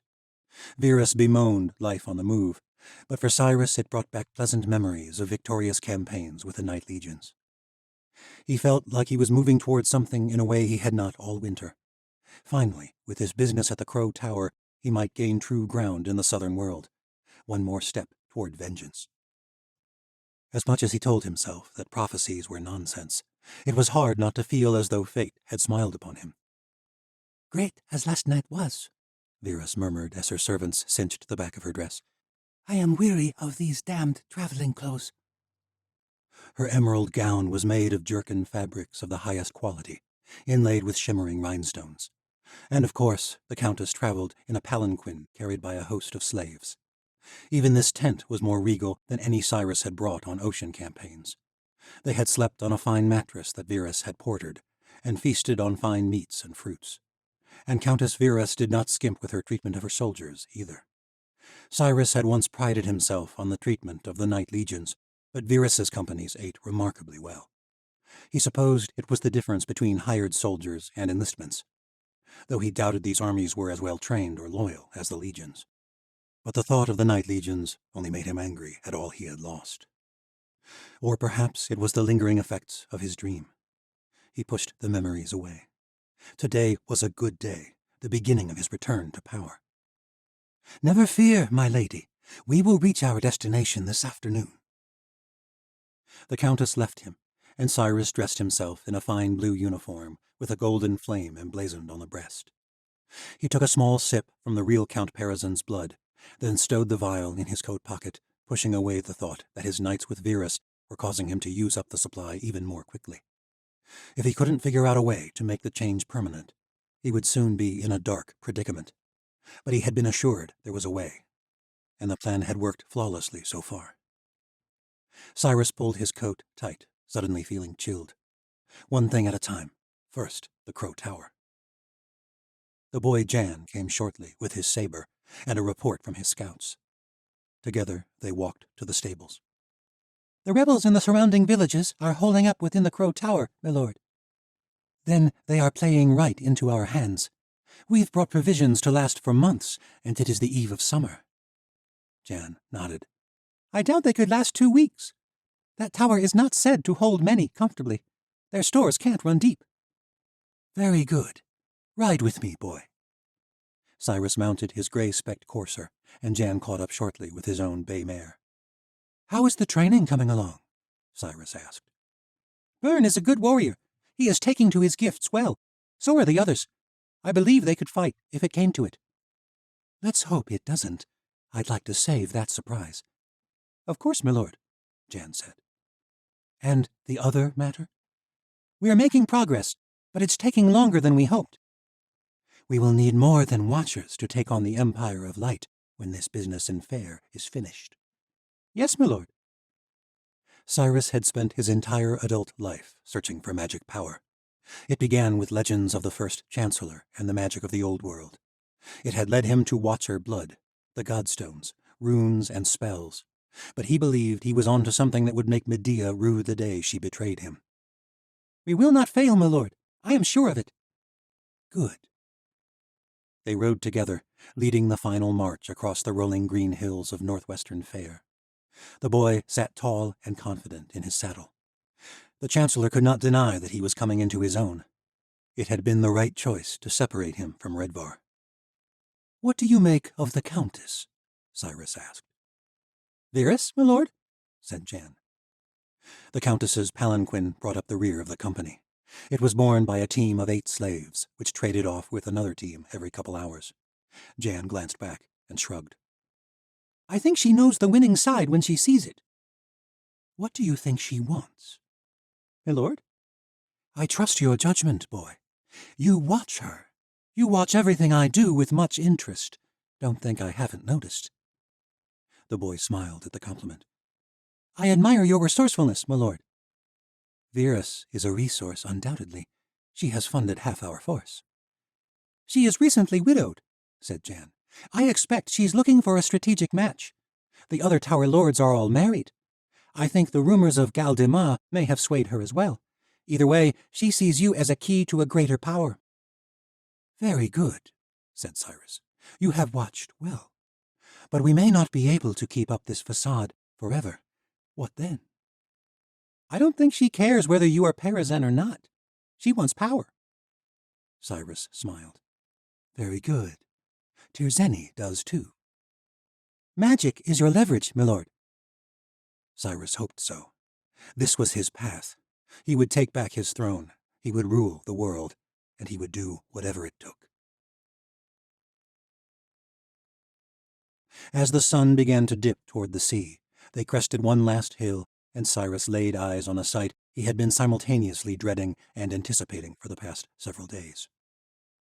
The sprawling plains looked different in color, but they were remarkably similar to their falsified counterpart in the Old World. Towering shards of stone thrust from the grassy plains like bones across the valley of the necropoli. Great ancient cities laid to ruin all across the bay. They had once been the hallmark of the greatest empire in the world, and they had been laid to waste, just like his own, by invaders from the lost continent.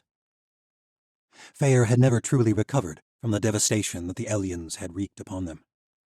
Cyrus Morrow shivered at the haunting sight, reminded of the last time he had stood on this plain, or rather a shade of this plain. It had been his end, but he would not let the memory faze him. The sun plunged into the sea. A glacial valley wended its way up from the coastal flatlands to a lone peak in the north, where the faint outline of the Crow Tower was visible, a dark stain against a blazing sky. The company cheered, hailing it as a sign from the gods. The enemy was holed up in their tower, nothing but a sheer cliff at their back. The rebels' only escape was to descend that glacial valley and face them on this plain. Much as Cyrus hated the sight of the ruined city before him, there was no place better they could make their stand against Gar Ezra and his lowborns. Cyrus pointed to a bone-white monolith near the edge of the necropolis. That would be his citadel, at least for now. We will make camp here, block any supplies from reaching the Crow Tower. Give it a week, maybe 2, and the rebels will be crawling to us, begging for mercy. The valley rumbled with the roars of thousands of soldiers. Cyrus led the way across the plain, passing beneath the crumbling archways. In the old world, they had all been destroyed, but here several had survived countless centuries of war and time. Cyrus thought it was a very good omen. Part 8. Magic Hunter. It is not known, with any degree of certainty, when magic first appeared in the New World. Many peoples trace back the use of runes, incantations, and spells to the ancient world. History and myth are intertwined in most ancient writings, but by all accounts, the sorcerers, later known as the Watchers, seem to have appeared in the world more or less all at once. It is one of the great mysteries of our world. Where in the abyss did the Watchers come from? From New Histories of the Old World. Chapter 32. Mendar rode them into the wending way of Vel Karen, and they split up. Misha, Alec, and Valeria left early, so that they could stake out places to watch all comings and goings. Tori and Ashi took another route. Meanwhile, Darien and Sheva de Kama followed the main streets, he in his Southern Islander form, she in her true form, though wearing drab, common garments and no cosmetics. He hardly would have recognized her as the great Mercher's wife. Except, according to Alec Dulbaruk, her husband was no longer a great Mercher. It was strange Darien had not heard of it, but then again he had paid the de Kamas little mind until now. He'd had no idea that they had been his partners for the past few months. Elnora had fooled him, or rather Sheva had. The woman's jaw clenched with deep thought as she led the way through the wending way. Focused and determined, Darien could tell that. But why exactly did she care so much about Vashti, or this Watcher Hunter? Was it really just about the money, as she hinted? And why was Sheva so involved in all this, rather than her husband? Tori and Ashi had not seen the man even once during the 2 days they had stayed with the de Kamas, and Darien had kept watch during the previous night, unable to rest after Valeria had attacked him in his sleep. Sheva de Kama had returned on her steamship shortly before morning, but her husband had never shown. The Trium might be many things, but they were also set in their ways. Wives were not closely involved in business. Did Sheva's husband know about the Watchers at all? While the others had waited for midday, Darien had gone scouting. Alec Dulbaruk had been rightly suspicious, and before they were to put their lives in her hands, Darien had needed to know she was not setting them up. A greedy Mercher's wife he could deal with, but if there was something more... As it happened, many people had spotted Sheva's husband last night. He had been drinking with many members of the Merchant Guild, on his wife's steamship. Sheva had been there too, though there was something strange about it. Sheva caught him watching her, and she glared. "What?" He shrugged. "I'm unraveling your secrets." Sheva smirked. "Like you did Elnora's?" Elnora was a servant, not the wife of a great Mercher. It is not like a Mercher's wife to muddy herself with such unpleasantries, nor for her husband to let her meddle in sensitive affairs. And if the trafficking of Watcher magic is not a sensitive affair for the de Kamas, I would hate to know the kind of business you conduct. I am not like other women, Darien Verva. Nor is your husband like other men, if our transactions have truly been for his business. Of course they were for his business. What do you mean? Darien slowed his pace as they passed into a narrow alley near the edge of the Fleet Market. I've heard rumors you haven't been seen together in some time. Even last night on your steamship. Both of you were seen, but never together. Is that why you are dealing Watcher magic behind his back? I don't know what you're talking about. Why didn't he come home last night? Why hasn't anyone seen him at his own estate? He is a hard-working man. We have run into some unfortunate luck in recent business ventures. Yes, I've heard those rumors as well. Sheva stopped and glared at him. What do you want, gallows boy? You're hiding something, and I want to know exactly what I'm getting into. Why are you going behind your husband's back? Why hasn't anyone seen you together? I've heard rumors he enjoyed the pleasure barges, but... Sheva shoved him into the brick alley wall. Her chest heaved, her breath hot on his face, the scent of starling tea strong. Her voice was low and even. My husband is dead. Darien kept calm, despite the woman's elbow jabbing into his throat. Dead? Yes, as in no longer alive. I've been assuming his likeness during my steamship parties. They are crowded enough, I can be seen in public, then disappear for a while, and let him be seen by the other merchants. Darian relaxed, and thankfully Sheva eased her grip. I'm sorry for your loss. Sheva Dekama rolled her eyes. We were a business arrangement, Redvar. Our union was never bound by love, though I did come to care for him before the end, as a friend. A friend? We never slept together, not once. I thought it was something to do with me. The fact that I was Yanavi. The fact that I am not the sort of exotic beauty they keep on the pleasure barges. You're not. I'm heavy. I know it. At least do me the decency not to patronize me. The rumors of my husband's love for the pleasure barges were no lie. I resigned myself to a resentful, sexless marriage, until he brought one of his whores into our home. Did you? Sheva chuckled darkly. God, no. That was when I understood that our bitter union had never been because of me. That was when my resentment faded away. The whore was a young Jerkin man, the same man my husband saw every time he went to the barges. He brought him to our home to explain himself. The man he loved was being abused at the barges, and my husband wanted to bring him into our home, to keep him safe. He could have done it in secret. New servants enter our home all the time. My husband had the decency to be honest. How could I refuse him? Even after his death, Mendar serves his household with more loyalty than anyone I've ever known. What happened to your husband? Sheva's eyes turned sad. He grew sick. It happened slowly, and then all at once. For months he would get these blazing headaches. It was why he conducted so much business at night, while the other merchants partied. The sun aggravated his headaches. It was something he lived with, but it was difficult to keep up. Slowly we lost money, but it was nothing dramatic. But then his headaches suddenly grew worse, debilitating. He could hardly move. He stopped eating, then drinking. We spent a fortune on healers and blood cures, but nothing worked. He was not well enough to conduct business. And the final blow, he lost his status as one of the great merchants. 2 days later, he died. But why hide his death? I thought you knew so much about the customs of the Triumph. Wealth does not pass on. It's buried in tombs. Only for the great merchants and their pyramids, and he was no longer a great merchant. His servants would lose their indentureships and begin all over again. Menda would have been sent back to the pleasure barges. And my husband had no surviving family. I would have been passed on to another merchant. Do you know the kind of man who desires a used-up bride? Not a good one, I expect. I could not bear the thought. So I hid it. I faked my husband's recovery, taking on my husband's likeness. I began looking into new ventures, such as watcher magic and steamships, in hopes our great merchant status could be restored. But if my husband had trouble keeping up through his illness, I found it impossible after his death.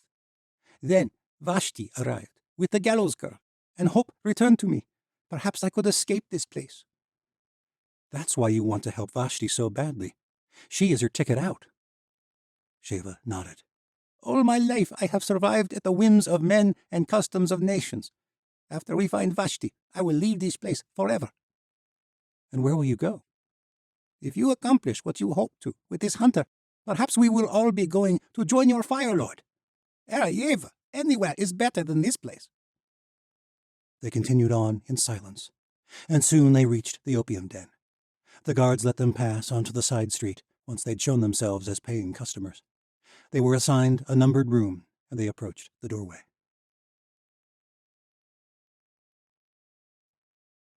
The taste of blood was soon forgotten once Tori felt the glorious thrum of magic return to her body. She had told herself all the way to the den that she would not enjoy it, as though that were possible. There was no feeling like magic. It had been so long she'd nearly forgotten. She'd told herself that the drug-induced sensations had been an exaggeration. She had lied to herself. This was what it was like to be truly alive. Ordinary humans had no idea. They existed, oblivious to the glorious energy that bound the world together, pulsing in their own veins in everything that existed. They had no idea how bland their world was. But once you knew it, the ordinary world was a sham. Tori had not felt so hopeful, so full of life, since Medea had stolen her magic from her. This was no hallucination. This was real magic. Stolen magic, Tori reminded herself. But it was necessary. The only way to stop this hunter. The only way to get Vashti back. Gods, what if we're too late? She thought for the 100th time. In an empty lane near the opium den, Tori and Ashi bent the light around them. It was entirely new to Ashi, who had never tasted magic, but for Tori it was not all that different to wield than her conjuring magic. The energy found in light was much like the energy that bound the infinitesimal aspects of all material things. And just as she had once been able to use that energy to manipulate matter, so could she affect light now. She talked Ashi through the process. The Ilya woman's eyes lit up when she drank the blood, as the new awareness came over her. I had no idea, Ashi murmured. This was here all this time? Tori smiled and nodded. I was taught that it is the energy at the heart of the world. It's incredible. How have I lived all this time without knowing it? Tori dismissed the momentary thought that they would both return from this high, wondering how they could go back to ordinary existence again. They had a job to do. Tori instructed Ashi how to reach out with her sense for the energy. For a long time, Tori said, I thought I had to latch on to it, but it is not like that. It's not something you can hold, exactly, any more than you can hold water, but you can channel it. Yes, like that. The light moved away at Ashi's behest, and her hand vanished from sight. Tori joined her in the absence. They clasped hands, and both of them concentrated on channeling the energy to push the light away from them. Nearby, the world was bright with the midday sun, but around their bodies was nothing. The light did not bounce off of them the way it did everything else. They tested this invisibility, walking past a small pastry stand. Tori snatched one of the sweet clairs, bending the light around it as well. No one noticed. A wicked glint shone in Ashi's eyes as she also snatched a pastry. We will find her, Ashi. The Ilya woman nodded. She is all that I have left in this world, Tori. Tori squeezed her hand. Not all. Not anymore. Ashi was silent a moment, but she squeezed back. Let's catch up to Darien. They held hands so that they could remain in the same invisible field, and they hurried through the fleet market, following Darien and Sheva until they reached the small square on a little knoll in the southern quarters of the city. It was one of the few places where there were no canals, just small culverts beneath the streets to ferry sewage and rainwater. Outside the opium den, Darien and Sheva passed by the guards with a flash of Sheva's coin purse. The guards said nothing when Tori and Ashi passed them into the back alley. The same woman who had ushered Tori and Vashti inside the previous day led Darien and Sheva. Tori hoped she was not making a mistake in trusting Darien again, but all that mattered right now was finding Vashti. Darien paused at the doorway for a moment, and the old woman prattled at him to hurry up. The delay was just long enough for Tori and Ashi to dart inside. Misha, Alec, and Valeria found perches across the square from the opium den. They could see all the cross streets that surrounded the building, though it seemed the alley entrance was the only one with a functioning door. The others had been boarded up, as had all the windows. To all eyes, it was a derelict building in a rundown quarter of the trade city. But the fact that there seemed to be only one way to watch the sting operation unfold comforted Misha little, as Darien and Sheva, and Tori and Ashi, rendered invisible, entered the opium den. Lirgay the Krokhala darted over, his golden wings glinting in the midday sun. No one was coming in or out last time, the fairy said. I was watching entire time. The creature reminded Misha of Seren Latal and all the tiny creatures that had served her. Are you saying there's another way in? The fairy shook his head. I am not knowing. Perhaps, like Gallows Girl now, they can be invisible. I don't like this, Lirgay. I hate having to sit up here helpless, just waiting for something to happen. Misha motioned for Valeria to join her. What do you sense? Valeria focused, her eyes squinting. I sense no magic but that of Tori and Ashi. Lumeni magic. No cerebro. No one else rendering themselves invisible. Perhaps they're not using it yet, said Alec, joining them as well. I thought a cerebro was responsible for this drug. There's dozens of other people in there, probably drugged, but I sense nothing.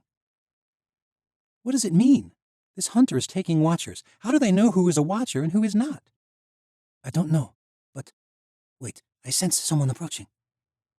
They glanced around, but there was no one in the surrounding streets. Valeria closed her eyes. I sense cerebral magic nearby. Not quite in the den, but it is coming nearer every second. There's no one there, said Alec. The lone entrance in the alley behind the den was empty. Guards blocked the only approach to the door. There must be another entrance. Valeria stood. She pointed to the south. Whoever it is, they are walking from that direction, and they are not disguising themselves with Lumeni magic. Misha shivered in the sultry air. That makes no sense. The Cerebro must be coming from underground, said Alec. Misha's fingers felt hot and tense, her magic brimming just beneath the surface. That would explain why Lirgay never saw Vashti leave. The city is a bunch of canals, but this area is set on a hill. Built right over the old canals of the city, I would expect, said Valeria. That's where they took Vashti. That's where they'll take the others. The Cerebro is already inside. We have to go now. The hallway of disordered numbers was dark, and pushing away what little light there was didn't make it any easier to navigate. Tori and Ashi kept space between them and the elderly woman who led Darian and Sheva to their room in the den. It was the same straw-haired woman who had led Tori and Vashti the previous day. Despite that woman's protests, Tori had searched the place from top to bottom, barging into smoke-filled rooms without luck. The straw-haired woman had insisted that Vashti had left the chamber. She had watched her descend the stairs, but Vashti never made it outside. Tori believed the woman, something about the tremor in her voice. She had not taken offense the way a liar would at such an accusation. Tori supposed most of the people in this place believed it was nothing but an opium den. Perhaps this woman had no idea she was leading Darian and Sheva straight into the hands of a ruthless magic hunter. The woman opened door number 6 on the 4th floor, and Tori and Ashi slipped in after them. Darian and Sheva were led to adjacent beds. The smoke filling the room wafted around with their movements. Tori and Ashi kept still near the door. The woman left. As expected, the Malayan girl arrived shortly after, carrying the strange glass vase. She arranged the device on the bedside table and handed tubes to Darian and Sheva. 3 breaths, my friends. The herbs work quickly. Enjoy your trip. They obeyed, drawing breaths, then lying back on the beds. The moment their heads touched their pillows, each of them were out. Not quite asleep, but in a strange trance. Sheva was smiling. Tori wondered what she had looked like to this young girl. The vision had been one of the most beautiful of her life. Darian's face was expressionless, but then it shifted, subtly. Perhaps because of the drug, but Tori had the distinct sense it was fear. She wondered what was going on in his head. Was she a fool to hope he had not lied about his intentions? About the reason he had been delivering Watchers straight into the Chancellor's hands? For God's sakes, he was hunting Watchers. He and Sheva both. Their harvested blood had equipped highborn warriors in the Southern Isles with magic. But then again, how else could she possibly hope to fight against Medea? She could feel the thrum of magic filling her body. Without her magic, she was useless. But right now she felt invincible. Everything had gone flawlessly, even though she and Ashi both had never used Lumeni magic before. The Malayan girl watched Darian and Sheva for a few moments, and then, apparently content that her customers were sufficiently induced, she made her way toward the door. Tori gripped Ashi's hand. This was it. Once the girl was gone, the hunter would be free to do his work.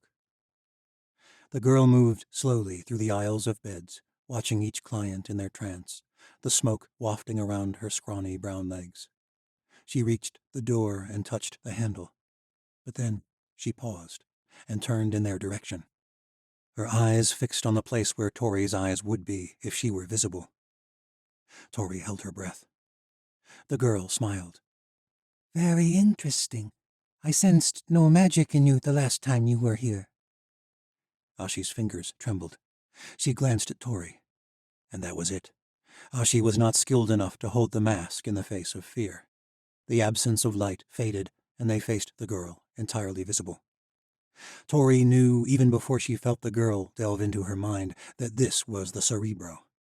This Malayan girl was the hunter. Chapter 33. Darian never felt more terrified in his life than he did in the presence of his mother when he had disappointed her. One time, when he was a young boy, he had stolen a sweet cake from a vendor during the spring market, when the traveling traders passed through their mountain village. His father would have whipped him, but his mother had a much more cruel way of punishing him: silence. There was nothing more terrifying. She stood there without saying a word, eyes downcast, as though he had killed someone. "It was just a bit of cake," he had protested. That was the wrong thing to say. Her face contorted, and then, worst of all, she began to cry. For several horrible moments she said absolutely nothing, only cried. When she finally spoke, it hurt worse than any whipping his father had ever given him. "Get out of my sight! I can't even look at you. I am so angry. To think that my own son would make excuses for thievery." "But, Mom," he had protested. She'd turned away from him and left him standing there, alone, at the edge of their village. If he had thought she was terrifying then, it was nothing like what he felt now. He did not think through the plausibility of it. Darian's mother was as real as she had ever been, her long dark hair tumbling over her shoulders, dripping with rivulets of water. It was raining. He and his mother stood in the middle of their burning village. Flames smoldered in the downpour. And his mother just stood there, crying in the rain, glancing around at the carnage around her. The streets were littered with bodies, too freshly killed to stink, even in this rain. Her hand hovered over her mouth, but no matter what, she would not look at him. "Mom!" he cried. It was only then he realized he was holding a sword in his hands, a legion saber with two intertwining wisps of shadow emblazoned on the hilt. The blade was drenched in blood.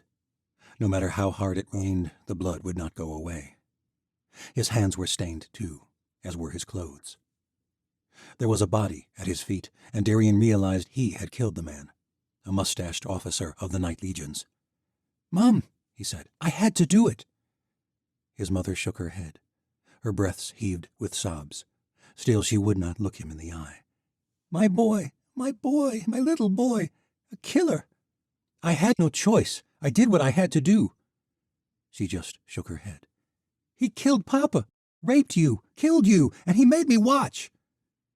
It didn't matter that the words made no sense. His mother was right there in front of him. She wasn't dead. But somehow he knew that the truth of this moment was not in her life. She turned her back to him and crumpled to the ground in the middle of the village. "God's damn it, Mum, I had to. What would you have me do?" But she did not answer, and she never would. The rain crashed down all the harder. Darian's lungs collapsed inside his chest. He couldn't draw breath. The storm clouds descended, lower and lower, threatening to devour the village. He moved toward his mother. He had to make her understand. He had no choice. He had to kill that man. He had to become what he had become. If only he could make her see.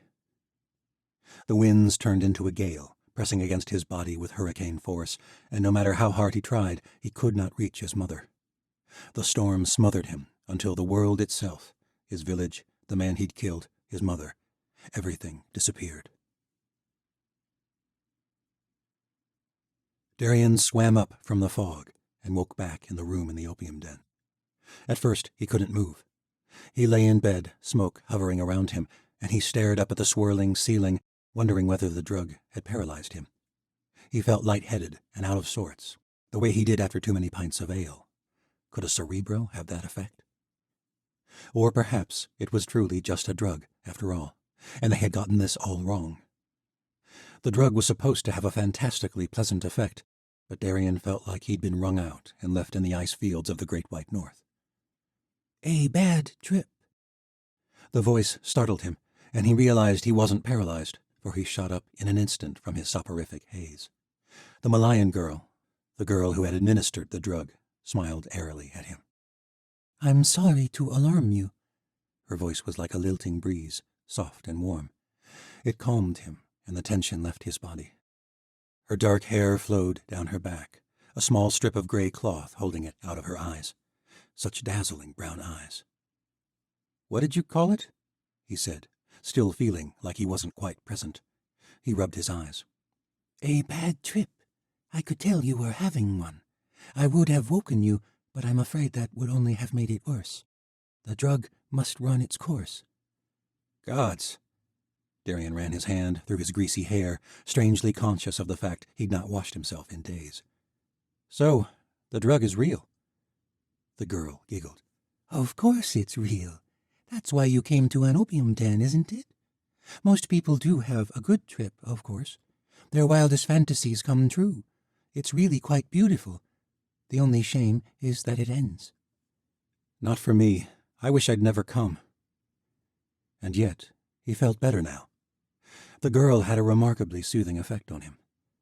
I find that the bad trips only happen to tortured souls. Tortured? She smiled.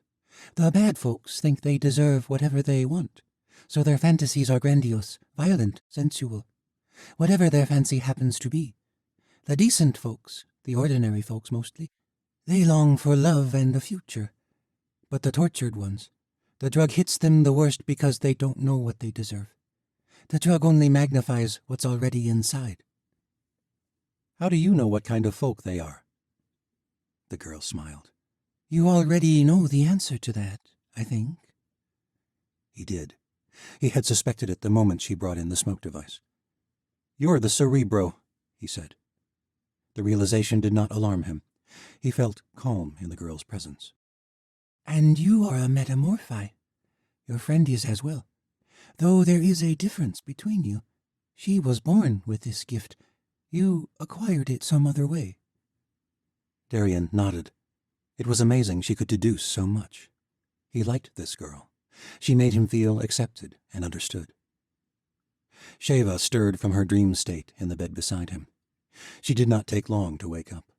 It seemed she'd had a good trip, for even when she rose from her bed, she was smiling. Welcome back, the girl said in her airy voice. Sheva's smile did not fade. I wish it could last longer, but somehow even this dreary world feels better right now. I suppose that will fade, though, won't it? The girl shook her head. It doesn't have to. This city, this world, it has a way of dredging up all manner of dark things.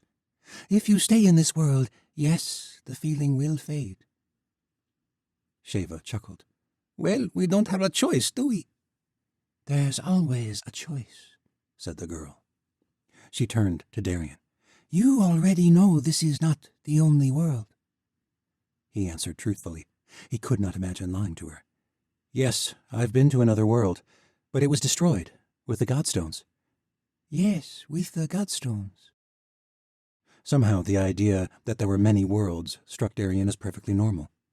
And despite the fact that his only experience with another world had been horrific, he wanted to know more. There are others, aren't there? More than the old world and the new. The Godstones opened one door into one world, but that does not mean we cannot pass through another door to many more. We? Said Sheva. I don't mean to be rude. You seem very nice, but we don't even know who you are. I am Eza, and I am like you. I wield magic. But even magic cannot save this world. I think you both know that. They nodded. Darian thought of Medea and the perfect world the saints had hoped to create. But all of it had been a lie. Medea was no different than the chancellor or any other ruler in this world, willing to manipulate and deceive in order to achieve power. And even now, the world had no idea what her true plans were. When we came here, we hoped it would not be this way. We thought it would be different. What do you mean, when you came? If there are many worlds, and there are doors, then it stands to reason there are travelers who can pass between the worlds. You're from another world? I was sent here long ago, said Eza. I've lived many lives in many forms. I've tried for centuries to save this world, old and new, and every time I've failed. My time here in the new world has come to an end. I'm leaving. For another, more peaceful world. For a new start. Would you like a new start? Darian suddenly recalled the image of his mother, turned away from him, disgust written all over her face. Tori's body hanging from the white citadel as his regiment marched beneath it, and all he wanted was to take back his resistance. If he had, she wouldn't have ever become the gallows girl. He saw the young boy in the village of Harivral. His first kill as a member of the Night Legions. Old Mary dying under a pile of rubble, then dying again in her Nosferati form, his blade lodged in her skull. All the people who died at Stormfall, and then in the streets of Morrow El when he joined the Saints. The Watchers who were bleeding out in Fair, all the Watchers he had hunted. He saw Valeria's blade at his throat the previous night, her eyes filled with rage and hate. Any love she'd ever had for him, gone. He did want to leave this world. A new start. Asa reached out her hand, and he took hold of it. Sheva took her other hand. Darian did not know all the Yanavi woman was running from, but what she had told him was enough for him to understand. She wanted to leave too. Asa led them from the smoky room out into the hall. Dimly, Darian thought of Tori, who was supposed to be waiting for him somewhere close, though he could not quite recall why, and he didn't care. They walked down the hall, down several flights of stairs. Then one more flight, and they reached an underground chamber. Its walls were not made of brick or plaster, but dirt, the narrow hall supported by old beams of wood. Asa opened a rickety wooden door, and they entered a long chamber that led downward into darkness. "Is this the doorway?" Sheva asked. The girl laughed. "We need magic to open that doorway, and lots of it." Chapter 34. Valeria hurried through the narrow back lanes of the Fleet Market, descending the small hill where the opium den was located. Misha and Alex struggled to keep up. It was unfortunate it was the middle of the day, or Misha and Valeria might have flown. Leargay darted above them, a soft glint in the sunlight. The heat of the day had passed, and the streets were teeming again. They tried not to look like they were in too much of a hurry, but there was not much time. Valeria paused at the end of an alley. It emerged at the street lining the southern banks of the Merchers Canal. "I sensed the magic coming from this direction, but this can't be right. It's too exposed. They wouldn't access a secret canal from here." The sudden disappearance of Tori's and Ashi's magic from Valeria's sense had only intensified their trepidation. Something had gone wrong. And if they couldn't find the entrance to this tunnel... Gods. No one said a word. Valeria paced the riverfront docks, glancing at the small tributaries that branched from it. "What about the sewage channels?" said Alec. "They weave all through the city, and they spill out into the greater canals." It had been 2 years since Misha had lived in the Triumph, but she had not forgotten those channels. A good way to get trapped by a rival thief. She shook her head. "They have grates all along the way, to filter out waste. It would be impossible to navigate. Besides, they run with the streets, even on hills.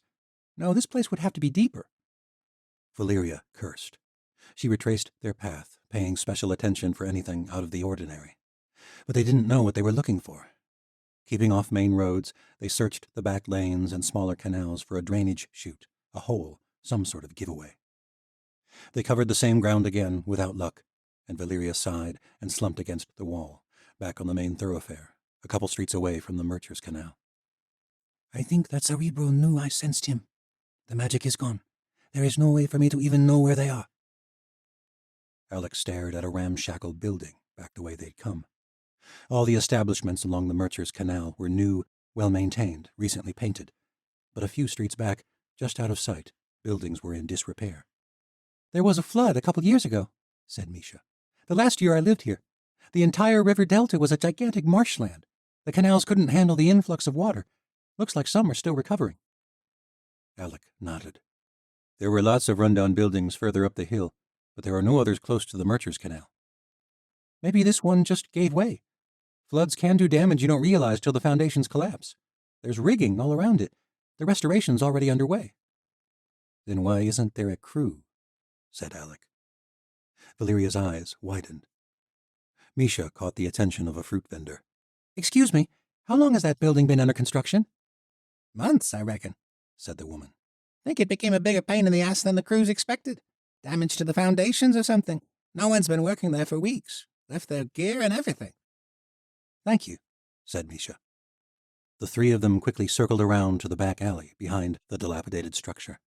The doors and windows were boarded up, but Valeria attempted to pull at the boards covering the door, only to find they were attached to the door itself, giving the appearance of blocking the use of the door without actually doing so.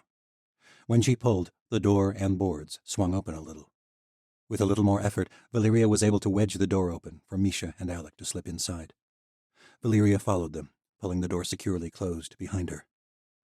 Leargay glowed softly in the darkness, as though little ripples of fire were etched into his skin, allowing them to just make out the layout of the decrepit place. Rodents darted away from their feet as they walked across the creaky floors. Everything was covered in dust, making it difficult to breathe. There was no sign of tools or anything to suggest someone had actually begun any sort of reconstruction in this place. Not several weeks ago. Probably never at all. "It's a front," said Misha. "For this hunter," said Valeria. Leargay darted over to the far corner and disappeared in the floors. They walked over, but saw nothing but creaky wooden flooring, though Misha could make out a soft glow somewhere below. Leargay shot back out from a crack between the boards. "Staircase is going down." "How far?" said Alec. "I am not being sure, but there is a musty stench." "The ancient canals?" said Valeria. "Quick," said Misha. "We're running out of time." She wedged her fingers inside the seam between two floorboards and found the boards were not nailed down. They were long and unwieldy, but between the three of them they quickly set the boards aside, revealing a small entrance.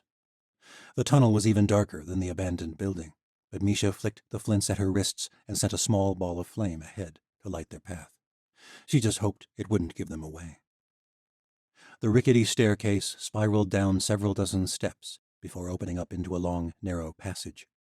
At the end was a door. The smell of stagnant water was pungent. Beyond, a set of 3 steps led to a small landing beneath the city. The ancient canal cut through a narrow underground cavern made of stone and dirt, which extended in both directions beyond the visibility of Misha's flames. "Must be an old smuggler's run," said Alec. "The Merchant Guild likes to control what comes in and out of the Triumph," said Misha. "What is permissible to trade or not? I always knew there were shadow market traders. This must be how they get away with it." "Good place to traffic watchers, too," said Valeria. Alec pointed up the dark cavern. "Looks like it leads straight toward the fleet market." "The hunter will come this way," said Valeria. "I expect they left the moment the Cerebro's magic vanished." Misha put out her flames, and they sat in darkness. "Have you sensed Tori?"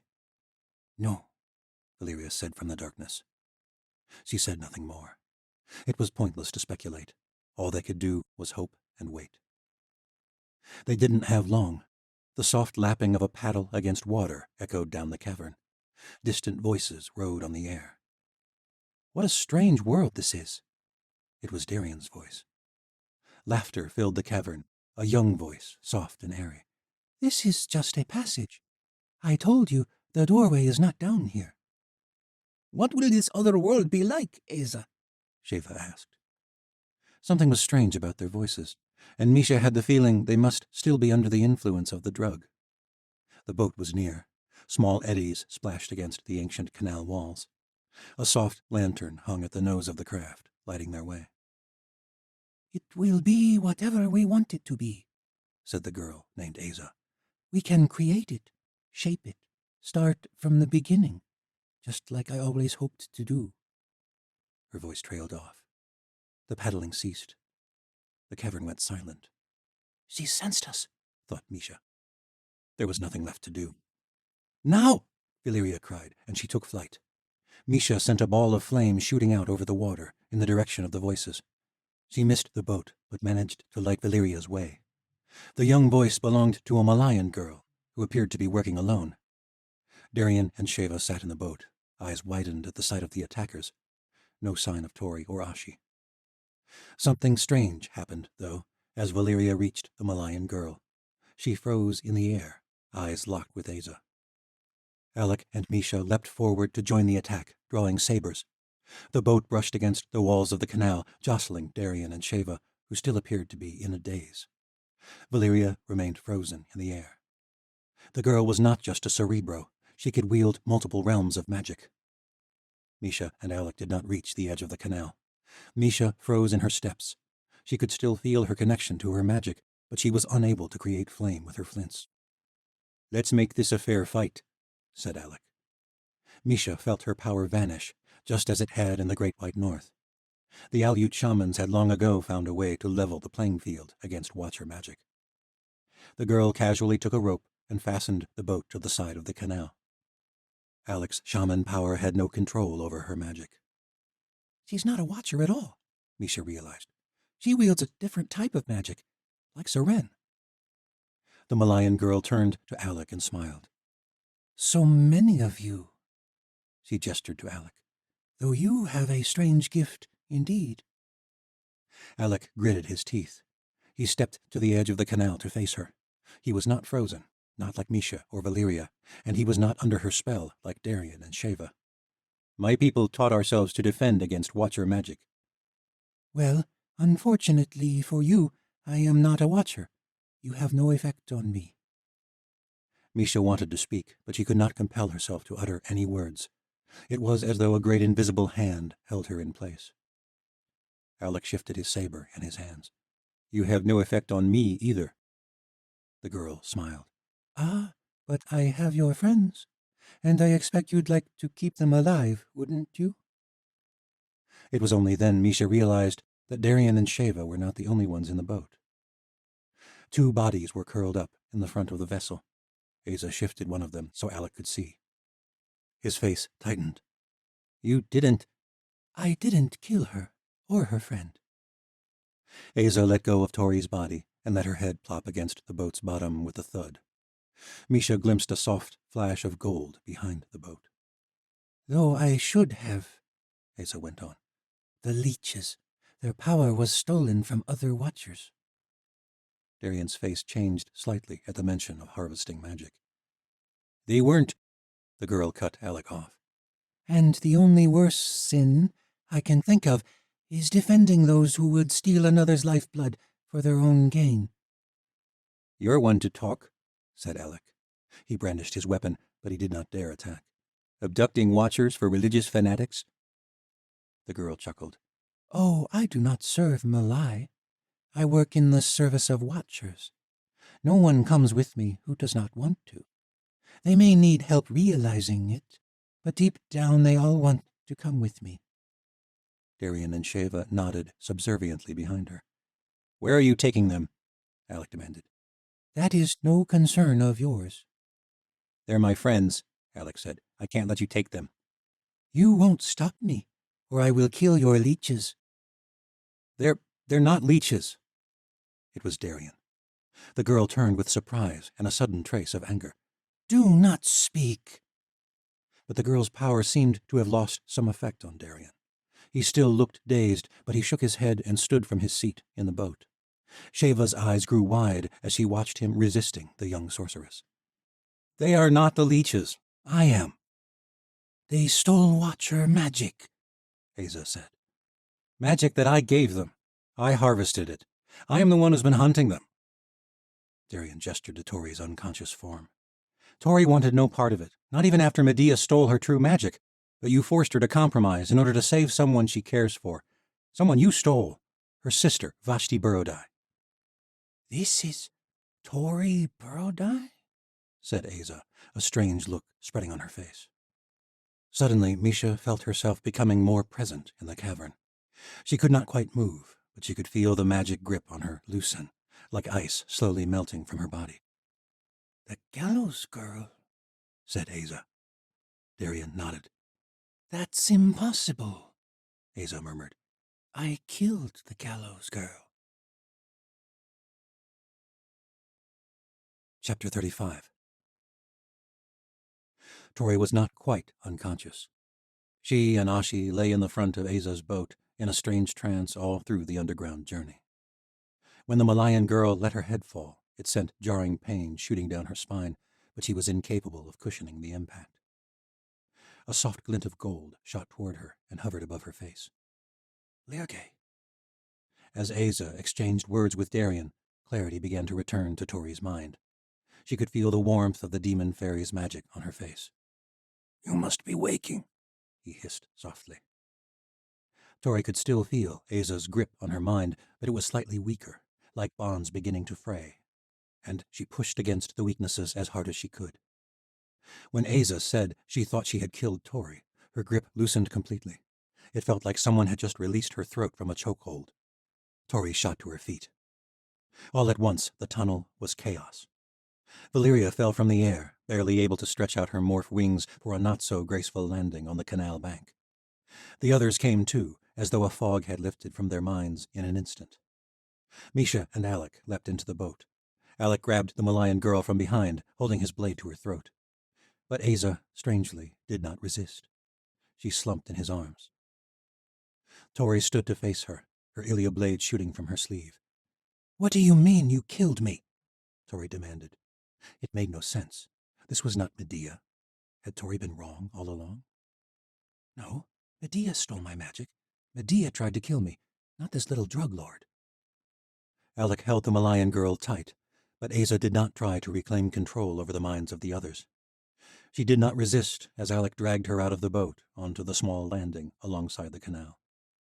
"Explain yourself." The girl shook her head. "I didn't try to kill you. I was trying to kill the Chancellor, to end the Ocean Empire. But in the process of bringing down the White Citadel, I killed you. At least, I thought I did." "You were with the Saints?" Tori said, still feeling as though she had woken in a dream, halfway through a story that made no sense. Aza nodded, grimacing at Alec's fierce grip, but not resisting. "I was the leader of the Saints in Maro El. I rallied them from the start. Instigated the first slave riots in the streets after you destroyed the gallows in Maro Square." Tori remembered the sight of streets littered with slaves' bodies when the Chancellor had first met with her on his balcony. No one else spoke. Whether from confusion or awe, Tori did not know. This little Malayan girl had done so much. Aza went on. "I was at the center of everything. I was the one who blew up the bloody White Citadel. I did everything I could, and I still managed to raise up a monster from the abyss." Tori grimaced. "That monster is the one who tried to kill me, not you. And as far as she knows, she did." Tori feared it was the girl's magic again, but she did not feel threatened by this young sorceress any longer. "Alec, lower your blade."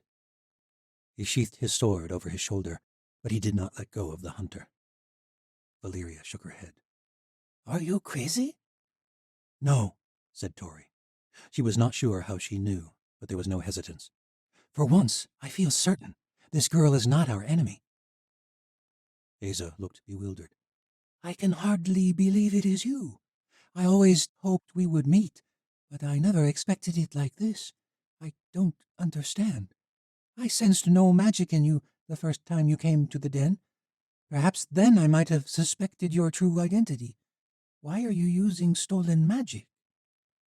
"Medea stole my watcher magic, before she left me to die in the White Citadel that you brought down." "She stole?" Aza's voice trailed off. "The moment I heard you were dead, I knew I'd made a grave mistake in forming the Saints." "If you led the Saints, why have I never heard of you?" "You have heard of me. My name is listed right alongside yours in the Empire of Light, the great martyrs of the Revolution." Ashi stepped forward, realization dawning on her face. "You had a different body then." Aza nodded. "They called you the Hangman, Lazarus Delay." Tori remembered that name. The girl grimaced. "And now Aza, a defected cleanser of Malai. You were with Kale and Kira. I remember your face." "Wait a minute," said Tori. "You're the Hangman? That's impossible." "Kale knew the Hangman in another body," said Ashi. "Lazarus Delay was once Kale's master on the Isle of Jala, where he and Kira first met." Aza nodded. "Yes, that was years before the Saints." Despite all the extraordinary things Tori had experienced over the past 2 years, this still seemed utterly absurd. "It sounds incomprehensible, I know," said Aza, "but it is true. I am Lazarus Delay, and I have lived many lives in many forms. Each time I die, I wake in another body. Pieces of my past bleed into my new mind, but I also take on pieces of my host. How is that possible? The same way your shaman was unable to disarm my magic. I am not a watcher. I am another being entirely. Much has faded from my past, but for many, many lifetimes in this world we called ourselves ancients. I would never have believed it, said Ashi, if not for Kale. Where is that bastard? Said Asa coldly, her dark eyes narrowing. He's dead, said Tori. Medea killed him. Asa sighed. Oh, if only that were true. What? Ashi glared at the ancient with a look so harsh, Asa glanced away. I am afraid Kale Andovier is not dead, as you seem to believe. What in the abyss do you mean? Said Ashi. We saw him die. We saw Medea's whites take him, along with my great sultan. Whites? That is very interesting. When did this happen? A month ago, said Tori. I believe you saw what you think you saw, said Asa. But I am afraid I cannot believe that he is dead. How could you say that? Ashi demanded. Asa grimaced as she spoke. Kale Andovier tried to stop me from bringing down the White Citadel. In the process, he killed the daughter from my past life as Lazarus Delay. Ashi's eyes betrayed her surprise. Of course, Kale failed to stop me, and the explosion killed me. When I woke in the body of a powerful young Malayan girl, the first thing I looked for was whether Kale Andovier had died in the revolution. Much to my dismay, I sensed his mind. It is fleeting now, but I have sensed it as recently as a few days ago. You could sense him from such a distance, said Ashi, rising hope evident in her voice. When you hate someone as much as I hated Kale when I woke from death, I can assure you I would know if he was dead. Ashi gripped Tori's hand, but Tori could not believe it. She shook her head. We saw it, Ashi. We saw the whites take them, just like they did those Alkine in the dead forest. It was Misha who spoke next. I don't understand this talk of coming back from death, but I think the hunter is telling the truth. Why? Said Tori. I've seen Medea's whites on numerous occasions. They flit in and out of existence, come and go as they please, but they only seem capable of teleporting. Teleporting, said Tori. Not unlike the Godstones, really. In our final attack in the Southern Isles, whites transported watchers onto enemy ships. Ren didn't send them to fight. Even in battle, they never killed. I'm not sure they can. Of course they can't kill, said Asa. Whites are not from this world. They are not corporeal creatures, so they have no power over living things. Where do they go, then? Ashi demanded. You said you can sense them. Where in the abyss are Kale and Sala? I cannot sense Kale now, said Asa.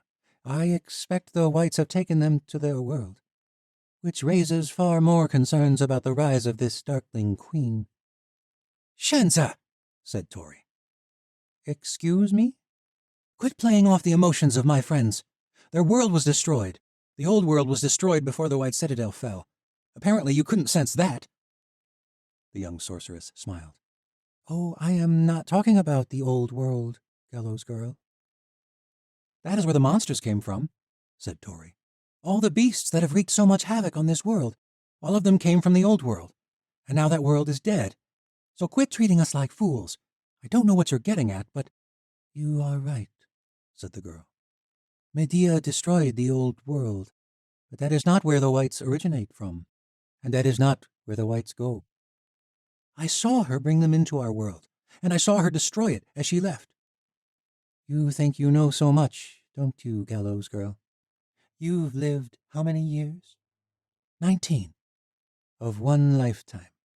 I have lived thousands of years. I have lost track of my lifetimes. I lived before the Watchers came to this world, before the aliens arrived from the lost continent. I lived among the ancient men of the old world when the world gates were still used by travelers from across the universe. I remember the voice of the Other when it first told the ancients we were destined to explore many worlds. And we did. Even now, millennia later, I remember them, and I long to return to them. So do not speak to me of where whites come from." No one spoke for some time. All of them glanced around, from Asa to one another, unsure what to make of what they'd just heard. This talk of gates and ancients and this other made Tori's head ache. Or perhaps it was from Asa's magic. Perhaps all of this was some illusion, but she found herself strangely hoping it was true. The Malayan girl faced them all. "You're here for one that I hoped to rescue from this rotten world, so I will return her to you." Asa took the lantern from her small boat and led the way out of the underground canal. All of them glanced around, unsure what to do. Asa poked her head back into the chamber. "If you want your friend back, you will have to follow me." In a matter of minutes, they were back on the streets of Velkaren. The sun was beginning its lazy descent, and the streets and canals were bustling with the end of the day. They did not have to venture far. Asa led them to a small inn on a corner, in a quieter quarter of the winding way. A sign on the door declared there were no available rooms. Within, the place was filled with people, smiling and laughing as they shared a warm meal.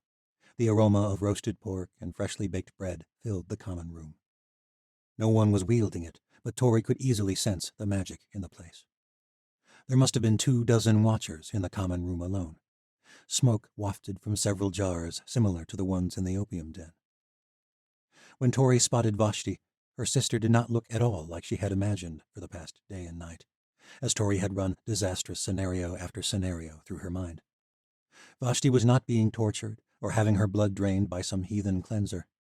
She was engaged in a friendly conversation in a corner booth, which was almost stranger than anything else Tori had seen today. Vashti Burrodai was not exactly one for casual conversation. When they entered the inn, Vashti looked up, perfectly at ease, a distant, querulous look spreading across her face at the sight of them. Asa greeted her with a warm handshake. "Your friends are here." Vashti's face shifted, and she hurried over. Tori and Ashi pulled her into an embrace. It was more unabashed affection than Vashti had ever shown, even to Sala. Tori guessed it was something to do with the lingering effects of Asa's drug. Vashti looked Tori in the eyes, smiling warmly. "Are you all right, sister? You look upset." Tori blinked away a tear. "It's nothing. I'm just glad you're all right. We were so worried." "Worried? Whatever for?" "I woke up in the opium den and you weren't there. You've been gone a full day." Vashti gazed off, pondering the idea. She shook her head. "A full day? Yeva, I had no idea. I'm sorry I worried you. I came straight here with Asa.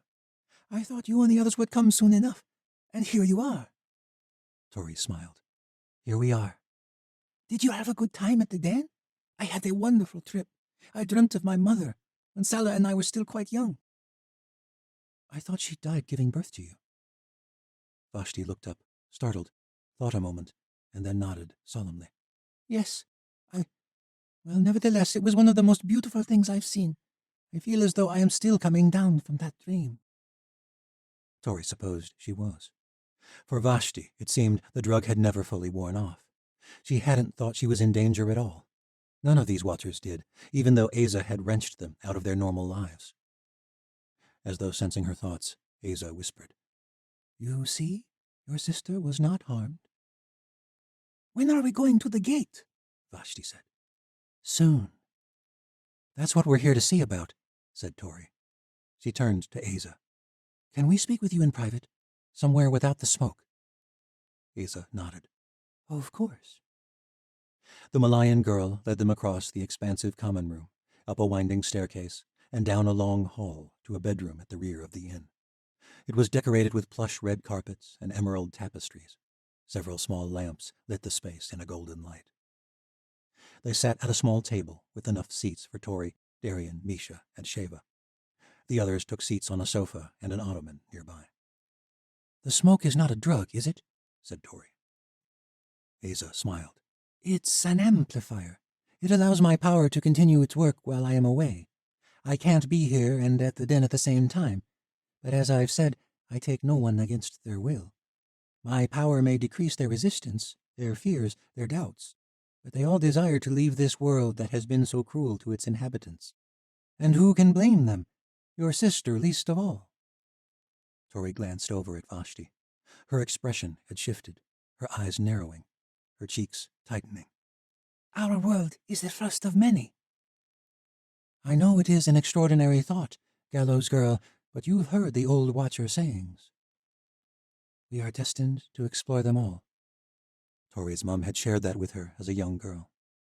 "But I thought that was just talking about death, like the myths of the Glimmering Halls." "I suppose they are true of death, too, but the ancient Watchers knew there was more, though they forgot most of the truths behind the stories. They came much later, after all." Sheva Dakama nodded. Isa speaks the truth, Tori, of these other worlds. "She showed us," said Darian, "when she took us from the den." Tori scowled. "You were drugged." "Ah, but the drug does not lie," said Asa. "Like I said, it is only an amplifier. All your visions were true in their own way, weren't they?" Darian, Sheva, and Vashti all nodded. Tori recalled what her mother had said in her own vision. "Separation is the illusion. You've always been connected to the world." "I showed you faded memories," said Asa. "The worlds are far more wonderful than anything you could imagine. Some have gotten rotten, like this one, I expect. But we will find a pure one, and we will begin again." "That is why you've been stealing Watchers," said Tori. "Rescuing them," said Asa. "Like the rest of my kind did long ago, I am leaving this world, for good. All these years I have tried to do the will of the other. I have given all my lifetimes to changing this world, but it has made no difference. Time and time again, the people of this world have ensured that it continues to grow worse. Now a monster rules, and what's worst of all is I was too blind to see her for what she was." "Medea?" said Tori. "You know I am right, Gallows Girl. We put the power of gods into her hands, and in mere months she is taking over this world. And what's worse, no one even knows she's doing it." "She is not an ordinary Watcher, is she?" said Tori. Asa glanced at the table briefly, then shook her head. "You know what she is. Medea is not from this world. She is like me," said Asa. "What are you exactly?" "The last of an ancient line from another world, tasked with guiding humanity from savagery into a better way of life. I thought Medea left this world long ago, along with all the others." "There were more of you?" said Misha. "There were 9, said Asa. 9 ancients." "You were—" Alec fumbled for the words, his brows curling with wonderment. "You were the gods, weren't you?" At this, Asa smiled. "We were not gods. Not at first. In fact, I didn't even know I could reincarnate until it happened the first time. Your human stories conflated us into something greater than we were, much like they did with the Watchers after. But the ancients introduced you to the ways of our worlds. Architecture, writing, technology, magic." "But if there were only 9 of you," Tori began. "We were known by many names and faces to many people. Arayeva, Shalam, Anora, Rivka. The list goes on and on. It all comes back to 9 ancients. But no matter how hard we tried in this world, we could not get it right. Wars, plagues, slavery. You humans undid everything we tried to do. And so, over time, the others left. Only Medea and I remained. But after the war between the worlds, after the fall of the old world, I saw no trace of her again." "She was not always evil, then," said Tori. "Medea is not her true name, any more than mine is Asa or Lazarus, but she was once wonderful, the greatest of all the ancients. But her failures changed her. The Yanavi were the first of her peoples to fall." "The Yanavi," said Tori. Asa nodded. "She was Arayeva," said Ashi, shaking her head. Asa smiled. "The mother of the tribes. Their betrayal was the first of many to come. It was her idea to bring the Watchers to this world many years later. It was a cruel start. They were hunted and persecuted from the beginning, but they rose to become the guardians that the people of the old world needed, until they, too, fell." "The war between the worlds," said Tori. "Yes," said Asa. Medea was desperate to end the bloodshed during the war between the worlds, but she failed with that too.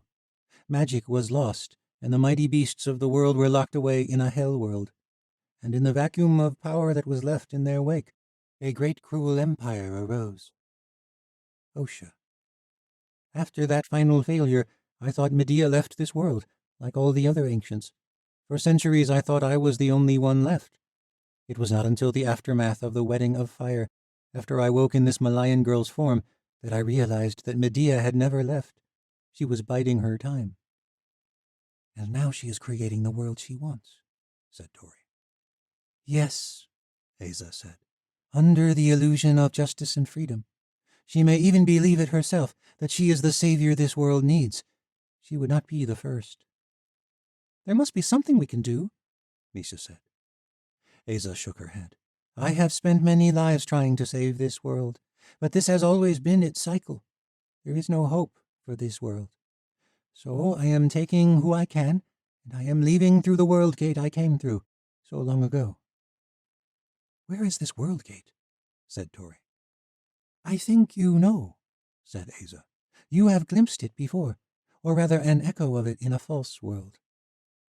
Tori thought of the staggering archways of the old world outside the necropolis, where Medea had gathered together all the ancient beasts. The dead city matched a real place in the New World, located along the western shores of the ruined empire of Fair. The necropolis? Yes, said Asa. The remains of the first great civilization of the old world. It is where we arrived, and it is where we will leave. All are welcome, but only if they desire to come. Some of you do. I sense that already. There is one problem with that plan, said Darian.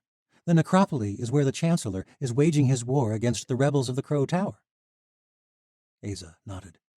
Yes, and that is where you come in, Gallows Boy. Chapter 36. Cyrus Morrow hated the necropolis. Perhaps it was the way the crumbling archways reminded him of the old world, the place where Medea had betrayed him. Perhaps it was the damned coastal draft that chilled his bones, even in the summertime. Perhaps it was the fact that things were going no better for him in the necropolis of the new world than they had in the old.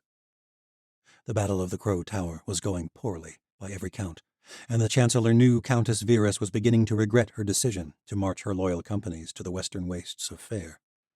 All of the fairish lords and ladies had underestimated the rebels who had taken the Crow Tower, but far worse, Cyrus had underestimated them as well. The siege had gone fine at first. The tower stood at the edge of a sheer cliff, accessible only by one narrow mountain pass lined with watchtowers. They had cut off access to the pass, and it had seemed that the siege would be over quickly. But too late they realized the rebels were retrieving provisions through hidden passages, rendering their siege nearly pointless. Count Terzeni had been too great a fool to know of the passages at all, let alone where they might be found. Fittingly, Terzeni had thought the passages to be a mere legend. It was no wonder the rebels had taken his tower from him so easily. From across a long table his attendants had set up in the monolith at the center of the ancient dead city, Countess Virus glared at Cyrus, who was in Count Perezen's form. You told me this war was a sure thing. No risk. It is still a sure thing. You've been played a fool, it seems to me. And what's worse, you play me for one now. It is an unfortunate setback. Virus laughed scathingly. Unfortunate? We came showing strength, and now we look like goddamned buffoons. My Emerald Company is threatening to leave this campaign. Then they are the fools. They are my finest company. If I lose them, I will lose many more, along with all dignity I have in Run Cain. You are disgracing me. You told me you had a plan. I do have a plan. Cyrus had not been in this poor of a mood since the night Medea betrayed him. The previous night, Thiers Lessard had arrived with more bad news. As Cyrus and his allies had waded through a wasted siege, the highborns of the Southern Isles had bungled their own rebel situation. Thiers had come, begging for more Watcher magic, and Cyrus had laughed in his face. Even magic could not save the Southern Isles from the dominion of the Empire of Light. Cyrus had sent the impish lord away with cruel words. He had considered killing the man, but held himself back, fearing he might have to explain himself to the fairish when the body of a southern islander noble was found in their camp. The air had flown away with the last of the magic that Perazan had provided him. With the disastrous siege, Cyrus had enough problems without worrying about that fool of a highborn. Cyrus had hoped to hold on to his secret army a while longer, ideally until Lord Byrne had had time to develop his abilities and train a true legion of sorcerers. With the use of his Lumeni abilities, Byrne had been able to manage more complete reconnaissance of the tower itself, but he too had failed to locate the rebel tunnels. Cyrus cursed under his breath, trying to control his temper in front of Virus. But he had only one opportunity to reveal his magic force to the southern world, and he had not wished to waste that moment on Count Terzeni and this damned Crow Tower. He gripped the table until his fingers felt raw. This should have been so easy. Now even Virus was turning on him. He breathed slowly, closing his eyes and refocusing his anger. Things had gone smoothly, and he had let himself grow too passive.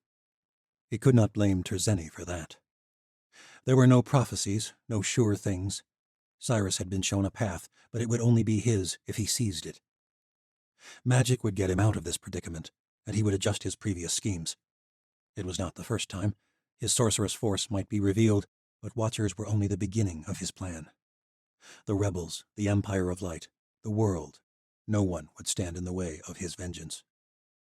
"I do have a plan, my lady," Cyrus repeated, procuring a vial of bluish liquid from his cloak. "Something the rebels will never see coming." Virus's eyes widened. She reached for the vial, but he closed his fingers around it. The Countess smiled lustfully. Is that what I think it is? Cyrus, in Count Perazan's body, nodded. Watcher magic. This is what you were not telling me and Ron Cain. You selfish bastard. She pursed her voluptuous lips. Why did you keep this a secret for so long? Cyrus took a small sip, then stowed the vial. "A surprise magic attack can only be a surprise the first time. I hoped I wouldn't have to waste it on the Crow Tower." But with the failed attempt in the Southern Isles, he supposed he had little time left to use it anyway. Word would spread. "I should have killed the airless Sard when I had the chance. He knows too much." Cyrus waved his hand, using the conjuring magic he'd just ingested. The Countess's chair moved across the room until she was sitting beside him. Her eyes filled with wonder. Gods! She squealed with delight and desire. "I really hope you don't plan to leave me." Cyrus leaned close. The smell of her perfume enveloped him. "Tomorrow, Countess, we take the Crow Tower." Virus leaned in close. Perhaps I will stay. Her hand wandered up his side and paused, pressed against the vial in his cloak. She smirked. Can you use magic to...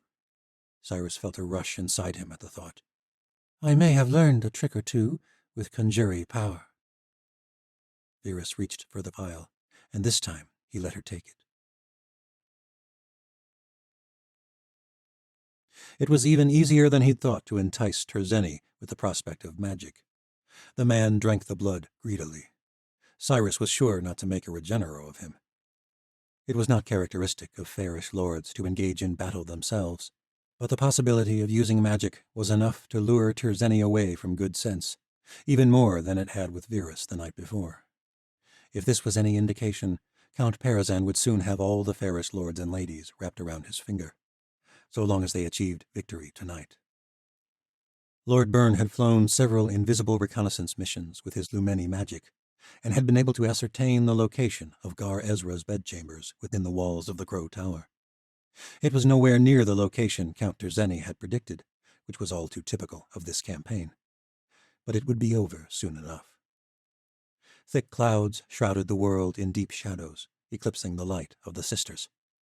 If Cyrus had believed in gods, he might have believed they were smiling on his efforts this night. It was so perfect. But no, this was the fortune that met those bold enough to make their own destiny. This night would be the first of many victories. The fairish would marvel at his rise, and the lure of magic would bring them to his cause.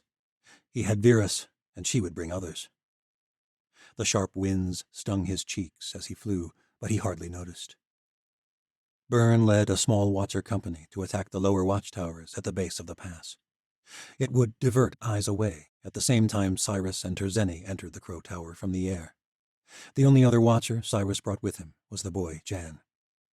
Once Gar Ezra was gone, the rebels would be left in a state of chaos, and with the sentinel towers taken out, the passes would be opened up long enough for the other companies to attack. Cyrus smirked at the thought of the Emerald Company. They would regret ever considering withdrawing from the war. Terzeni marveled at the ability to fly. He was so eager his movements were erratic at first, but he quickly got the hang of it, like a child on his first horse. But he quickly managed to balance his body properly, and he had already shown a sadistic ability to wield the Fieri magic that now thrummed through his body. It was a shame, really.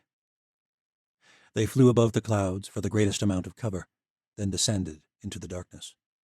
Byrne's reconnaissance proved invaluable.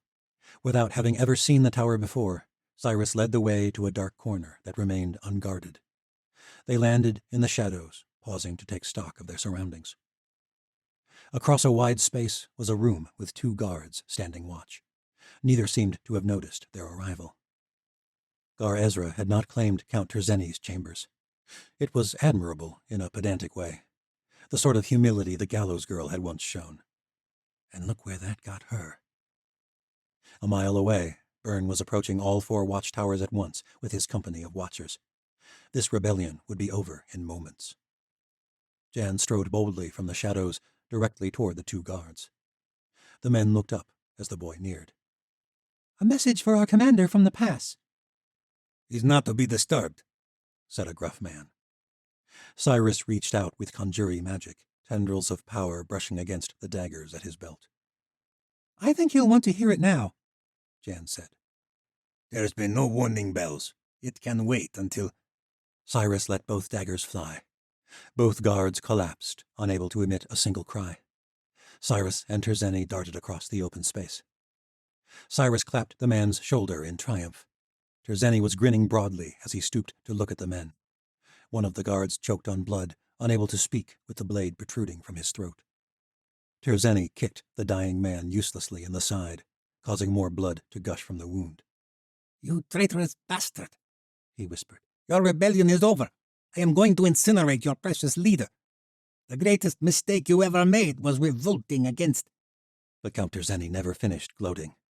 Blood poured from a slit in his neck, and the boy Jan wiped the blood from his blade casually as the Count slumped to his knees, eyes wide with horror. Cyrus smirked. "The greatest mistake they made was not killing you when they revolted and making me suffer through your idiocy." He turned to Jan as blood pooled at his feet. "A tragic casualty. I warned him it might be dangerous, even with magic." Jan nodded. "Magic is a worthless crutch for someone with no experience in battle." "You're learning well, my boy. Now for our next casualty." Cyrus readied his magic, as did the young Fieri. He found a key in one of the guards' pockets and fit it softly into the mechanism. The door eased open, and they crept inside. A man stirred in the bed across the room.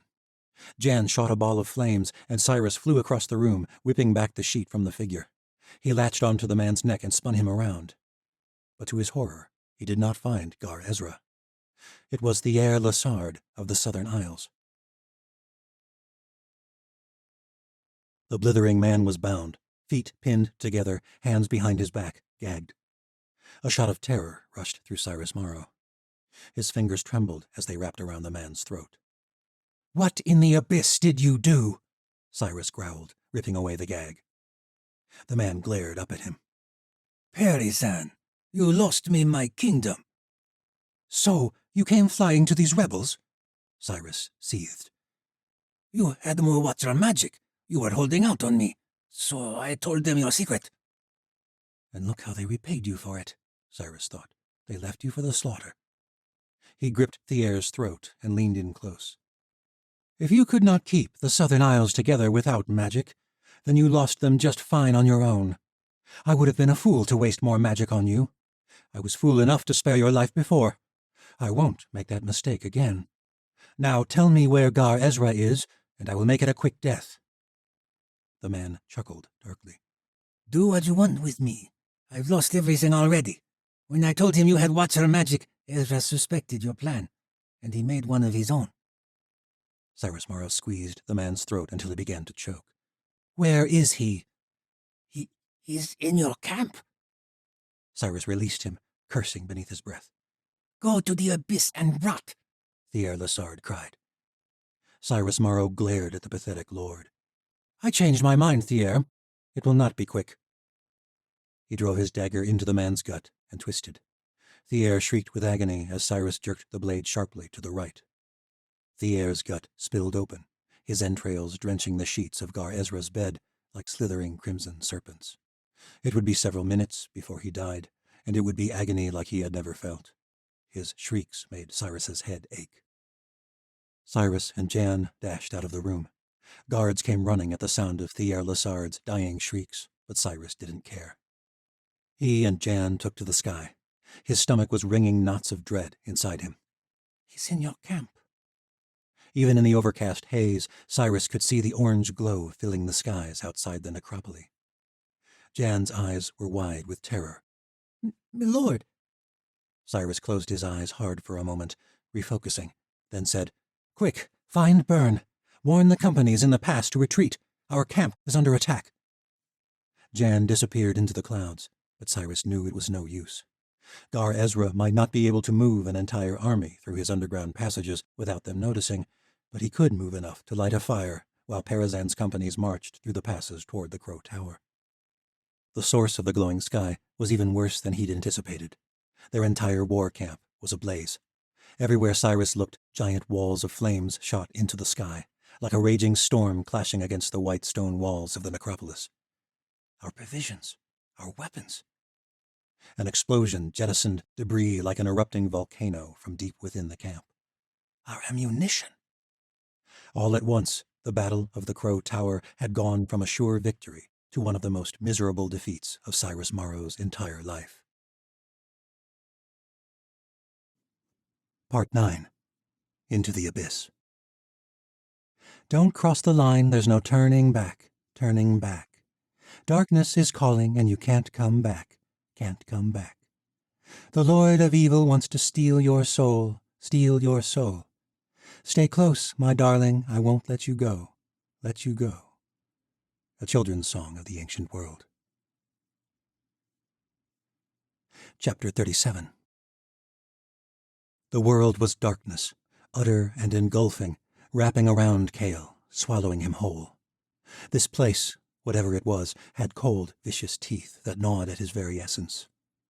There was no day or night here, so far as he could tell, just darkness. He did not know how long he had been here. He could not remember the last time he had seen anything but these stone walls, illuminated by a sterile, icy light. Nothing seemed fully present in this place, this world. For he was somewhere else. He could feel it in the air, in his bones, as though at any moment this world might pass out of existence, fading away like fog in the mid-morning sun. Except he was fairly certain this place had no sun at all. He had not remained in this cell the entirety of his imprisonment in this world. Every time they came for him, he was brought to the outside world. Every time it was completely dark, save for the stars, which shone brighter than they had ever shone in any night sky in the New World, no matter how remote. But the true indicator was not the stars, but the lack of moons. He had been brought to the outside world every few days for what must have been weeks, even months. 7 times. No, 8. A moonless night was rare in the New World. 8 separate random nights. That was unfathomable. Cale had not seen Sala, but he had heard the man's screams, just as he supposed Sala had heard his own. He was not sure how much longer he could hold out. He was not entirely sure he knew enough. But between himself and Sala? He could not be sure. Kira was the person the creatures would have truly wanted, and she was the reason he would continue to hold out. He had failed her once, but he would not fail again. He had little to lose anyway. Except Ashi. Always when he was feeling tired and wrung out, the Ilya woman would come to his mind.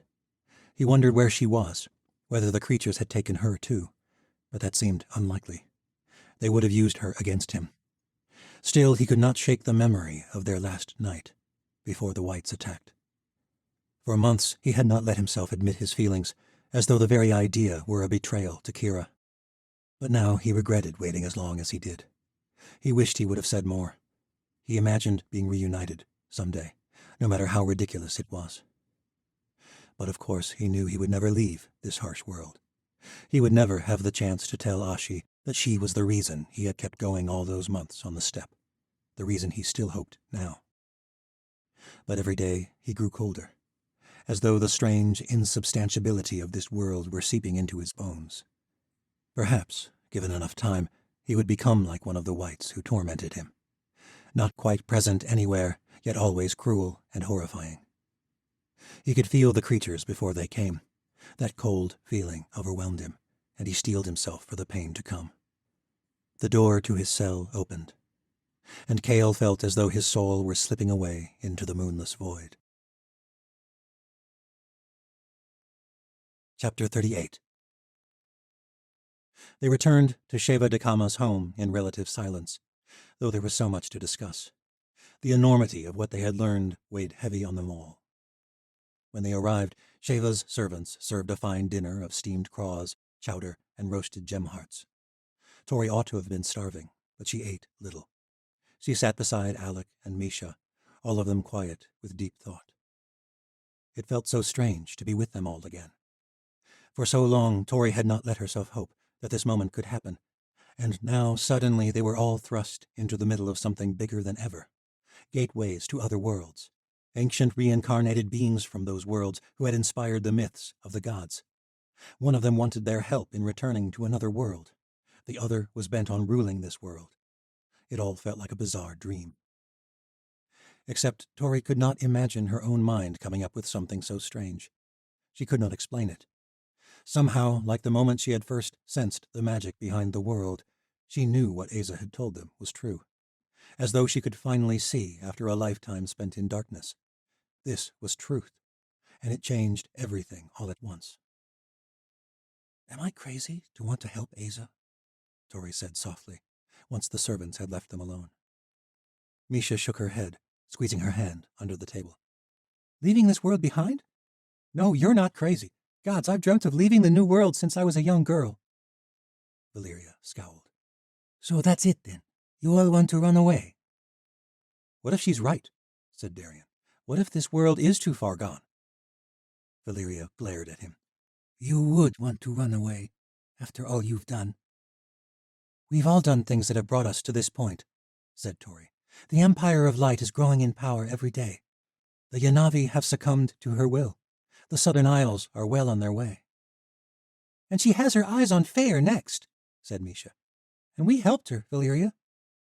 "We didn't know what she was. And I, for one, am not sure I'm convinced that Medea is what Asa says she is. I mean, gods, we're really supposed to believe that Medea was Arayeva?" "I met Asa when she was the hangman," said Ashi. "And Kale and Kira knew her in a life before that. If she says Medea is an ancient, I know that it sounds like Shenza, but I believe her."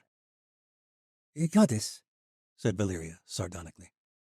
"An ancient," said Ashi. "Whatever she is," said Tori, "Medea is trying to create the world she never could before. One where the gods don't guide, they rule." Valeria threw up her hands. "Some of us were just fine with that world until a few days ago." "What about your queen?" said Darian. "What about Seren? Do you really think it was an accident that Seren died right before Medea tried to kill Tori?" Valeria did not answer this. Lyrgay buzzed angrily near Tori's shoulder. "She was clearing out the competition," Darian said. The morph glanced away from Darian's gaze. "Look," Darian said, "you can all hate me all you want for rescuing the Chancellor, but I did it because I recognized that Medea was trying to seize power. I was with the Saints. I was going to be the one to kill the Chancellor. But when I saw her bringing back an army of monsters, I knew we had all made a grave mistake. The minute Seren started to die, I had to do something." "You did something, didn't you?" Valeria said. "Hunting down Watchers, harvesting their lifeblood. After all this time, you are still doing the same shit for him." Darian tried to remain composed, but Valeria had hit him right where she knew it would hurt. There was something different about Darien since their encounter with Aza. The previous night, Darien had been trying to convince Tori to join the Chancellor, but now she detected shame at Valeria's accusations. Darien spoke softly. I aided Cyrus Morrow because I feared he might be the one person in this world who would resist Medea until the end. I never wanted to hunt those Watchers. We have to help Aza. Leave this world? Said Valeria. If what you say is true, those Watchers would be invaluable to fight Medea. Tori shook her head. Darien's right. They deserve a world where they can be more than soldiers. But you're not just going to help her free her Watchers, are you, Darien? You plan to take those Watchers you abducted for Cyrus Morrow. Darien nodded. The Chancellor keeps his Watcher supply close. They are within miles of the world gate Aza wants to open. You think Aza would really take you to another world if she knew what you were? I am not running, Valeria. But I am going to help her leave this world and take the Chancellor's Watchers with her. Well, I thank you for your support, Darien.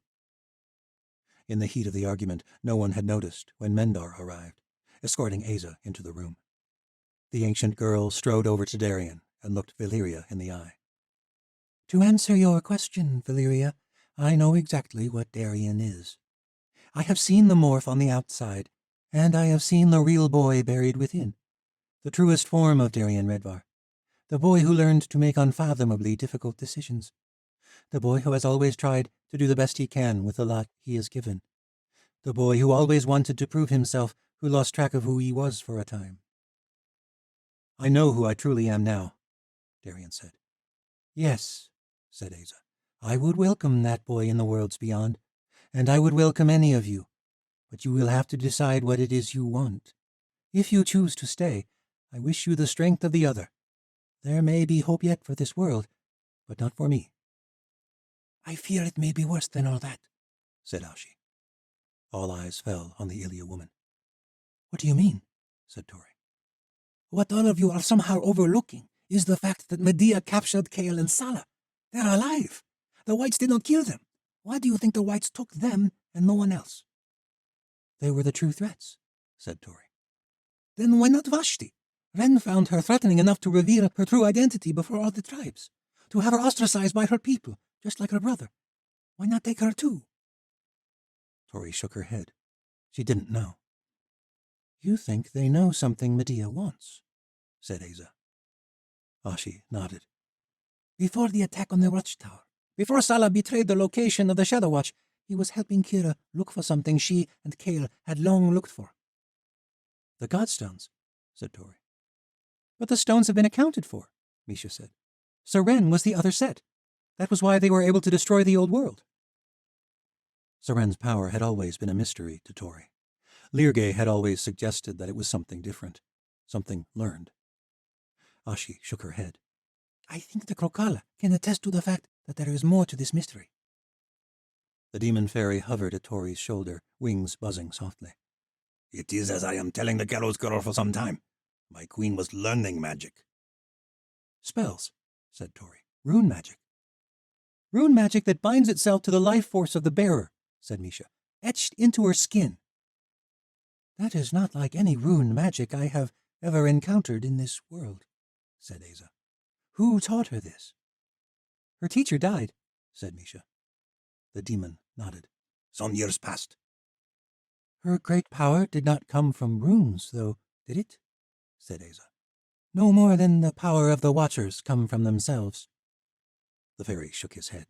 It is being secret. I am not knowing the source. The source, said Tori. Kira spoke of something called the Wellspring, said Ashi. This was back in the Red City, before Kale came searching for her, before the world fell apart, when she was first searching for the Godstones. I think Medea may be looking for this Wellspring. They knew about this Wellspring? Vashti asked. Ashi nodded. That is why the Whites took Kale and Sala, said Vashti, and not me. What is the Wellspring? Tori asked. It is a myth as ancient as the universe, said Aza.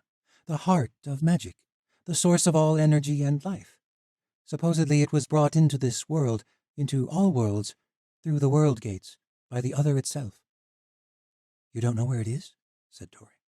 It is one of the most ancient myths, said Asa. If it does exist, it is a mystery beyond my time. Darien frowned. And if it does exist?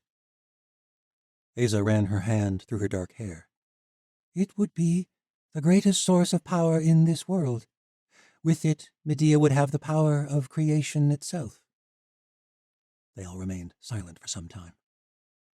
Tori finally managed words, despondent though they were. It does exist, though, Asa. You know it as well as we do. The power of creation. That is how the first Chancellor created the old world, isn't it? Asa grimaced, but nodded. I expect you are right. In which case, things are even darker for this world than I thought. Especially considering what you said of the whites that serve her. Where do the whites come from? Misha asked. The abyss, said Asa. And if the power of that world were unleashed, it might not just be the end of this world, but of all worlds. This is all conjecture, said Valyria. Hera may have been chasing a myth. Saren may have had godstones, and that was all there was to it. I am afraid not, said Asa. She reached into her pocket and procured a glowing pair of emerald stones, identical to the ones Tori had seen the Chancellor and Medea use. You see, I have the other pair. Everyone looked in awe at the set of stones. How did you think I planned to open the gate? That is why they were made, to allow the ancients to pass between worlds. Whatever power Seren had, it was certainly something different. Medea has her own godstones back, said Tori. If she has found clues to the source of the wellspring, then there is little time, said Asa, and I fear I cannot simply leave this world. I must destroy the world gate behind me. But to destroy a world gate, said Misha. It would require a great amount of magic, not as much as to create. Destruction is always cheaper than creation. You will need the other set of godstones, said Tori, just like it took for Medea to destroy the old world. Asa nodded. Medea's stones? How do you expect to do that? Asa grimaced. Very carefully, I expect. Perhaps not as carefully as you think, said Misha. What do you mean? Ren is using the stones, said Valyria. Really? Said Tori. He used them in battle, said Misha, in our victory over the Southern Islanders. Ren is already considering a campaign to aid the Fairish rebellion. The one the Chancellor is quelling as we speak, said Darien. Misha stood. Ren sent me here to find the hunter who is trafficking watchers. When he learns that the Chancellor is creating his own magic army to end the Fairish rebellion, he will go to war. And bring the stones straight to the necropolis, said Tori. Asa smiled, her dark eyes flashing in the lamplight. There was much planning to do, and it was many hours before Darien managed to get a moment alone with Valyria. What do you want? She murmured in one of the vast halls of Sheva de Kama's estate. For you to hear me out. That's not what I meant, and you know it. What is your endgame, Redvar? I'm trying, Valyria. I always have been. You think you can come back, and everything will just go back the way it was? Valyria, You betrayed me. After I put hope in you, you made me feel like a fool. I wish I could have explained myself. There in the old world, you have no idea how badly I wanted that. I spent months and months hoping the good that I had sensed in you was truly there, that you would turn from the Chancellor's path, that my hope wasn't just some lovesick little girl nonsense. After Stormfall, after Tori kept me from killing you, I begged her not to spare your life. I thought you were completely under the Chancellor's control. But I let myself hope again, and I have regretted that every day since you left through that gate in the old world. You have every reason to hate me. Valyria looked in his eyes, tears welling up in her own. I don't hate you, Darien. That's the problem. I never could. Not at Stormfall, not after the old world, not now. That is the worst thing about it all. I want to believe you again, even now, and I hate myself for that. What would you have me do? Valyria straightened up, tears gone. Don't make me regret not killing you again. She stepped away and joined the others at the table. Tori and Vashti were talking quietly with Sheva de Kama, trying to convince her to leave the Triumph behind and join the others in Fair. Now that the others knew the truth about her husband, Tori and Vashti were insistent that she come with them. But what are my servants? I can't leave them. It was Mendar who responded, standing dutifully at his mistress's side. You know we would follow you to the edge of the world. I can't ask that of any of you. I would rather free you of your indentureships. Let you make your own lives. Darien took his seat beside Sheva. You have supplied Count Parazin with much more than our original agreement. A Conjuri shipwright, the magic hunter, the gallows girl. More than enough to pay their debts to the Merchant Guild. It is not so simple, I am afraid. I have brought them into my scheme. If my husband and I vanish all at once, they will be tracked down, interrogated, maybe tried for murder. Then let us come with you, said Mendar. You will not arrive in Fair as servants, but free men and women. Mendar bowed, as did a young servant girl who was serving them spiced starling tea. Thank you, mistress. After all you've done for me over the past few months, said Shiva, it is the least I can do. You can make a new life in Fair, said Darien, after this is all over. I think I would like that, said Shiva. If all goes according to plan, Darien said, turning to the rest of them, war will be coming to Fair quickly. We will seize our opportunity. But until it comes, the Watchers must be my prisoners. It is the only way the Chancellor will allow them into the camp. The Chancellor will demand blood, at least for a while. Asa grimaced, then nodded. A little suffering is always required, but if it is the only way to the gate... I'm afraid it is, said Darien. And just like that, said Valeria, you will abandon this world? There was a long silence. That's what you truly want? Because there is no going back. Once it is done, our world is cut off. Tori was not sure what she would decide, but she knew there was more that Asa was not saying, and she was not the only one with secrets. When the time comes, we will all have to choose. More plans were set in place. Asa left them to prepare her watchers for the voyage. One by one, the others left Sheva de Kama's hall for their beds. But Misha, Alec, and Tori stayed up together, recounting the many, many missed days since they had been separated. It pained Tori to think that they were once again being split apart by the needs of this great conflict they had been entangled in. Tori longed for it to be over. She longed to live in peace, back in Osha, with Alec at her side. Perhaps Misha and Skaya would settle down together. All of them could live in peace. This is a delicate game, isn't it? Said Tori. Misha nodded. If we fail, the Chancellor will have a near-endless supply of Watcher blood. Medea will have access to the true source of magic. It will be another war between the worlds, said Alec. Do you trust Asa? Asked Misha. I trust that she is what she says she is, said Tori. And I trust that Medea is too. But you didn't tell her everything, said Alec. Like the fact that we don't need a war to get her the Godstones? Tori asked.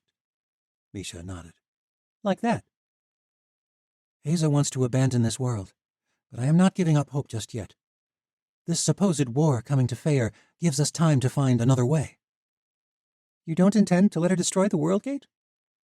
Kale and Sala are the key to this wellspring. That kind of power in her hands could destroy the world. But if we could rescue them, if we could find the wellspring...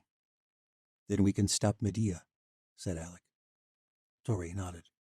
It will be dangerous, but it is our best chance at saving this world. Misha hugged her and kissed her cheek. We won't fail you, Tori. Alec was quiet, but he nodded. Misha stood. This is our last night together, and I think you two have some catching up to do. I'll see you in the morning. For a long while, Alec and Tori sat in silence by the unlit hearth. Alec held her hand, toying with a black Ilia ring she wore on her left middle finger. I'm sorry, said Tori. I feel like I should have so much to say. All these months, and you're leaving again tomorrow. Enough has already been said today. We all have a lot on our minds. We'll see one another again soon. I hope so. I have a feeling, the same way I felt sure you were alive. There wasn't a day I didn't wonder where you were. Being with you, alive, in the same room, that is enough for now.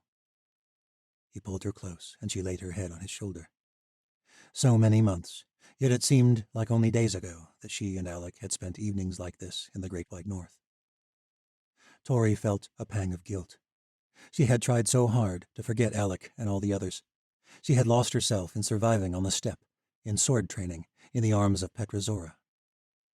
Alec, there's something you should know. I never thought this day would come. I never thought I would see you again. Any of you. I lost myself on the steppe. In a way, Tori did die. For many months. I became Ezdi Zora.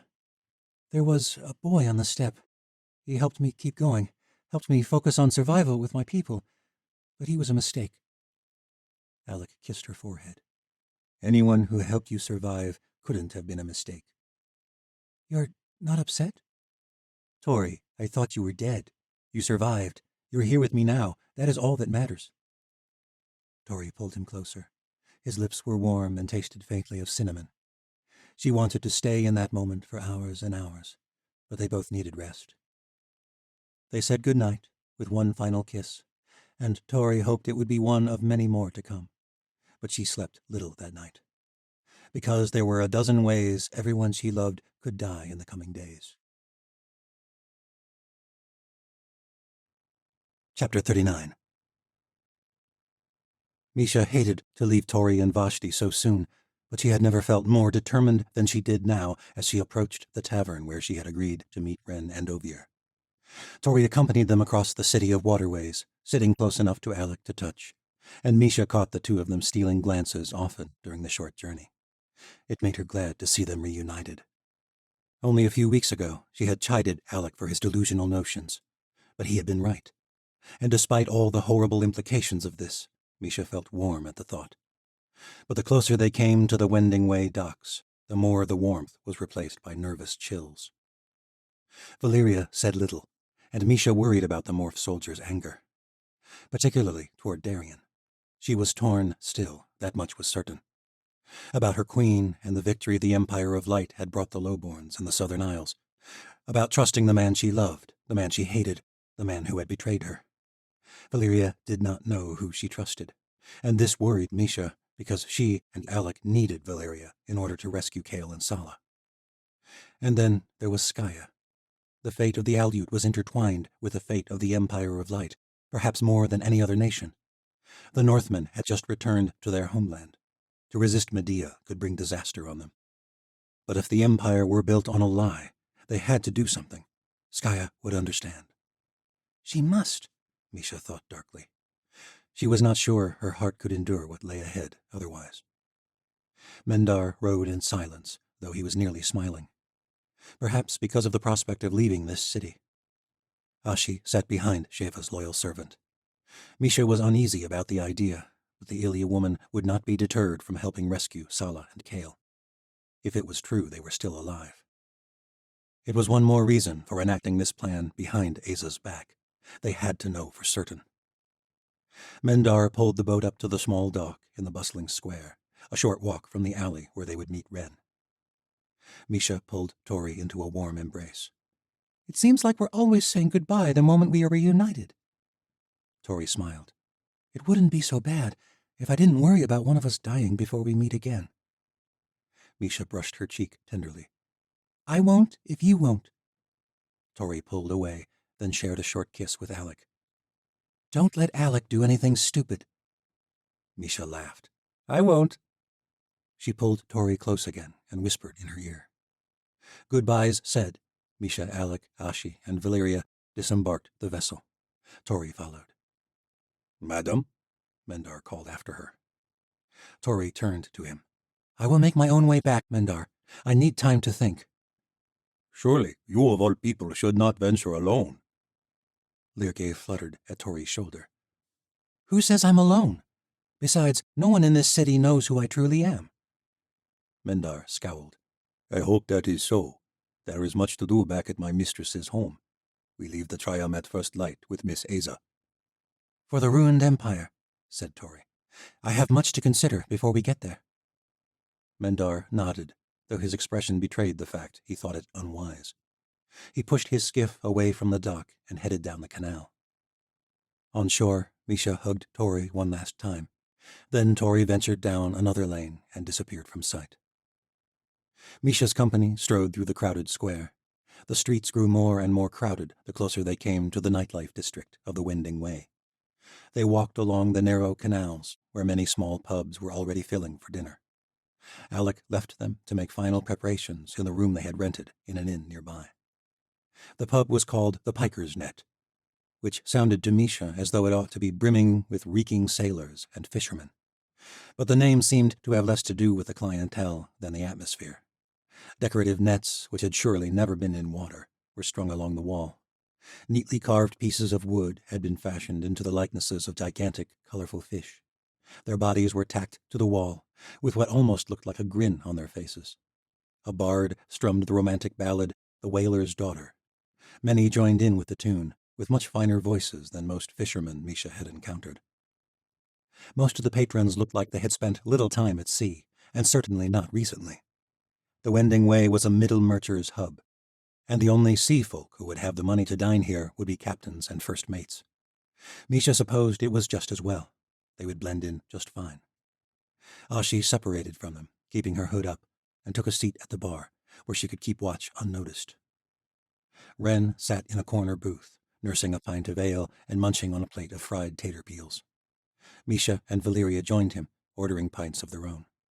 Misha ordered another round for Wren, as his was nearly empty. "Sorry to keep you waiting, Commander." Misha took the drink from the barmaid and handed it to him.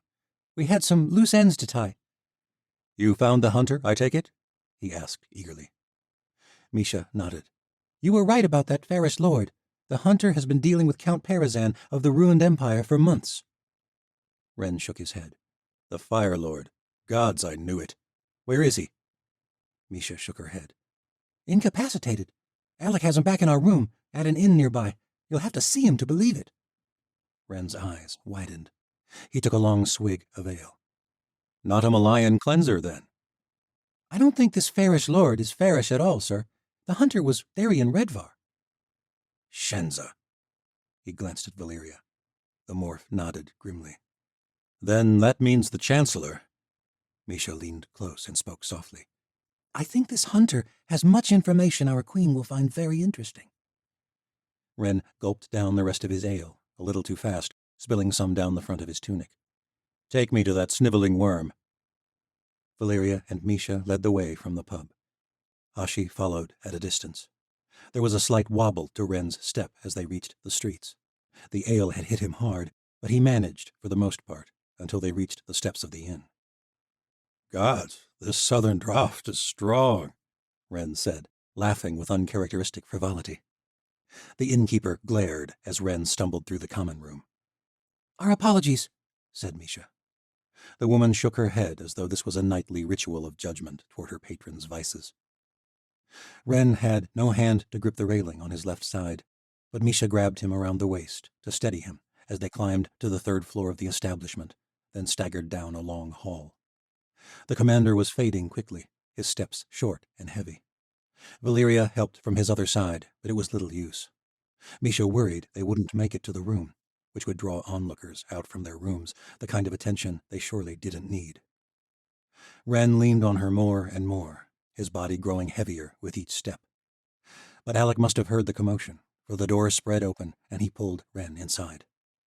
Even in his growing stupor, Wren's eyes shot wide as he saw who was inside. It wasn't Darien Redvar. Tori Burrodai sat on the bed, glaring at him. Wren reached for the godstones in his cloak, jerking to attention, but Misha had already pilfered them as she hauled him down the hall. He reached for conjuring magic, but no one could use magic in the room. Alec had made sure of that. Wren collapsed in a heap on the floral-patterned rug, the final effects of the Ilia sleeping draught, which Misha had slipped into his ale, overtaking him. Chapter 40. When Wren opened his eyes, Tori was waiting for him. Her former commander jerked up from the bed and tensed, reaching for magic that was beyond his grasp, like a drowning man desperate for air. Alex stood by the door with arms crossed, his shaman's power stifling Tori's magic as well as Wren's. "I'm afraid none of us can use our gifts here, Wren," Tori said evenly. Wren shook himself awake. His eyes went wide. Tori was not sure what lay behind his expression.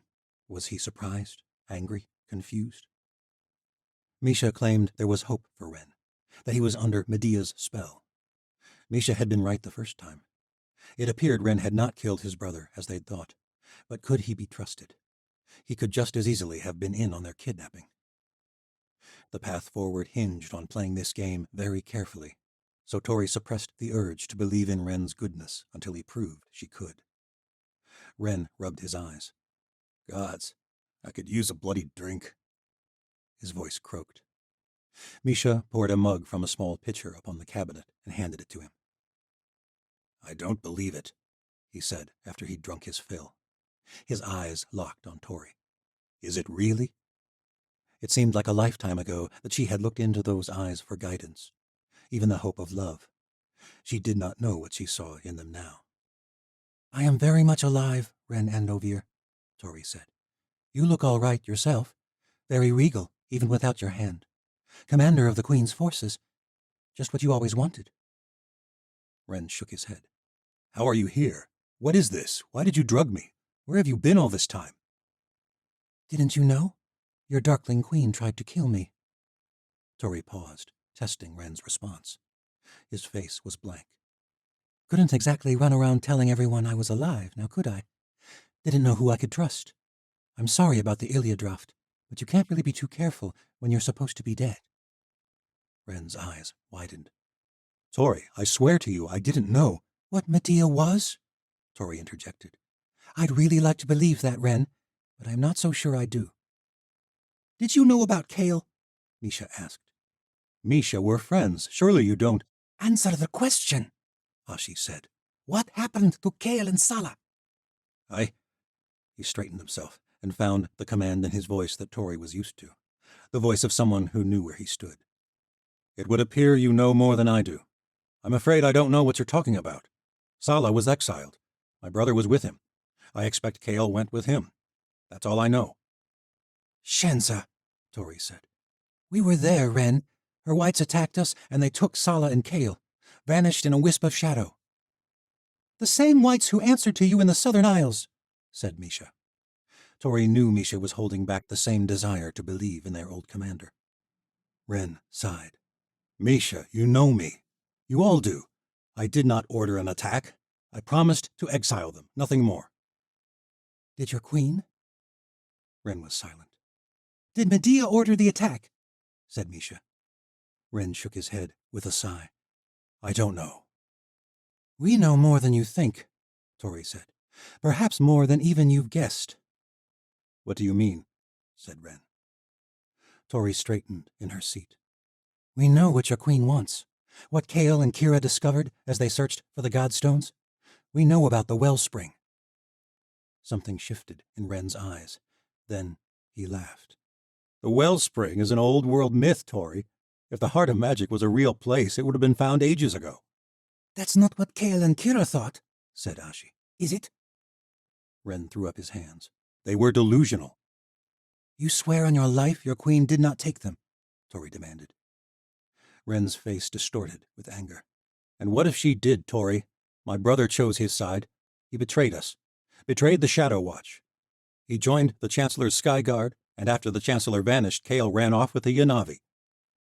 Kale ran off because he knew what Medea was, Ashi said, venom dripping from her words.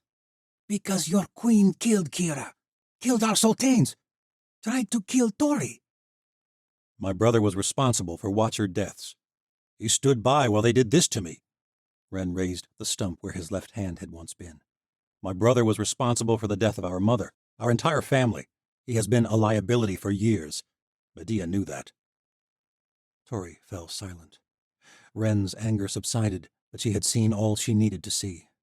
Maybe Ren was under Medea's control. She was not sure it mattered. And what about me, Ren? Tori said. What was your justification for me after Medea left me in the White Citadel to die? Ren opened his mouth to protest, but Tori cut him off. Don't try to deny it. I know you knew. You've never been a good liar, Ren. You may not have ordered the white attack, but you were not surprised by it. Just as you weren't surprised when I told you Medea tried to kill me. I don't know what you're... Tori slapped him, no longer holding back her true feelings. Spare me, your Shensa. Was it because I wanted to spare those ocean nobles? The gallows girl was too soft for her own good? Wren grimaced. You could never make the hard decisions, Tori. That was never more evident than during the Wedding of Fire. You wanted to spare the very nobles who made this world hell for lowborns and watchers alike. You were a liability, too. It was nothing personal. It never was it? I was always just a symbol to you. Something to use, just like Vashti. From her first days at the Watchtower, Tori had feared there was a darker side to Wren. This was not Medea's doing. This was just Wren, a charismatic noble who manipulated his way to power under the illusion of justice for all. Medea is the savior the world needs, Wren said. Look at all she's done. Tori laughed sardonically, shaking her head. You've got a reason for everything. I swear to the gods, I think you actually believe it, too. Wren scoffed. I believe in choosing the greater good, no matter the cost. I won't apologize for it. You're the threat, willing to put your own ego over everything we fought for. This is all about you. The words stung far worse than Tori liked to admit. She did not think Wren realized the irony of his own words. The gallows girl's time has passed, Tori. Accept it. Run off, start a new life while you can. Medea gave you that chance. She has you through and through, doesn't she? Tori said, backing away from him. Wren glowered. I can't help you find Kale and Sala, and even if I knew what happened to them, I wouldn't tell you. Tori blinked away a tear and steeled her expression. Oh, you seem to be mistaken, Wren Andovia. I don't need you for that. I don't need you for anything, as a matter of fact. I already have these. She held up the godstones. Wren could not hold back a grimace. You won't kill me. No, I'm too soft for that, said Tori scathingly. But I am going to need your blood. The Iliad blade slipped from her sleeve, laced with a draught, and Wren collapsed on the bed. They harvested 2 small vials, enough for Valeria to assume Wren's likeness for a week with her metamorphi abilities. Misha eyed the vials. Will it be enough? I will be lucky to pass as our commander for that long, said Valeria, with or without magic. She drank the first, and her morph magic did the rest. She shot up several inches in height, and her darkening hair retracted into her skull, down to a short military cut. How do I look? Valeria said in Wren's voice. Misha smirked. Like you're about to burst out of those clothes. Right, said Valeria. Shaman, a little privacy? Alec turned his back. She removed her shirt and then quickly began to pull down her breeches. Oh, gods, said Misha, turning away.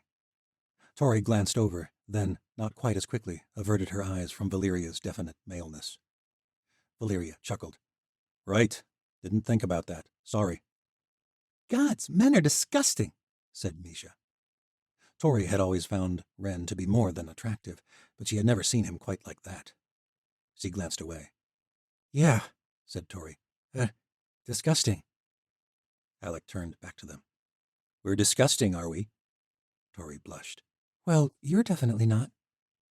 Now Alec blushed. Valeria quickly donned Wren's clothes. They dressed Wren in some of Alec's, which were a little bulkier, and made the Watcher commander look small, but more lowborn as well, which Tori thought was best where he would be going. Tori took the godstones from her pocket. Now we truly say goodbye. She clasped her fingers around the stones. They lit up, and she winced at the burning in her palm. The portal opened up to a back street near Solero's old estate. Alec embraced her one last time, and Tori hated that they had to separate after so little time. But she did not know how to express it, and she needed to appear confident that all this would work out. She had to believe it. I meant it earlier, Tori said. About not doing anything stupid. He smiled. I thought you were going to say about me being better looking than Wren. That too. I'm sorry this has to be such a short reunion. We'll see each other soon. Tori hoped so. She kissed him and pulled him tight, remembering the nights they'd spent together in the north. It was strange to look back so fondly on that time of war. She pulled away slowly, then turned to the others. She and Ashi clasped forearms in the Yanavi fashion. Bring my brother back safe, Tori said. And Kale too. Ashi nodded. I will, or else die trying. I know how much you care for them. There is no one else I would want on this mission. Valeria merely held Tori's gaze, a tight expression on her lips. I trust I don't need to warn you about Darien this time. Tori nodded. There is a reason he is not here, but there is also a reason I'm going with him to Fair. He does want to help those Watchers escape this world. That is Aza's influence. I think it's more. She handed Medea's stones to Valeria. Valeria gritted her teeth, fingering the tiny glowing stones. I hope you're right, Gallows Girl. Then she stepped through the opening. Alec glanced back at Tori one last time, then followed. Don't take any unnecessary risks, Tori said, pulling Misha into an embrace. If Ren is any indication, the Shadow Watch is with Medea all the way. Find Kale and Sala. Bring Skaya back with you, and Tess and Geordie. No one else. Misha squeezed her tight. I am so sick of saying goodbye. Tori blinked back a tear. We'll see you in a week, Mish, at the World Gate. What will you do with Ren? He'll recover from the bloodletting in a day or two. Tori gripped her friend's hand. There's a ship of Watchers heading to Fair tomorrow, all under Aza's spell. What's one more? Tori stepped back, and Valeria closed the portal to Loomis, leaving Tori alone with Ren and Ovier.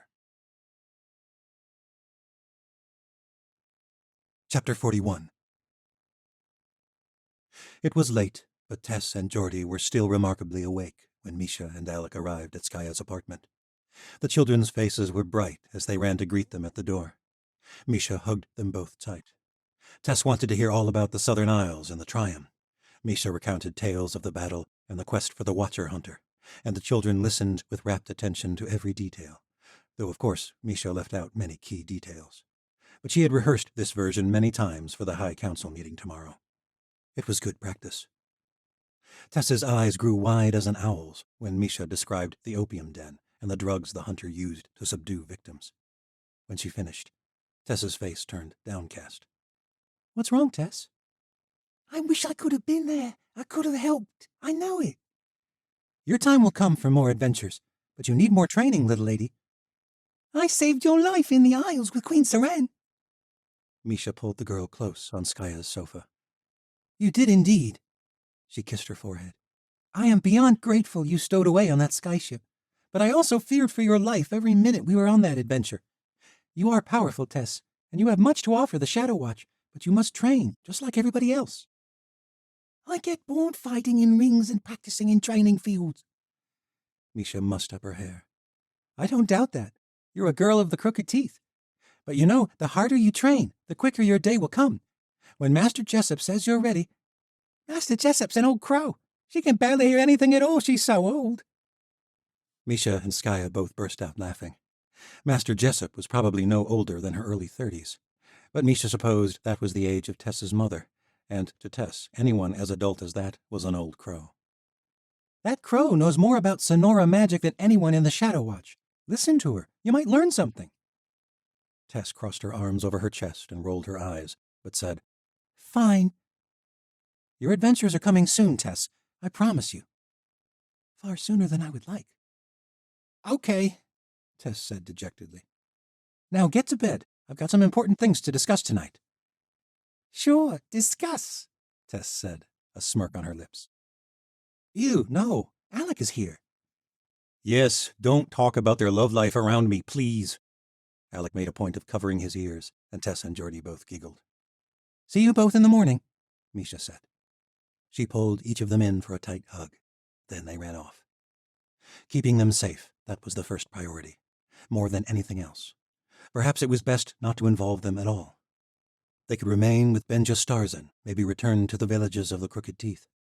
But Misha couldn't bear the thought of leaving them behind. Not with what she now knew about their queen. And worse, if they were here in the City of Light, then Medea could use them against her. But there was something else to worry about now. Skaya, said Alec, once the children had been put to bed. We need to talk.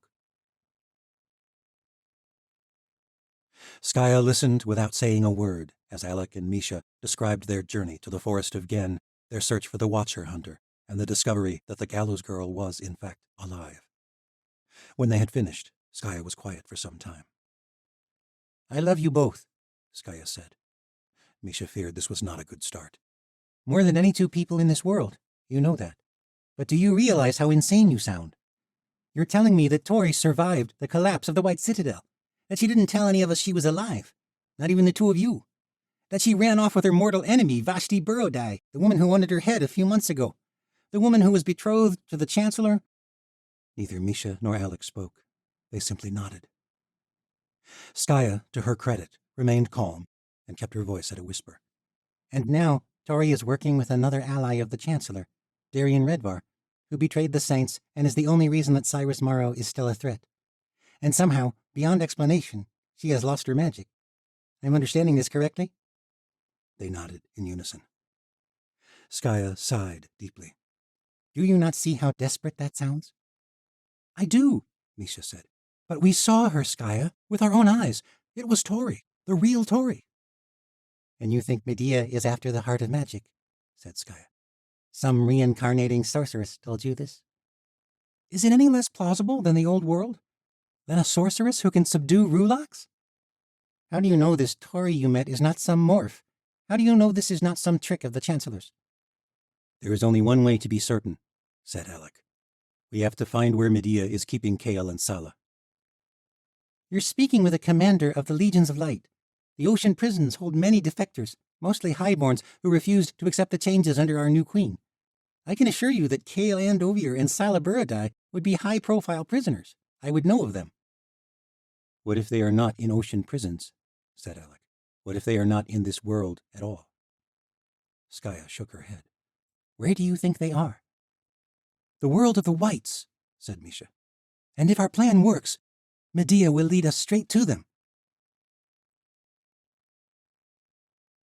Master Sufi of the Fieri Order stood at the elaborate ivory table before the High Council of the Empire of Light, trying with all her might not to let the gnawing terror inside her show. She had been sent on a mission to track down a Watcher-hunter, most likely from Malai, and dispose of him, and she had completed that mission. She had completed it beyond all imagining, for there had been 2 hunters, and neither of them would be abducting any more Watchers from under the noses of the Shadow Watch.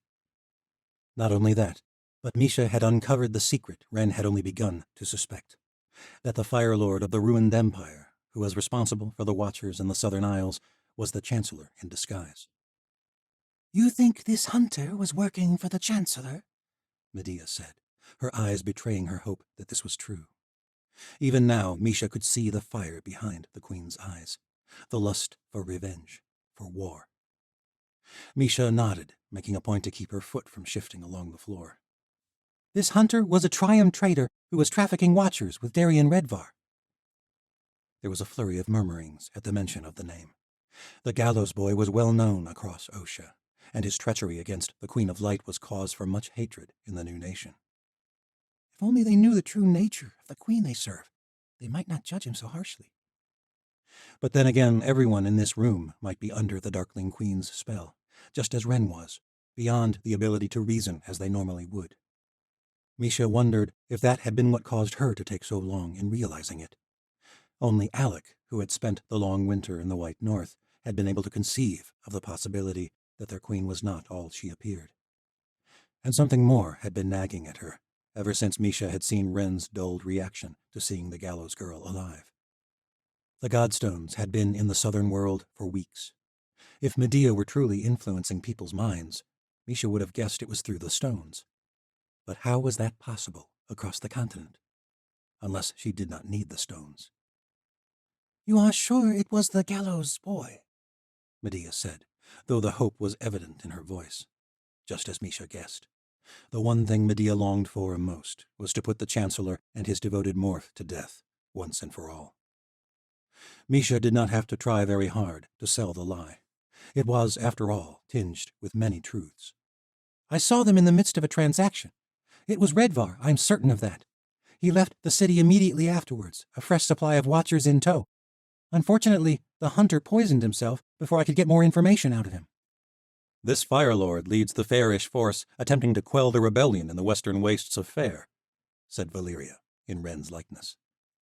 Those rebels have asked for our aid, said Skaya. They've been under siege for weeks. If the Chancellor has a supply of Watcher blood, he can create his own Shadow Watch. He probably already has. My queen, said Misha, if we march south, we could not only build an alliance in Fair, we could eliminate the threat of the Chancellor for good. I fear we must act quickly, said Wren. Ilyana Dragonis sat at his side, her hand gripping his arm beneath the table. Misha stifled a trace of bemusement. It was good. Ilyana was the person closest to Wren in the city, and after one day back, she apparently had no idea that the real Wren was aboard a ship bound for the fire tower. Medea tapped her fingers together, pondering the situation. Everyone remained silent, as was their custom while their queen was in deep thought. Finally, she spoke. As much as I would like to believe it is true, there is much we do not know. This Fire Lord is a fairish count, one of many lords in his line, and I must admit I have observed his sudden rise with interest. But he has just suffered a great defeat at the hands of the rebels without our aid. If he is the Chancellor in another form, he is making a pissant attempt at returning to power. Nevertheless, I would like to ensure that our light extends to Fair. My friends, our empire is growing, but there is much work left to be done, and not all of it in Fair, I am afraid. There are rumors of slave uprisings in Jurka, as well as low-born unrest in Melanesia and Parja. Commander Andovia, send a company of morphs to investigate. As for Fair, Commander Baruch, I want more troops sent to Goran El. Have Admiral Bati ready her new fleet in Fangsport as well. We will tighten the pressure on the southern world and watch what happens in Fair closely. The members of the council dispersed. Ilyana Dragonis paused to squeeze Wren's hand, but he assured her he would see her shortly. Skaya left Misha and Wren alone with the queen. "There is one more thing you should know," said Valyria in Wren's voice. "Something else we discovered in the Triumph, or rather someone." Medea's interest was piqued. "A servant of Sala Burodai, and a member of the exiled company from the Red City." Medea glanced at Misha with a perturbed expression that implied Misha shouldn't be present for this conversation, then turned to Wren. Valyria maintained her guise masterfully. "I trust Misha more than any other watcher, my queen. When I sent her in search of the hunter, I gave her one more objective. I think you will find my trust was well placed." "Go on," said Medea evenly. "What of this servant of Sala's?" This was the gamble that they were truly taking. They did not know what Wren knew, but Misha had a feeling Medea had not gotten the information she'd hoped from Kale and Sala, and would be hungry for a new lead. After all, if she knew where the heart of magic was, she would have no reason to fear the rise of the Chancellor, or anything else in the world. Misha hoped the temptation would be enough. "Her name is Ashi Burodai," Misha said, "and she is one of the only people alive that both Sala and Kale care for. She may be the key to unlocking the mystery of the wellspring." Part 10. Into the Fire. In all the tellings of the end of the world, across every religion, it always ends in flames. Some see this as a grim and pessimistic notion, but I see it as a sign of hope. From fields of ashes rise the greenest, luscious woods known in our world. Perhaps it is no different with ages of the world. Perhaps that is the only way to strip away all that holds us back, to end an old world and bring up a new one in its place. A famous passage written by an unnamed Scoli. Annotation. The true origin of this passage is unknown, though it is usually attributed to the end of the war between the worlds. Chapter 42.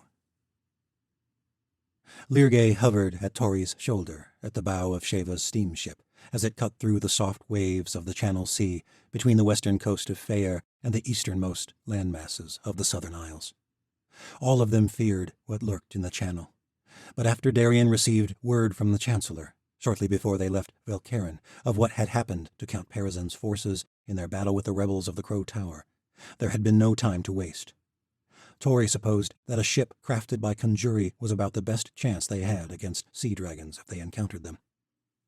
After a full day in the channel without event, though, Tori's mind drifted to what lay ahead. There was much still unanswered. how to deal with the Chancellor and his attempt to quell this low-born rebellion. And there was the problem of Asa as well. "What do you make of her, Leargay?" Tori said. Of who? "Asa. I think she is wanting to save sorcerers. By taking them from this world?" After what happens to my queen, after Medea kills her, I am not knowing if it is right. But I also think of leaving. Perhaps then I will find my kin. "The other Krokala?" They are all gone after my queen is dead. I am fearing I am the last one left in this world. "The Krokala did not come from the old world, did they?" Tori said. "Not like the other monsters." Monsters? Said Leargay, glowing brighter. "You know what I mean. How did Seren find you? Were you here all this time?" She is waking us up, bringing us with her. I am not remembering the time before. "And her skyship? That was not technology from this world, was it?" Leargay buzzed and shook his head. "Where did it come from?" Other worlds, said Leargay. Maybe. I am not remembering. I was only waking then. "What do you mean?" My life is not beginning with my queen, but my life is nothing before she comes. It is like a dream now, my old life. "But she brought you here, from somewhere else." Leargay nodded. It is being why we stick so closely to those we serve. We are bound. It is why I am with you now, and why my kin. "That's why they disappeared after Seren died." Yes, Leargay's face twisted with sadness. she saves our lives, frees us, awakens us. The magic binding us to her was being very strong. If Seren was not binding me to you, I would be gone too. "Seren had a teacher who taught her the power of runes. Did you meet him?" Leargay shook his head. This Skola is dead before I am waking. "Seren knew of the other worlds, though." Leargay shrugged. Right, you were only waking. But why wouldn't she say anything?" My queen is always suspecting people who want power. Tori recalled a time shortly after Seren had saved her life in the Ice City. Seren had insisted that she keep the source of her magic a secret. "She was right about that," said Tori. Why are you asking so much about my queen? "I can't hope to fight Medea without magic. But now the only way I can use magic is by stealing it from another." From Ren, said Leargay. This is not evil. Tori grimaced. It was more complicated than that, and the demon knew it. Tori had been willing to use Ren's blood for Valeria's disguise, but she refused to use his conjuring magic, or any stolen magic, for that matter. Her leg had felt much better in the southern world, though after the events at the opium den it had been sore for a couple days. But she needed magic for what lay ahead. "You used to tell me there were other forms of magic," Tori said. "Of course there are other forms." Aza's voice shot through her, and she jumped and spun. Leargay buzzed with annoyance, but remained at Tori's shoulder.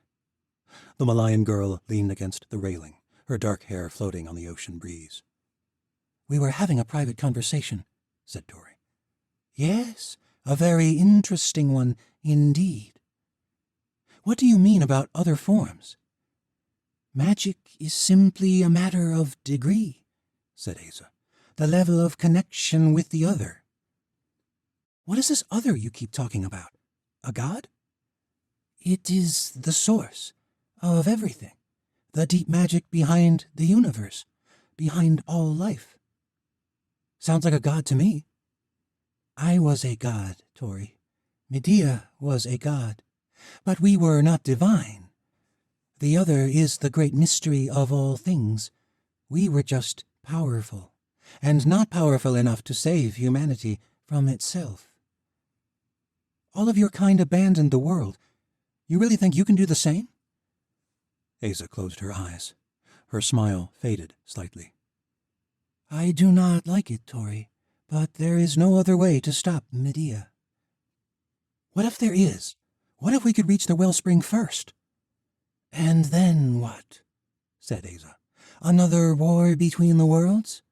No, I have seen the cycles of this world. I must take who I can, and I must destroy the World Gate before Medea can reach beyond this world. She is tampering with powers greater than anything you and I have ever seen. She must be stopped. Destroying the World Gate is the only way. How will that stop her from harnessing the power of the wellspring and creating new gates? If I destroy the gate, Medea will not have magic any longer. Tori thought of the crumbling gates in the old world. Asa, what will happen to this world if it is destroyed? Asa hesitated. Tell me. This world will be cut off from the other. And everyone in this world? Tori asked. They will live, and Medea will have no power. A world without magic is better than no world at all. Tori had lived that existence for many months. She was not so sure that was true. You could come with me, you know. You could follow in your friend Soren's footsteps, rediscover your connection with the other. My magic is already cut off, said Tori. How can I get it back? The other flows through all worlds, all things. We are all connected to it, in a sense. Separation is an illusion. The new world does not have a unique form of connection, Tori, nor is it the best one. I should have recognized its weaknesses long ago. I might have avoided much loss. When we cross through the gate, you will find your magic again. I believe that is your path. Those were her mother's words, from her drug-induced dream state. Did Asa know? Was she toying with her, the same way Valeria thought she was with Darien, nudging her in the direction Asa wanted to go? Tori pretended Asa's words meant nothing to her, but inwardly she felt a desperate surge of longing for that connection again. A true connection, if she could regain her magic another way. But no, even without magic, she had to think about the world that came after, here in this world. Their plan was already in motion, and if Misha and Alec succeeded, they would have the secret of the wellspring. They could stop Medea without cutting anyone else off from magic. But she could not tell Asa that. All she said was, I hope you're right. The ship's deck suddenly lurched beneath her feet. Tori slid across the deck and crashed into the railing. Jarring pains shot up her bad leg from the impact, but she latched on to the rail, barely avoiding being tossed into the sea. Asa hovered in the air as the ship jolted violently to the side. Tori gripped the rail so tight it made her knuckles ache. The ship swayed unevenly in the churned-up water, but the motion slowly settled. Nothing broke the surface, but they all knew without a doubt what it was. The others scrambled from below. Sea dragons! Asa landed back on the deck and gripped the railing tightly. Is everything all right below? Tori hollered. Sheva poked her head out of the hatch. Not breached. Yet. The ship lurched again, sending one of Sheva's servants sliding down the deck. But the girl latched on to a small ventilation pipe protruding from the deck and clung with all her might. Several crates of supplies slid hard against the railing, shaking it violently, but Tori managed to hang on. The ship righted itself again sharply and pressed forward against the roiling sea. Sheva poked her head up again from below. The hull is still solid. It doesn't matter if we capsize, muttered Asa. The ship rocked harder than ever the third time, the hull echoing with a resounding clamor at the underwater impact. The servant girl lost her hold on the vent and went sliding hard toward the edge of the deck. The ship veered steeply at a right angle, and Tori worried that it might not recover. The girl clung to the rail, but she was not strong enough, and her grip began to slip. As the ship teetered on the brink of flipping, Darien shot down, his morph wings flaring to pull himself up as he caught the girl. The ship righted. Darien landed near the hatch and ordered the girl to remain below. The water churned along the sides of the ship. At first, Tori thought it was caused by the ship's violent rocking, but then the disturbances seemed to shoot forward, on both sides of the ship. There was an ear-piercing screech. The water swirled like a maelstrom, and out of the water came not one, but two massive serpentine heads. 2 dragons, Tori thought. Giant fangs protruded from massive jaws that looked large enough to bite off whole chunks of the ship. The beasts' long necks protruded 30 feet or more from the sea, and Tori suspected 100 feet more beneath the surface, enough to coil around the ship and drag them to the depths. Darien scrambled across the deck, bearing 3 sabers. He handed one to Sheva, another to Vashti, and kept one for himself. Suddenly, Tori wished she had some of Ren's blood. She felt completely helpless. Tori nodded to them. Go for the eyes. Asa glared at them. You all really have learned nothing, haven't you? That is the problem with this world. The first instinct is always to kill. What would you have us do? Snapped Vashti. The sea dragons roared, sending a foul wind across the deck. The sea shuddered, and a massive tail whipped up behind the ship. A warning. But the beasts did not attack. Their fiery eyes blazed, their muzzles dripping with the froth of the sea. We invaded their territory, said Asa calmly. These channels will never allow travel again if people continue to attack the dragons. You say you believe there is hope for this world. You must learn to coexist with all things. Asa stepped up to the prow of the ship and closed her eyes, reaching out with her small hands. Each of the beasts let out a long roar, but then something changed in their eyes. The fire behind them dissipated. Their roars became more like echoing cries, like those of porpoises, really gigantic porpoises. Asa remained like that for several moments, eyes closed and arms outstretched, channeling a force of magic so great that Tori swore she could physically feel it.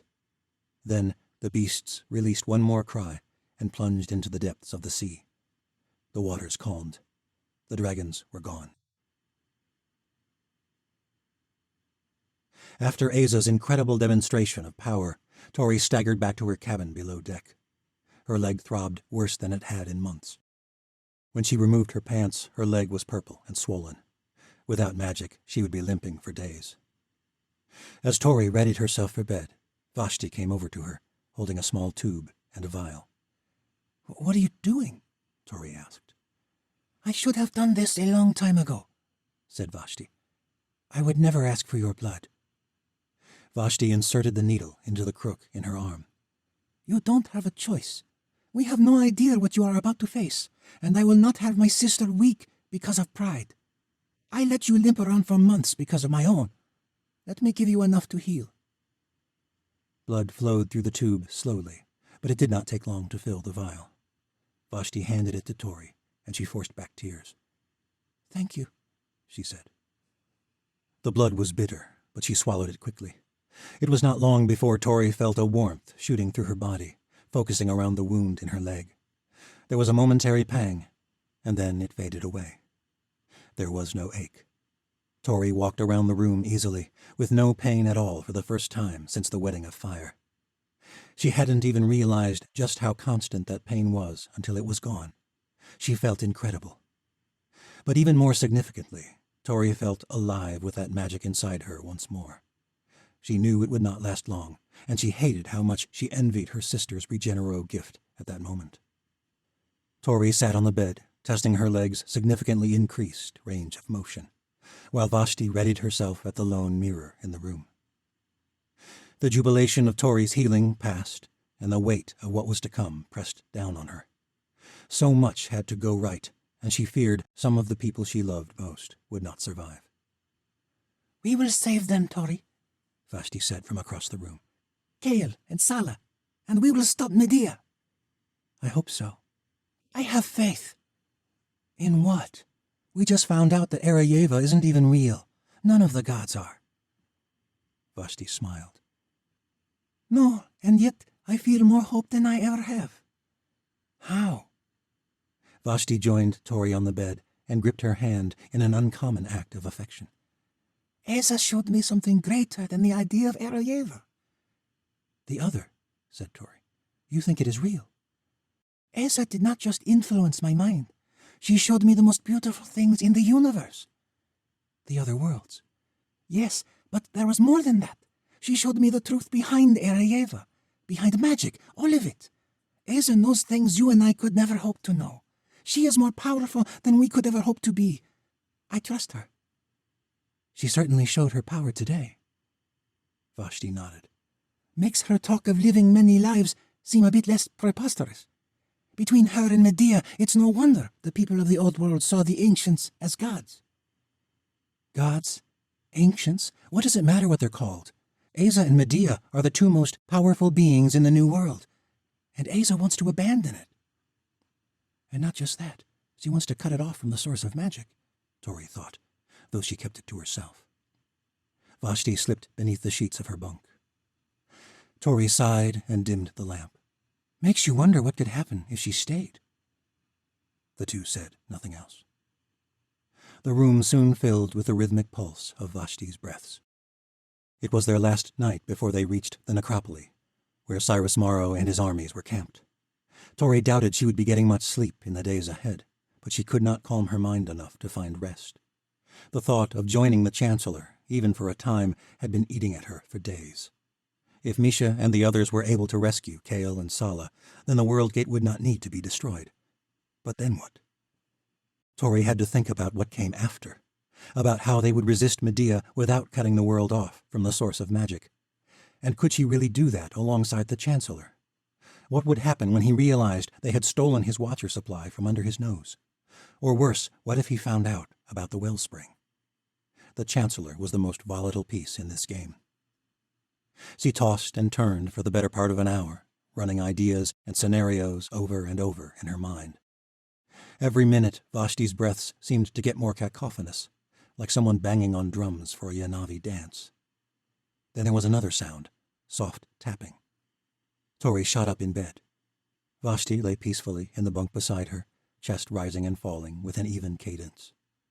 The tap came again. From the door. Tori cursed. It couldn't be morning already, could it? Darian stood in the corridor outside. I'm sorry to wake you. Tori shook her head and wiped at her eyes. I couldn't sleep either. She slipped into the corridor, closing the door softly behind her. Darian led the way to the deck. Mendar was piloting the ship through the night while his mistress slept. What's kept you up? Tori said. Darian leaned against the rail, gazing out at the dark sea. I don't sleep much anymore. Not since the wedding of fire. Why? Because no matter what I do, there never seems to be a right choice.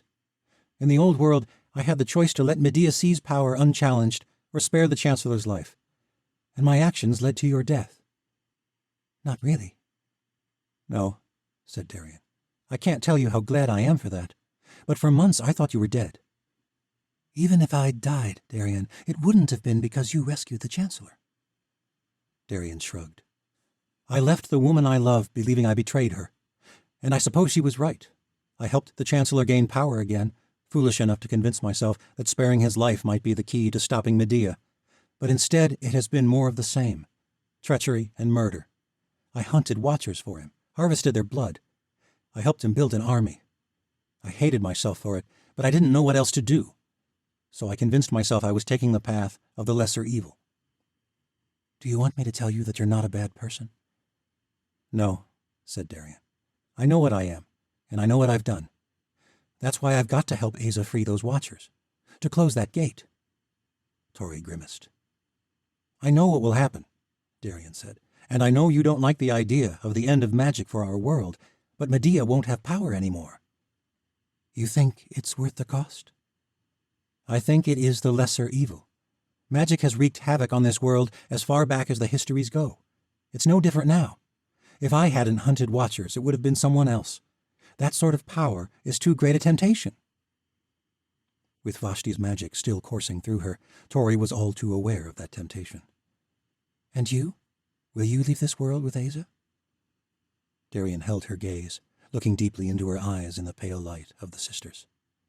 There's nothing left for me here. Valeria can't stand to look at me. I can't serve the Chancellor any longer. I don't know if I can endure another war. I feel as though I'm crumbling inside, and I just want it to end. Tori had debated telling him of their true plan during the journey. She had been watching Darian intently for the past week.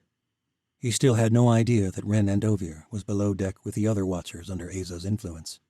His guilt had made him susceptible to Asa's notions, but even so, Darian seemed far different than during their encounter at Stormfall, or even in the Triumph before they'd found their hunter. Something changed after you went into that opium den. Darian nodded grimly. You probably think she's in my head, but she's not. I think my real soul is bleeding back, as though that experience warded off the last of the Legion influence on my mind. I think Asa allowed me to see things clearly for the first time in over 2 years. What did you see? with the drug. My mum, Darien said. She saw what I've done, what I've become. I haven't been able to forget it. Every time I close my eyes, I feel her watching me. I can almost feel her tears, hear her prayers that I would come back out of the abyss. I saw my mum too, Tori said. She told me that my magic... She said that my separation was only an illusion. I think she was talking about the World Gate. I think maybe she wanted me to cross between the worlds too. You think it's just Aza messing with both our brains? Tori shook her head. I want to think that, but I don't think it is. However, I also don't want to destroy the gate, Darien. The thought of magic being gone. I can't believe that running away is the answer. Even if it stops Medea? You said that magic is too great a power, but even without magic, the Chancellor's ruled with cruelty. Cutting the world off from magic sounds just like what the first Chancellor did in the old world. And look where that has led us. What other choice do we have, Tori? What if there was another way? What way? Said Darien. He sounded hesitant, but hope sparked in his eyes. Tori prayed she was not making a mistake. But she told him about Misha and Alec and their mission to rescue Kale and Sala and find the secret of the wellspring. But there was more. An idea had been running circles inside her mind all night. Another path forward, without cutting off the world and without allying with the Chancellor. You think it will work? Darien asked. Tori grinned, a weight seeming to lift at the idea. It has to. Come with me. Tori and Darien took flight, without a word to anyone but Mendar. The Jerkin man scowled, but he was a wary man, and when they asked him to lie if Aza inquired about them, he assured them that, as far as he knew, they were merely scouting ahead. Which was true to an extent. Tori and Darien flew through the cool coastal air. Until a few days ago, Tori had thought she would never feel the sensation again. The world was alive, and the rush of Vashti's magic filled her with exhilaration and hope. They shot ahead of the fast-moving steamship, over the bay of the necropoli, and over the sharp cliffs that jutted into the sky, upon which the Crow Tower loomed above the surrounding rocky plains. The tower jutted into the night sky like several spikes hammered into the stark precipice. If the harsh structure itself weren't imposing enough, the steep, narrow approach would make anyone think twice about attacking the tower. From the ground, at least. Tori and Darien's approach was easy, particularly hidden by the thick clouds so characteristic of the southwestern coasts of the New World. They soared over the battlements and found a broad, open space near the southern reach of the fortress. Only then did they break their cover. They descended upon the Crow Tower, landing gracefully in the open square. Guards surrounded them. Tori and Darien raised their hands above their heads. They had not brought any weapons to lower. The guards swarmed around them, grimacing angrily at the sight of watchers. But Tori smiled. We come in peace. We're unarmed. The guards did not lower their muskets or swords. Their faces betrayed their lack of trust. Why have you come? Said one guard. To speak with Gar Ezra. Then speak to him. A tall, broad-shouldered man with long dark hair and copper skin stepped forward, and the guards spread wide for their leader to approach.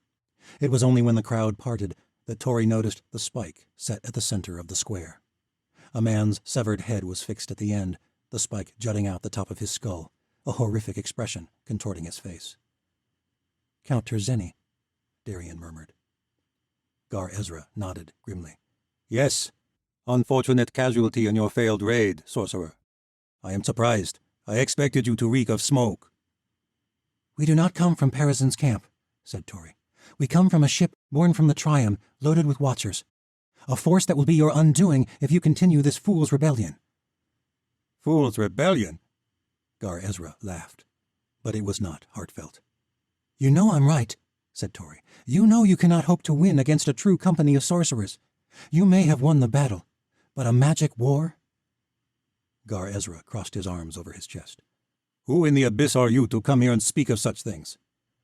I am Astoria Burrodai, the gallows girl of the north, and I have a proposition for you, one in which we all win. Chapter 43. After Gar Ezra's sneak attack, the damage to Count Parazyn's battle camp was, thankfully not as entirely devastating as it first appeared. Winds had blown the flames across one half of their battle camp, but the majority of Ferris soldiers had been marching on the Crow Tower. It had made the rebels' attack easy, but it meant that there had been very few casualties. The true damage was to morale. Thousands of soldiers were left without tents. A large portion of their provisions and munitions were destroyed. 3 Farish companies abandoned Parazin as soon as the fires were extinguished. 2 more left within the next few days. Some companies had remained due to the revelation of Parazin's magic legion, but Cyrus was left reeling in the wake of a defeat he should have seen coming. They're just a bunch of untrained rebels. But the Heir Lassard had given up Parazin's secret, and, to make matters worse, the loss of Count Terzeni had backfired. Had his death occurred as planned, while ensuring a victory over the rebels, it would have mattered little to the soldiers. But instead, the leader of the campaign was killed in a dismal, lost battle that, to many, seemed to be a picture of the entire campaign. Many blamed Parazin and Virus for dragging them all this way. Even magic could not win many over, and there was no margin left for error. The rebels were back, sitting comfortably in the Crow Tower. Cyrus needed to act, and soon. Countess Virus had lost all patience. Her greatest army, the Emerald Company, had left the moment it was announced that Terzeni was dead. You said you had a plan. Magic would win us this war. I did not lie. No, your plan failed. It has not failed. Terzeni is dead. The Crow Tower doesn't matter anymore. Why are we still here? Cyrus glowered at her. We're still here because there is a tower to be won, whether Terzeni lives or not.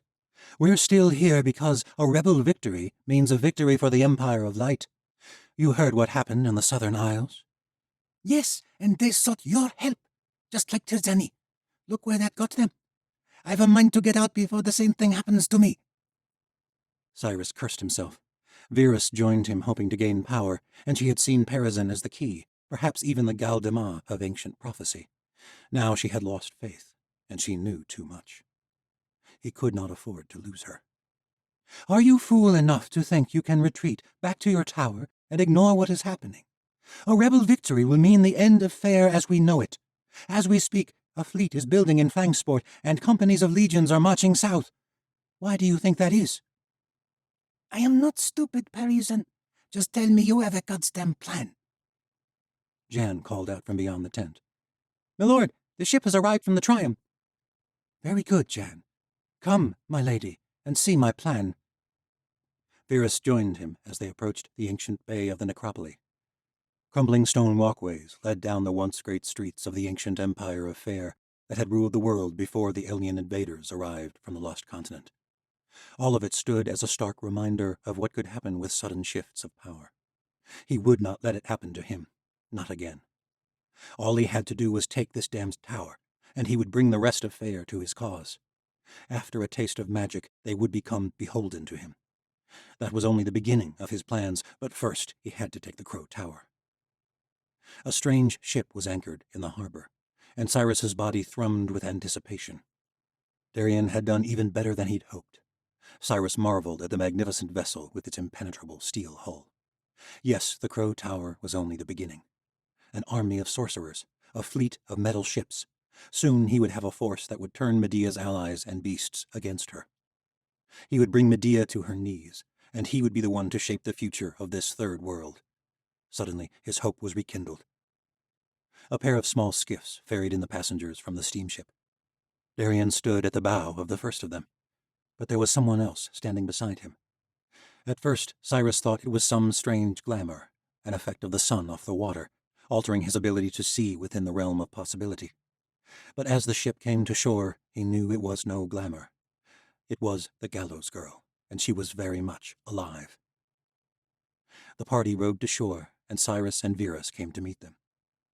Cyrus feigned a bright smile as Redvar stepped from the skiff. When you said you were bringing a surprise, I thought you were merely referring to the conjurer who builds those steamships. Darien nodded. Oh, I brought him too, but I found someone else I did not expect. She is presumed dead by the Empire of Light, so I thought it best not to send word by Raven. No, indeed. Darien crossed his right arm over his chest in a salute, as did all the people he had brought ashore, among them another surprising face, his one-time fiancée, Vashti Borodai. The way she and Tori both looked at him, in his form as Count Perizin, he suspected that Darien must have told them his true identity. He kept his impulses under control, for now. Tori Burrodai stepped past the others, glancing at Countess Virus and then at Cyrus. She is in your trust, Count Perizin? Cyrus knew this would please Virus very much. The deepest trust. Who is this? Virus asked curtly. Astoria Burrodai, said Tori. The name, of course, was enough. Virus gasped. The gallows girl of the north? Impossible. Indeed, said Cyrus. It is known across the New World that Astoria died during the uprising in Osha last year, a martyr for the cause of the saints. Tori smirked. Cyrus Morrow said the same thing of me a year previous, after he too staged my death. She said the name pointedly, but she did not call attention to his true identity. Good. The northern folk must be right in their reverence of you, Cyrus said. But no mere saint comes back from death. Tell me, why are you here? Medea Lorzar tried to kill me. Once the ocean uprising was complete, she had no more need of me, and I stood as one of the only threats to her rise in the north. After her conquest in the southern isles, the Queen of Light has her eyes fixed on Fair. Cyrus grimaced. Yes, I am aware. What is your point? I have no intention of watching Medea gain strength in yet another nation. The way I see it, you are the one thing standing in her way. So I am here to join you, Count Perizin. In our fight against the Crow Tower, said Cyrus Morrow. Forgive me, but I wasn't under the impression you aided highborns. I have learned many things while being dead. We must do away with this pitting of lowborn against highborn. I think the Empire of Light is evidence enough of the dangers this sort of thinking can lead to. If something is not done soon, a tyrant queen will rule the world, built on the backs of unwitting revolutionaries. Yes, indeed, said Cyrus.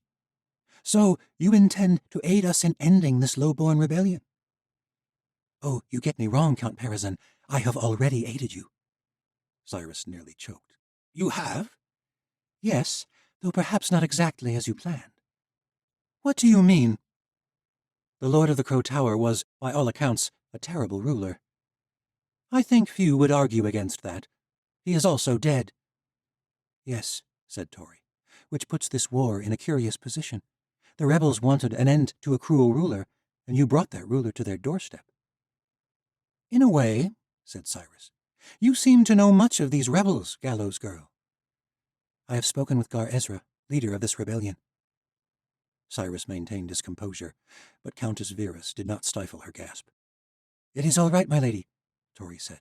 I am here to aid you, as I said. I have learned much, but I do still care about the plight of lowborns. The way I see it, we must band together, and that begins by extending a hand, even to rebels. You see, Gar Ezra and his lot got what they wanted. Count Terzeni is dead. The rebels also see that they cannot defeat you, even with their recent victories. They have seen your magic at work. They had the element of surprise once, but to attempt to last longer would be a fool's war. What are you proposing, Gallows Girl? Gar Ezra has agreed to give up this rebellion, even give up the Crow Tower, under certain terms. What terms? You rule the Crow Tower, Perizin, but you rule in the manner of the Eastern Towers, perhaps even a little more fairly. Lowborns are granted the right to decent wages, the ability to own their own property, reasonable taxation. I assured them that the death of Count Terzeni, whose body was left in the tower, was the first act of good faith on your part. In return, they will pledge fealty to you. Cyrus Morrow had to hand it to her. If our eventual victory is so certain, why would we agree to this? Tori smiled. You've lost many companies and risked looking like a fool before the other tower lords. You need a win, Count Perizin, and you need it fast. That much is clear. With the Empire of Light drawing closer to your doorstep, it is even more important that this conflict ends before Medea gets involved. A fractured nation will not prevail against her. Take the win while you can and unite the towers. Let this be the beginning. Virus looked at him expectantly. He knew she was thinking of the Gal Dema, the one who would unite the 9 towers. Cyrus Morrow nodded. All right, Gallows Girl. How will I know they will keep their end of the bargain? Gar Ezra awaits my word of the terms. You will arrive in the Crow Tower through the same secret passages that have brought you so much trouble. Chapter 44. Darien could scarcely believe how well the plan worked. It was a plan the Chancellor himself might have concocted, had he known that Astoria Burrodai was still alive. Tori had taken an incredible gamble, putting herself in the hands of the rebels. But in the past months, he had forgotten the power the Gallows Girl had in the hearts of lowborns, even thousands of miles from Osha. When Tori had revealed herself to Gar Ezra and his followers, something more remarkable than Darien could have imagined happened. Gar Ezra produced a pendant from a leather necklace around his neck. It did not bear the rising sun of the Empire of Light, but the broken gallows. "We do not rise in hopes of kneeling before the sorceress queen in the north," Gar Ezra had said. "We want freedom for ourselves. We want to make fair better for our children." And they would have that better nation. Gar Ezra was true to his word. As the rebel leader led Perazan and Virus and their personal guards through hidden passageways, Darien and Lord Byrne led the troops up through the pass. The first guard tower was unmanned when Byrne's Watcher scouts flew ahead. The same was true all the way to the open gates of the Crow Tower. There were only a few hundred rebels remaining, and the majority of them had moved to a small camp outside the tower. The companies who remained formed their own camp as Darien and Byrne and the other officers entered the tower itself. It was remarkable that the rebels had held out so well with so few soldiers. Most were miners and farmers by trade. It was the strategic position of the tower and the narrow and treacherous approach that had saved them. Darien and Byrne passed through the towering iron gates of the Crow Tower, along with about 100 of the finest officers and soldiers in Perazan's campaign. The Crow Tower was narrow and tall, but it was not vast. Darien doubted it could hold 1,000 people within its walls. Most of the people of the region lived in scattered townships in the surrounding foothills, townships that had been evacuated as the invading army approached. Lord Byrne dispatched scouts to fly ahead before they entered, but Darien knew they would find nothing. Gar Ezra would not have allowed him to leave his fortress if he had not been sincere in his willingness to go along with this plan. What Darien had feared more was the Chancellor. But Tori had learned much from her past experiences with Cyrus Morrow, and there was one thing that had not changed.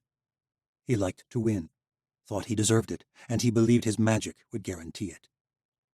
After his devastating defeat and the loss of several companies of fairish soldiers, he was desperate and ambitious enough to accept the win however it came to him, just as Tori had suspected. Cyrus Morrow did not care about Gar Ezra, nor about this rebellion itself. All these events at the Crow Tower were a means to an end, and if they found him ruling the Crow Tower as well as the Fire Tower, then it was no matter. Gar Ezra led the Fire Lord up from the base of the towering cliffs into the fortress. Perazan took his place in Count Terzeni's old chambers and ushered in Darien, alone. And just in time, for his face was beginning to change, a subtle shift back to his true form. "I'm fading, aren't I?" said Cyrus Morrow. Darien nodded. "A little. How is your supply?" Cyrus reached into a trunk his attendants had brought and pulled out a clean uniform. "Perazan's blood will not last much longer, but don't worry, there are other ways to change appearance. Now that this campaign is over, I will have time to master the spells to transform without blood."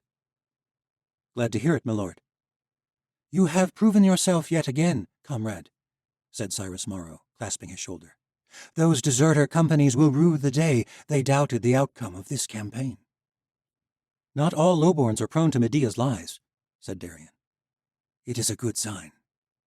Gar Ezra is a clever soldier, and he would have made a terrible lord." "A good leader knows when he's lost, my lord," said Darien, "when he must do what is best for those who follow him." "Yes," said Cyrus Morrow. He shook his head. "I still can hardly believe it. The Gallows Girl survived." "You disapprove of me bringing her?" "No, she has the ability to rally lowborns, and that makes her a key ally. But I do not trust her." "We have a common enemy." "For now. Do you think Astoria Burrodai would like to see me back on the throne of Osha?" Darien smirked. "Not at all, my lord. But she is angry and vengeful, desperately so. Vashti, too, particularly after Medea took her brother." "Sala?" Darien nodded. "And Kale Andovir." The Chancellor's face betrayed a curious expression. That is very interesting indeed. Both of them were all too eager for a chance to fight back, not all that different from Terzeni and Virus. Yes, well, unlike Virus, I doubt the Gallows Girl approves of the source of our new magic army. Darien shrugged. Perhaps not as much as you might think. How so? Tori does not want you to know this, my lord. Cyrus Morrow's eyes lit up. Know what? The Gallows Girl needs our supply of magic just as much as Lord Byrne, or any of the others. That makes no sense. I don't know how, and neither does Tori, but before Medea left her to die in the White Citadel, that witch somehow stole her magic. Tori needs you and your supply of magic if she has any hope to resist Medea. That puts her in just the sort of position we could ask for. Cyrus smiled. He reached into his trunk and procured a vial of Parazyn's blood. He stood before a mirror, taking in the strange state of his body between forms. Very good. She might dislike the idea of helping you, but she will go along with it for the hope of fighting Medea. For a while, said Cyrus Morrow. That is the important thing. She will not remain loyal forever. He took a small sip of blood, watched himself morph back into the form of Count Parazyn, then stowed the vial in his cloak. I trust you will know when her time is finished, my lord. But will you? Chancellor? You've proven your loyalties yet again, Redvar. You've brought me victory and a valuable ally. But when the time comes, will you be able to do what needs to be done? Darien nodded firmly.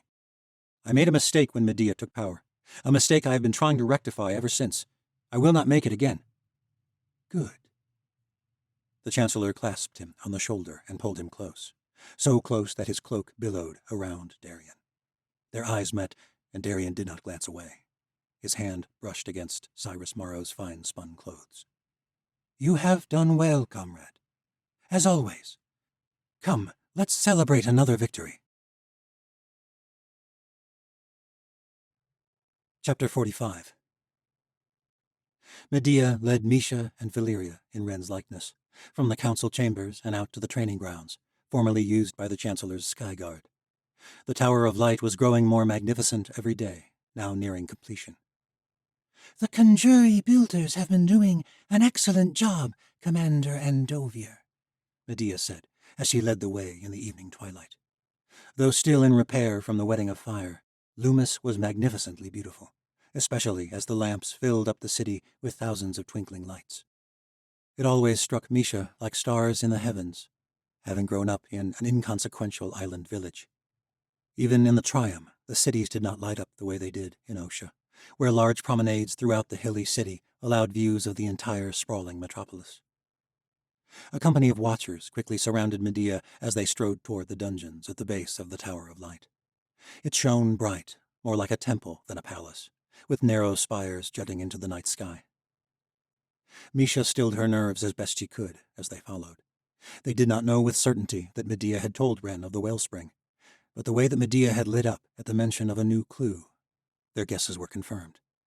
Medea longed for more information, and she trusted Ren to deliver. If all went as they hoped, she would lead them straight to the world of the Whites. They entered the expansive commons outside the gates of the Tower of Light. Small shrines were set up to the All-Mother and All-Father at the base.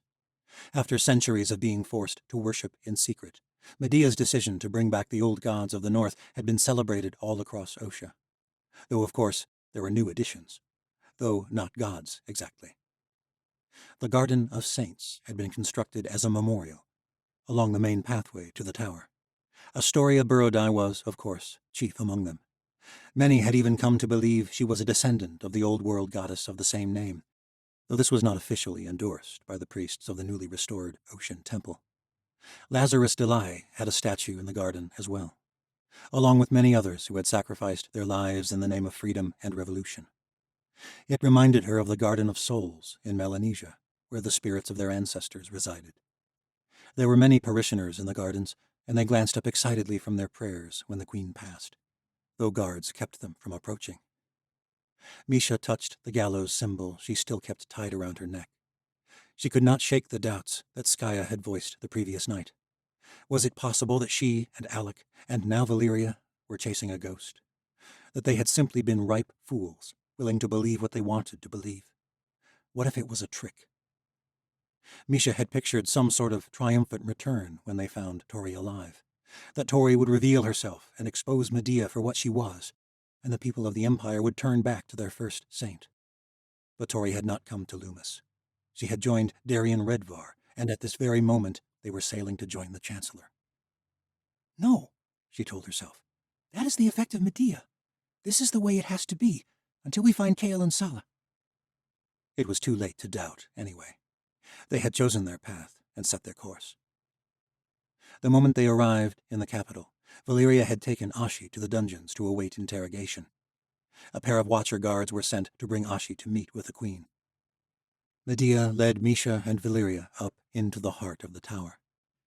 The lower floors were made of unparalleled craftsmanship, gorgeous, magical work, the sort of finesse only possible with sorcery. Fine blurs of color within the makeup of the stone itself gave the entire place the feeling of walking into an intricate work of art. The tower seemed as though it were a living thing, which, in a way, it was, infused with the power behind the world. Behind the worlds, Misha thought. Medea led the way to the top floor, which was still being finished. The walls were only partially constructed, but the balcony looked out at the most beautiful view of the city Misha had ever seen. Despite the summer night, it was rather chilly. She had been back in Osha one day, and already she missed the southern world. Despite all the horrors that world had brought, it still felt like coming home in a way the North never had. This level would later serve as a great council chamber, where representatives from all nations of the Empire could meet. Pillars lined the main walkway, but supported nothing, like the bones of the room laid bare. Misha could imagine ornately carved stone. Seats formed of socha and snow pine, shared by kings and queens and chieftains of numerous nations, united under the banner of the Empire of Light. It would have been a beautiful thought, were it not founded upon a lie. There were balconies facing in 4 directions. Medea led them to the southern one, which looked out over the great expanse of Loomis. She thought it remarkable how much had been rebuilt over the past few months. It was breathtaking. A magnificent view, isn't it? Medea said softly. Misha could feel herself warming to the queen's voice. It was inviting, despite all she knew. It is indeed, my queen. It's marvelous what a difference a small change in perspective can make. My queen? Down in the city, one might get lost in the little streets and shops and alleyways. One might fade amidst the mundanities and forget that there are much larger forces at work, much larger and more ancient. Misha tensed at the way she emphasized that word. The guards had still not returned with Ashi. Ancient? Medea turned from looking at the city and met her gaze. Her vision seemed to sear through Misha's very being. You know things, Master Sufai. Things you should not know. I am not sure I understand. Oh, I am sure you understand perfectly. You discovered something in the Triumvir, something you did not entirely expect. But as is so often the case with your kind, you put hope in someone you should not have. Medea gestured to Valeria. You thought your friend would just go along with your treachery. You thought I would not know of your intent. Ren told me who you found in Velkaren. Someone I have been seeking for a very long time. Ah, yes, I know about her. Misha felt like a fool. Her gut twisted as she fought to hide the terror that coursed through her. Misha could not bring herself to believe it. She had worried, yes. She thought Valeria might back out of donning Ren's visage, but she had never thought Valeria would tell Medea about Tori. She goes by the name Aza now, does she? Medea said. Not Tori, then? Misha merely nodded. Medea went on. And Aza told you what I am. Oh, Ren hardly had to tell me you knew that. I could see it in the way you looked at me in the council chamber, like something other. You're an ancient, Misha said, playing along. That is what Aza said. Just like her. It is not a sufficient word, but I suppose there is none that would be. I rather liked the term God for a time, but it rather lost its meaning. I have been at this a long time, Master Sufi. You think I am vile, corrupt, but like most of your kind, you know very little. Little enough to think the wellspring is anything but a myth. Again, Misha was stunned. What did she mean it was a myth? Wasn't that what she had been searching for all this time? If it's a myth, then why take Kale and Sala? Medea laughed then. Kale and Sala. They were banished. And in truth, I don't give a damn what happens to them, so long as they never return. Misha did not know what to say. If Medea had not abducted them, then where were they? Aza was a fool, Medea said. She always has been, and you were a fool to believe her. A white appeared out of nowhere, as though pulling back a curtain from another world. It hovered above the ground, and even though its form was distinguishable, it bore a translucent quality that reflected the lights of the city around it. Another appeared behind Ren, then a third. 3 whites surrounded them. I'm sorry, my queen. Please forgive me. I made a terrible mistake. Medea drew closer. Misha held very still, all too aware of the length of the drop over that balcony. Ren has asked that I go easy on you. He assures me you will cooperate once you've been shown the error of your ways. Ren. She keeps saying Ren. Medea did not know that Valyria was the soul inside her commander's body. The morph was playing a game, and Misha needed to figure out her next move fast. Misha nodded, feigning suppressed emotion, which was not difficult at the moment. I was a fool to believe that ancient, my queen. And you came on a fool's errand. But in a way it is a blessing you did. My queen? I knew when I began to reveal myself that Aza would pose a threat. But she has been a fool since the early ages of the world, and now Aza will bring about her own end. You will lead me straight. Misha moved quick. She knew she had no chance to actually attack the queen, but she could expose Medea for what she truly was. She could leave no doubt in Valyria's mind. In a flash, she seized Medea's wrist and shoved her billowy silks up, exposing the pale skin beneath. Except her skin was not quite pale. It was luminescent, glowing with a soft blue tinge, much like Seren Latal's skin had shown when it was unveiled. Except there were no spells etched into Medea's skin. The magic was not channeled by runes, but by the queen's own veins. It was Seren's magic, unbound. Magic Medea had stolen, just like she'd stolen Tori's. The queen staggered back, jerking her hand away, glaring fire at Misha. Valyria's eyes went wide at the sight of her dead queen's magic, but she recovered quickly. Medea cried out in a strange tongue, a wispy, hissing sound. Her skin glowed bright, and the whites shot forward, their cold hands passing through Misha's body, wrapping around her with tenuous threads of shadow. The world became hazy, but that was not because of the whites. They merely held her body still as Medea's long fingers latched onto Misha's skull. She could feel the pulse of magic in the woman's skin, like a violent heartbeat. It was the reason Medea had let Ren use the Godstones. She did not need them. She had Seren's power coursing through her. Misha glanced at Valyria fearfully. Medea laughed. You think Ren does not already know about the source of my power? Misha could feel the queen's magic draining all energy from her body. She slumped forward, propped up only by the fierce, cold grasp of the whites. She focused all her thoughts away from the knowledge that Ren was Valyria in disguise, but it didn't matter. Medea knew exactly what she was looking for. Everything else that lay inside Misha's mind was meaningless to her. An image of Aza flashed across her mind. It had to be a good one, feeding Medea what she wanted and more, distracting from the one truth that might still save their plan. Valyria and Alec. Medea saw everything else. Aza and Tori, Darian and Misha, all of them conspiring in the ancient girl's smoke-filled haven for lost watchers. Ah! Medea cried out, still latched onto Misha's skull. Yes! The whites loosened their grip, but Misha had no strength left to resist. All her energy had been drained from her. Medea let go, and Misha crumpled in a heap on the ground. She felt hollowed out, as though Medea had burrowed inside her body and taken away her true essence. Her mind was too hazy, her body too exhausted.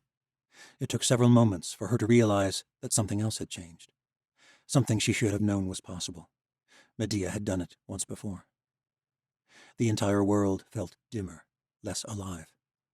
Misha could not sense the intricacies of it anymore, the energy at the heart of the world.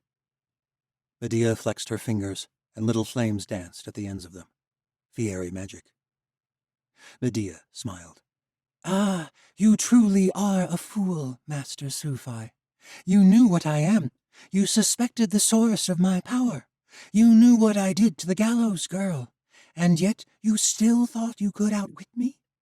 Now, thanks to you, I know Tori is alive. I know where Asa has been hiding. Cyrus Morrow, all my last enemies, all in one place. You thought you could lure me into a war in the south? But I have a better idea. What are you going to do with me? Misha murmured emptily. Let your whites take me to their abyss? You really know nothing of whites, I am afraid, said Medea. They despise that world. A part of them will always belong to that dark place. It is the reason they never feel fully present in this one.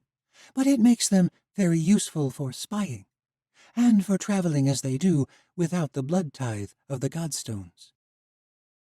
Misha glanced over at Ren, but Valeria held a tight, emotionless expression. All she could think was that Medea knew nothing of whites as well, for whites had taken Kale and Sala somewhere, and they had not done it under her bidding. "What are you going to do with her?" Ren said. "She did as you asked, just as I told you she would. You've stripped her of her status as a member of the Shadow Watch." Yes, said Medea, but I am afraid Master Sufi is still a traitor, one who conspired against me, against the Shadow Watch, against the Empire itself, and intended to aid our greatest enemy. "Is there no mercy?" said Ren. Medea grimaced. Did we show mercy to the ocean nobles who would have been our undoing? Did we show mercy to Sala Burrodai, or the highborns of the southern isles? "No, my queen." I have lived many lives, Commander Andovia. Most of them were inconsequential. Most of them I did not have the power to change this world. I have seen the way of mercy, and when traitors go free, it ends the same way every time. Sometimes the world must learn its lesson, harsh though it may be. No, I am afraid Master Sufi will receive no mercy. Her execution will be a lesson for all of us. The Empire of Light is a beacon for the future, and we will not allow anyone, especially one of our own, to threaten that future, whatever the cost. The whites seized hold of Misha again and bore her away, in an instant, to an isolated cell, to await her death.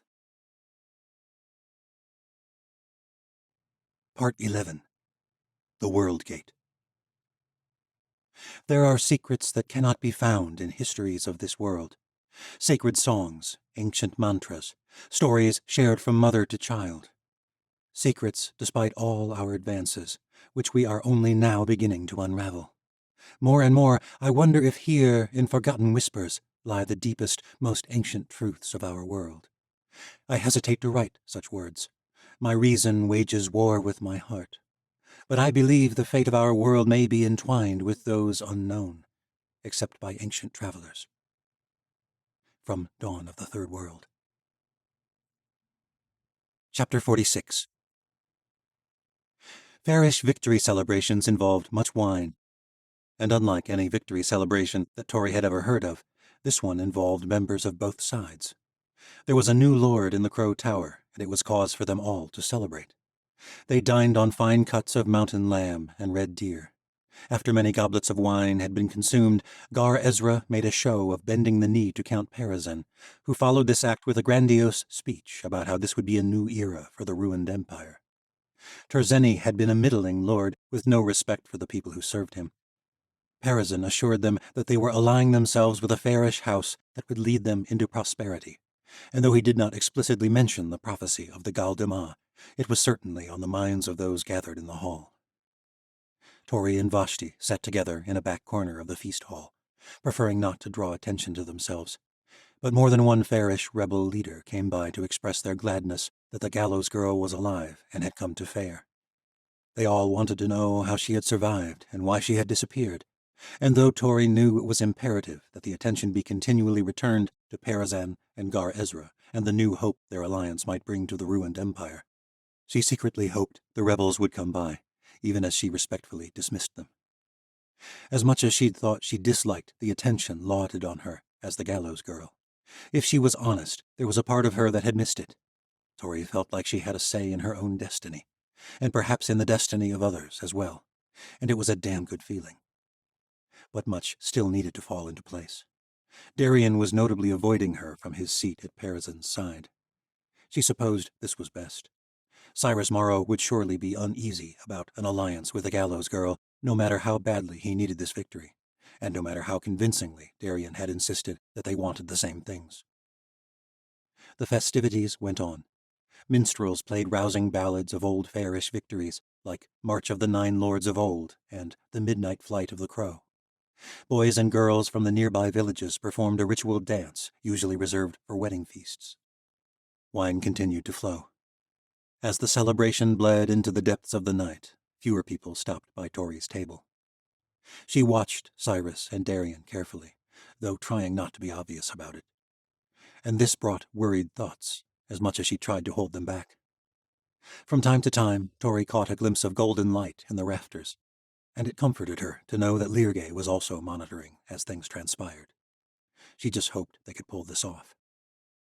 Vashti sipped lazily from a goblet of pink wine. You haven't touched yours, sister. Tori nodded. I was thinking of all that could go wrong. What is taking so long? The feast is nearly over. The drunker they become, the better for us. You said you trusted Darian. I do. You were the one who brought him into the middle of this. Are you regretting it? Because if so, you should say so. He's changed, Vashti. Like you. Like all of us, after the wedding of fire. But Count Perazan isn't. It takes time for it to wear off. It will be fine. I know. Then what's wrong? Vashti asked. Tori lowered her voice. We brought 36 watchers. Perazan has 36 more. And they're all down in the necropolis. That is a lot of magic, Vashti. And Asa wants to take them away, to another world. You think it is a mistake? Tori shook her head. No, they have been through more than enough. They deserve a new start.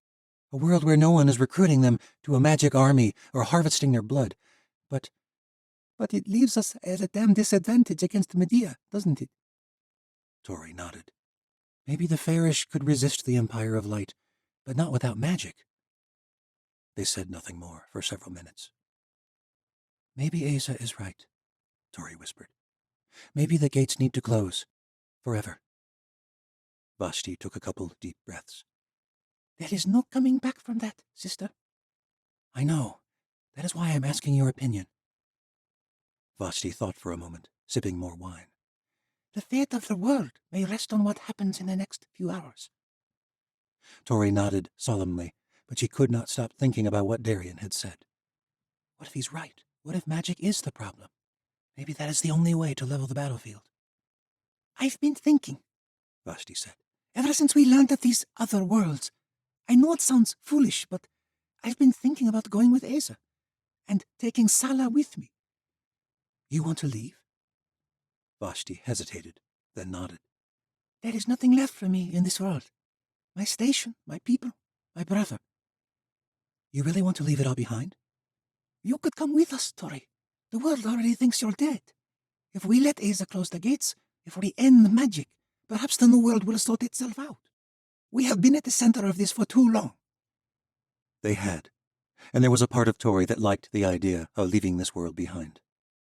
But she glanced around the room at the low-born rebels who had fought for their freedom against unthinkable odds, who had now put their hope in the gallows girl. Without magic, what was she? Tori could not do anything to change this world. She was a fool to think otherwise. But in those other worlds, Asa had said Tori could find magic. That is your path, her mother had said. We could end it, Tori. We could save this world that has been so cruel to us both. And we could move on. Gods, can you imagine it? No Shadow Watch, no Gallows Girl, no Darkling Queen. Another world, a new start. Tori clasped her sister's shoulder. I would like that, sister. But first, we need to pull this off. And I am worried about the others in Osha. She will find Sala and Kale, Tori. I am sure of it. It has been a week. They should be here by now. Vashti gripped her hand. We wandered the world, desperate for hope, thinking they were dead, but Sala and Kale are alive. And we found a way to stop Medea. They will find their way too. Tori smiled. A few weeks ago, I was the one telling you to hope. Yes, well, I've been a rather terrible sister in the past. I suppose you ought to let me make up for it somehow. The time you spent with Asa and her refugees, it changed you. I see more clearly, is all, said Vashti. Tori thought of the visions of her mother, of her path to the other worlds. What did you see? Vashti's eyes misted a little. Myself, as I could be, as I longed to be. Darien had changed under the Ancient's influence, too. A week ago, he had been trying to convince her to join the Chancellor, and now... Her thoughts were cut off. There was a disturbance at the head table, where Count Perazan sat beside Countess Virus and Gar Ezra. Perazan scrambled to his feet, pushing back from the table almost violently. He was fishing in the depths of his cloaks. He pulled out a small vial and turned his back to the hall. But it was no use. There were no exits at that end of the room, and that vial did not contain the blood he thought it did. Darien did it, said Vashti, her eyes alight. Tori, too, found great pleasure watching the man who had caused her so much hardship desperately trying to hold back an end to his charade. He felt at his face and spun around, eyes growing wide with angry horror as the world he had so carefully manipulated crumbled, all in an instant. The crowd gasped. Count Perazan's face had taken a misshapen form between forms, a strange morph of Count Perazan's copper skin and Cyrus Morrow's brilliant blue eyes, his hair a strange blend of black and pale blonde.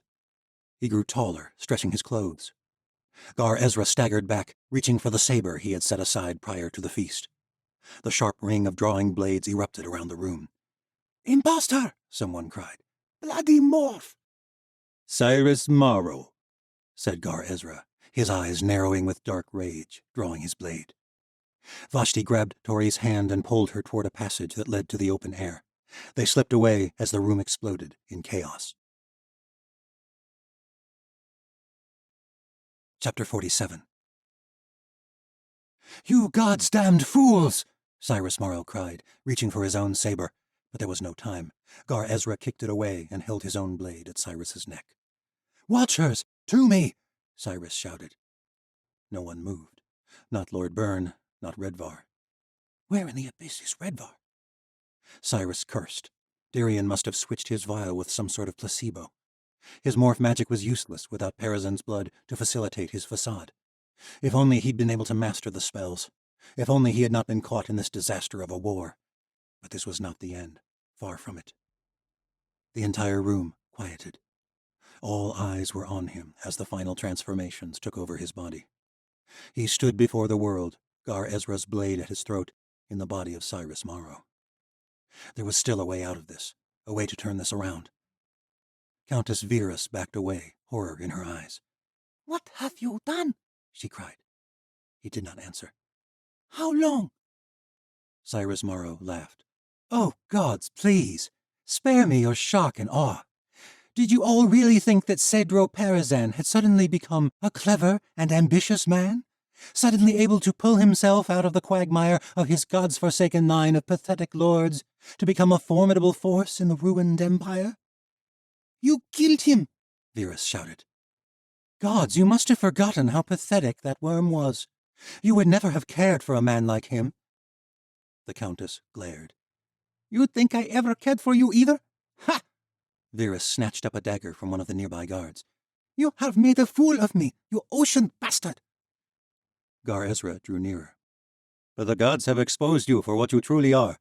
You were the fool, just like your ancestors. To think you could steal a fairish man's body to accomplish your own schemes. Virus lunged forward. The guards seized her, but not before her blade pierced his side, drawing a line of blood that seeped into his tunic. But blood was precisely what he needed. He brushed his fingers against his clothes, and they came away crimson. Gar Ezra shook his head. He is too valuable to kill just yet.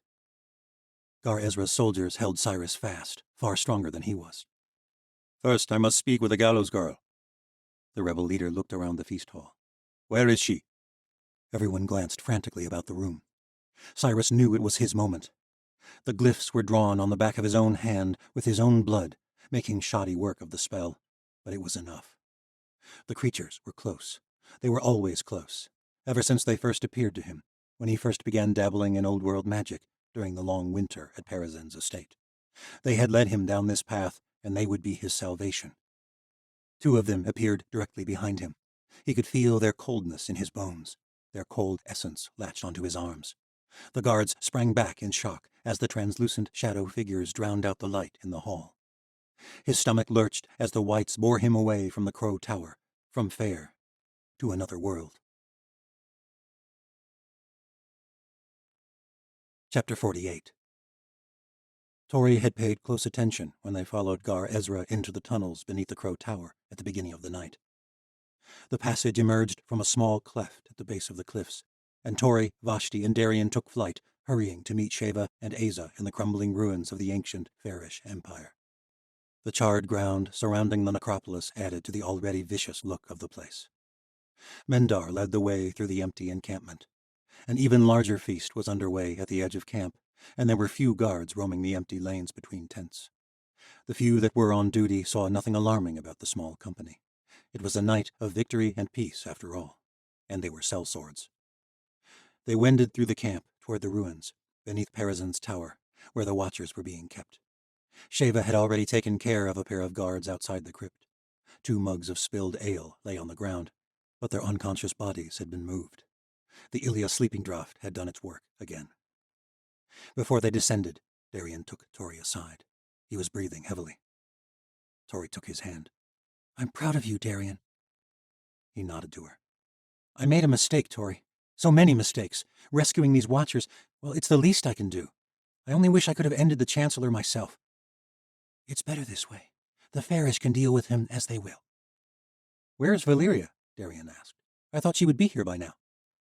"She will be here, with the others." Darien nodded grimly. I'm not so sure about that. She won't agree with your decision to destroy the gate. "And what about you?" The right decision is the one that will stop Medea. I am with you, Tori. To the end." "And after?" said Tori. "There's nothing left for me in this world, only guilt and regret." Tori nodded, but her eyes misted despite her effort to hold the tears back. She pulled him into an embrace. "There is something left, Darien." He squeezed her tight, then pulled away. He shook his head. Asa showed me my path. It is in the world beyond that gate. "She showed me the same thing." Something stirred in Tori's mind at this realization. Will you go? Asked Darien. "I don't know. My mom told me that my path is defined by magic, and Asa says that is in the other worlds. But I still feel an obligation to save this one." If we end Medea's reign, that will be all the saving they need. These watchers will need someone to lead them. Tori smiled and held his gaze. "They don't need the gallows girl for that," she said. Maybe they don't, but I like the idea of a new start with the gallows girl. "Me too. I think I'll know what I have to do when the time comes." Darien hugged her again tightly. You never gave up on me. "It was all Mary. She told me she'd seen the good in you. I had to believe her." She always knew best, didn't she? They laughed and pulled away. Tori brushed Darien's face and looked into his deep brown eyes. For the first time, she realized that even his eyes were different. The eyes of the boy she had known in Solero's estate. Vashti interrupted them. "We need to go. I have a feeling that victory party out there is going to turn ugly fast, once word spreads of what's happened up in the tower." Tori nodded, and they joined the others. Lirgay darted over and hovered near her shoulder. His wings whirred with excitement and anticipation. The ancient crypt, situated below the ruined tower that Cyrus Morrow had claimed as his quarters, was remarkably maintained, considering it was thousands of years old. The steps were narrower than most modern structures, but there were few places where the stone was displaced. The passage below was also in decent shape. They moved quickly, guided by Mendar's lantern and the soft glow of Lirge's luminescence. The tunnel opened into an expansive, rectangular room lined with small cells. Most of them were open, the doors long since lost to the erosion of time. There were 2 large cells that bore reconstructed steel bars that Peresin must have had installed upon their arrival.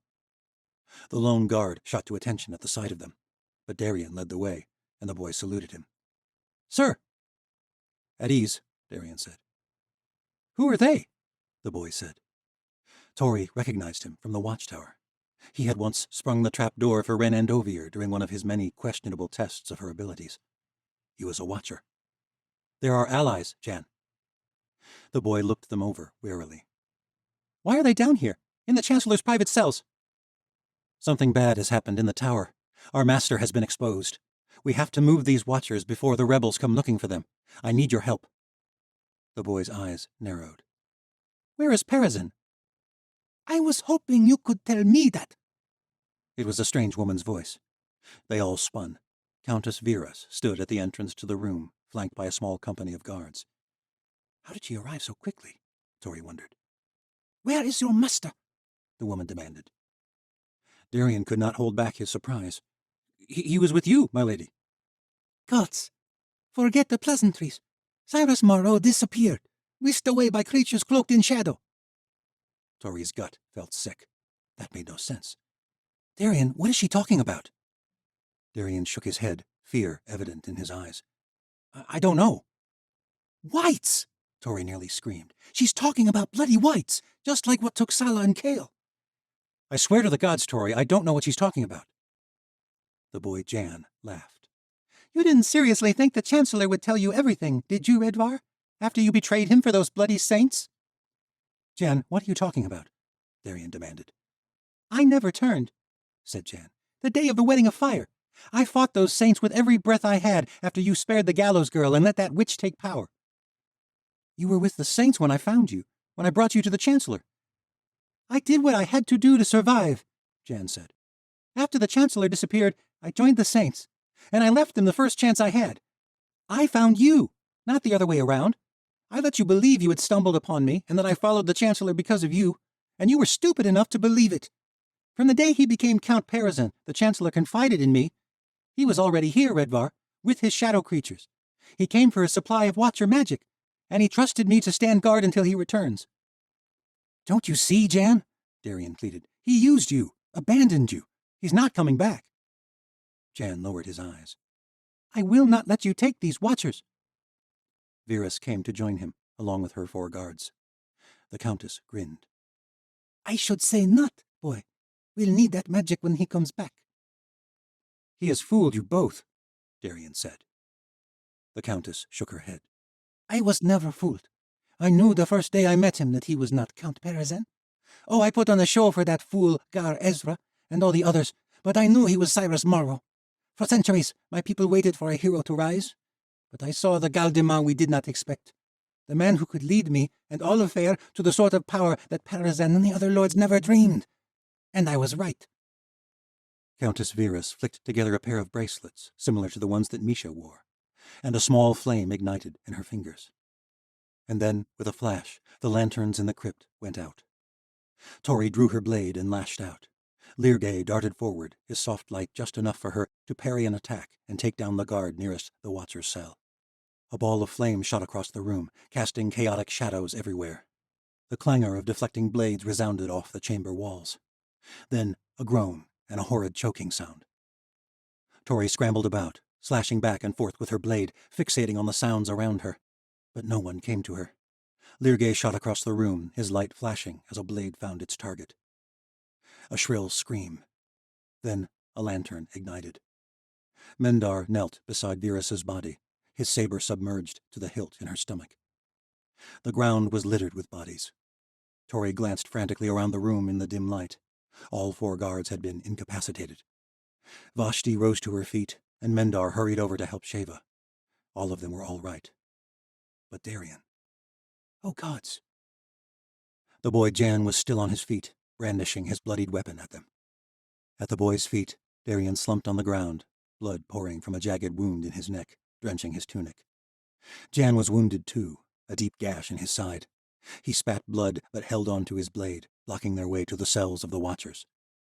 Vashti and Sheva moved forward. "Stay back!" the boy shrieked, his voice cracking. They froze. Darien was choking violently on blood, his throat a mess of frayed tissue and severed vessels. The boy's aim had been true, even in darkness. Tori could not find words. Her knees nearly gave out. "He's a traitor," Jan said. "You're not going to save him." He flicked at the flints at his wrists, but the flame petered out in his palm. He was too weak to wield his magic. His allies were dead. His master had vanished from the world, and he knew he was alone. Tori rushed forward. But Jan dropped to his knees and grabbed Darien, holding his blade at his already gushing neck. "I said, stay back." Tori came up short. "Jan, no!" Tori jumped at the strange voice. It was Valeria Sardona, back from the City of Light, alone. "Oh, look," said Jan, his eyes alight with hate. "The other traitor. You can watch your lover die." Valeria stood at the entry, a musket in her hand. She raised it at the boy. "Don't make me do it, Jan. Don't make me kill you." He spat more blood, his voice a faint rasp. "You won't save him. I'll kill him if you try." Darien fell into a horrific fit of gurgling coughs in the boy's arms. Blood was pooling all around his body. "He cared for you, Jan," Valeria cried. "You're the only one left. Don't make me do it." "Go to the abyss." The boy pulled the blade across Darien's skin. The ball of lead shot through the boy's left eye socket with a sickening thud, the impact blowing a gaping chasm out of the back of his skull. He fell face forward onto the stone. Valeria and Tori hurried to Darien's side, shoving Jan's body out of the way. Valeria ripped a piece of cloth from his shirt and pressed it against Darien's gaping neck. The wound was even uglier than before.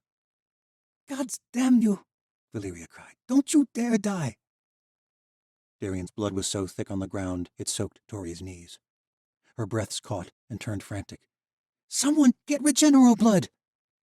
"It's all gone, Tori," said Vashti. The shelves lining the corridor were bare. The Chancellor had cleared it out, along with all the devices for bloodletting. Tori felt a hollow ache in her gut. Lyrgay shot over and hovered at Darien's neck, his tiny hands outstretched. The soft light of his magic dimmed as he desperately labored. One of his wings was bent and fluttered, and Tori realized he was injured too. Darien's wound continued to gush with blood. The fairy's magic had no effect. Lyrgay dropped to the ground with a cry of exasperation. I am not being strong enough. I am sorry. A hand clasped around Tori's own. It was Darien. He opened his mouth to speak, coughed blood, but he managed a whisper. "It's okay, Tori." "No, I can't leave you. I won't." "You have to. There is no time for me." Sheva and Mendar opened the doors to the cells. A stream of watchers emerged from the darkness. So much magic in one place, all of it harvested. The faces that emerged from the cells were haggard. The boys and girls, most of them Tori's age or younger, all barely able to walk. Asa paused as she walked by, leaning against the wall, weak from her own bloodletting. She drew near and smiled down at him. "Thank you, gallows boy," the ancient girl said. "Your mother would be proud." Darien smiled up at her wordlessly. "Asa," cried Tori desperately, "isn't there anything?" The ancient girl shook her head. Tears filled her eyes. "If I could, I would have saved my daughter in the White Citadel. I would give anything for that ability. I would give up all my lives. But no one can stop death when she comes. I am so sorry." The girl led the stream of watchers out of the crypt. Darien squeezed Tori's hand. "Get them out of this world." Tori nodded. The tears were nearly blinding. After all they had been through, she could not believe it had come to this, just when he had returned to the boy she had always known. "I will, Darien." She squeezed his hand back, tight. "Valeria." Darien whispered. The Southern Islander was sobbing, still pressing the worthless cloth against the gaping wound in his neck. Yes? I'm sorry. No, you're going to survive. You have to. I'm a soldier. I know when a wound is fatal. He choked, and a near explosion of blood cascaded down his chest, despite Valeria's efforts to hold it back. No, no, no! Valeria cried with such force her entire body convulsed. I'm going to save you! Darien looked straight into her eyes and smiled. He reached up to touch her face. You did save me, Valeria. Darien's hand fell. His eyes went still. Oh, gods, no! Valeria cried. She clutched Darien to her chest and shook with violent, silent sobs.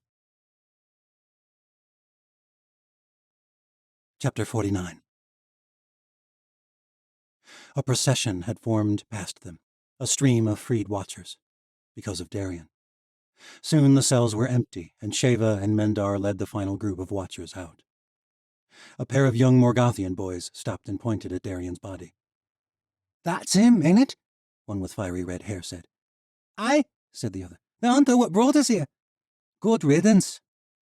Both boys spat on the ground at Darien's feet and followed the stream of watchers out to the surface.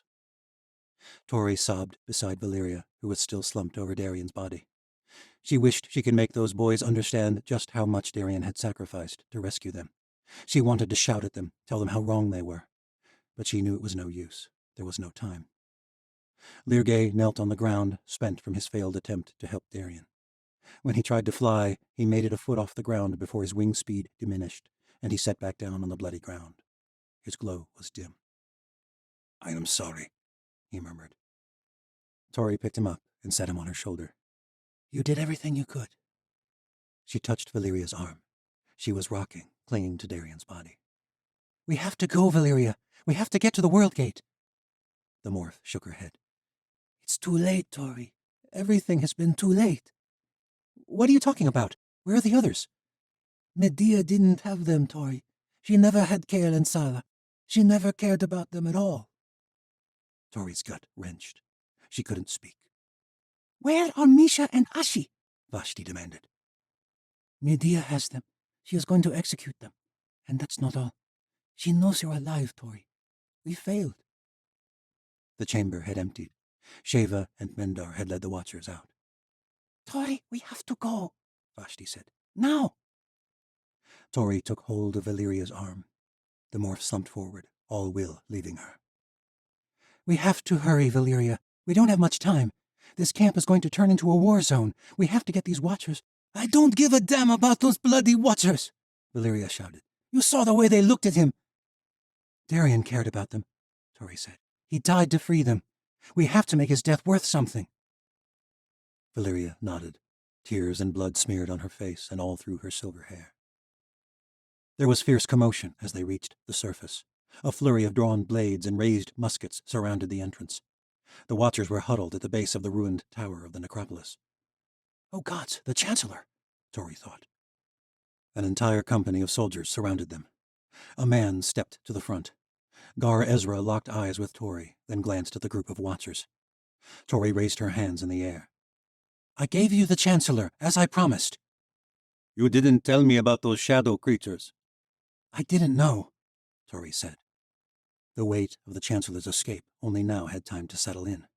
The Whites had taken him, which meant that Medea had never taken Kale and Sala. It had been the Chancellor this entire time. The Chancellor was searching for the wellspring, the heart of magic, his last attempt to take back his throne. Where is Viras? Gar Ezra demanded. Dead, said Tori, gesturing to the door they had just emerged from. Gar Ezra relaxed at the words. He raised his hand, and his rebels lowered their weapons. In the distance, Tori could hear the cacophony of battle. When you disappeared in the middle of the chaos, and then Viras followed, well, I thought you were working together. Tori shook her head. She was with the Chancellor all along, but she is no longer a threat. Good. When her companies learn that their benefactor is gone, they will give up this fight. The rebel leader gestured to the crowd of emaciated watchers. So this is where Parazan got his magic. You didn't tell me you planned to take them. You know I can't let you do that. Look at them, Tori said. They are like you and your rebels, used for the sake of highborns. Are you going to tell me that you are willing to enslave them? Harvest their blood? Bodies to be used just like Cyrus Morrow used them? Just like Terzeni used yours? Gar Ezra grimaced. An empire of magic rises in the north. Our own kin sought to undo our revolution. How do you expect us to survive in this world? Not like this, Tori said. You rose up against a tyrant because you believed you deserved dignity. Do you think that dignity belongs only to you? Gar Ezra nodded. I see why the Northmen rallied around you, Gallows Girl. How you ended up here, I do not understand. It is a long story. Perhaps I'll hear it sometime. The rebel leader extended his hand, and Tori shook it. I hope so, Galdemar. What? Gar Ezra asked. Excited murmurs filled the camp at Tori's words. She smiled. There are 3 fairish towers now without their lords, and I see one clear successor. Gar Ezra was about to protest, but Tori continued. I know you do not see yourself as a tower lord. I never saw myself rising to power either. But the Empire of Light will come to fair. Your people need a hero. You must unite them. Gar Ezra nodded grimly. I will try, my saint. Tori brushed his shoulder. You will succeed. I have faith in you. The Watchers, where will you take them? Away from this world, said Tori. They have been through enough hell. They deserve a new start in a world that does not seek to use them for war and profit. Another world? I would say that sounds like something from a myth, but monsters have returned from the old world, and I just saw Cyrus Morrow disappear in a mist of shadow. Tori smiled. We live in a mad world. Will you go with them? Tori glanced around at Vashti and Valyria. Lirge still perched on her shoulder, Sheva and Mendar and Asa the Ancient. I have unfinished business in this world. 2 of my friends are in the hands of the Darkling Queen. 2 others are in the hands of the Chancellor. I will not leave them to be tortured and killed. Gar Ezra smiled and nodded. If you find yourself in need of allies, Gallows Girl, you will find them at the Crow Tower. I expect I will before this is said and done. Tori crossed her arm across her chest in a military salute, and Gar Ezra returned the gesture. He made the order. A company rushed into the crypts to retrieve Virus's body. Another company escorted the Watchers to the edge of the dead city. It was here that Tori turned to face Asa. You lied to me, Gallows Girl. You had the Godstones all along. Tori nodded. I am sorry for that. I do not trust easily. Not anymore. I have spent dozens of lifetimes trying to save this world, Tori. I am taking these Watchers to the worlds beyond.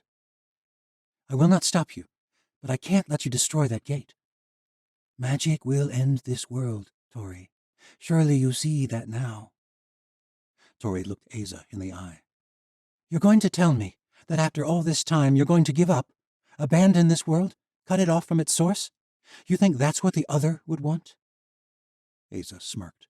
And what do you know of the other? I've felt the other, even if only traces. I've told you I could teach you to connect with it in the worlds beyond. You could teach me here. You said it yourself. The new world does not have a unique connection. Separation is an illusion. Tori, it is the only way I could have any chance of defeating Medea and the Chancellor. Asa crossed her small arms across her chest. Destroying the gate. That is how we stop them. Do you know what it is like to be cut off from magic? From the other? Asa shook her head. It is the most horrible thing I've ever known. The memory haunts me every day. I feel hollow. The world feels hollow without it. To cut the entire world off from it, do you know what will happen to this world? All that matters is that it will survive. Asa, I've seen a world without a connection to the other. A world where the first Chancellor locked away the monsters of the old world. It is a hellish shade of a world not fully alive. I did not come to this conclusion easily, Asa said. I care for this world more than you could ever know. Then help me save it. Medea's empire is growing. The Chancellor is searching for the wellspring. This is the makings of another war between the worlds. A magical war that left the new world in shambles. I can't let magic destroy the world again. Tori shook her head. Magic can also save the world, Asa. I know you still believe that. Asa grimaced, but she did not deny it. Medea knows you're alive, Tori, Valeria said. There will be no surprise. Tori nodded. She kept Misha alive, for an execution. She wants to lure me to her. But thanks to the Chancellor, we know something she does not. What is that? Said Asa. The monsters of the old world do not all serve her. You have a plan, Vashti said excitedly. Tori smiled. Give me one chance to save my friends, to stop Medea and the Chancellor. And if you fail? Asa asked. Tori held out her hand. The 2 glowing emerald stones shone in the night. You are the one who has the wisdom of lifetimes. I trust you will decide when the time comes. Asa closed her fingers around the second set of stones. There was a soft pulse of energy. The ancient glanced out across the sprawling necropolis. She sighed, but there was a spark of hope in her youthful eyes. And what of these watchers? Sheva Dakama stepped forward. Mendar stood dutifully at her side. I would be honored to lead them to another life. Tori smiled. Of course. The watchers spoke excitedly to one another, gathering around Sheva. Despite their beleaguered appearances, despite all their hardship, Tori believed they would find new life. One of the watchers, an elderly jerkin man, stepped forward. I am afraid I cannot leave with the others, my saint. Who are you? Tori asked. Shinar, the man said, a shipwright and a conjurer. We arrived on one of my ships. If you intend to fight, you will need my help. I always dreamed of meeting the gallows girl, and now that I have, I cannot abandon her. Tori clasped the man's hands and smiled. Thank you, Shinar. She turned to the others. I do not expect any of you to fight. You have been through so much, but I would welcome anyone else who wishes to stay. Only 4 others stepped forward. Tori did not blame the others for wanting to leave. In the distance, the clamor of battle dimmed, and Tori guessed that Gar Ezra had revealed the death of Countess Virus. The Chancellor might have escaped once again, but he had failed in the ruined empire. His watchers were free. His allies were gone. The Farish had a true hero. Darian had made sure of that. I believe there is still hope for this world, Tori said, clasping Asa's hand. Words came to her, though she did not fully understand where they came from. They seemed to come from outside her. Even if it was faint, she knew it was the connection with the energy behind the world, the other. This world needs you most of all, Asa. It has always needed you, across all your lifetimes. Your road has been filled with failures and sorrow and loss, but you are still here for a reason. We all are. This is our path. I've only lived 1 lifetime, but I've lost 2, and I have to believe that all that loss was not for nothing. Give this world 1 more lifetime. Asa nodded, squeezing her hand in return. A lone tear trickled down her cheek. The stones glowed in her palm. This is our path, the ancient said, a twinkle in her eyes. Tori led the way to the edge of the necropolis, through winding ancient causeways, to the fields beyond the ruined city. It was eerie how familiar the place looked, for Tori had been there before, or at least to a shade of it. A stream of watchers proceeded behind her, their minds clearing from the fog of bloodletting, the hope of a new world taking hold. At the southern edge of the city, giant stone archways towered over a grassy plain.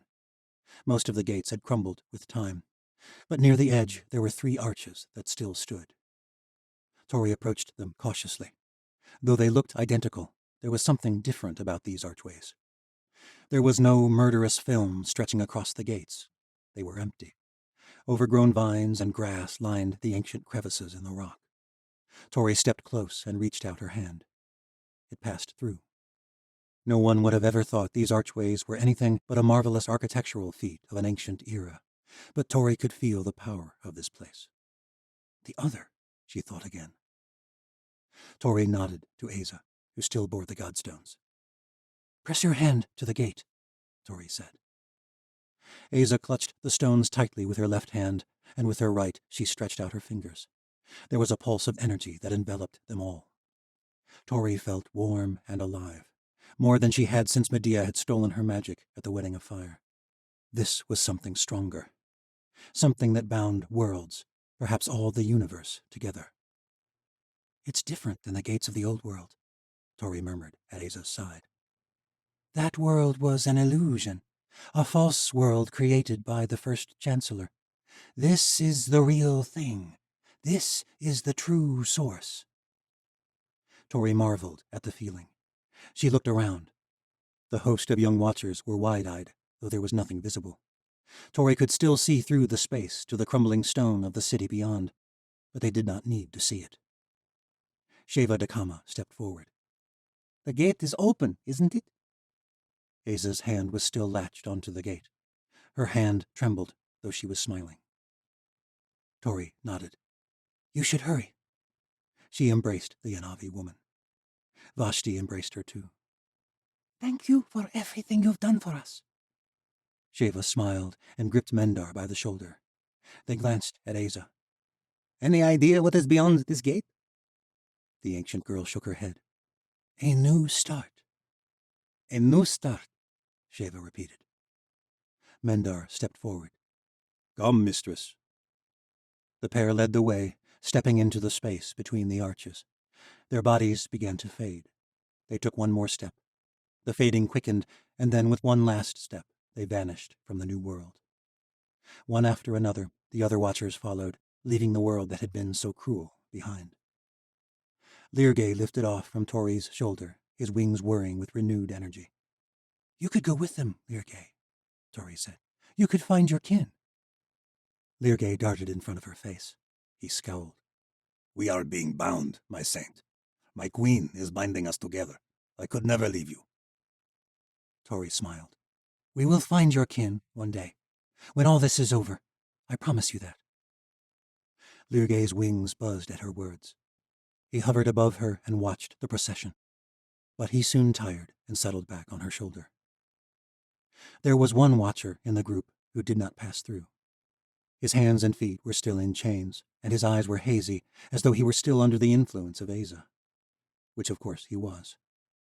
Vashti held onto Ren's chains tightly as the watchers left the world behind.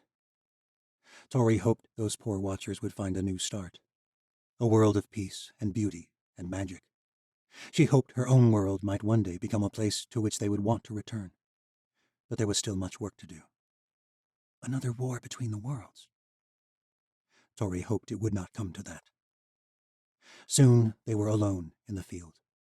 Asa released the gate, and the warm feeling left Tori.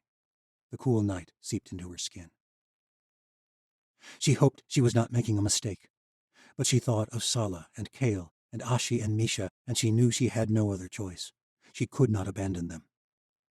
Their numbers were few: Valyria, Asa, Vashti, and Lirgay, plus Shinar and the other 4 watchers who had remained, and 1 prisoner. But they would face this together. They stood at the gateway to another world, and they turned away. Asa looked weak, but she was smiling. She strode over to Tori and reached out her hand. The luminous godstones flickered and then faded.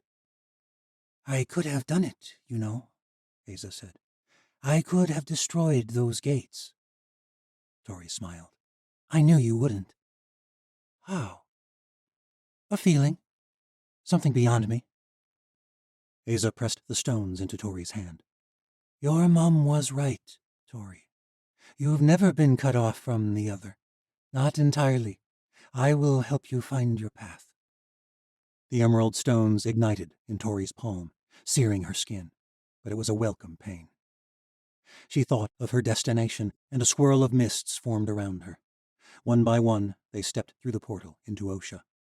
The southern world vanished, flickering out like stars at the coming of dawn. Tori turned to her sister, her allies, her friends. She feared what was ahead, but so long as she was not alone, she knew there was hope. She was about to tell them so. But it was Vashti who spoke. She gripped Tori's hand and held her gaze. "It is time for the gallows girl to rise." End of Book 3. This has been The Darkling Queen, The Shadow Watch Saga, Book 3. Written by S.A. Klopfenstein. Narrated by Stacey Krejci. Copyright 2020 by Stephen Klopfenstein. Production copyright by Stephen Klopfenstein.